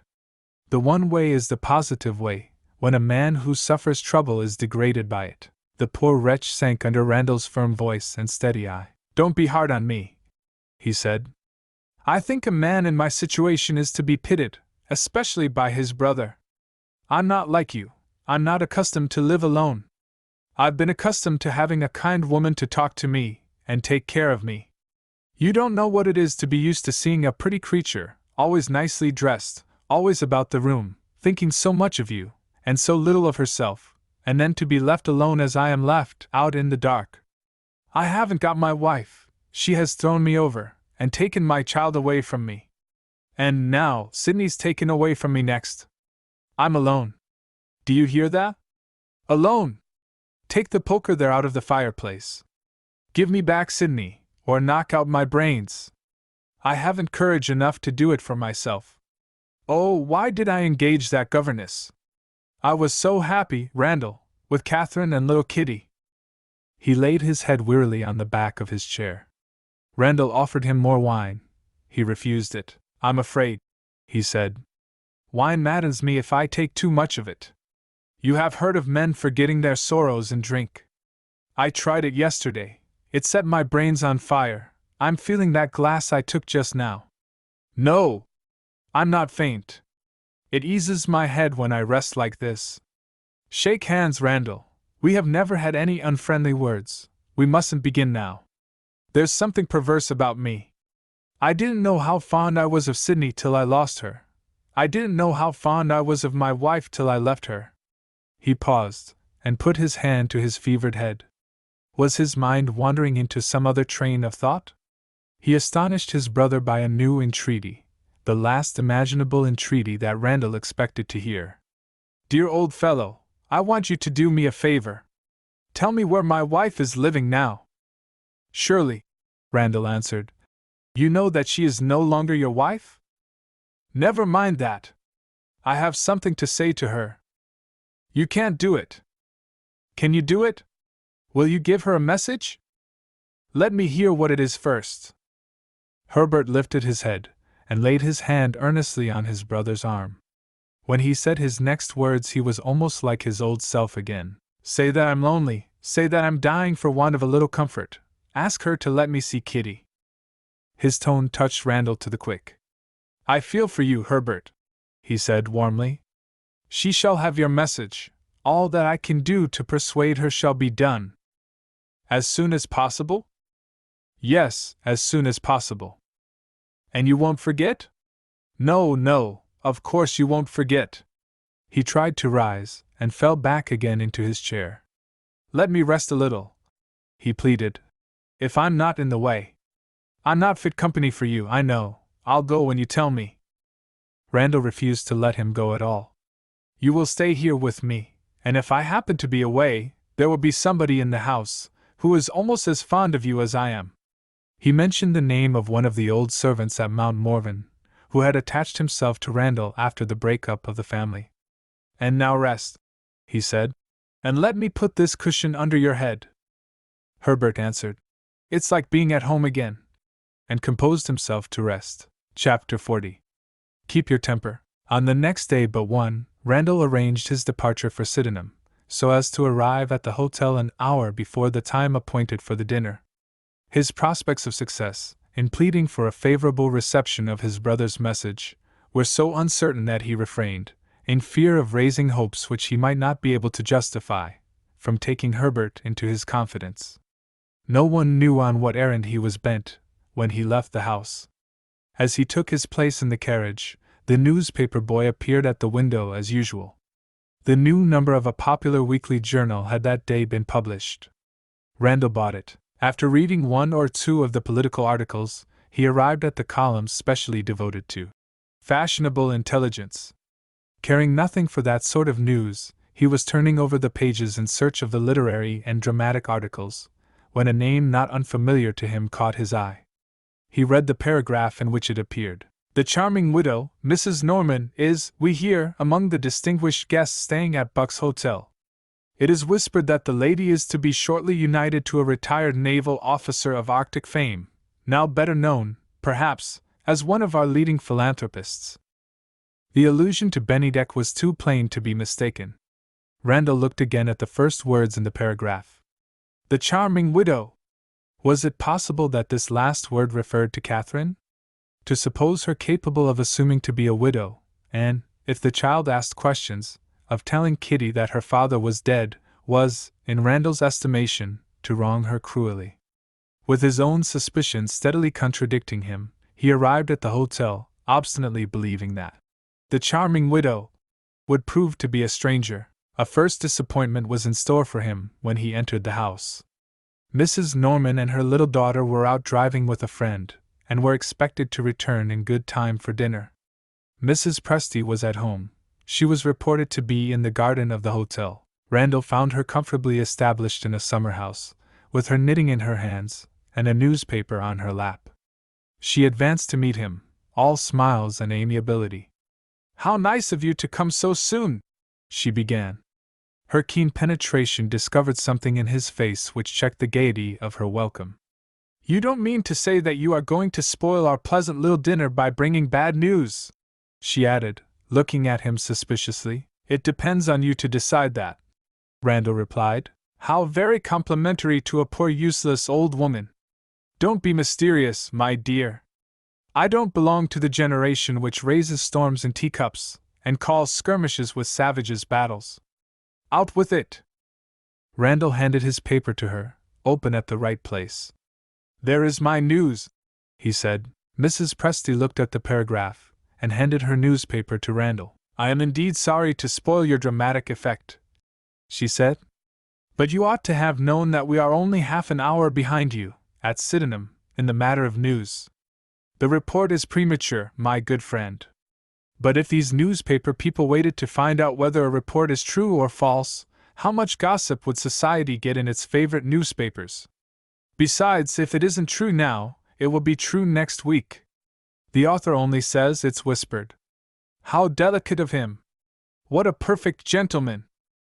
Am I really to understand, Mrs. Presty, that Catherine? You are to understand that Catherine is a widow. I say it with pride, a widow of my making. If this is one of your jokes, ma'am. Nothing of the sort, sir. Are you aware, Mrs. Presty, that my brother— Oh, don't talk of your brother! He's an obstacle in our way, and we have been compelled to get rid of him. Randall drew back a step. Mrs. Presty's audacity was something more than he could understand. Is this woman mad? He said to himself. Sit down, said Mrs. Presty. If you are determined to make a serious business of it, if you insist on my justifying myself, you are to be pitied for not possessing a sense of humor, but you shall have your own way. I am put on my defense. Very well. You shall hear how my divorced daughter and my poor little grandchild were treated at Sandy Seal, after you left us. Having related the circumstances, she suggested that Randall should put himself in Catherine's place, before he ventured on expressing an opinion. Would you have exposed yourself to be humiliated again in the same way? She asked. And would you have seen your child made to suffer as well as yourself? I should have kept in retirement for the future, he answered, and not have trusted my child and myself among strangers in hotels. Ah, indeed? And you would have condemned your poor little daughter to solitude? You would have seen her pining for the company of other children, and would have had no mercy on her? I wonder what you would have done when Captain Bennydeck paid us a visit at the seaside? He was introduced to Mrs. Norman, and to Mrs. Norman's little girl, and we were all charmed with him. When he and I happened to be left together, he naturally wondered, after having seen the beautiful wife, where the lucky husband might be. If he had asked you about Mr. Norman, how would you have answered him? I should have told the truth. You would have said there was no Mr. Norman? Yes. Exactly what I did. And the captain of course concluded, after having been introduced to Kitty, that Mrs. Norman was a widow. If I had set him right, what would have become of my daughter's reputation? If I had told the truth at this hotel, when everybody wanted to know what Mrs. Norman, that handsome lady, was, what would the consequences have been to Catherine and her little girl? No! No! I have made the best of a miserable situation. I have consulted the tranquility of a cruelly injured woman and an innocent child, with this inevitable result. I have been obliged to treat your brother like a character in a novel. I have shipwrecked Herbert as the shortest way of answering inconvenient questions. Vessel found bottom upward in the middle of the Atlantic, and everybody on board drowned, of course. Worse stories have been printed. I do assure you, worse stories have been printed. Randall decided on leaving her. Have you done all this with Catherine's consent? He asked as he got up from his chair. Catherine submits to circumstances, like a sensible woman. Does she submit to your telling Kitty that her father is dead? For the first time Mrs. Presty became serious. Wait a minute, she answered. Before I consented to answer the child's inquiries, I came to an understanding with her mother. I said, will you let Kitty see her father again? The very question which Randall had promised to ask in his brother's interests. And how did Catherine answer you? He inquired. Honestly. She said, I daren't. After that I had her mother's authority for telling Kitty that she would never see her father again. She asked directly if her father was dead. That will do, Mrs. Presty. Your defense is thoroughly worthy of your conduct in all other respects. Say thoroughly worthy of the course forced upon me and my daughter by your brother's infamous conduct, and you will be nearer the mark.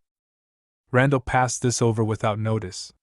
Be so good, he said, as to tell Catherine that I try to make every possible allowance for her, but that I cannot consent to sit at her dinner table, and that I dare not face my poor little niece, after what I have heard. Mrs. Presty recovered all her audacity. A very wise decision, she remarked. Your sour face would spoil the best dinner that ever was put on the table. Have you any message for Captain Bennydeck? Randall asked if his friend was then at the hotel. Mrs. Presty smiled significantly. Not at the hotel, just now. Where is he? Where he is every day, about this time, out driving with Catherine and Kitty. It was a relief to Randall, in the present state of Catherine's relations toward Bennydeck, to return to London without having seen his friend. He took leave of Mrs. Presty with the formality due to a stranger. He merely bowed. That incorrigible old woman treated him with affectionate familiarity in return. Goodbye, dear Randall. One moment before you go. Will it be of any use if we invite you to the marriage? Arrived at the station, Randall found that he must wait for the train. While he was walking up and down the platform with a mind doubly distressed by anxiety about his brother and anxiety about Sydney, the train from London came in. He stood, looking absently at the passengers leaving the carriage on the opposite side of the platform. Suddenly, a voice that he knew was audible, asking the way to Buck's Hotel. He crossed the line in an instant, and found himself face to face with Herbert. Chapter 41. Make the best of it. For a moment the two men looked at each other without speaking. Herbert's wondering eyes accurately reflected his brother's astonishment. What are you doing here? He asked. Suspicion overclouded his face as he put the question. You have been to the hotel? He burst out. You have seen Catherine? Randall could deny that he had seen Catherine, with perfect truth, and did deny it in the plainest terms. Herbert was satisfied. In all my remembrance of you, he said, you have never told me a lie. We have both seen the same newspaper, of course, and you have been the first to clear the thing up. That's it, isn't it? I wonder who this other Mrs. Norman is. Did you find out? No. She's not Catherine, at any rate. I, for one, shall go home with a lighter heart. He took his brother's arm, to return to the other platform. Do you know, Randall, I was almost afraid that Catherine was the woman. The devil take the thing, and the people who write in it. He snatched a newspaper out of his pocket as he spoke, tore it in half, and threw it away. Malcolm meant well, poor fellow, he said, referring to the old servant, but he made a miserable man of me for all that. Not satisfied with gossip in private, the greedy public appetite devours gossip in print, and wants more of it than any one editor can supply. Randall picked up the torn newspaper. It was not the newspaper which he had bought at the station. Herbert had been reading a rival journal, devoted to the interests of society, in which the report of Mrs. Norman's marriage was repeated, with this difference, that it boldly alluded to Captain Bennydeck by name. Did Malcolm give you this? Randall asked. Yes, he and the servant next door subscribed to take it in, and Malcolm thought it might amuse me. It drove me out of the house and into the railway. If it had driven me out of mind, I shouldn't have been surprised. Gently, Herbert. Supposing the report had been true? After what you have told me, why should I suppose anything of the sort? Don't be angry, and do pray remember that the divorce allows you and Catherine to marry again, if you like. Herbert became more unreasonable than ever. If Catherine does think of marrying again, he said, the man will have to reckon first with me. But that is not the point. You seem to have forgotten that the woman at Buck's Hotel is described as a widow. The bare doubt that my divorced wife might be the woman was bad enough, but what I wanted to find out was how she had passed off her false pretense on our child. That was what maddened me. No more of it now. Have you seen Catherine lately? Not lately. I suppose she is as handsome as ever. When will you ask her to let me see Kitty? Leave that to me. was the one reply which Randall could venture to make at the moment. The serious embarrassments that surrounded him were thickening fast. His natural frank nature urged him to undeceive Herbert. If he followed his inclinations, in the near neighborhood of the hotel, who could say what disasters might not ensue, in his brother's present frame of mind? If he made the disclosure on their return to the house, he would be only running the same risk of consequences, after an interval of delay. And if he remained silent, the march of events might, at any moment, lead to the discovery of what he had concealed. Add to this, that his confidence in Catherine had been rudely shaken. Having allowed herself to be entrapped into the deception proposed by her mother, and having thus far persevered in that deception, were the chances in favor of her revealing her true position, especially if she was disposed to encourage Bennydeck's suit? Randall's loyalty to Catherine hesitated to decide that serious question against the woman whom he had known, trusted, and admired for so many years. In any event, her second marriage would lead to one disastrous result. It would sooner or later come to Herbert's ears. In the meantime, after what Mrs. Presty had confessed, the cruel falsehood which had checked poor Kitty's natural inquiries raised an insuperable obstacle to a meeting between father and child. If Randall shrank from the prospect which thus presented itself to him, in his relations with his brother, and if his thoughts reverted to Sydney Westerfield, other reasons for apprehension found their way into his mind. He had promised to do his best toward persuading Catherine to grant Sydney an interview. To perform that promise appeared to be now simply impossible. Under the exasperating influence of a disappointment for which she was not prepared, it was hard to say what act of imprudence Sydney might not commit. Even the chance of successfully confiding her to Bennydeck's protection had lost something of its fair promise, since Randall's visit to Sydenham. That the captain would welcome his friend's daughter as affectionately as if she had been his own child, was not to be doubted for a moment. But that she would receive the same unremitting attention, while he was courting Catherine, which would have been offered to her under other circumstances, was not to be hoped. Be the results, however, what they might, Randall could see but one plain course before him now. He decided on hastening Sydney's introduction to Bennydeck, and on writing at once to prepare the captain for that event. Even this apparently simple proceeding required examination in its different bearings, before he could begin his letter. Would he be justified in alluding to the report which associated Bennydeck with Catherine? Considerations of delicacy seemed to forbid taking this liberty, even with an intimate friend.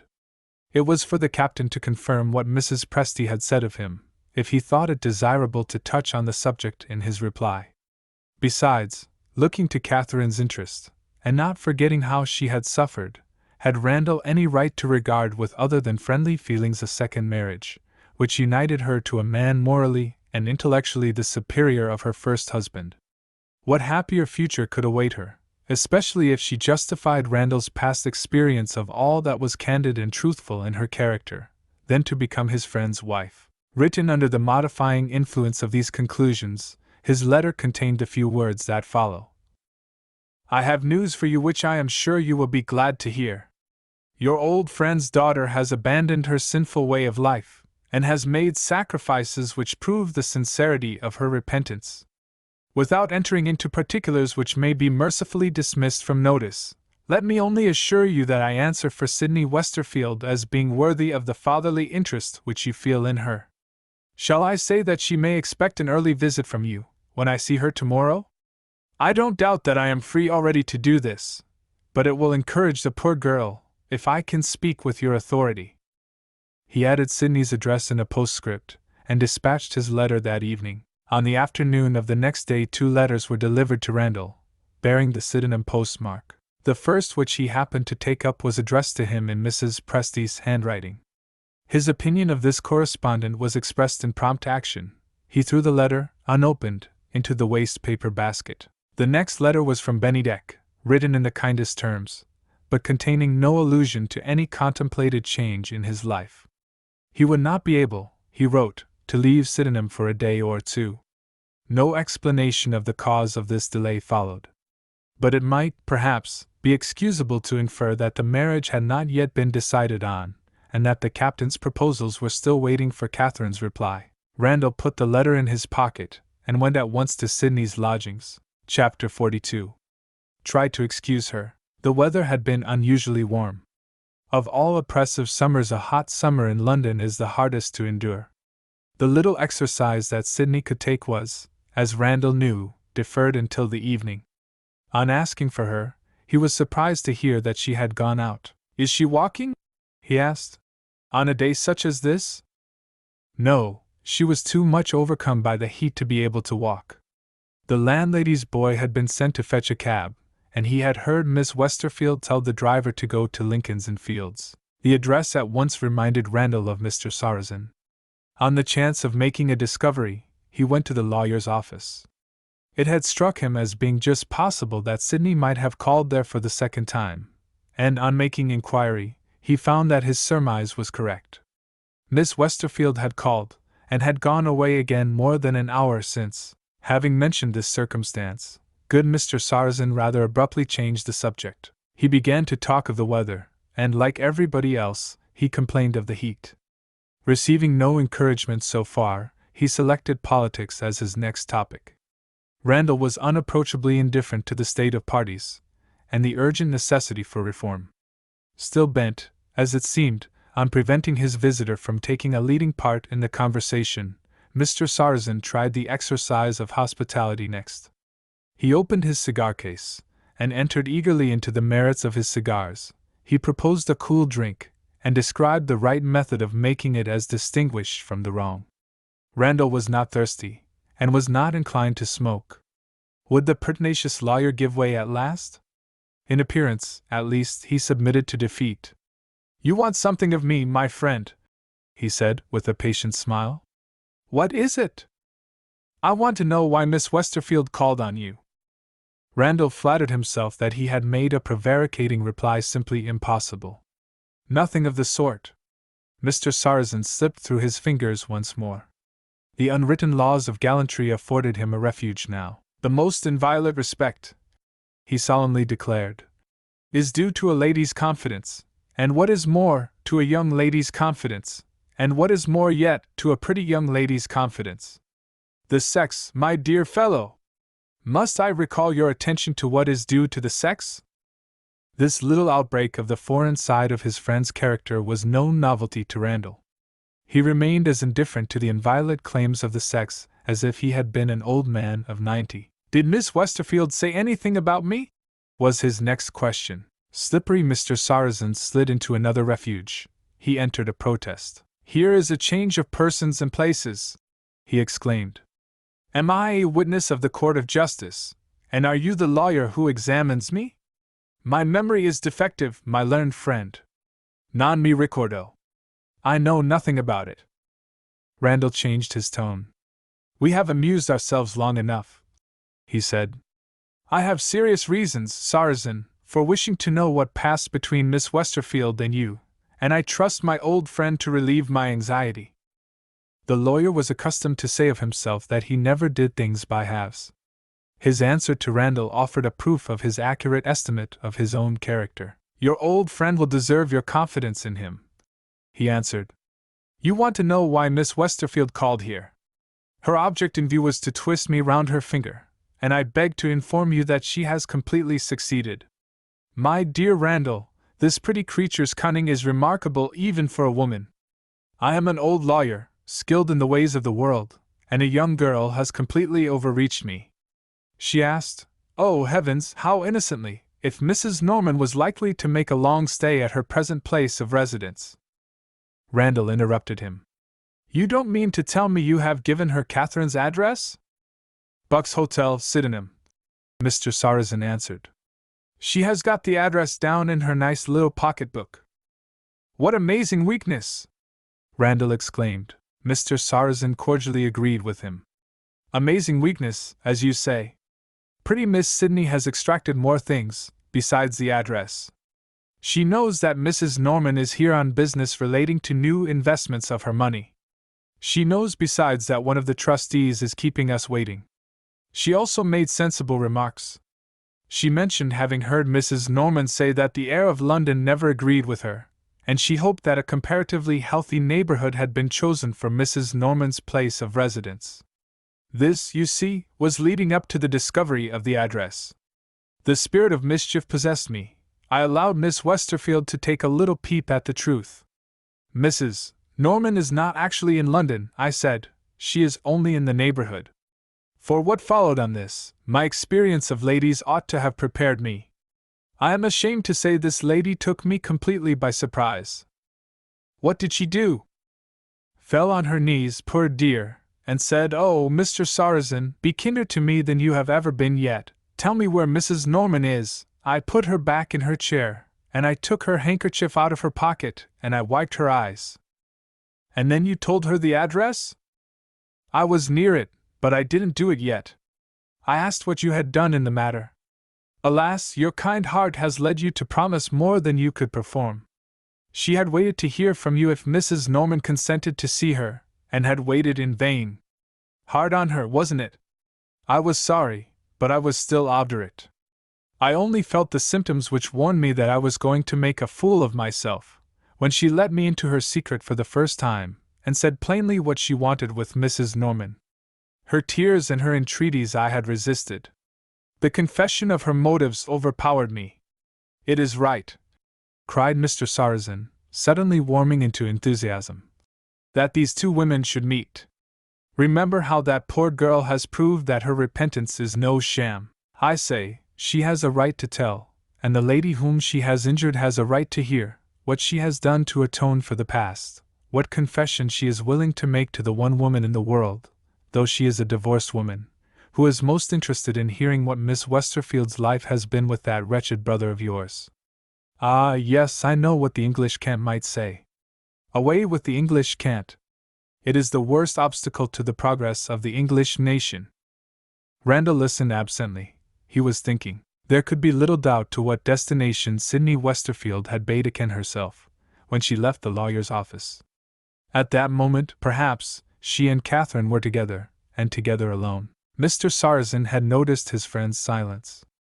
"Is it possible you don't agree with me?" he asked. "I don't feel as hopefully as you do, if these two ladies meet." "Ah, my friend, you are not a sanguine man by nature. If Mrs. Norman treats our poor Sydney just as a commonplace ill-tempered woman would treat her, I shall be surprised indeed. Say, if you like, that she will be insulted. Of this I am sure, she will not return it. There is no expiation that is too bitter to be endured by that resolute little creature. Her fine nature has been tempered by adversity. A hard life has been Sydney's, depend upon it, in the years before you and I met with her. Good heavens! What would my wife say if she heard me? The women are nice, but they have their drawbacks. Let us wait till tomorrow, my dear boy, and let us believe in Sydney without allowing our wives, I beg your pardon, I mean my wife, to suspect in what forbidden directions our sympathies are leading us. Oh, for shame! Who could persist in feeling depressed in the company of such a man as this? Randall went home with the influence of Mr. Sarrazin's sanguine nature and undisturbed possession of him, until his old servant's gloomy face confronted him at the door. "Anything gone wrong, Malcolm?" "I'm sorry to say, sir, Mr. Herbert has left us." "Left us? Why?" "I don't know, sir." "Where has he gone?" "He didn't tell me." "Is there no letter? No message?" "There's a message, sir. Mr. Herbert came back." "Stop! Where had he been when he came back?" "He said he felt a little lonely after you went out, and he thought it might cheer him up if he went to the club. I was to tell you where he had gone if you asked what had become of him. He said it kindly and pleasantly, quite like himself, sir. But when he came back, if you'll excuse my saying so, I never saw a man in a worse temper. Tell my brother I am obliged to him for his hospitality, and I won't take advantage of it any longer." That was Mr. Herbert's message. I tried to say a word. He banged the door, and away he went. Even Randall's patient and gentle nature rose in revolt against his brother's treatment of him. He entered his sitting room in silence. Malcolm followed, and pointed to a letter on the table. "I think you must have thrown it away by mistake, sir," the old man explained. "I found it in the waste paper basket." He bowed with the unfailing respect of the old school, and withdrew. Randall's first resolve was to dismiss his brother from further consideration. Kindness is thrown away on Herbert, he thought. I shall treat him for the future as he has treated me. But his brother was still in his mind. He opened Mrs. Presty's letter, on the chance that it might turn the current of his thoughts in a new direction. In spite of Mrs. Presty, in spite of himself, his heart softened toward the man who had behaved so badly to him. Instead of reading the letter, he was now trying to discover a connection between his brother's visit to the club and his brother's angry message. Had Herbert heard something said, among gossiping members in the smoking room, which might account for his conduct? If Randall had belonged to the club, he would have gone there to make inquiries. How could he get the information that he wanted, in some other way? After considering it for a while, he remembered the dinner that he had given to his friend Sarrazin on his return from the United States, and the departure of the lawyer to his club, with a purpose in view which interested them both. It was the same club to which Herbert belonged. Randall wrote at once to Mr. Sarrazin, mentioning what had happened, and acknowledging the anxiety that weighed on his mind. Having instructed Malcolm to take the letter to the lawyer's house, and if he was not at home, to inquire where he might be found, Randall adopted the readiest means of composing himself, in the servant's absence, by lighting his pipe. He was enveloped in clouds of tobacco smoke, the only clouds which we can trust never to prove unworthy of our confidence in them, when Mrs. Presty's letter caught his attention. If the month had been January instead of July, he would have thrown it into the fire.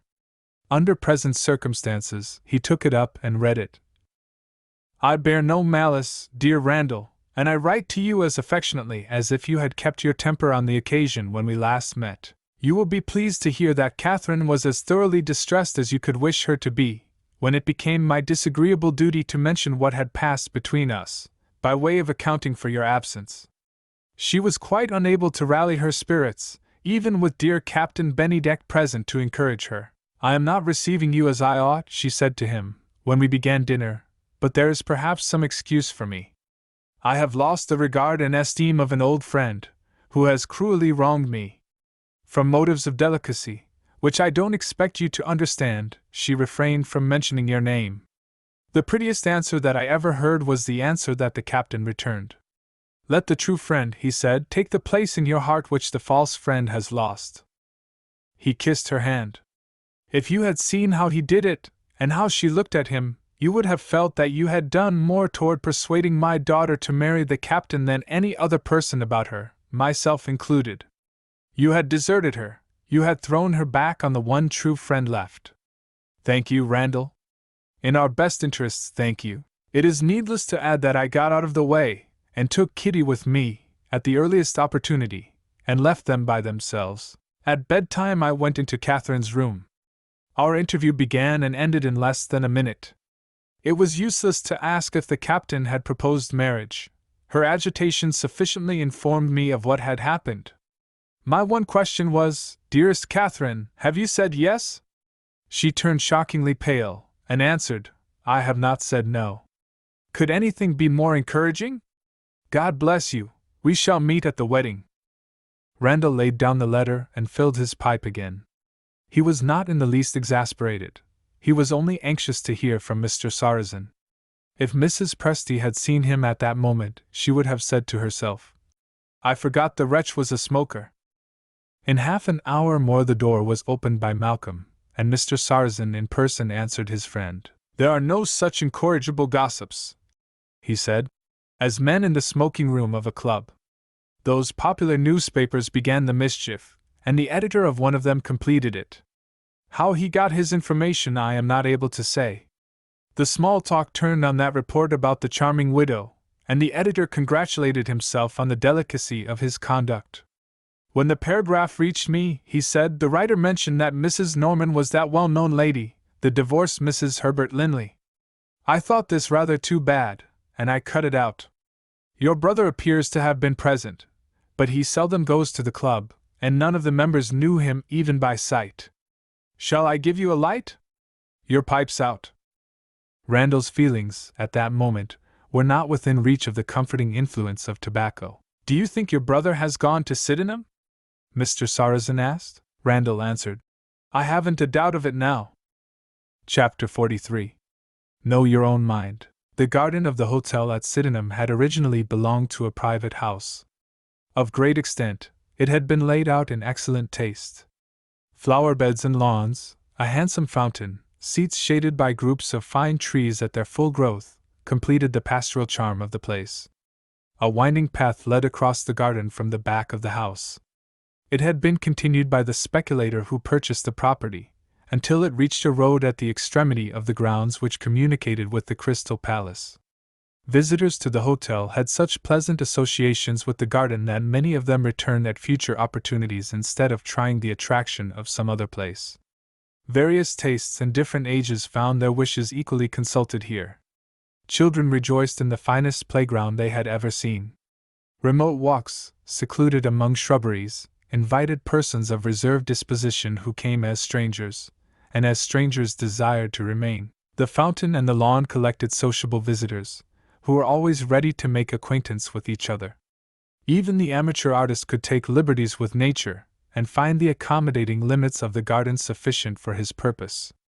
Trees in the foreground sat to him for likenesses that were never recognized, and hills submitted to unprovoked familiarities, on behalf of brushes which were not daunted by distance. On the day after the dinner which had so deplorably failed, in respect of one of the guests invited, to fulfill Catherine's anticipations, there was a festival at the palace. It had proved so generally attractive to the guests at the hotel that the grounds were almost deserted. As the sun declined, on a lovely summer evening, the few invalids feebly wandering about the flower beds, or resting under the trees, began to return to the house in dread of the dew. Catherine and her child, with the nursemaid in attendance, were left alone in the garden. Kitty found her mother, as she openly declared, not such good company as usual. Since the day when her grandmother had said the fatal words which checked all further allusion to her father, the child had shown a disposition to complain, if she was not constantly amused. She complained of Mrs. Presty now. "I think Grandmama might have taken me to the Crystal Palace," she said. "My dear, your Grandmama has friends with her, ladies and gentlemen who don't care to be troubled with a child." Kitty received this information in a very unamiable spirit. "I hate ladies and gentlemen," she said. "Even Captain Bennydeck?" her mother asked. "No, I like my nice captain. And I like the waiters. They would take me to the Crystal Palace, only they're always busy. I wish it was bedtime. I don't know what to do with myself.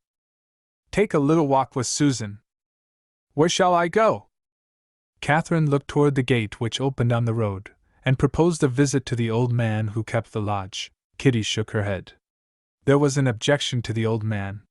"He asks questions. He wants to know how I get on with my sums. He's proud of his summing, and he finds me out when I'm wrong. I don't like the lodgekeeper." Catherine looked the other way, toward the house. The pleasant fall of water in the basin of the distant fountain was just audible. "Go and feed the goldfishes," she suggested. This was a prospect of amusement which at once raised Kitty's spirits. "That's the thing!" she cried, and ran off to the fountain, with the nursemaid after her. Catherine seated herself under the trees, and watched in solitude the decline of the sun in a cloudless sky. The memory of the happy years of her marriage had never been so sadly and persistently present to her mind as at this time, when the choice of another married life waited her decision to become an accomplished fact. Remembrances of the past, which she had such bitter reason to regret, and forebodings of the future, in which she was more than half inclined to believe, oppressed her at one and the same moment. She thought of the different circumstances, so widely separated by time, under which Herbert, years ago, and Bennydeck, 24 hours since, had each owned his love, and pleaded for an indulgent hearing. Her mind contrasted the dissimilar results. Pressed by the faithless man who had so cruelly wronged her in after years, she only wondered why he had waited so long before he asked her to marry him. Addressed with equal ardor by that other man, whose age, whose character, whose modest devotion offered her every assurance of happiness that a woman could desire, she had struggled against herself, and had begged him to give her a day to consider. That day was now drawing to an end. As she watched the setting sun, the phantom of her guilty husband darkened the heavenly light, embittered the distrust of herself which made her afraid to say yes, and left her helpless before the hesitation which prevented her from saying no. The figure of a man appeared on the lonely path that led to the lodge gate. Impulsively she rose from her seat as he advanced. She sat down again. After that first act of indecision, the flutter of her spirits abated. She was able to think. To avoid him, after he had spared her at her own request, would have been an act of ingratitude. To receive him was to place herself once more in the false position of a woman too undecided to know her own mind. Forced to choose between these alternatives, her true regard for Bennydeck forbade her to think of herself, and encouraged her to wait for him. As he came nearer, she saw anxiety in his face and observed an open letter in his hand. He smiled as he approached her, and asked leave to take a chair at her side. At the same time, when he perceived that she had noticed his letter, he put it away hurriedly in his pocket. "I hope nothing has happened to annoy you," she said. He smiled again, and asked if she was thinking of his letter. "It is only a report," he added, "from my second in command, whom I have left in charge of my home. He is an excellent man, but I am afraid his temper is not proof against the ingratitude which we sometimes meet with. He doesn't yet make allowances for what even the best natures suffer, under the deteriorating influence of self-distrust and despair. No, I am not anxious about the results of this case. I forget all my anxieties except one when I am with you." His eyes told her that he was about to return to the one subject that she dreaded. She tried, as women will try, in the little emergencies of their lives, to gain time. "I am interested about your home," she said. "I want to know what sort of place it is. Is the discipline very severe?" "There is no discipline," he answered warmly. "My one object is to be a friend to my friendless fellow creatures, and my one way of governing them is to follow the teaching of the Sermon on the Mount. Whatever else I may remind them of, when they come to me, I am determined not to remind them of a prison. For this reason, though I pity the hardened wanderers of the streets, I don't open my doors to them. Many a refuge, in which discipline is inevitable, is open to these poor sinners already. My welcome is offered to penitents and sufferers of another kind, who have fallen from positions in life, in which the sense of honor has been cultivated, whose despair is associated with remembrances which I may so encourage, with the New Testament to help me, as to lead them back to the religious influences under which their purer and happier lives may have been passed. Here and there I meet with disappointments, but I persist in my system of trusting them as freely as if they were my own children, and for the most part, they justify my confidence in them. On the day, if it ever comes, when I find discipline necessary, I shall suffer my disappointment, and close my doors." "Is your house open?" Catherine asked. "To men and women alike?" He was eager to speak with her on a subject more interesting to him even than his home. Answering her question, in this frame of mind, his thoughts wandered.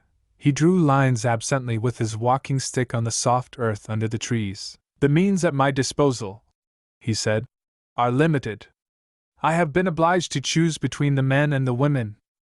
"And you have chosen women?" "Yes." "Why?" "Because a lost woman is a more friendless creature than a lost man." "Do they come to you? Or do you look for them?" "They mostly come to me. There is one young woman, however, now waiting to see me, whom I have been looking for. I am deeply interested in her." "Is it her beauty that interests you?" "I have not seen her since she was a child. She is the daughter of an old friend of mine, who died many years ago." "And with that claim on you, you keep her waiting?" "Yes." He let his stick drop on the ground and looked at Catherine, but he offered no explanation of his strange conduct. She was a little disappointed. "You have been some time away from your home," she said, still searching for his reasons. "When do you go back?" "I go back," he answered, "when I know whether I may thank God for being the happiest man living." They were both silent. Chapter 44. Think of consequences. Catherine listened to the fall of water in the basin of the fountain. She was conscious of a faint hope, a hope unworthy of her, that Kitty might get weary of the goldfishes, and might interrupt them. No such thing happened. No stranger appeared on the path which wound through the garden. She was alone with him. The influences of the still and fragrant summer evening were influences which breathed of love. Have you thought of me since yesterday? He asked gently. She owned that she had thought of him. Is there no hope that your heart will ever incline toward me? I daren't consult my heart. If I had only to consider my own feelings. She stopped. What else have you to consider? My past life, how I have suffered, and what I have to repent of. Has your married life not been a happy one? He asked. Not a happy one, in the end, she answered. Through no fault of yours, I am sure? Through no fault of mine, certainly. And yet you said just now that you had something to repent of? I was not thinking of my husband, Captain Bennydeck, when I said that. If I have injured any person, the person is myself. She was thinking of that fatal concession to the advice of her mother, and to the interests of her child, which placed her in a false position toward the honest man who loved her and trusted her. If he had been less innocent in the ways of the world, and not so devotedly fond of her, he might, little by little, have persuaded Catherine to run the risk of shocking him by a confession of the truth. As it was, his confidence in her raised him high above the reach of suspicions which might have occurred to other men. He saw her turn pale, he saw distress in her face, which he interpreted as a silent reproach to him for the questions he had asked. I hope you will forgive me? He said simply. She was astonished. What have I to forgive? My want of delicacy. Oh, Captain Bennydeck, you speak of one of your great merits as if it were a fault. Over and over again I have noticed your delicacy, and admired it. He was too deeply in earnest to abandon his doubts of himself. I have ignorantly led you to think of your sorrows, he said. Sorrows that I cannot console. I don't deserve to be forgiven. May I make the one excuse in my power? May I speak of myself? She told him by a gesture that he had made a needless request. The life I have led, he resumed, accounts, perhaps, in some degree, for what is deficient in me. At school I was not a popular boy. I only made one friend, and he has long since been numbered with the dead. Of my life at college, and afterward in London, I dare not speak to you. I look back at it with horror. My school friend decided my choice of a profession. He went into the Navy. After a while, not knowing what else to do, I followed his example. I liked the life. I may say the sea saved me. For years I was never on shore for more than a few weeks at a time. I saw nothing of society. I was hardly ever in the company of ladies. The next change in my life associated me with an Arctic expedition.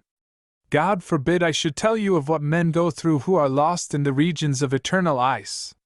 Let me only say I was preserved, miraculously preserved, to profit by that dreadful experience. It made a new man of me, it altered me, I hope for the better, into what I am now. Oh, I feel that I ought to have kept my secret yesterday. I mean my daring to love you. I should have waited till you knew more of me, till my conduct pleased you perhaps, and spoke for me. You won't laugh, I am sure, if I confess, at my age, that I am inexperienced. Never till I met you have I known what true love is, and this at 40 years old. How some people would laugh! I own it seems melancholy to me. No, not melancholy. Her voice trembled. Agitation, which it was not a pain but a luxury to feel, was gently taking possession of her. Where another man might have seen that her tenderness was getting the better of her discretion, and might have presumed on the discovery, this man, innocently blind to his own interests, never even attempted to take advantage of her. No more certain way could have been devised, by the most artful lover, of touching the heart of a generous woman, and making it his own. The influence exerted over Catherine by the virtues of Bennydeck's character, his unaffected kindness, his manly sympathy, his religious convictions so deeply felt, so modestly restrained from claiming notice, had been steadily increasing in the intimacy of daily intercourse. Catherine had never felt his ascendancy over her as strongly as she felt it now. By fine degrees, the warning remembrances which had hitherto made her hesitate lost their hold on her memory. Hardly conscious herself of what she was doing, she began to search his feelings in his own presence. Such love as his had been unknown in her experience. The luxury of looking into it, and sounding it to its inmost depths, was more than the woman's nature could resist. I think you hardly do yourself justice, she said. Surely you don't regret having felt for me so truly, when I told you yesterday that my old friend had deserted me? No, indeed. Do you like to remember that you showed no jealous curiosity to know who my friend was? I should have been ashamed of myself if I had asked the question. And did you believe that I had a good motive, a motive which you might yourself have appreciated, for not telling you the name of that friend? Is he someone whom I know? Ought you to ask me that, after what I have just said? Pray forgive me. I spoke without thinking. I can hardly believe it, when I remember how you spoke to me yesterday. I could never have supposed, before we became acquainted with each other, that it was in the nature of a man to understand me so perfectly, to be so gentle and so considerate in feeling for my distress. You confused me a little, I must own, by what you said afterward. But I am not sure that ought to be severe in blaming you. Sympathy, I mean such sympathy as yours, sometimes says more than discretion can always approve. Have you not found it so yourself? I have found it so with you. And perhaps I have shown a little too plainly how dependent I am on you, how dreadful it would be to me if I lost you too as a friend. She blushed as she said it. When the words had escaped her, she felt that they might bear another meaning than the simple meaning which she had attached to them. He took her hand. His doubts of himself, his needless fear of offending her, restrained him no longer. You can never lose me, he said, if you will only let me be the nearest friend that a woman can have. Bear with me, dearest. I ask for so much, I have so little to offer in return. I dream of a life with you which is perhaps too perfectly happy to be enjoyed on earth. And yet I cannot resign my delusion. Must my poor heart always long for happiness which is beyond my reach? If an overruling providence guides our course through this world, may we not sometimes hope for happier ends than our mortal eyes can see? He waited a moment, and sighed, and dropped her hand. She hid her face. She knew what it would tell him. She was ashamed to let him see it. I didn't mean to distress you, he said sadly. She let him see her face. For a moment only, she looked at him, and then let silence tell him the rest. His arms closed round her. Slowly, the glory of the sun faded from the heavens, and the soft summer twilight fell over the earth. I can't speak, he whispered. My happiness is too much for me. Are you sure of your happiness? She asked. Could I think as I am thinking now, if I were not sure of it? Are you thinking of me? Of you, and of all that you will be to me in the future. Oh, my angel, if God grants us many years to come, what a perfect life I see! Tell me, what do you see? I see a husband and wife who are all in all to each other. If friends come to us, we are glad to bid them welcome, but we are always happiest by ourselves. Do we live in retirement? We live where you like best to live. Shall it be in the country? Yes. Yes. You have spoken of the sea as you might have spoken of your best friend. We will be near the sea. But I must not keep you selfishly all to myself. I must remember how good you have been to poor creatures who don't feel our happiness, and who need your kindness. Perhaps I might help you? Do you doubt it? I only doubt whether I ought to let you see what I have seen. I am only afraid of the risk of making you unhappy. You tempt me to run the risk. The help of a woman, and of such a woman as you are, is the one thing I have wanted. Your influence would succeed where my influence has often failed. How good, how thoughtful you would be! I only want to be worthy of you, she said humbly. When may I see your home? He drew her closer to him. Tenderly and timidly he kissed her for the first time. It rests with you, he answered. When will you be my wife? She hesitated. He felt her trembling. Is there any obstacle? He asked. Before she could reply, Kitty's voice was heard calling to her mother. Kitty ran up to them. Catherine turned cold as the child caught her by the hand, eagerly claiming her attention. All that she should have remembered, all that she had forgotten in a few bright moments of illusion, rose in judgment against her, and struck her mind prostrate in an instant, when she felt Kitty's touch. Bennydeck saw the change. Was it possible that the child's sudden appearance had startled her? Kitty had something to say, and said it before he could speak. Mamma, I want to go where the other children are going. Susan's gone to her supper. You take me. Her mother was not even listening. Kitty turned impatiently to Bennydeck. Why won't Mama speak to me? She asked. He quieted her by a word. You shall go with me. His anxiety about Catherine was more than he could endure. Pray let me take you back to the house, he said. I am afraid you are not well. I shall be better directly. Do me a kindness, take the child. She spoke faintly and vacantly. Bennydeck hesitated. She lifted her trembling hands in entreaty. I beg you will leave me. Her voice, her manner, made it impossible to disobey. He turned resignedly to Kitty and asked which way she wanted to go. The child pointed down the path to one of the towers of the Crystal Palace, visible in the distance. The governess has taken the others to see the company go away, she said. I want to go too.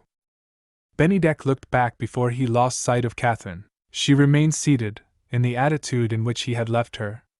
At the further end of the path which led to the hotel, he thought he saw a figure in the twilight, approaching from the house. There would be help near, if Catherine wanted it. His uneasy mind was in some degree relieved, as he and Kitty left the garden together. Chapter 45. Love your enemies. She tried to think of Bennydeck. Her eyes followed him as long as he was in sight, but her thoughts wandered. To look at him now was to look at the little companion walking by his side. Still, the child reminded her of the living father. Still, the child innocently tortured her with the consciousness of deceit.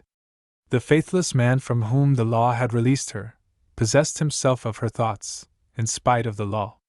He, and he only, was the visionary companion of her solitude when she was left by herself. Did he remind her of the sin that he had committed, of the insult that he had inflicted on the woman whom he had vowed to love and cherish? No. He recalled to her the years of love that she had passed by his side. He upbraided her with the happiness which she had owed to him, in the prime and glory of her life. Woman! Set that against the wrong which I have done to you. You have the right to condemn me, and society has the right to condemn me, but I am your child's father still. Forget me if you can. All thought will bear the test of solitude, excepting only the thought that finds its origin in hopeless self-reproach. The soft mystery of twilight, the solemn silence of the slowly coming night, daunted Catherine in that lonely place. She rose to return to light and human beings. As she set her face toward the house, a discovery confronted her. She was not alone. A woman was standing on the path, apparently looking at her. In the dim light, and at the distance between them, recognition of the woman was impossible. She neither moved nor spoke. Strained to their utmost point of tension, Catherine's nerves quivered at the sight of that shadowy solitary figure. She dropped back on the seat. In tones that trembled she said, "Who are you? What do you want?" The voice that answered was, like her own voice, faint with fear. It said, "I want a word with you." Moving slowly forward, stopping, moving onward again, hesitating again, the woman at last approached. There was light enough left to reveal her face, now that she was near. It was the face of Sydney Westerfield. The survival of childhood, in the mature human being, betrays itself most readily in the sex that bears children. The chances and changes of life show the child's mobility of emotion constantly associating itself with the passions of the woman. At the moment of recognition, the troubled mind of Catherine was instantly steadied, under the influence of that coarsest sense which levels us with the animals, the sense of anger. "I am amazed at your audacity," she said. There was no resentment. There was only patient submission in Sydney's reply. "Twice I have approached the house in which you are living, and twice my courage has failed me. I have gone away again. I have walked, I don't know where, I don't know how far. Shame and fear seem to be insensible to fatigue. This is my third attempt. If I was a little nearer to you, I think you would see what the effort has cost me. I have not much to say. May I ask you to hear me? You have taken me by surprise, Miss Westerfield. You have no right to do that. I refuse to hear you. Try, madam, to bear in mind that no unhappy creature, in my place, would expose herself to your anger and contempt without a serious reason. Will you think again?" "No!" Sydney turned to go away, and suddenly stopped. Another person was advancing from the hotel. An interruption, a trivial domestic interruption, presented itself. The nursemaid had missed the child, and had come into the garden to see if she was with her mother. "Where is Miss Kitty, ma'am?" the girl asked. Her mistress told her what had happened, and sent her to the palace to relieve Captain Bennydeck of the charge that he had undertaken. Susan listened, looking at Sydney and recognizing the familiar face. As the girl moved away, Sydney spoke to her. "I hope little Kitty is well and happy." The mother does not live who could have resisted the tone in which that question was put. The broken heart, the love for the child that still lived in it, spoke in accents that even touched the servant. She came back, remembering the happy days when the governess had won their hearts at Mount Morven, and for a moment at least, remembering nothing else. "Quite well and happy, miss, thank you," Susan said. As she hurried away on her errand, she saw her mistress beckon to Sydney to return, and place a chair for her. The nursemaid was not near enough to hear what followed. "Miss Westerfield, will you forget what I said just now?" With those words, Catherine pointed to the chair. "I am ready to hear you," she resumed. "But I have something to ask first. Does what you wish to say to me relate only to yourself?" "It relates to another person, as well as to myself." That reply, and the inference to which it led, tried Catherine's resolution to preserve her self-control, as nothing had tried it yet. "If that other person," she began, "means Mr. Herbert Linley—" Sydney interrupted her, in words which she was entirely unprepared to hear. "I shall never see Mr. Herbert Linley again." "Has he deserted you?" "No. It is I who have left him." "You!" The emphasis laid on that one word forced Sydney to assert herself for the first time. "If I had not left him of my own free will," she said, "what else would excuse me for venturing to come here?" Catherine's sense of justice felt the force of that reply. At the same time her sense of injury set its own construction on Sydney's motive. "Has his cruelty driven you away from him?" she asked. "If he has been cruel to me," Sydney answered, "do you think I should have come here to complain of it to you? Do me the justice to believe that I am not capable of such self-degradation as that. I have nothing to complain of." "And yet you have left him?" "He has been all that is kind and considerate. He has done everything that a man in his unhappy position could do to set my mind at ease. And yet I have left him. Oh, I claim no merit for my repentance, bitterly as I feel it. I might not have had the courage to leave him, if he had loved me as he once loved you. Miss Westerfield, you are the last person living who ought to allude to my married life. You may perhaps pardon the allusion, madam, when you have heard what I have still to say. I owe it to Mr. Herbert Linley, if not to you, to confess that his life with me has not been a life of happiness. He has tried, compassionately tried, to keep his secret sorrow from discovery, and he has failed. I had long suspected the truth, but I only saw it in his face when he found the book you left behind you at the hotel. Your image has, from first to last, been the one living image in his guilty heart. I am the miserable victim of a man's passing fancy. You have been, you are still, the one object of a husband's love. Ask your own heart if the woman lives who can say to you what I have said, unless she knew it to be true." Catherine's head sank on her bosom. Her helpless hands lay trembling on her lap.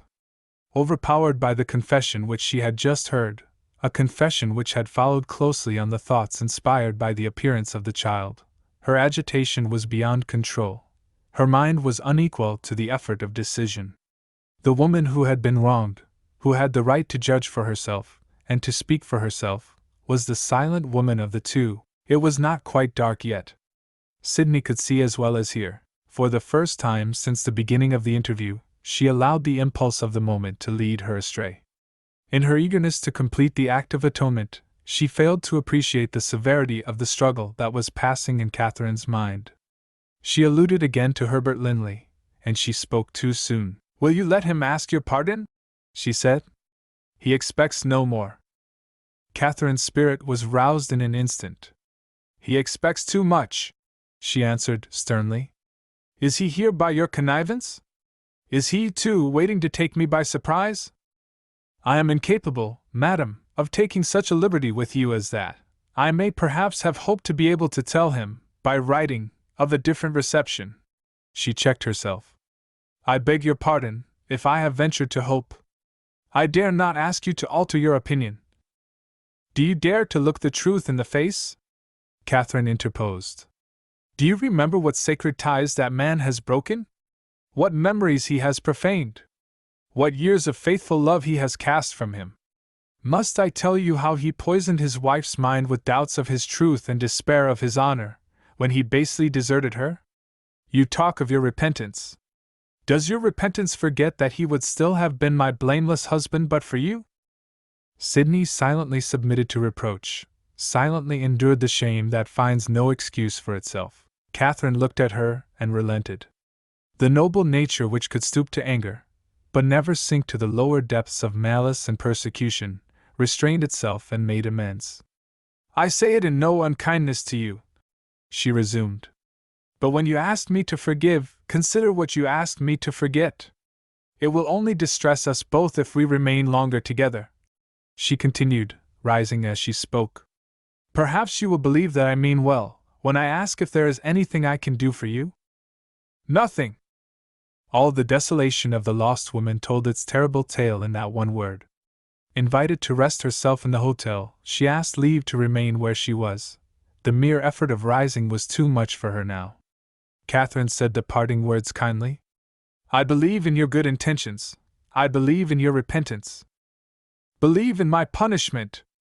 After that reply, no more was said. Behind the trees that closed the view at the further extremity of the lawn, the moon was rising. As the two women lost sight of each other, the new light, pure and beautiful, began to dawn over the garden. Chapter 46. Nil desperandum. No horror of her solitude, no melancholy recollections, no dread of the future disturbed Sidney's mind. The one sense left in her was the sense of fatigue. Vacantly, mechanically, the girl rested as a tired animal might have rested. She saw nothing, heard nothing. The one feeling of which she was conscious was a dull aching in every limb. The moon climbed the heavens, brightened the topmost leaves of the trees, found the gloom in which Sidney was hidden, and cheered it tenderly with radiant light. She was too weary to sleep, too weary even to shade her face when the moonbeams touched it. While the light still strengthened, while the slow minutes still followed each other unheeded, the one influence that could rouse Sidney found her at last, set her faint heart throbbing, called her prostrate spirit to life again. She heard a glad cry of recognition in a child's voice. "Oh, Sidney, dear, is it you?" In another instant her little pupil and playfellow of former days was in her arms. "My darling, how did you come here?" Susan answered the question. "We are on our way back from the palace, miss. I am afraid," she said timidly, "that we ought to go in."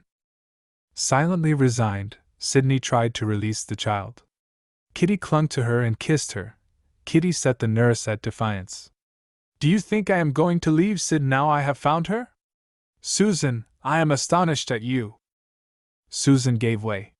Where the nature is gentle, kindness and delicacy go hand in hand together, undisturbed by the social irregularities which beset the roadway of life.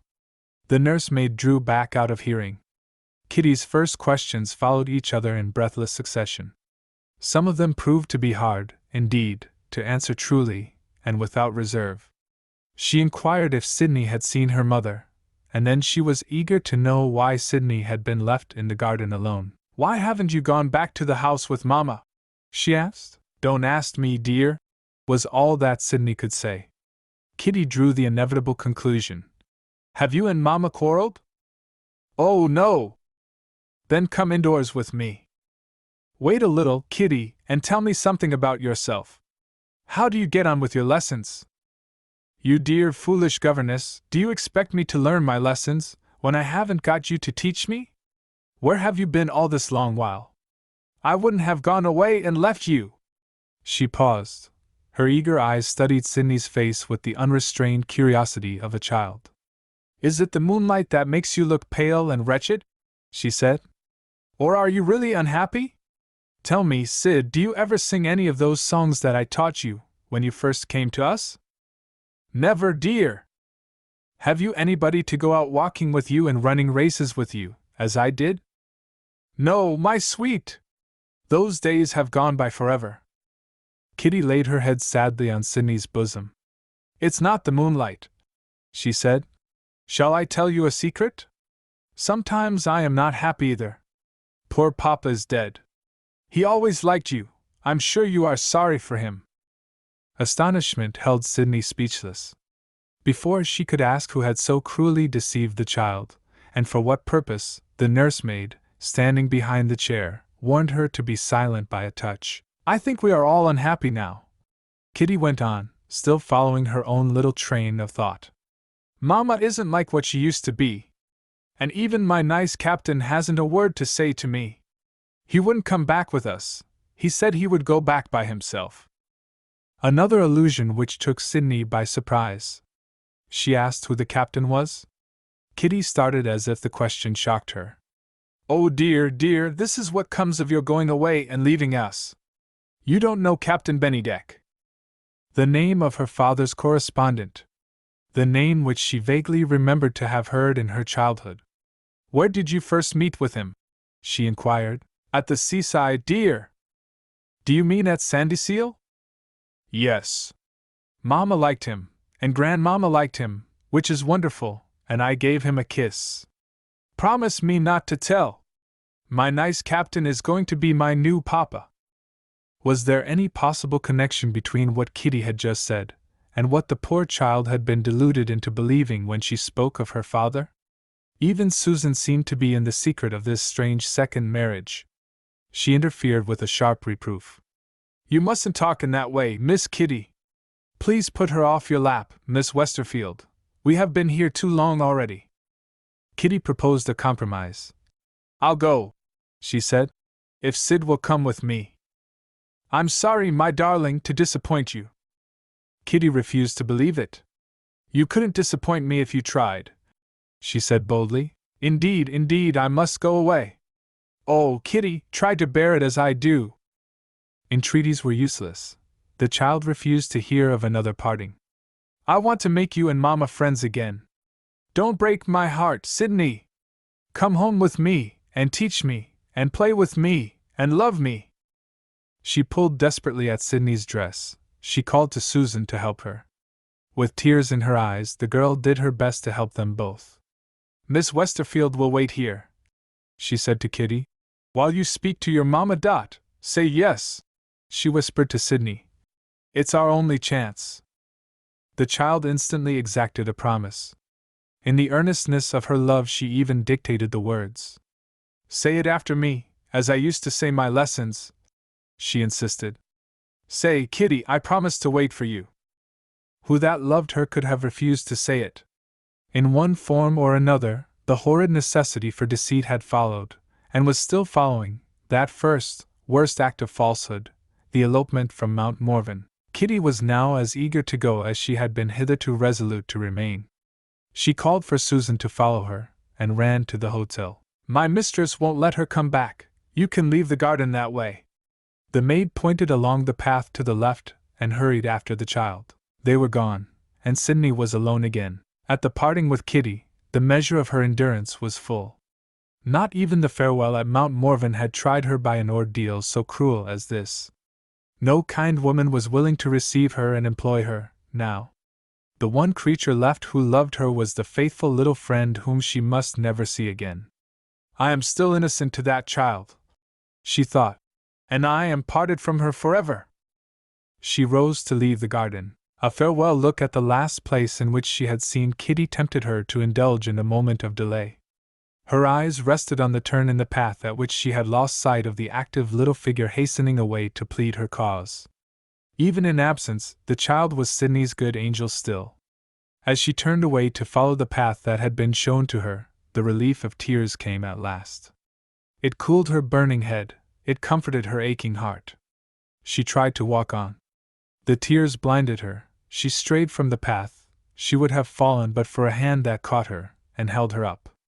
A man's voice, firm and deep and kind, quieted her first wild feeling of terror. My child, you are not fit to be by yourself. Let me take care of you, let me comfort you if I can. He carried her back to the seat that she had left, and waited by her in merciful silence. "You are very young to feel such bitter sorrow," he said, when she was composed again. "I don't ask what your sorrow is. I only want to know how I can help you." "Nobody can help me." "Can I take you back to your friends?" "I have no friends." "Pardon me, you have one friend at least, you have me." "You? A stranger?" "No human creature who needs my sympathy is a stranger." She turned toward him for the first time. In her new position, she was clearly visible in the light. He looked at her attentively. "I have seen you somewhere," he said, "before now." She had not noticed him when they had passed each other at Sandyseal. "I think you must be mistaken," she answered. "May I thank you for your kindness? And may I hope to be excused if I say good night?" He detained her. "Are you sure that you are well enough to go away by yourself?" he asked anxiously. "I am quite sure." He still detained her. His memory of that first meeting at the seaside hotel reminded him that he had seen her in the company of a man. At their second meeting, she was alone, and in tears. Sad experience led him to form his own conclusions. "If you won't let me take care of you," he said, "will you consider if I can be of any use to you, and will you call at that address?" He gave her his card. She took it without looking at it. She was confused. She hardly knew what to say. "Do you doubt me?" he asked, sadly, not angrily. "Oh, how can I do that? I doubt myself. I am not worthy of the interest you feel in me." "That is a sad thing to say," he answered. "Let me try to give you confidence in yourself. Do you go to London when you leave this place?" "Yes." "Tomorrow," he resumed, "I am going to see another poor girl who is alone in the world like you. If I tell you where she lives, will you ask her if I am a person to be trusted?" He had taken a letter from his pocket, while he was speaking, and he now tore off a part of the second leaf, and gave it to her. "I have only lately," he said, "received the address from a friend." As he offered that explanation, the shrill sound of a child's voice, raised in anger and entreaty, reached their ears from the neighborhood of the hotel. Faithful little Kitty had made her escape, determined to return to Sydney, had been overtaken by the maid, and had been carried back in Susan's arms to the house. Sydney imagined that she was not perhaps alone in recognizing the voice. The stranger who had been so kind to her did certainly start and look round. The stillness of the night was disturbed no more. The man turned again to the person who had so strongly interested him. The person was gone. In fear of being followed, Sydney hurried to the railway station. By the light in the carriage she looked for the first time at the fragment of the letter and the card. The stranger had presented her with her own address. And, when she looked at the card, the name was Bennydeck. Chapter 47. Better do it than wish it done. More than once, on one and the same day, the captain had been guilty of a weakness which would have taken his oldest friends by surprise, if they had seen him at the moment. He hesitated. A man who has commanded ships and has risked his life in the regions of the frozen deep, is a man formed by nature and taught by habit to meet emergency face to face, to see his course straight before him, and to take it, lead him where it may. But nature and habit, formidable forces as they are, find their master when they encounter the passion of love. At once perplexed and distressed by that startling change in Catherine which he had observed when her child approached her, Bennydeck's customary firmness failed him, when the course of conduct toward his betrothed wife which it might be most becoming to follow presented itself to him as a problem to be solved.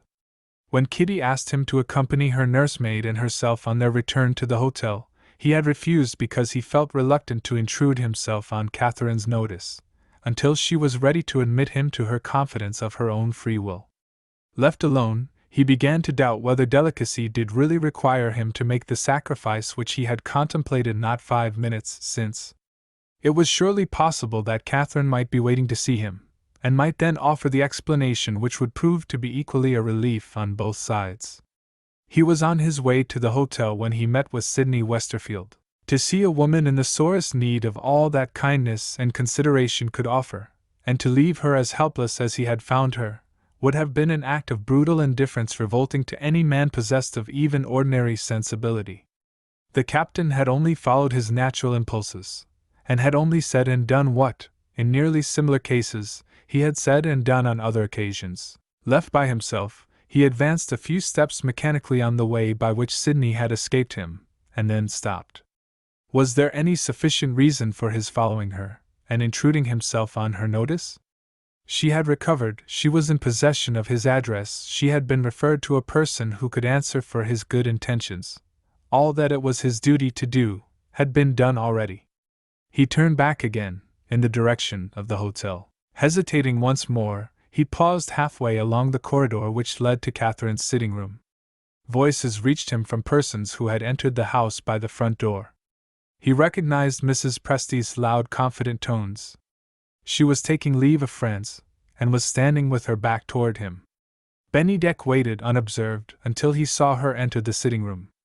No such explanation as he was in search of could possibly take place in the presence of Catherine's mother. He returned to the garden. Mrs. Presty was in high spirits. She had enjoyed the festival. She had taken the lead among the friends who accompanied her to the palace. She had ordered everything, and paid for nothing, at that worst of all bad public dinners in England, the dinner which pretends to be French. In a buoyant frame of mind, ready for more enjoyment if she could only find it, what did she see on opening the sitting-room door? To use the expressive language of the stage, Catherine was discovered alone, with her elbows on the table, and her face hidden in her hands, the picture of despair. Mrs. Presty surveyed the spectacle before her with righteous indignation visible in every line of her face. The arrangement which bound her daughter to give Bennydeck his final reply on that day had been well known to her when she left the hotel in the morning. The conclusion at which she arrived, on returning at night, was expressed with Roman brevity and Roman eloquence in 4 words. "Oh, the poor captain!" Catherine suddenly looked up. "I knew it," Mrs. Presty continued, with her sternest emphasis. "I see what you have done in your face. You have refused Bennydeck. God forgive me, I have been wicked enough to accept him." Hearing this, some mothers might have made apologies, and other mothers might have asked what that penitential reply could possibly mean. Mrs. Presty was no matron of the ordinary type. She welcomed the good news, without taking the smallest notice of the expression of self-reproach which had accompanied it. "My dear child, accept the congratulations of your fond old mother. I have never been one of the kissing sort, I mean of course where women are concerned, but this is an occasion which justifies something quite out of the common way. Come and kiss me."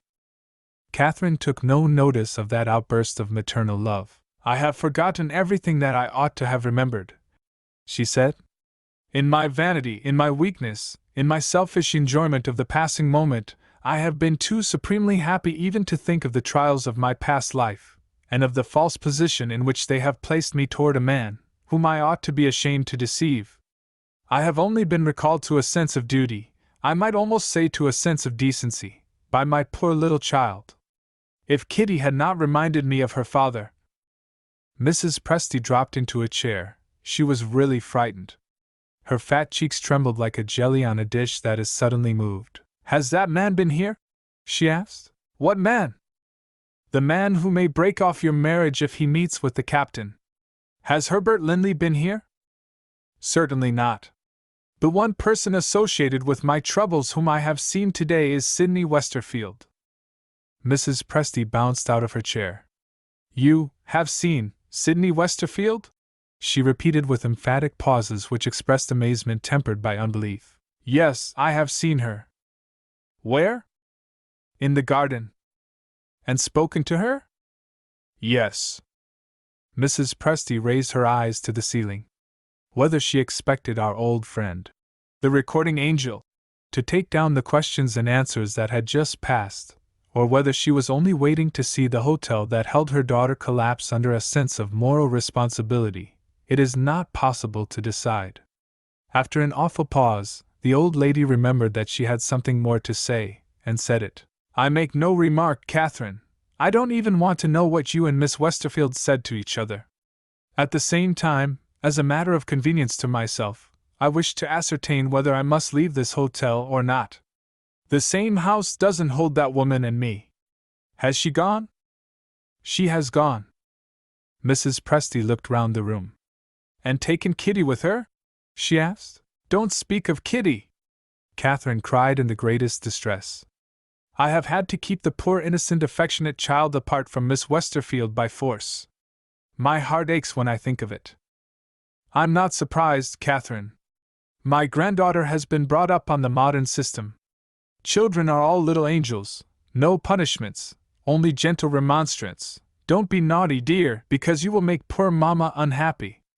And then, Mamma grieves over it and wonders over it, when she finds her little angel disobedient.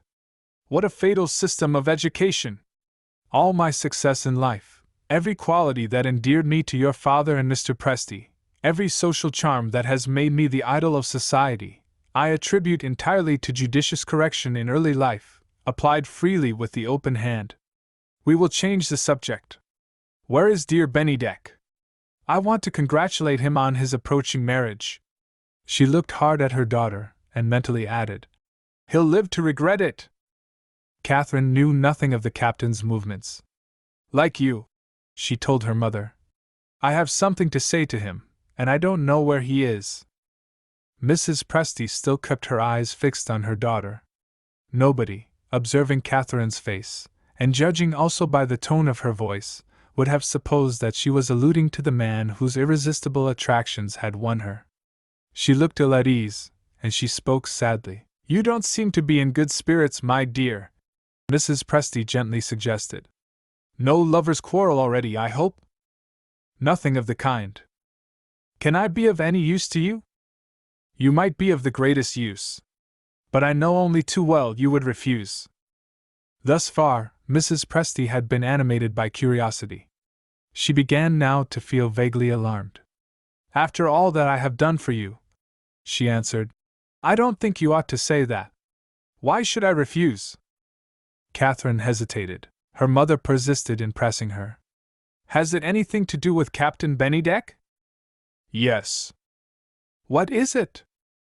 Catherine roused her courage. You know what it is as well as I do, she said. Captain Bennydeck believes that I am free to marry him because I am a widow. You might help me to tell him the truth. What? That exclamation of horror and astonishment was loud enough to have been heard in the garden. If Mrs. Presty's hair had been all her own, it must have been hair that stood on end. Catherine quietly rose. We won't discuss it, she said with resignation. I knew you would refuse me. She approached the door. Her mother got up and resolutely stood in the way. Before you commit an act of downright madness, Mrs. Presty said, I mean to try if I can stop you. Go back to your chair. Catherine refused. I know how it will end, she answered. And the sooner it ends the better. You will find that I am quite as determined as you are.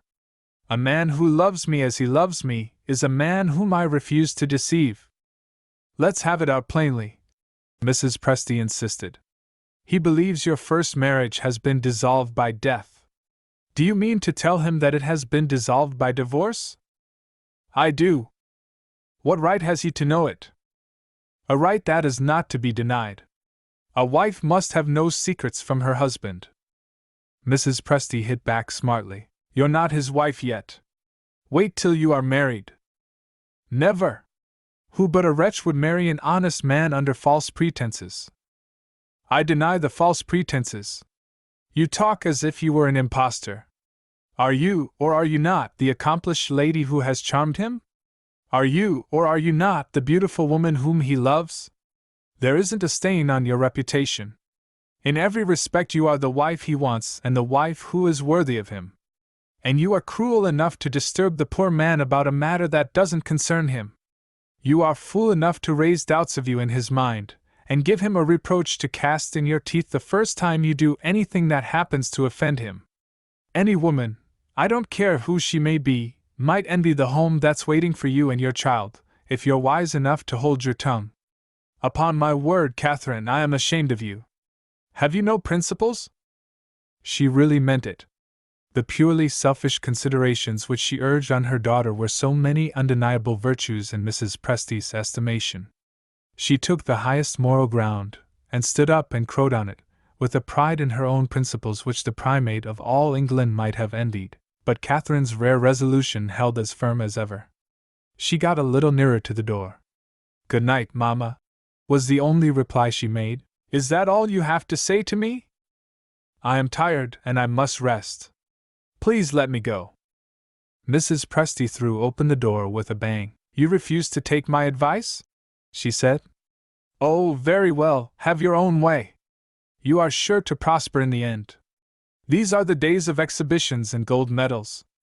If there is ever an exhibition of idiots at large, I know who might win the prize." Catherine was accustomed to preserve her respect for her mother under difficulties, but this was far more than her sense of filial duty could successfully endure. "I only wish I had never taken your advice," she answered. "Many a miserable moment would have been spared me, if I had always done what I am doing now. You have been the evil genius of my life since Miss Westerfield first came into our house." She passed through the open doorway, stopped, and came back again. "I didn't mean to offend you, Mamma, but you do say such irritating things. Good night." Not a word of reply acknowledged that kindly meant apology. Mrs. Presty, vivacious Mrs. Presty of the indomitable spirit and the ready tongue, was petrified. She, the guardian angel of the family, whose experience, devotion, and sound sense had steered Catherine through difficulties and dangers which must have otherwise ended in utter domestic shipwreck, she, the model mother, had been stigmatized as the evil genius of her daughter's life by no less a person than that daughter herself. What was to be said? What was to be done? What terrible and unexampled course of action should be taken after such an insult as this? Mrs. Presty stood helpless in the middle of the room, and asked herself these questions, and waited and wondered and found no answer. An interval passed. There was a knock at the door. A waiter appeared. He said, "A gentleman to see Mrs. Norman." The gentleman entered the room and revealed himself. Herbert Linley, Chapter 48. Be careful. The divorced husband looked at his mother-in-law without making the slightest sacrifice to the claims of politeness. He neither offered his hand nor made his bow. His frowning eyebrows, his flushed face, betrayed the anger that was consuming him. "I want to see Catherine," he said. This deliberate rudeness proved to be the very stimulant that was required to restore Mrs. Presty to herself. The smile that always meant mischief made its threatening appearance on the old lady's face. "What sort of company have you been keeping since I last saw you?" she began. "What have you got to do with the company I keep?" "Nothing whatever, I am happy to say. I was merely wondering whether you have been traveling lately in the south part of Africa, and have lived exclusively in the society of Hottentots. The only other explanation of your behavior is that I have been so unfortunate as to offend you. But it seems improbable. I am not your wife." "Thank God for that." "Thank God, as you say. But I should really be glad, as a mere matter of curiosity, to know what your extraordinary conduct means. You present yourself in this room uninvited, you find a lady here, and you behave as if you had come into a shop and wanted to ask the price of something. Let me give you a lesson in good manners. Observe, I receive you with a bow, and I say, 'How do you do, Mr. Linley?' Do you understand me?" "I don't want to understand you. I want to see Catherine." "Who is Catherine?" "You know as well as I do, your daughter." "My daughter, sir, is a stranger to you. We will speak of her, if you please, by the name, the illustrious name, which she inherited at her birth. You wish to see Mrs. Norman? Call her what you like. I have a word to say to her, and I mean to say it." "No, Mr. Linley, you won't say it." "We'll see about that. Where is she?" "My daughter is not well." "Well or ill, I shan't keep her long." "My daughter has retired to her room." "Where is her room?" Mrs. Presty moved to the fireplace, and laid her hand on the bell. "Are you aware that this house is a hotel?" she asked. "It doesn't matter to me what it is." "Oh yes, it does. A hotel keeps waiters. A hotel, when it is as large as this, has a policeman in attendance.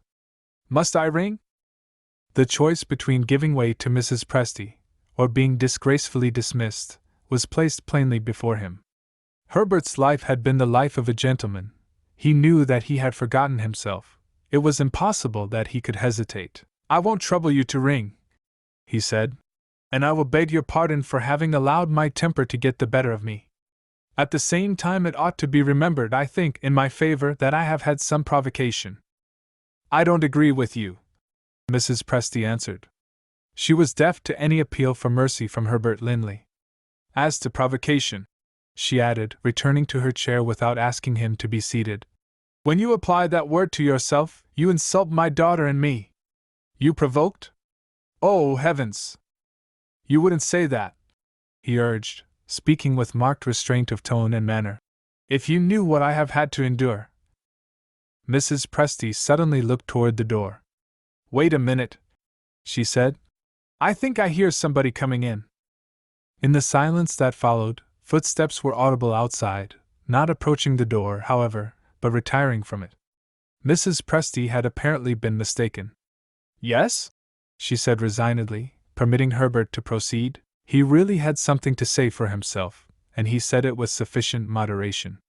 That he had been guilty of serious offenses he made no attempt to deny, but he pleaded that he had not escaped without justly suffering for what he had done.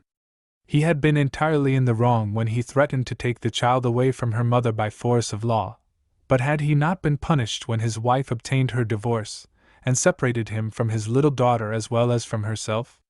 No, Mrs. Presty failed to see it. If anybody had suffered by the divorce, the victim was her injured daughter. Still patient, Herbert did not deny the injury. He only submitted once more that he had suffered his punishment. Whether his life with Sydney Westerfield had or had not been a happy one, he must decline to say. He would only declare that it had come to an end. She had left him. Yes. She had left him forever. He had no wish to persuade her to return to their guilty life. They were both penitent, they were both ashamed of it. But she had gone away without the provision which he was bound in honor to offer to her. "She is friendless. She may be in a state of poverty that I tremble to think of," Herbert declared. "Is there nothing to plead for me in such anxiety as I am suffering now?"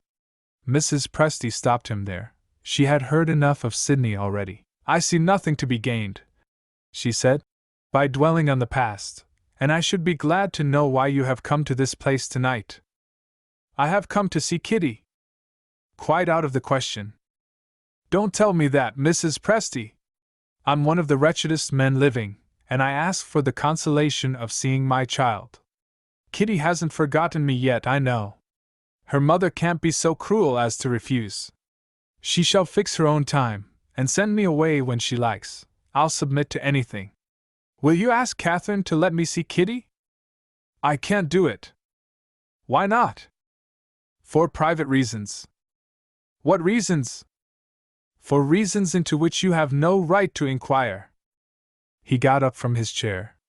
His face presented the same expression which Mrs. Presty had seen on it when he first entered the room. "When I came in here," he said, "I wished to be certain of one thing. Your prevarication has told me what I wanted to know. The newspapers had Catherine's own authority for it, Mrs. Presty, when they called her widow. I know now why my brother, who never deceived me before, has deceived me about this. I understand the part that your daughter has been playing, and I am as certain as if I had heard it, of the devilish lie that one of you, perhaps both of you, must have told my poor child. No, no, I had better not see Catherine. Many a man has killed his wife, and has not had such good reason for doing it as I have. You are quite right to keep me away from her." He stopped, and looked suddenly toward the door. "I hear her," he cried. "She's coming in." The footsteps outside were audible once more. This time, they were approaching, they were close to the door. Herbert drew back from it. Looking round to see that he was out of the way, Mrs. Presty rushed forward, tore open the door in terror of what might happen, and admitted Captain Bennydeck. Chapter 49. Keep the secret. The captain's attention was first attracted by the visitor whom he found in the room. He bowed to the stranger, but the first impression produced on him did not appear to have been of the favorable kind. When he turned next to Mrs. Presty, observing that she was agitated, he made the customary apologies, expressing his regret if he had been so unfortunate as to commit an intrusion. Trusting in the good sense and good breeding which distinguished him on other occasions, Mrs. Presty anticipated that he would see the propriety of leaving her alone again with the person whom he had found in her company. To her dismay, he remained in the room, and worse still, he noticed her daughter's absence, and asked if there was any serious cause for it. For the moment, Mrs. Presty was unable to reply. Her presence of mind, or, to put it more correctly, her ready audacity, deserted her, when she saw Catherine's husband that had been, and Catherine's husband that was to be, meeting as strangers, and but too likely to discover each other. In all her experience she had never been placed in such a position of embarrassment as the position in which she found herself now. The sense of honor which had prompted Catherine's resolution to make Bennydeck acquainted with the catastrophe of married life might plead her excuse in the estimation of a man devotedly attached to her. But if the captain was first informed that he had been deceived by a person who was a perfect stranger to him, what hope could be entertained of his still holding himself bound by his marriage engagement? It was even possible that distrust had been already excited in his mind. He must certainly have heard a man's voice raised in anger when he approached the door, and he was now observing that man with an air of curiosity which was already assuming the appearance of distrust. That Herbert, on his side, resented the captain's critical examination of him was plainly visible in his face. After a glance at Bennydeck, he asked Mrs. Presty who that gentleman was. "I may be mistaken," he added, "but I thought your friend looked at me just now as if he knew me."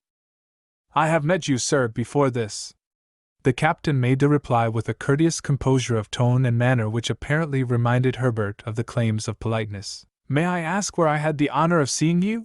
he inquired. "We passed each other in the hall of the hotel at Sandyseal. You had a young woman with you." "Your memory is a better one than mine, sir. I fail to remember the circumstance to which you refer." Bennydeck let the matter rest there. Struck by the remarkable appearance of embarrassment in Mrs. Presty's manner, and feeling, in spite of Herbert's politeness of language, increased distrust of the man whom he had found visiting her, he thought it might not be amiss to hint that she could rely on him in case of necessity.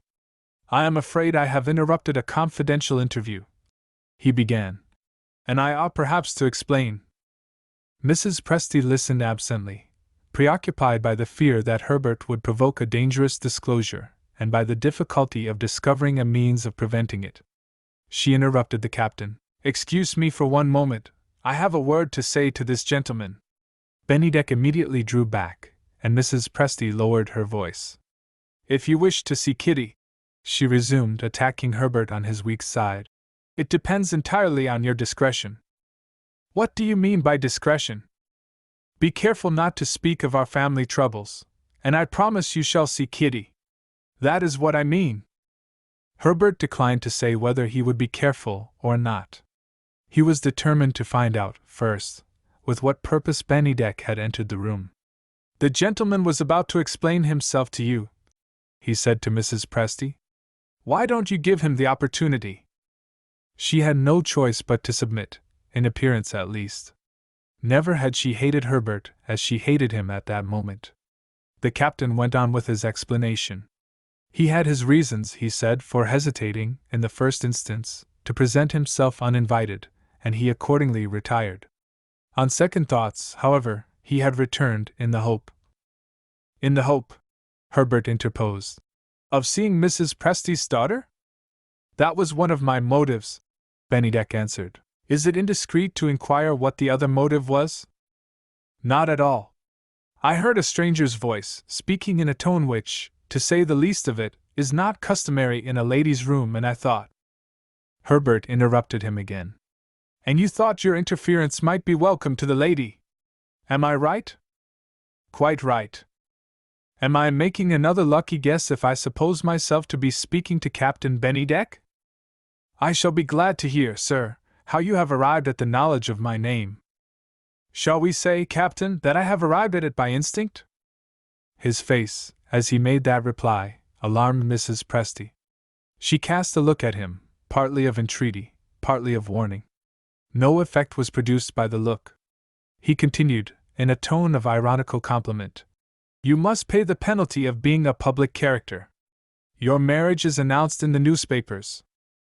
I seldom read the newspapers. Ah, indeed?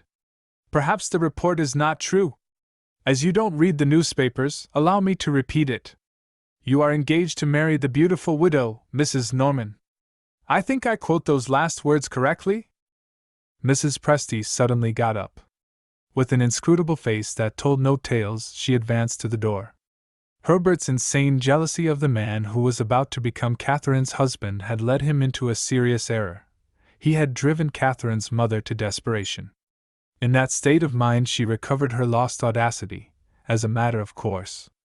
Opening the door, she turned round to the two men, with a magnificent impudence of manner which in her happiest moments she had never surpassed. I am sorry to interrupt this interesting conversation, she said, but I have stupidly forgotten one of my domestic duties. You will allow me to return, and listen with renewed pleasure, when my household business is off my mind. I shall hope to find you both more polite to each other than ever when I come back.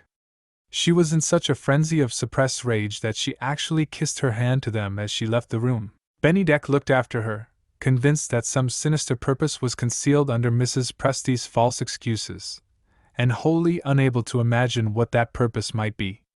Herbert still persisted in trying to force a quarrel on the captain. As I remarked just now, he proceeded, newspaper reports are not always to be trusted. Do you seriously mean, my dear sir, to marry Mrs. Norman? I look forward to that honor and that happiness. But I am at a loss to know how it interests you. In that case, allow me to enlighten you. My name is Herbert Linley. He had held his name in reserve, feeling certain of the effect which he would produce when he pronounced it. The result took him completely by surprise. Not the slightest appearance of agitation showed itself in Bennydeck's manner. On the contrary, he looked as if there was something that interested him in the discovery of the name. You are probably related to a friend of mine? He said quietly. Who is your friend? Mr. Randall Linley. Herbert was entirely unprepared for this discovery. Once more, the captain had got the best of it. Are you and Randall Linley intimate friends? He inquired, as soon as he had recovered himself. Most intimate. It's strange that he should never have mentioned me, on any occasion when you and he were together. It does indeed seem strange. Herbert paused. His brother's keen sense of the disgrace that he had inflicted on the family recurred to his memory. He began to understand Randall's otherwise unaccountable silence. Are you nearly related to Mr. Randall Linley? The captain asked. I am his elder brother. Ignorant on his part of the family disgrace, Bennydeck heard that reply with amazement. From his point of view, it was impossible to account for Randall's silence. Will you think me very inquisitive? Herbert resumed. If I ask whether my brother approves of your marriage? There was a change in his tone, as he put that question which warned Bennydeck to be on his guard. I have not yet consulted my friend's opinion, he answered shortly. Herbert threw off the mask. In the meantime, you shall have my opinion, he said. Your marriage is a crime, and I mean to prevent it. The captain left his chair, and sternly faced the man who had spoken those insolent words. Are you mad? He asked. Herbert was on the point of declaring himself to have been Catherine's husband, until the law dissolved their marriage, when a waiter came in and approached him with a message. You are wanted immediately, sir. Who wants me? A person outside, sir. It's a serious matter, there is not a moment to lose. Herbert turned to the captain. I must have your promise to wait for me, he said, or I don't leave the room. Make your mind easy. I shall not stir from this place till you have explained yourself, was the firm reply. The servant led the way out. He crossed the passage, and opened the door of a waiting room. Herbert passed in, and found himself face to face with his divorced wife. Chapter 50. Forgiveness to the injured doth belong. Without one word of explanation, Catherine stepped up to him, and spoke first. Answer me this, she said. Have you told Captain Bennydeck who I am? Not yet. The shortest possible reply was the only reply that he could make, in the moment when he first looked at her. She was not the same woman whom he had last seen at Sandyseal, returning for her lost book. The agitation produced by that unexpected meeting had turned her pale.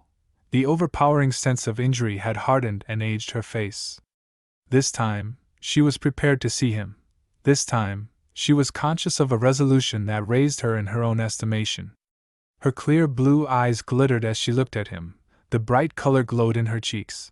He was literally dazzled by her beauty. In the past time, which we both remember, she resumed, you once said that I was the most truthful woman you had ever known. Have I done anything to disturb that part of your old faith in me? Nothing. She went on. Before you entered this house, I had determined to tell Captain Bennydeck what you have not told him yet. When I say that, do you believe me? If he had been able to look away from her, he might have foreseen what was coming, and he would have remembered that his triumph over the captain was still incomplete. But his eyes were riveted on her face. His tenderest memories of her were pleading with him. He answered as a docile child might have answered, I do believe you. She took a letter from her bosom, and showing it, begged him to remark that it was not closed. I was in my bedroom writing, she said, when my mother came to me and told me that you and Captain Bennydeck had met in my sitting room. She dreaded a quarrel and an exposure, and she urged me to go downstairs and insist on sending you away, or permit her to do so, if I could not prevail on myself to follow her advice. I refused to allow the shameful dismissal of a man who had once had his claim on my respect. The only alternative that I could see was to speak with you here, in private, as we are speaking now. My mother undertook to manage this for me. She saw the servant, and gave him the message which you received. Where is Captain Bennydeck now? He is waiting in the sitting room. Waiting for you? Yes. She considered a little before she said her next words. I have brought with me what I was writing in my own room, she resumed, wishing to show it to you. Will you read it? She offered the letter to him. He hesitated. Is it addressed to me? He asked. It is addressed to Captain Bennydeck, she answered. The jealousy that still rankled in his mind, jealousy that he had no more lawful or reasonable claim to feel than if he had been a stranger, urged him to assume an indifference which he was far from feeling. He begged that Catherine would accept his excuses. She refused to excuse him. Before you decide, she said, you ought at least to know why I have written to Captain Bennydeck, instead of speaking to him as I had proposed.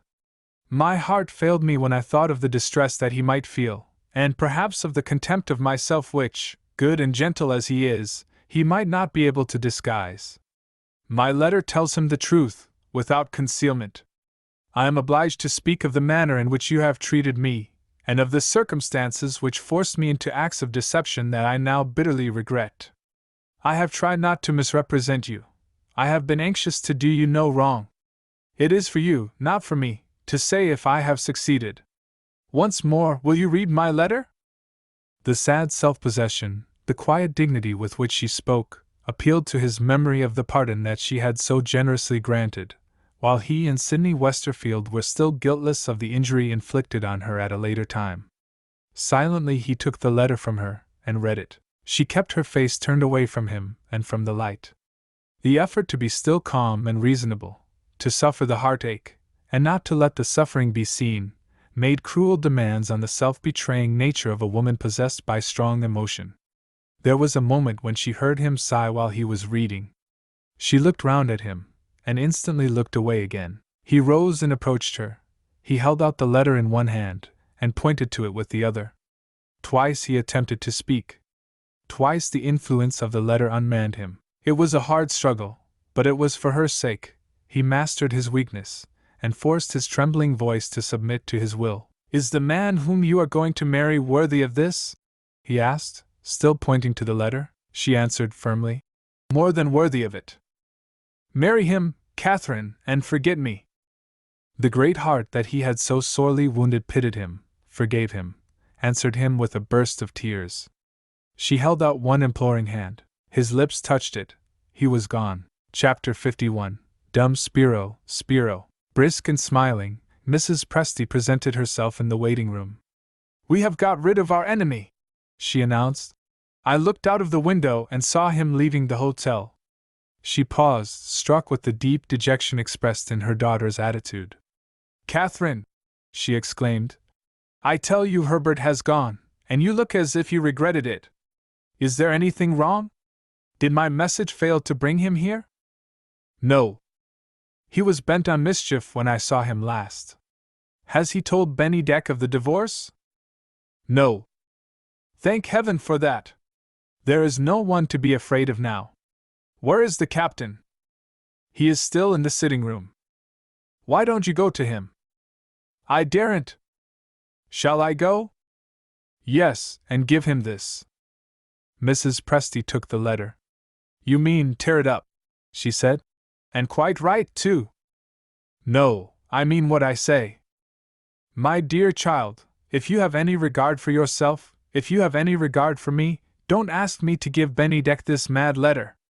You won't hear reason? You still insist on it?" "I do.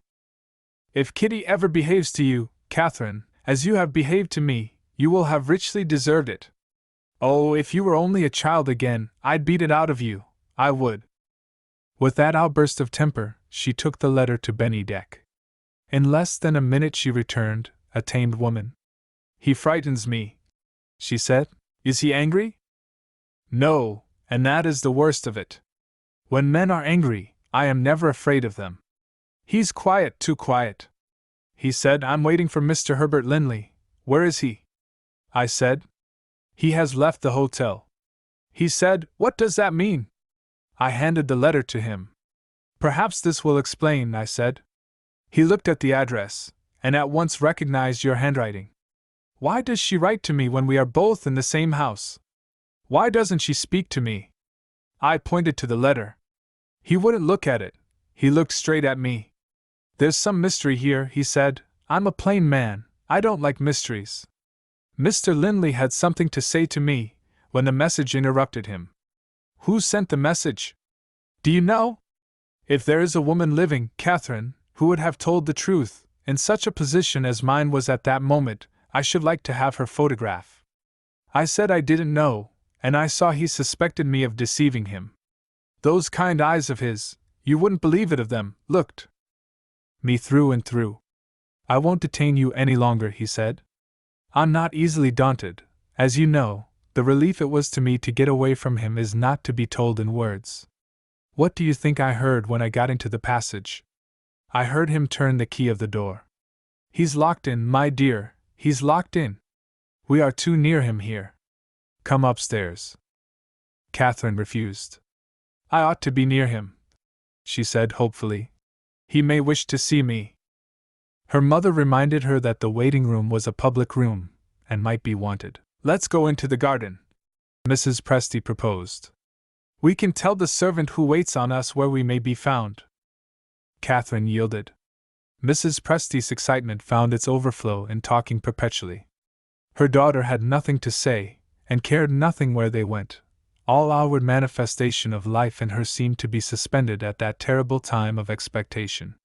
They wandered here and there, in the quietest part of the grounds. Half an hour passed, and no message was received. The hotel clock struck the hour, and still nothing happened. "I can walk no longer," Catherine said. She dropped on one of the garden chairs, holding by her mother's hand. "Go to him, for God's sake," she entreated. "I can endure it no longer." Mrs. Presty, even bold Mrs. Presty, was afraid to face him again. "He's fond of the child," she suggested. "Let's send Kitty." Some little girls were at play close by who knew where Kitty was to be found. In a few minutes more they brought her back with them. Mrs. Presty gave the child her instructions, and sent her away proud of her errand, and delighted at the prospect of visiting the captain by herself, as if she was a grown-up lady.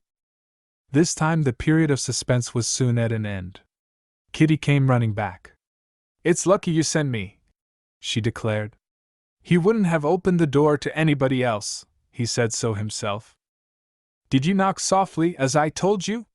Mrs. Presty asked. "No, Grandmamma, I forgot that. I tried to open the door. He called out not to disturb him. I said, 'It's only me,' and he opened the door directly. What makes him look so pale, Mamma? Is he ill?" "Perhaps he feels the heat," Mrs. Presty suggested, judiciously. He said, "Dear little kitty," and he caught me up in his arms and kissed me. When he sat down again, he took me on his knee, and he asked if I was fond of him, and I said, "Yes, I am," and he kissed me again, and he asked if I had come to stay with him and keep him company. "I forgot what you wanted me to say," Kitty acknowledged, addressing Mrs. Presty. "So I made it up out of my own head." "What did you tell him?" "I told him Mama was as fond of him as I was, and I said, 'We will both keep you company.' He put me down on the floor, and he got up and went to the window and looked out. I told him that wasn't the way to find her, and I said, 'I know where she is, I'll go and fetch her.' He's an obstinate man, our nice captain. He wouldn't come away from the window. I said, 'You wish to see Mama, don't you?' And he said, 'Yes.' 'You mustn't lock the door again,' I told him, 'she won't like that.' And what do you think he said? He said, 'Goodbye, Kitty.' Wasn't it funny? He didn't seem to know what he was talking about. If you asked my opinion, Mama, I think the sooner you go to him the better." Catherine hesitated. Mrs. Presty on one side, and Kitty on the other, led her between them into the house. Chapter 52. L'homme propose, et Dieu dispose. Captain Bennydeck met Catherine and her child at the open door of the room. Mrs. Presty, stopping a few paces behind them, waited in the passage, eager to see what the captain's face might tell her. It told her nothing, but Catherine saw a change in him. There was something in his manner unnaturally passive and subdued. It suggested the idea of a man whose mind had been forced into an effort of self-control which had exhausted its power, and had allowed the signs of depression and fatigue to find their way to the surface. The captain was quiet, the captain was kind. Either by word nor look did he warn Catherine that the continuity of their intimacy was in danger of being broken, and yet, her spirits sank when they met at the open door. He led her to a chair, and said she had come to him at a time when he especially wished to speak with her. Kitty asked if she might remain with them. He put his hand caressingly on her head. "No, my dear, not now." The child eyed him for a moment, conscious of something which she had never noticed in him before, and puzzled by the discovery. She walked back, cowed and silent, to the door. He followed her and spoke to Mrs. Presty. "Take your grandchild into the garden. We will join you there in a little while. Goodbye for the present, Kitty." Kitty said goodbye mechanically, like a dull child repeating a lesson. Her grandmother led her away in silence. Bennydeck closed the door and seated himself by Catherine. "I thank you for your letter," he said. "If such a thing is possible, it has given me a higher opinion of you than any opinion that I have held yet."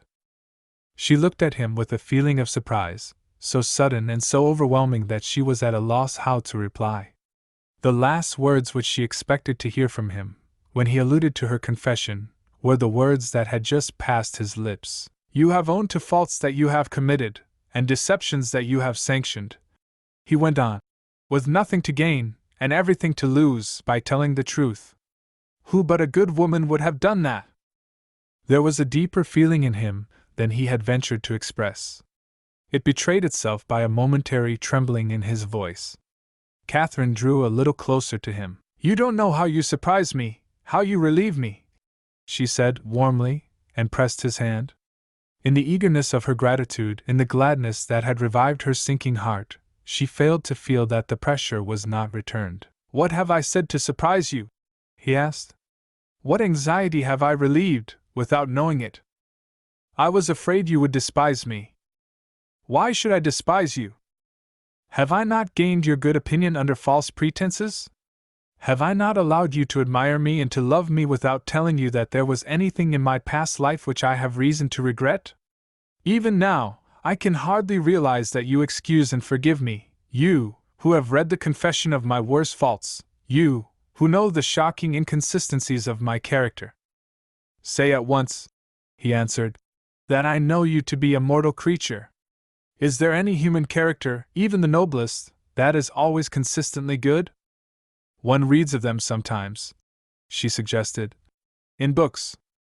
"Yes," he said. "In the worst books you could possibly read, the only really immoral books written in our time." "Why are they immoral?" "For this plain reason, that they deliberately pervert the truth. Claptrap, you innocent creature, to catch foolish readers. When do these consistently good people appear in the life around us, the life that we all see? Never! Are the best mortals that ever lived above the reach of temptation to do ill, and are they always too good to yield to it? How does the Lord's Prayer instruct humanity? It commands us all, without exception, to pray that we may not be led into temptation. You have been led into temptation.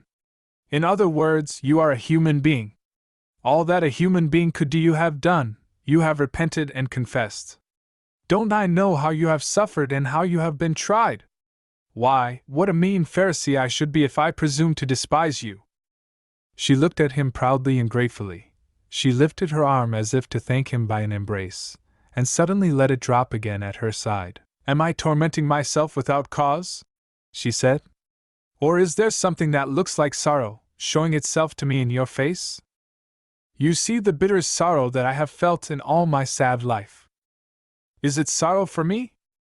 No. Sorrow for myself. Has it come to you through me? Is it my fault? It is more your misfortune than your fault. Then you can feel for me? I can and do. He had not yet set her at ease. I am afraid your sympathy stops somewhere, she said. Where does it stop? For the first time, he shrank from directly answering her. I begin to wish I had followed your example, he owned. It might have been better for both of us if I had answered your letter in writing. Tell me plainly, she cried. Is there something you can't forgive? There is something I can't forget. What is it? Oh, what is it? When my mother told poor little Kitty that her father was dead, are you even more sorry than I am that I allowed it? Are you even more ashamed of me than I am of myself? No. I regret that you allowed it, but I understand how you were led into that error. Your husband's infidelity had shaken his hold on your respect for him and your sympathy with him, and had so left you without your natural safeguard against Mrs. Presty's sophistical reasoning and bad example. But for that wrongdoing, there is a remedy left. Enlighten your child as you have enlightened me, and then, I have no personal motive for pleading Mr. Herbert Linley's cause, after what I have seen of him, and then, acknowledge the father's claim on the child. Do you mean his claim to see her? What else can I mean? Yes. Let him see her. Do, God help me, now when it's too late. Do what you ought to have done on that accursed day which will be the blackest day in my calendar, to the end of my life. What day do you mean? The day when you remembered the law of man, and forgot the law of God, the day when you broke the marriage tie, the sacred tie, by a divorce. She listened, not conscious now of suspense or fear. She listened, with her whole heart in revolt against him. You are too cruel, she declared. You can feel for me, you can understand me, you can pardon me in everything else that I have done. But you judge without mercy of the one blameless act of my life, since my husband left me, the act that protected a mother in the exercise of her rights. Oh, can it be you? Can it be you? It can be, he said, sighing bitterly. And it is. What horrible delusion possesses you? Why do you curse the happy day, the blessed day, which saw me safe in the possession of my child? For the worst and meanest of reasons, he answered. A selfish reason. Don't suppose that I have spoken of divorce as one who has had occasion to think of it. I have had no occasion to think of it. I don't think of it even now. I abhor it because it stands between you and me. I loathe it, I curse it because it separates us for life. Separates us for life? How? Can you ask me? Yes, I do ask you. He looked round him. A society of religious persons had visited the hotel, and had obtained permission to place a copy of the Bible in every room. One of those copies lay on the chimney-piece in Catherine's room. Bennydeck brought it to her, and placed it on the table near which she was sitting. He turned to the New Testament, and opened it at the Gospel of St. Matthew. With his hand on the page, he said, I have done my best rightly to understand the duties of a Christian. One of those duties, as I interpret them, is to let what I believe show itself in what I do. You have seen enough of me, I hope, to know, though I have not been forward in speaking of it, that I am, to the best of my poor ability, a faithful follower of the teachings of Christ. I dare not set my own interests and my own happiness above His laws. If I suffer in obeying them as I suffer now, I must still submit. They are the laws of my life. Is it through me that you suffer? It is through you. Will you tell me how? He had already found the chapter. His tears dropped on it as he pointed to the verse. Read, he answered, what the most compassionate of all teachers has said, in the Sermon on the Mount. She read, Whosoever shall marry her that is divorced committeth adultery. Another innocent woman, in her place, might have pointed to that first part of the verse, which presupposes the infidelity of the divorced wife, and might have asked if those words applied to her. This woman, knowing that she had lost him, knew also what she owed to herself. She rose in silence, and held out her hand at parting. He paused before he took her hand. Can you forgive me? He asked. She said, I can pity you. Can you look back to the day of your marriage? Can you remember the words which declared the union between you and your husband to be separable only by death? Has he treated you with brutal cruelty? Never. Has he repented of his sin? Yes. Ask your own conscience if there is not a worthier life for you and your child than the life that you are leading now. He waited, after that appeal to her. The silence remained unbroken. Do not mistake me, he resumed gently. I am not thinking of the calamity that has fallen on me in a spirit of selfish despair. I am looking to your future, and I am trying to show you the way which leads to hope. Catherine, have you no word more to say to me? In faint trembling tones she answered him at last. You have left me but one word to say. Farewell. He drew her to him gently, and kissed her on the forehead. The agony in his face was more than she could support. She recoiled from it in horror. His last act was devoted to the tranquility of the one woman whom he had loved. He signed to her to leave him. Chapter 53. The largest nature, the longest love. Mrs. Presty waited in the garden to be joined by her daughter and Captain Bennydeck, and waited in vain. It was past her grandchild's bedtime. She decided on returning to the house. Suppose we look for them in the sitting room? Kitty proposed. Suppose we wait a moment before we go in, her wise grandmother advised. If I hear them talking, I shall take you upstairs to bed. Why? Mrs. Presty favored Kitty with a hint relating to the management of inquisitive children which might prove useful to her in after life. When you grow up to be a woman, my dear, beware of making the mistake that I have just committed. Never be foolish enough to mention your reasons when a child asks, why? Was that how they treated you, Grandmama, when you were a child yourself? Of course it was. Why? They had reached the sitting-room door by this time. Kitty opened it without ceremony and looked in. The room was empty. Having confided her granddaughter to the nursemaid's care, Mrs. Presty knocked at Catherine's bedroom door. May I come in? Come in directly. Where is Kitty? Susan is putting her to bed. Stop it! Kitty mustn't go to bed. No questions. I'll explain myself when you come back. There was a wildness in her eyes, and a tone of stern command in her voice, which warned her mother to set dignity aside and submit. I don't ask what has happened, Mrs. Presty resumed on her return. That letter, that fatal letter to the captain, has justified my worst fears. What in heaven's name are we to do now? We are to leave this hotel, was the instant reply. When? Tonight. Catherine, do you know what time it is? Time enough to catch the last train to London. Don't raise objections. If I stay at this place, with associations in every part of it which remind me of that unhappy man, I shall go mad. The shock I have suffered, the misery, the humiliation, I tell you it's more than I can bear. Stay here by yourself if you like, I mean to go. She paced with frantic rapidity up and down the room. Mrs. Presty took the only way by which it was possible to calm her. Compose yourself, Catherine, and all that you wish shall be done. I'll settle everything with the landlord, and give the maid her orders. Sit down by the open window, let the wind blow over you. The railway service from Sydenham to London is a late service. At a few minutes before midnight they were in time for the last train. When they left the station, Catherine was calm enough to communicate her plans for the future. The nearest hotel to the terminus would offer them accommodation for that night.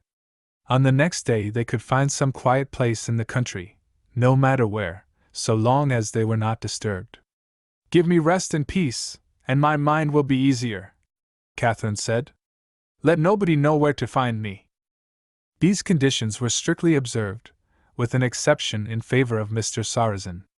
While his client's pecuniary affairs were still unsettled, the lawyer had his claim to be taken into her confidence. The next morning found Captain Bennydeck still keeping his rooms at Sydenham. The state of his mind presented a complete contrast to the state of Catherine's mind. So far from sharing her aversion to the personal associations which were connected with the hotel, he found his one consolation in visiting the scenes which reminded him of the beloved woman whom he had lost. The reason for this was not far to seek. His was the largest nature, and his had been the most devoted love. As usual, his letters were forwarded to him from his place of residence in London. Those addressed in handwritings that he knew were the first that he read. The others he took out with him to that sequestered part of the garden in which he had passed the happiest hours of his life by Catherine's side. He had been thinking of her all the morning. He was thinking of her now. His better judgment protested.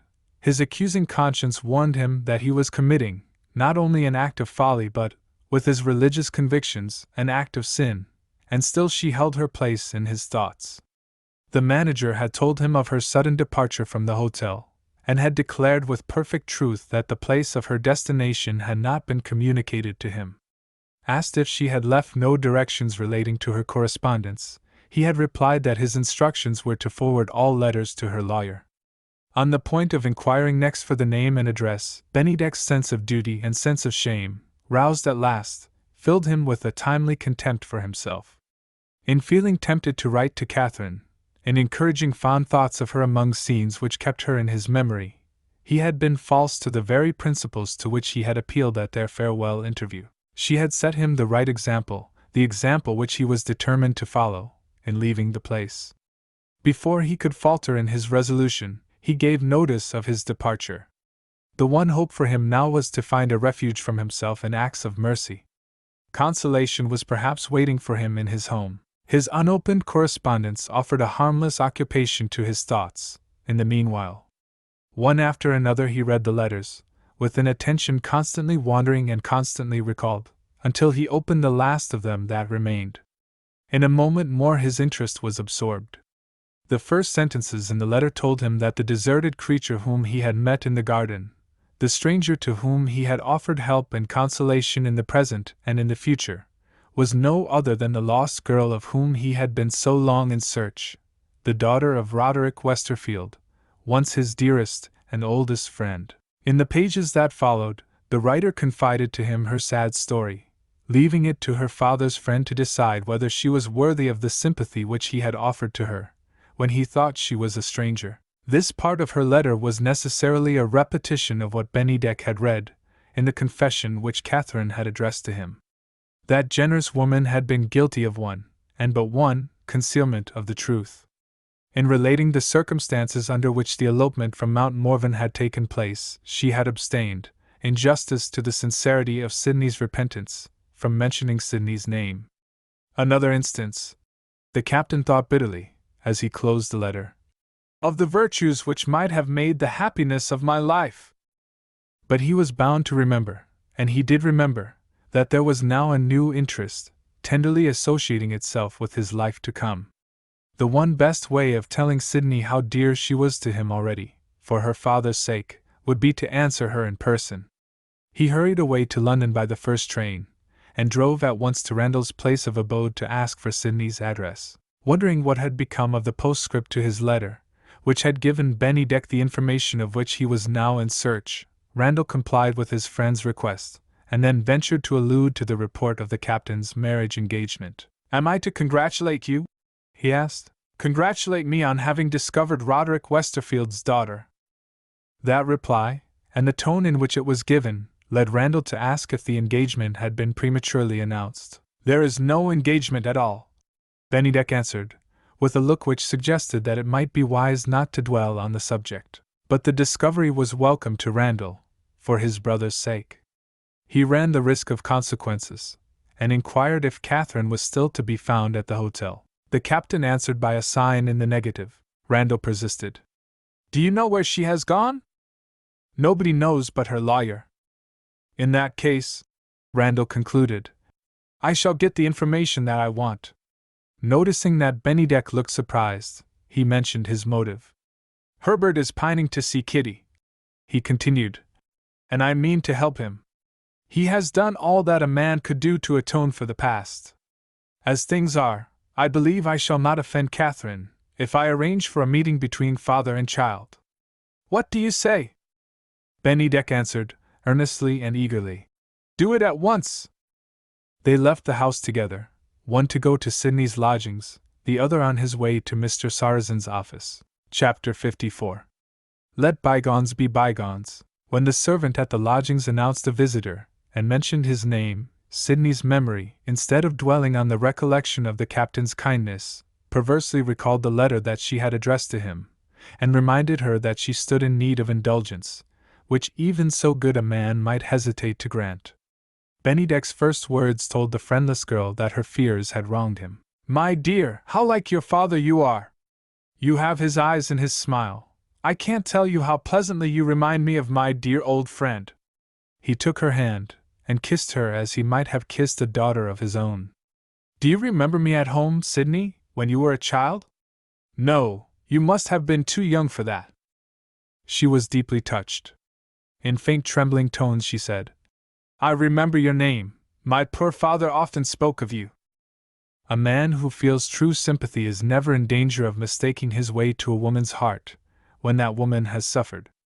Bennydeck consoled, interested, charmed Sidney, by still speaking of the bygone days at home. I well remember how fond your father was of you, and what a bright little girl you were. The captain went on. You have forgotten, I dare say, the old-fashioned sea-songs that he used to be so fond of teaching you. It was the strangest and prettiest contrast, to hear your small piping child's voice singing of storms and shipwrecks, and thunder and lightning, and reefing sails in cold and darkness, without the least idea of what it all meant. Your mother was strict in those days. You never amused her as you used to amuse your father and me. When she caught you searching my pockets for sweetmeats, she accused me of destroying your digestion before you were 5 years old. I went on spoiling it for all that. The last time I saw you, my child, your father was singing the Mariners of England, and you were on his knee trying to sing with him. You must have often wondered why you never saw anything more of me. Did you think I had forgotten you? I am quite sure I never thought that. You see, I was in the Navy at the time, the captain resumed, and we were ordered away to a foreign station. When I got back to England, miserable news was waiting for me. I heard of your father's death and of that shameful trial. Poor fellow! He was as innocent, Sidney, as you are of the offense which he was accused of committing. The first thing I did was to set inquiries on foot after your mother and her children. It was some consolation to me to feel that I was rich enough to make your lives easy and agreeable to you. I thought money could do anything. A serious mistake, my dear. Money couldn't find the widow and her children. We supposed you were somewhere in London, and there, to my great grief, it ended. From time to time, long afterward, when we thought we had got the clue in our hands, I continued my inquiries, still without success. A poor woman and her little family are so easily engulfed in the big city. Years passed, more of them than I like to reckon up, before I heard of you at last by name. The person from whom I got my information told me how you were employed, and where. Oh, Captain Bennydeck, who could the person have been? A poor old broken-down actor, Sidney. You were his favorite pupil. Do you remember him? I should be ungrateful indeed if I could forget him. He was the only person in the school who was kind to me. Is the good old man still living? No, he rests at last. I am glad to say I was able to make his last days on earth the happiest days of his life. I wonder, Sidney confessed, how you met with him. There was nothing at all romantic in my first discovery of him. I was reading the police reports in a newspaper. The poor wretch was brought before a magistrate, charged with breaking a window. His one last chance of escaping starvation in the streets was to get sent to prison. The magistrate questioned him, and brought to light a really heartbreaking account of misfortune, embittered by neglect on the part of people in authority who were bound to help him. He was remanded, so that inquiries might be made. I attended the court on the day when he appeared there again, and heard his statement confirmed. I paid his fine, and contrived to put him in a way of earning a little money. He was very grateful, and came now and then to thank me. In that way I heard how his troubles had begun. He had asked for a small advance on the wretched wages that he received. Can you guess how the schoolmistress answered him? I know but too well how she answered him, Sidney said. I was turned out of the house too. And I heard of it, the captain replied, from the woman herself. Everything that could distress me she was ready to mention. She told me of your mother's second marriage, of her miserable death, of the poor boy, your brother, missing, and never heard of since. But when I asked where you had gone she had nothing more to say. She knew nothing and cared nothing about you. If I had not become acquainted with Mr. Randall Linley, I might never have heard of you again. We will say no more of that, and no more of anything that has happened in the past time. From today, my dear, we begin a new life, and please God, a happier life. Have you any plans of your own for the future? Perhaps if I could find help, Sidney said resignedly, I might emigrate. Pride wouldn't stand in my way, no honest employment would be beneath my notice. Besides, if I went to America, I might meet with my brother. My dear child, after the time that has passed, there is no imaginable chance of your meeting with your brother, and you wouldn't know each other again if you did meet. Give up that vain hope and stay here with me. Be useful and be happy in your own country. Useful? Sidney repeated sadly. Your own kind heart, Captain Bennydeck, is deceiving you. To be useful means, I suppose, to help others. Who will accept help from me? I will, for one, the captain answered. You? Yes. You can be of the greatest use to me, you shall hear how. He told her of the founding of his home and of the good it had done. You are the very person, he resumed, to be the good sister friend that I want for my poor girls. You can say for them what they cannot always say to me for themselves. The tears rose in Sidney's eyes. It is hard to see such a prospect as that, she said, and to give it up as soon as it is seen. Why give it up? Because I am not fit for it. You are as good as a father to those lost daughters of yours. If you give them a sister friend, she ought to have set them a good example. Have I done that? Will they listen to a girl who is no better than themselves? Gladly. Your sympathy will find its way to their hearts, because it is animated by something that they can all feel in common, something nearer and dearer to them than a sense of duty. You won't consent, Sidney, for their sakes? Will you do what I ask of you for my sake? She looked at him, hardly able to understand, or, as it might have been, perhaps afraid to understand him. He spoke to her more plainly. I have kept it concealed from you, he continued, for why should I lay my load of suffering on a friend so young as you are, so cruelly tried already? Let me only say that I am in great distress. If you were with me, my child, I might be better able to bear it. He held out his hand. Even a happy woman could hardly have found it in her heart to resist him. In silent sympathy and respect, Sidney kissed the hand that he had offered to her. It was the one way in which she could trust herself to answer him. Still encouraging her to see new hopes and new interests in the future, the good captain spoke of the share which she might take in the management of the home, if she would like to be his secretary. With this view he showed her some written reports, relating to the institution, which had been sent to him during the time of his residence at Sydenham. She read them with an interest and attention which amply justified his confidence in her capacity. These reports, he explained to her, are kept for reference, but as a means of saving time, the substance of them is entered in the daily journal of our proceedings. Come, Sidney! Venture on a first experiment in your new character. I see pen, ink, and paper on the table. Try if you can shorten one of the reports, without leaving out anything which it is important to know. For instance, the writer gives reasons for making his statement. Very well expressed, no doubt, but we don't want reasons. Then, again, he offers his own opinion on the right course to take. Very creditable to him, but I don't want his opinion, I want his facts. Take the pen, my secretary, and set down his facts. Never mind his reflections. Proud and pleased, Sydney obeyed him. She had made her little abstract, and was reading it to him at his request, while he compared it with the report, when they were interrupted by a visitor. Randall Linley came in, and noticed the papers on the table with surprise. "Is it possible that I am interrupting business?"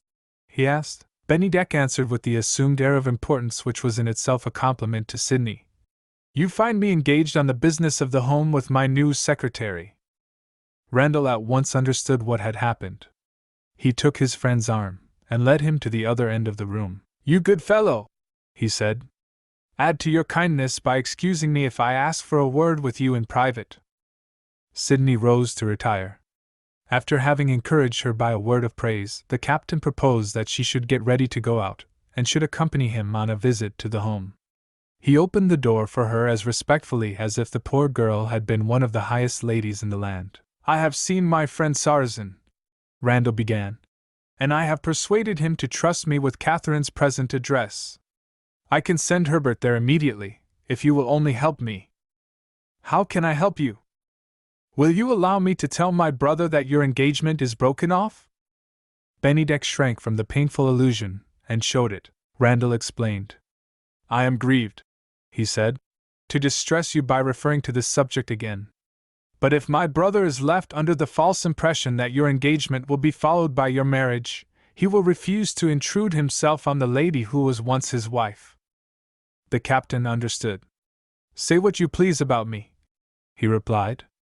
"Unite the father and child, and you may reconcile the husband and wife." "Have you forgotten," Randall asked, "that the marriage has been dissolved?" Bennydeck's answer ignored the law. "I remember," he said, "that the marriage has been profaned."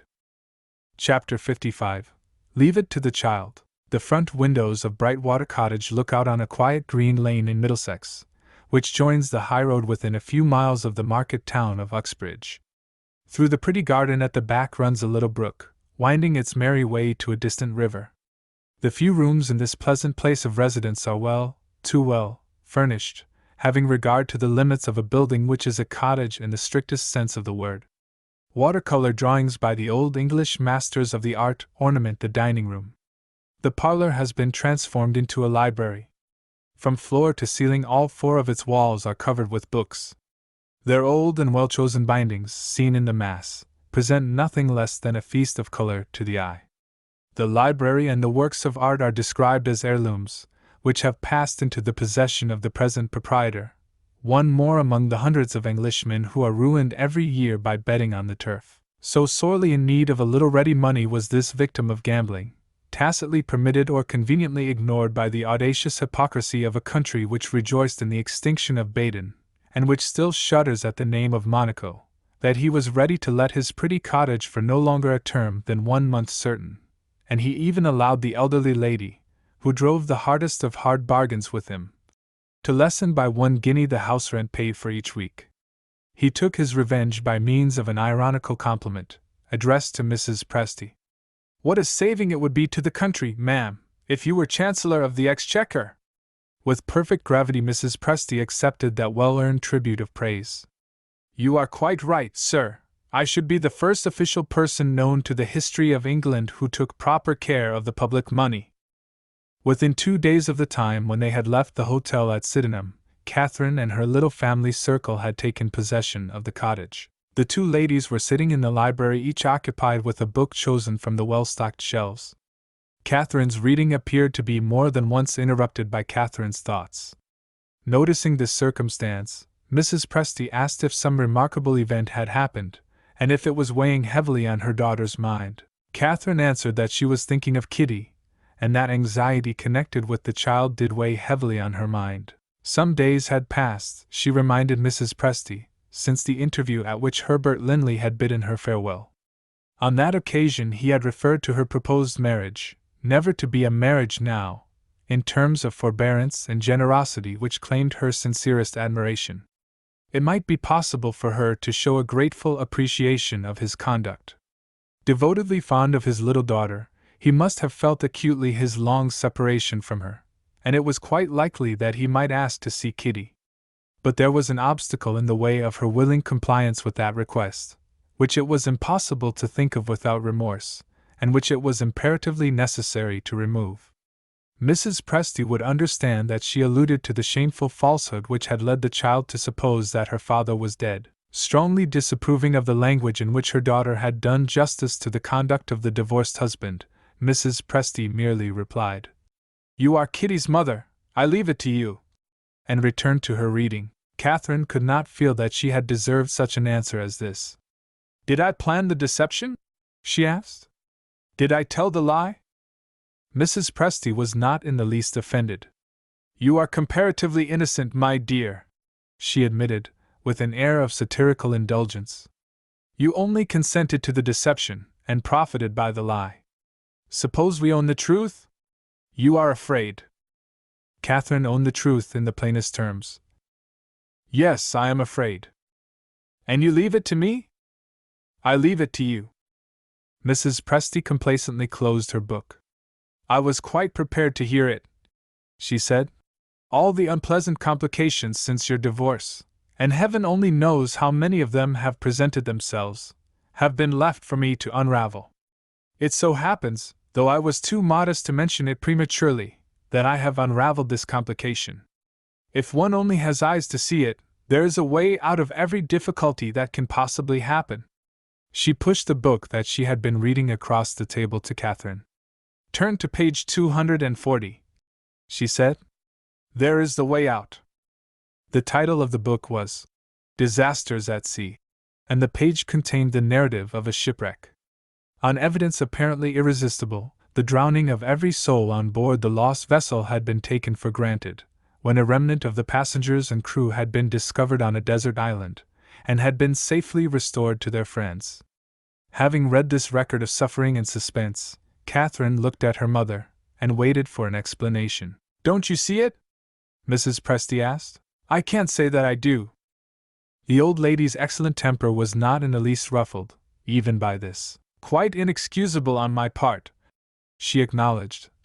"I ought to have remembered that you don't inherit your mother's vivid imagination. Age has left me in full possession of those powers of invention which used to amaze your poor father. He wondered how it was that I never wrote a novel. Mr. Presty's appreciation of my intellect was equally sincere, but he took a different view. 'Beware, my dear,' he said, 'of trifling with the distinction which you now enjoy. You are one of the most remarkable women in England. You have never written a novel.'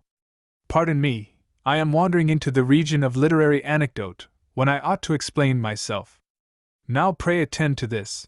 I propose to tell Kitty that I have found a book which is sure to interest her, and I shall direct her attention to the lamentable story which you have just read. She is quite sharp enough, there are sparks of my intellectual fire in Kitty, to ask if the friends of the poor shipwrecked people were not very much surprised to see them again. To this I shall answer, very much, indeed, for their friends thought they were dead. Ah, you dear dull child, you see it now." Catherine saw it so plainly that she was eager to put the first part of the experiment to an immediate trial. Kitty was sent for, and made her appearance with a fishing rod over her shoulder. "I'm going to the brook," she announced. "Expect some fish for dinner today." A wary old hand stopped Catherine, in the act of presenting Disasters at Sea to Kitty's notice, and a voice, distinguished by insinuating kindness, said to the child, "When you have done fishing, my dear, come to me. I have got a nice book for you to read. How very absurd of you, Catherine," Mrs. Presty continued, when they were alone again, "to expect the child to read, and draw her own conclusions, while her head is full of fishing. If there are any fish in the brook, she won't catch them. When she comes back disappointed and says, 'What am I to do now?' the disasters at sea will have a chance. I make it a rule never to boast, but if there is a thing that I understand, it's the management of children. Why didn't I have a large family?" Attended by the faithful Susan, Kitty baited her hook, and began to fish where the waters of the brook were overshadowed by trees. A little arbor covered by a thatched roof, and having walls of wooden latticework, hidden by creepers climbing over them inside and out, offered an attractive place of rest on this sheltered side of the garden. Having brought her work with her, the nursemaid retired to the summer house and diligently plied her needle, looking at Kitty from time to time through the open door. The air was delightfully cool, the pleasant rippling of the brook fell soothingly on the ear, the seat in the summer house received a sitter with the softly yielding submission of elastic wires. Susan had just finished her early dinner. In mind and body alike, this good girl was entirely and deservedly at her ease. By finely succeeding degrees, her eyelids began to show a tendency downward, her truant needlework escaped from her fingers, and lay lazily on her lap. She snatched it up with a start, and sewed with severe resolution until her thread was exhausted. The reel was ready at her side, she took it up for a fresh supply, and innocently rested her head against the leafy and flowery wall of the arbor. Was it thought that gradually closed her eyes again? Or was it sleep? In either case, Susan was lost to all sense of passing events, and Susan's breathing became musically regular, emulous of the musical regularity of the brook. As a lesson in patience, the art of angling pursued in a shallow brook has its moral uses. Kitty fished, and waited, and renewed the bait and tried again, with a command of temper which would have been a novelty in Susan's experience, if Susan had been awake. But the end which comes to all things came also to Kitty's patience. Leaving her rod on the bank, she let the line and hook take care of themselves, and wandered away in search of some new amusement. Lingering here and there to gather flowers from the beds as she passed them, Kitty was stopped by a shrubbery, with a rustic seat placed near it, which marked the limits of the garden on that side. The path that she had been following led her further and further away from the brook, but still left it well in view. She could see, on her right hand, the clumsy old wooden bridge which crossed the stream, and served as a means of communication for the servants and the tradespeople, between the cottage and the village on the lower ground a mile away. The child felt hot and tired. She rested herself on the bench, and spreading the flowers by her side, began to arrange them in the form of a nosegay. Still true to her love for Sidney, she had planned to present the nosegay to her mother, offering the gift as an excuse for returning to the forbidden subject of her governess, and for asking when they might hope to see each other again. Choosing flowers and then rejecting them, trying other colors and wondering whether she had accomplished a change for the better, Kitty was startled by the sound of a voice calling to her from the direction of the brook. She looked round, and saw a gentleman crossing the bridge. He asked the way to Brightwater Cottage. There was something in his voice that attracted her. How or why, at her age, she never thought of inquiring. Eager and excited, she ran across the lawn which lay between her and the brook, before she answered the gentleman's question. As they approached each other, his eyes sparkled, his face flushed. He cried out joyfully, "Here she is!" and then changed again in an instant. A horrid pallor overspread his face as the child stood looking at him with innocent curiosity. He startled Kitty, not because he seemed to be shocked and distressed, she hardly noticed that, but because he was so like, although he was thinner and paler and older, oh, so like her lost father. "This is the cottage, sir," she said faintly. His sorrowful eyes rested kindly on her. And yet, it seemed as if she had in some way disappointed him. The child ventured to say, "Do you know me, sir?" He answered in the saddest voice that Kitty had ever heard. "My little girl, what makes you think I know you?" She was at a loss how to reply, fearing to distress him. She could only say, "You are so like my poor papa." He shook and shuddered, as if she had said something to frighten him. He took her hand. On that hot day, his fingers felt as cold as if it had been winter time. He led her back to the seat that she had left. "I'm tired, my dear," he said. "Shall we sit down?" It was surely true that he was tired. He seemed hardly able to lift one foot after the other. Kitty pitied him. "I think you must be ill," she said, as they took their places side by side on the bench. "No, not ill. Only weary and perhaps a little afraid of frightening you." He kept her hand in his hand, and patted it from time to time. "My dear, why did you say poor papa, when you spoke of your father just now?" "My father is dead, sir." He turned his face away from her, and pressed both hands on his breast, as if he had felt some dreadful pain there, and was trying to hide it. But he mastered the pain, and he said a strange thing to her, very gently, but still it was strange. He wished to know who had told her that her father was dead. "Grandmama told me." "Do you remember what Grandmama said?" "Yes, she told me Papa was drowned at sea." He said something to himself, and said it twice over. "Not her mother! Thank God, not her mother!" What did he mean? Kitty looked and looked at him, and wondered and wondered. He put his arm round her. "Come near to me," he said. "Don't be afraid of me, my dear." She moved nearer and showed him that she was not afraid. The poor man seemed hardly to understand her. His eyes grew dim. He sighed like a person in distress. He said, "Your father would have kissed you, little one, if he had been alive. You say I am like your father. May I kiss you?" She put her hands on his shoulder and lifted her face to him. In the instant when he kissed her, the child knew him. Her heart beat suddenly with an overpowering delight. She started back from his embrace. "That's how Papa used to kiss me!" she cried. "Oh! You are Papa! Not drowned! Not drowned!" She flung her arms round his neck, and held him as if she would never let him go again. "Dear Papa! Poor lost Papa!" His tears fell on her face. He sobbed over her. "My sweet darling! My own little kitty!" The hysterical passion that had overcome her father filled her with piteous surprise. How strange, how dreadful that he should cry, that he should be so sorry when she was so glad.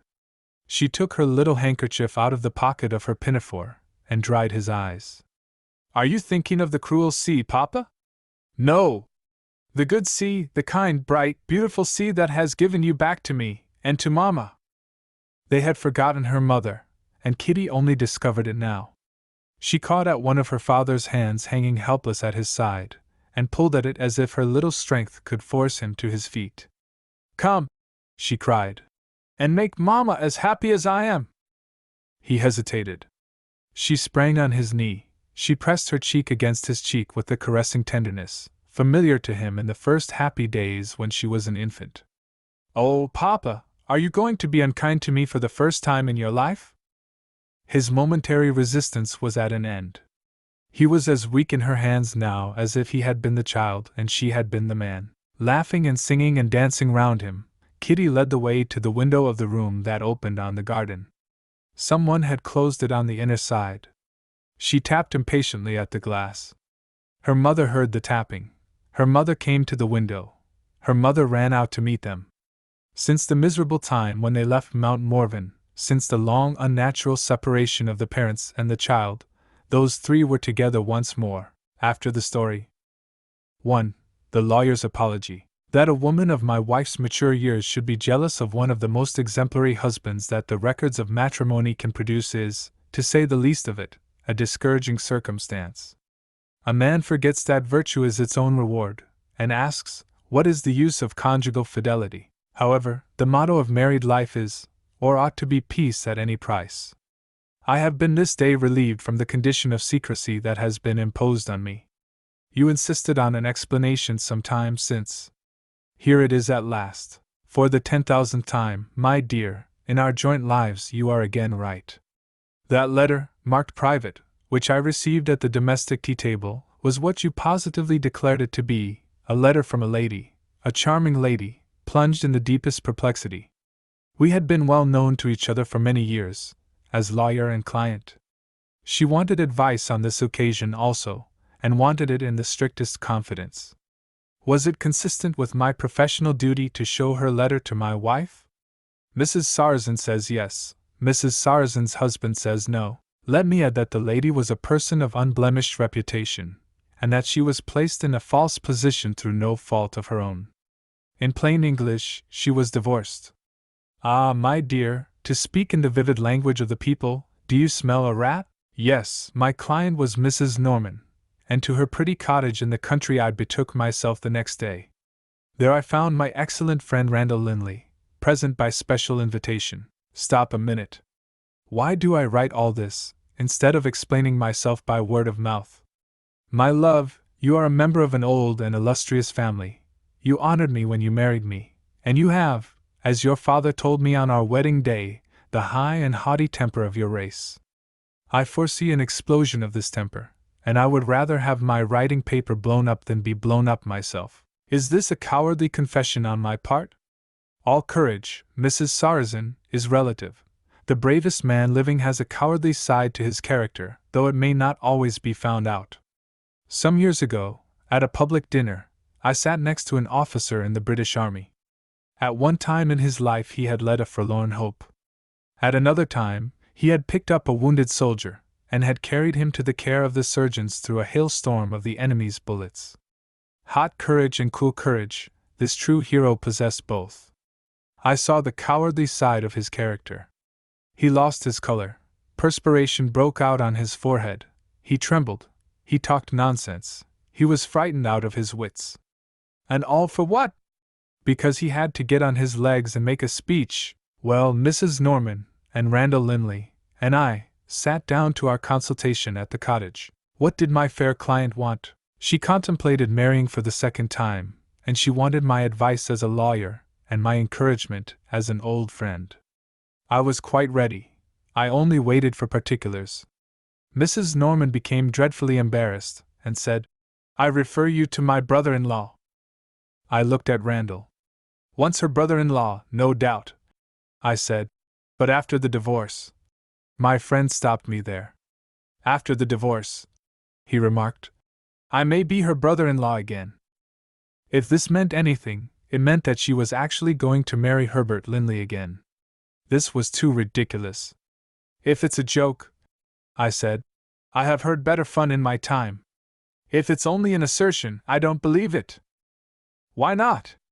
Randall asked. "Saying I do want you in one breath, and I don't want you in another, seems to be a little hard on divorce," I ventured to suggest. "Don't expect me to sympathize with divorce," Randall said. I answered that smartly.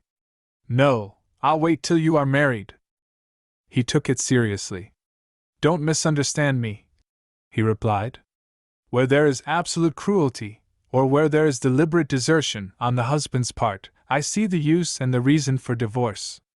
If the unhappy wife can find an honorable man who will protect her, or an honorable man who will offer her a home, society and law, which are responsible for the institution of marriage, are bound to allow a woman outraged under the shelter of their institution to marry again. But where the husband's fault is sexual frailty, I say the English law which refuses divorce on that ground alone is right, and the Scotch law which grants it is wrong. Religion, which rightly condemns the sin, pardons it on the condition of true penitence. Why is a wife not to pardon it for the same reason? Why are the lives of a father, a mother, and a child to be wrecked, when those lives may be saved by the exercise of the first of Christian virtues, forgiveness of injuries? In such a case as this I regret that divorce exists, and I rejoice when husband and wife and child are one flesh again, reunited by the law of nature, which is the law of God. I might have disputed with him, but I thought he was right. I also wanted to make sure of the facts. "Am I really to understand," I asked, "that Mr. Herbert Linley is to be this lady's husband for the second time?" "If there is no lawful objection to it," Randall said, "decidedly yes." My good wife, in all your experience you never saw your husband stare as he stared at that moment. Here was a lady divorced by her own lawful desire and at her own personal expense, thinking better of it after no very long interval, and proposing to marry the man again. Was there ever anything so grossly improbable? Where is the novelist who would be bold enough to invent such an incident as this? Never mind the novelist. How did it end? Of course it could only end in one way, so far as I was concerned. The case being without precedent in my experience, I dropped my professional character at the outset. Speaking next as a friend, I had only to say to Mrs. Norman, "The law has declared you and Mr. Herbert Linley to be single people. Do what other single people do. Buy a license, and give notice at a church, and by all means send wedding cards to the judge who divorced you." Said, and in another fortnight done. Mr. and Mrs. Herbert Linley were married again this morning, and Randall and I were the only witnesses present at the ceremony, which was strictly private. 2. The lawyer's defense. I wonder whether the foregoing pages of my writing paper have been torn to pieces and thrown into the waste paper basket? You wouldn't litter the carpet. No. I may be torn in pieces, but I do you justice for all that. What are the objections to the divorced husband and wife becoming husband and wife again? Mrs. Presty has stated them in the following order. Am I wrong in assuming that, on this occasion at least, you will agree with Mrs. Presty? First objection: nobody has ever done such a thing before. Second objection: penitent or not penitent, Mr. Herbert Linley doesn't deserve it. Third objection: no respectable person will visit them. First reply: the question is not whether the thing has been done before, but whether the doing of the thing is right in itself. There is no clause in the marriage service forbidding a wife to forgive her husband, but there is a direct prohibition to any separation between them. It is, therefore, not wrong to forgive Mr. Herbert Linley, and it is absolutely right to marry him again. Second reply: when their child brings him home, and takes it for granted that her father and mother should live together, because they are her father and mother, innocent Kitty has appealed from the law of divorce to the law of nature. Whether Herbert Linley has deserved it or whether he has not, there he is in the only fit place for him, and there is an end of the second objection. Third reply: a flat contradiction to the assertion that no respectable person will visit her. Mrs. Sarrazin will visit her. Yes, you will, my dear. Not because I insist upon it. Do I ever insist on anything? No, you will act on your own responsibility, out of compassion for a misguided old woman. Judge for yourself when you read what follows, if Mrs. Presty is not sadly in need of the good example of an ornament to her sex. The evil genius of the family joined us in the cottage parlor when our consultations had come to an end. I had the honor of communicating the decision at which we had arrived.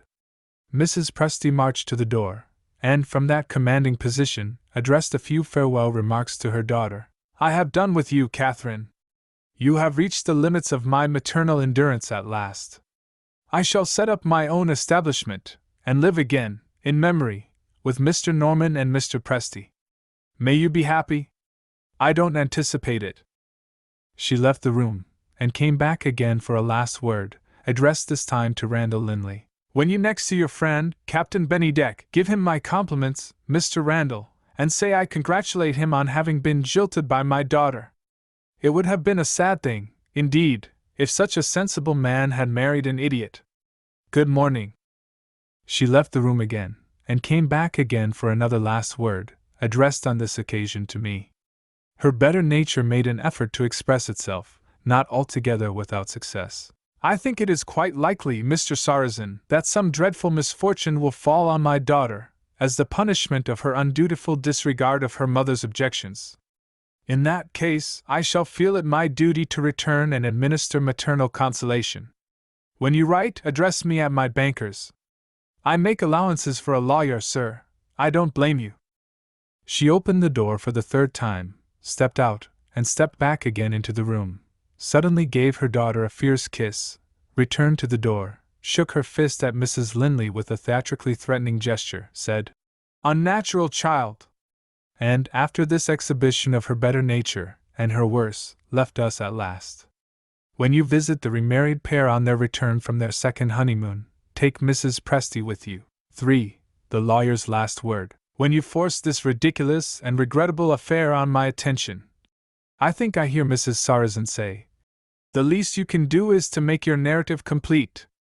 But perhaps you propose to tell me personally what has become of Kitty, and what well-deserved retribution has overtaken Miss Westerfield. No, I propose in this case also to communicate my information in writing, at the safe distance from home of Lincoln's Inn Fields. Kitty accompanies her father and mother to the continent, of course. But she insisted on first saying goodbye to the dear friend, once the dear governess, whom she loves. Randall and I volunteered to take her, with her mother's ready permission, to see Miss Westerfield. Try not to be angry.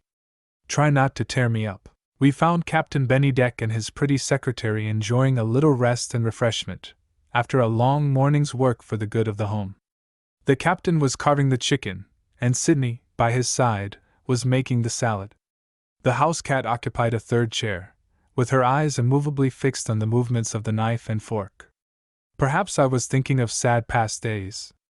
Anyway, it seemed to me to be as pretty a domestic scene as a man could wish to look at.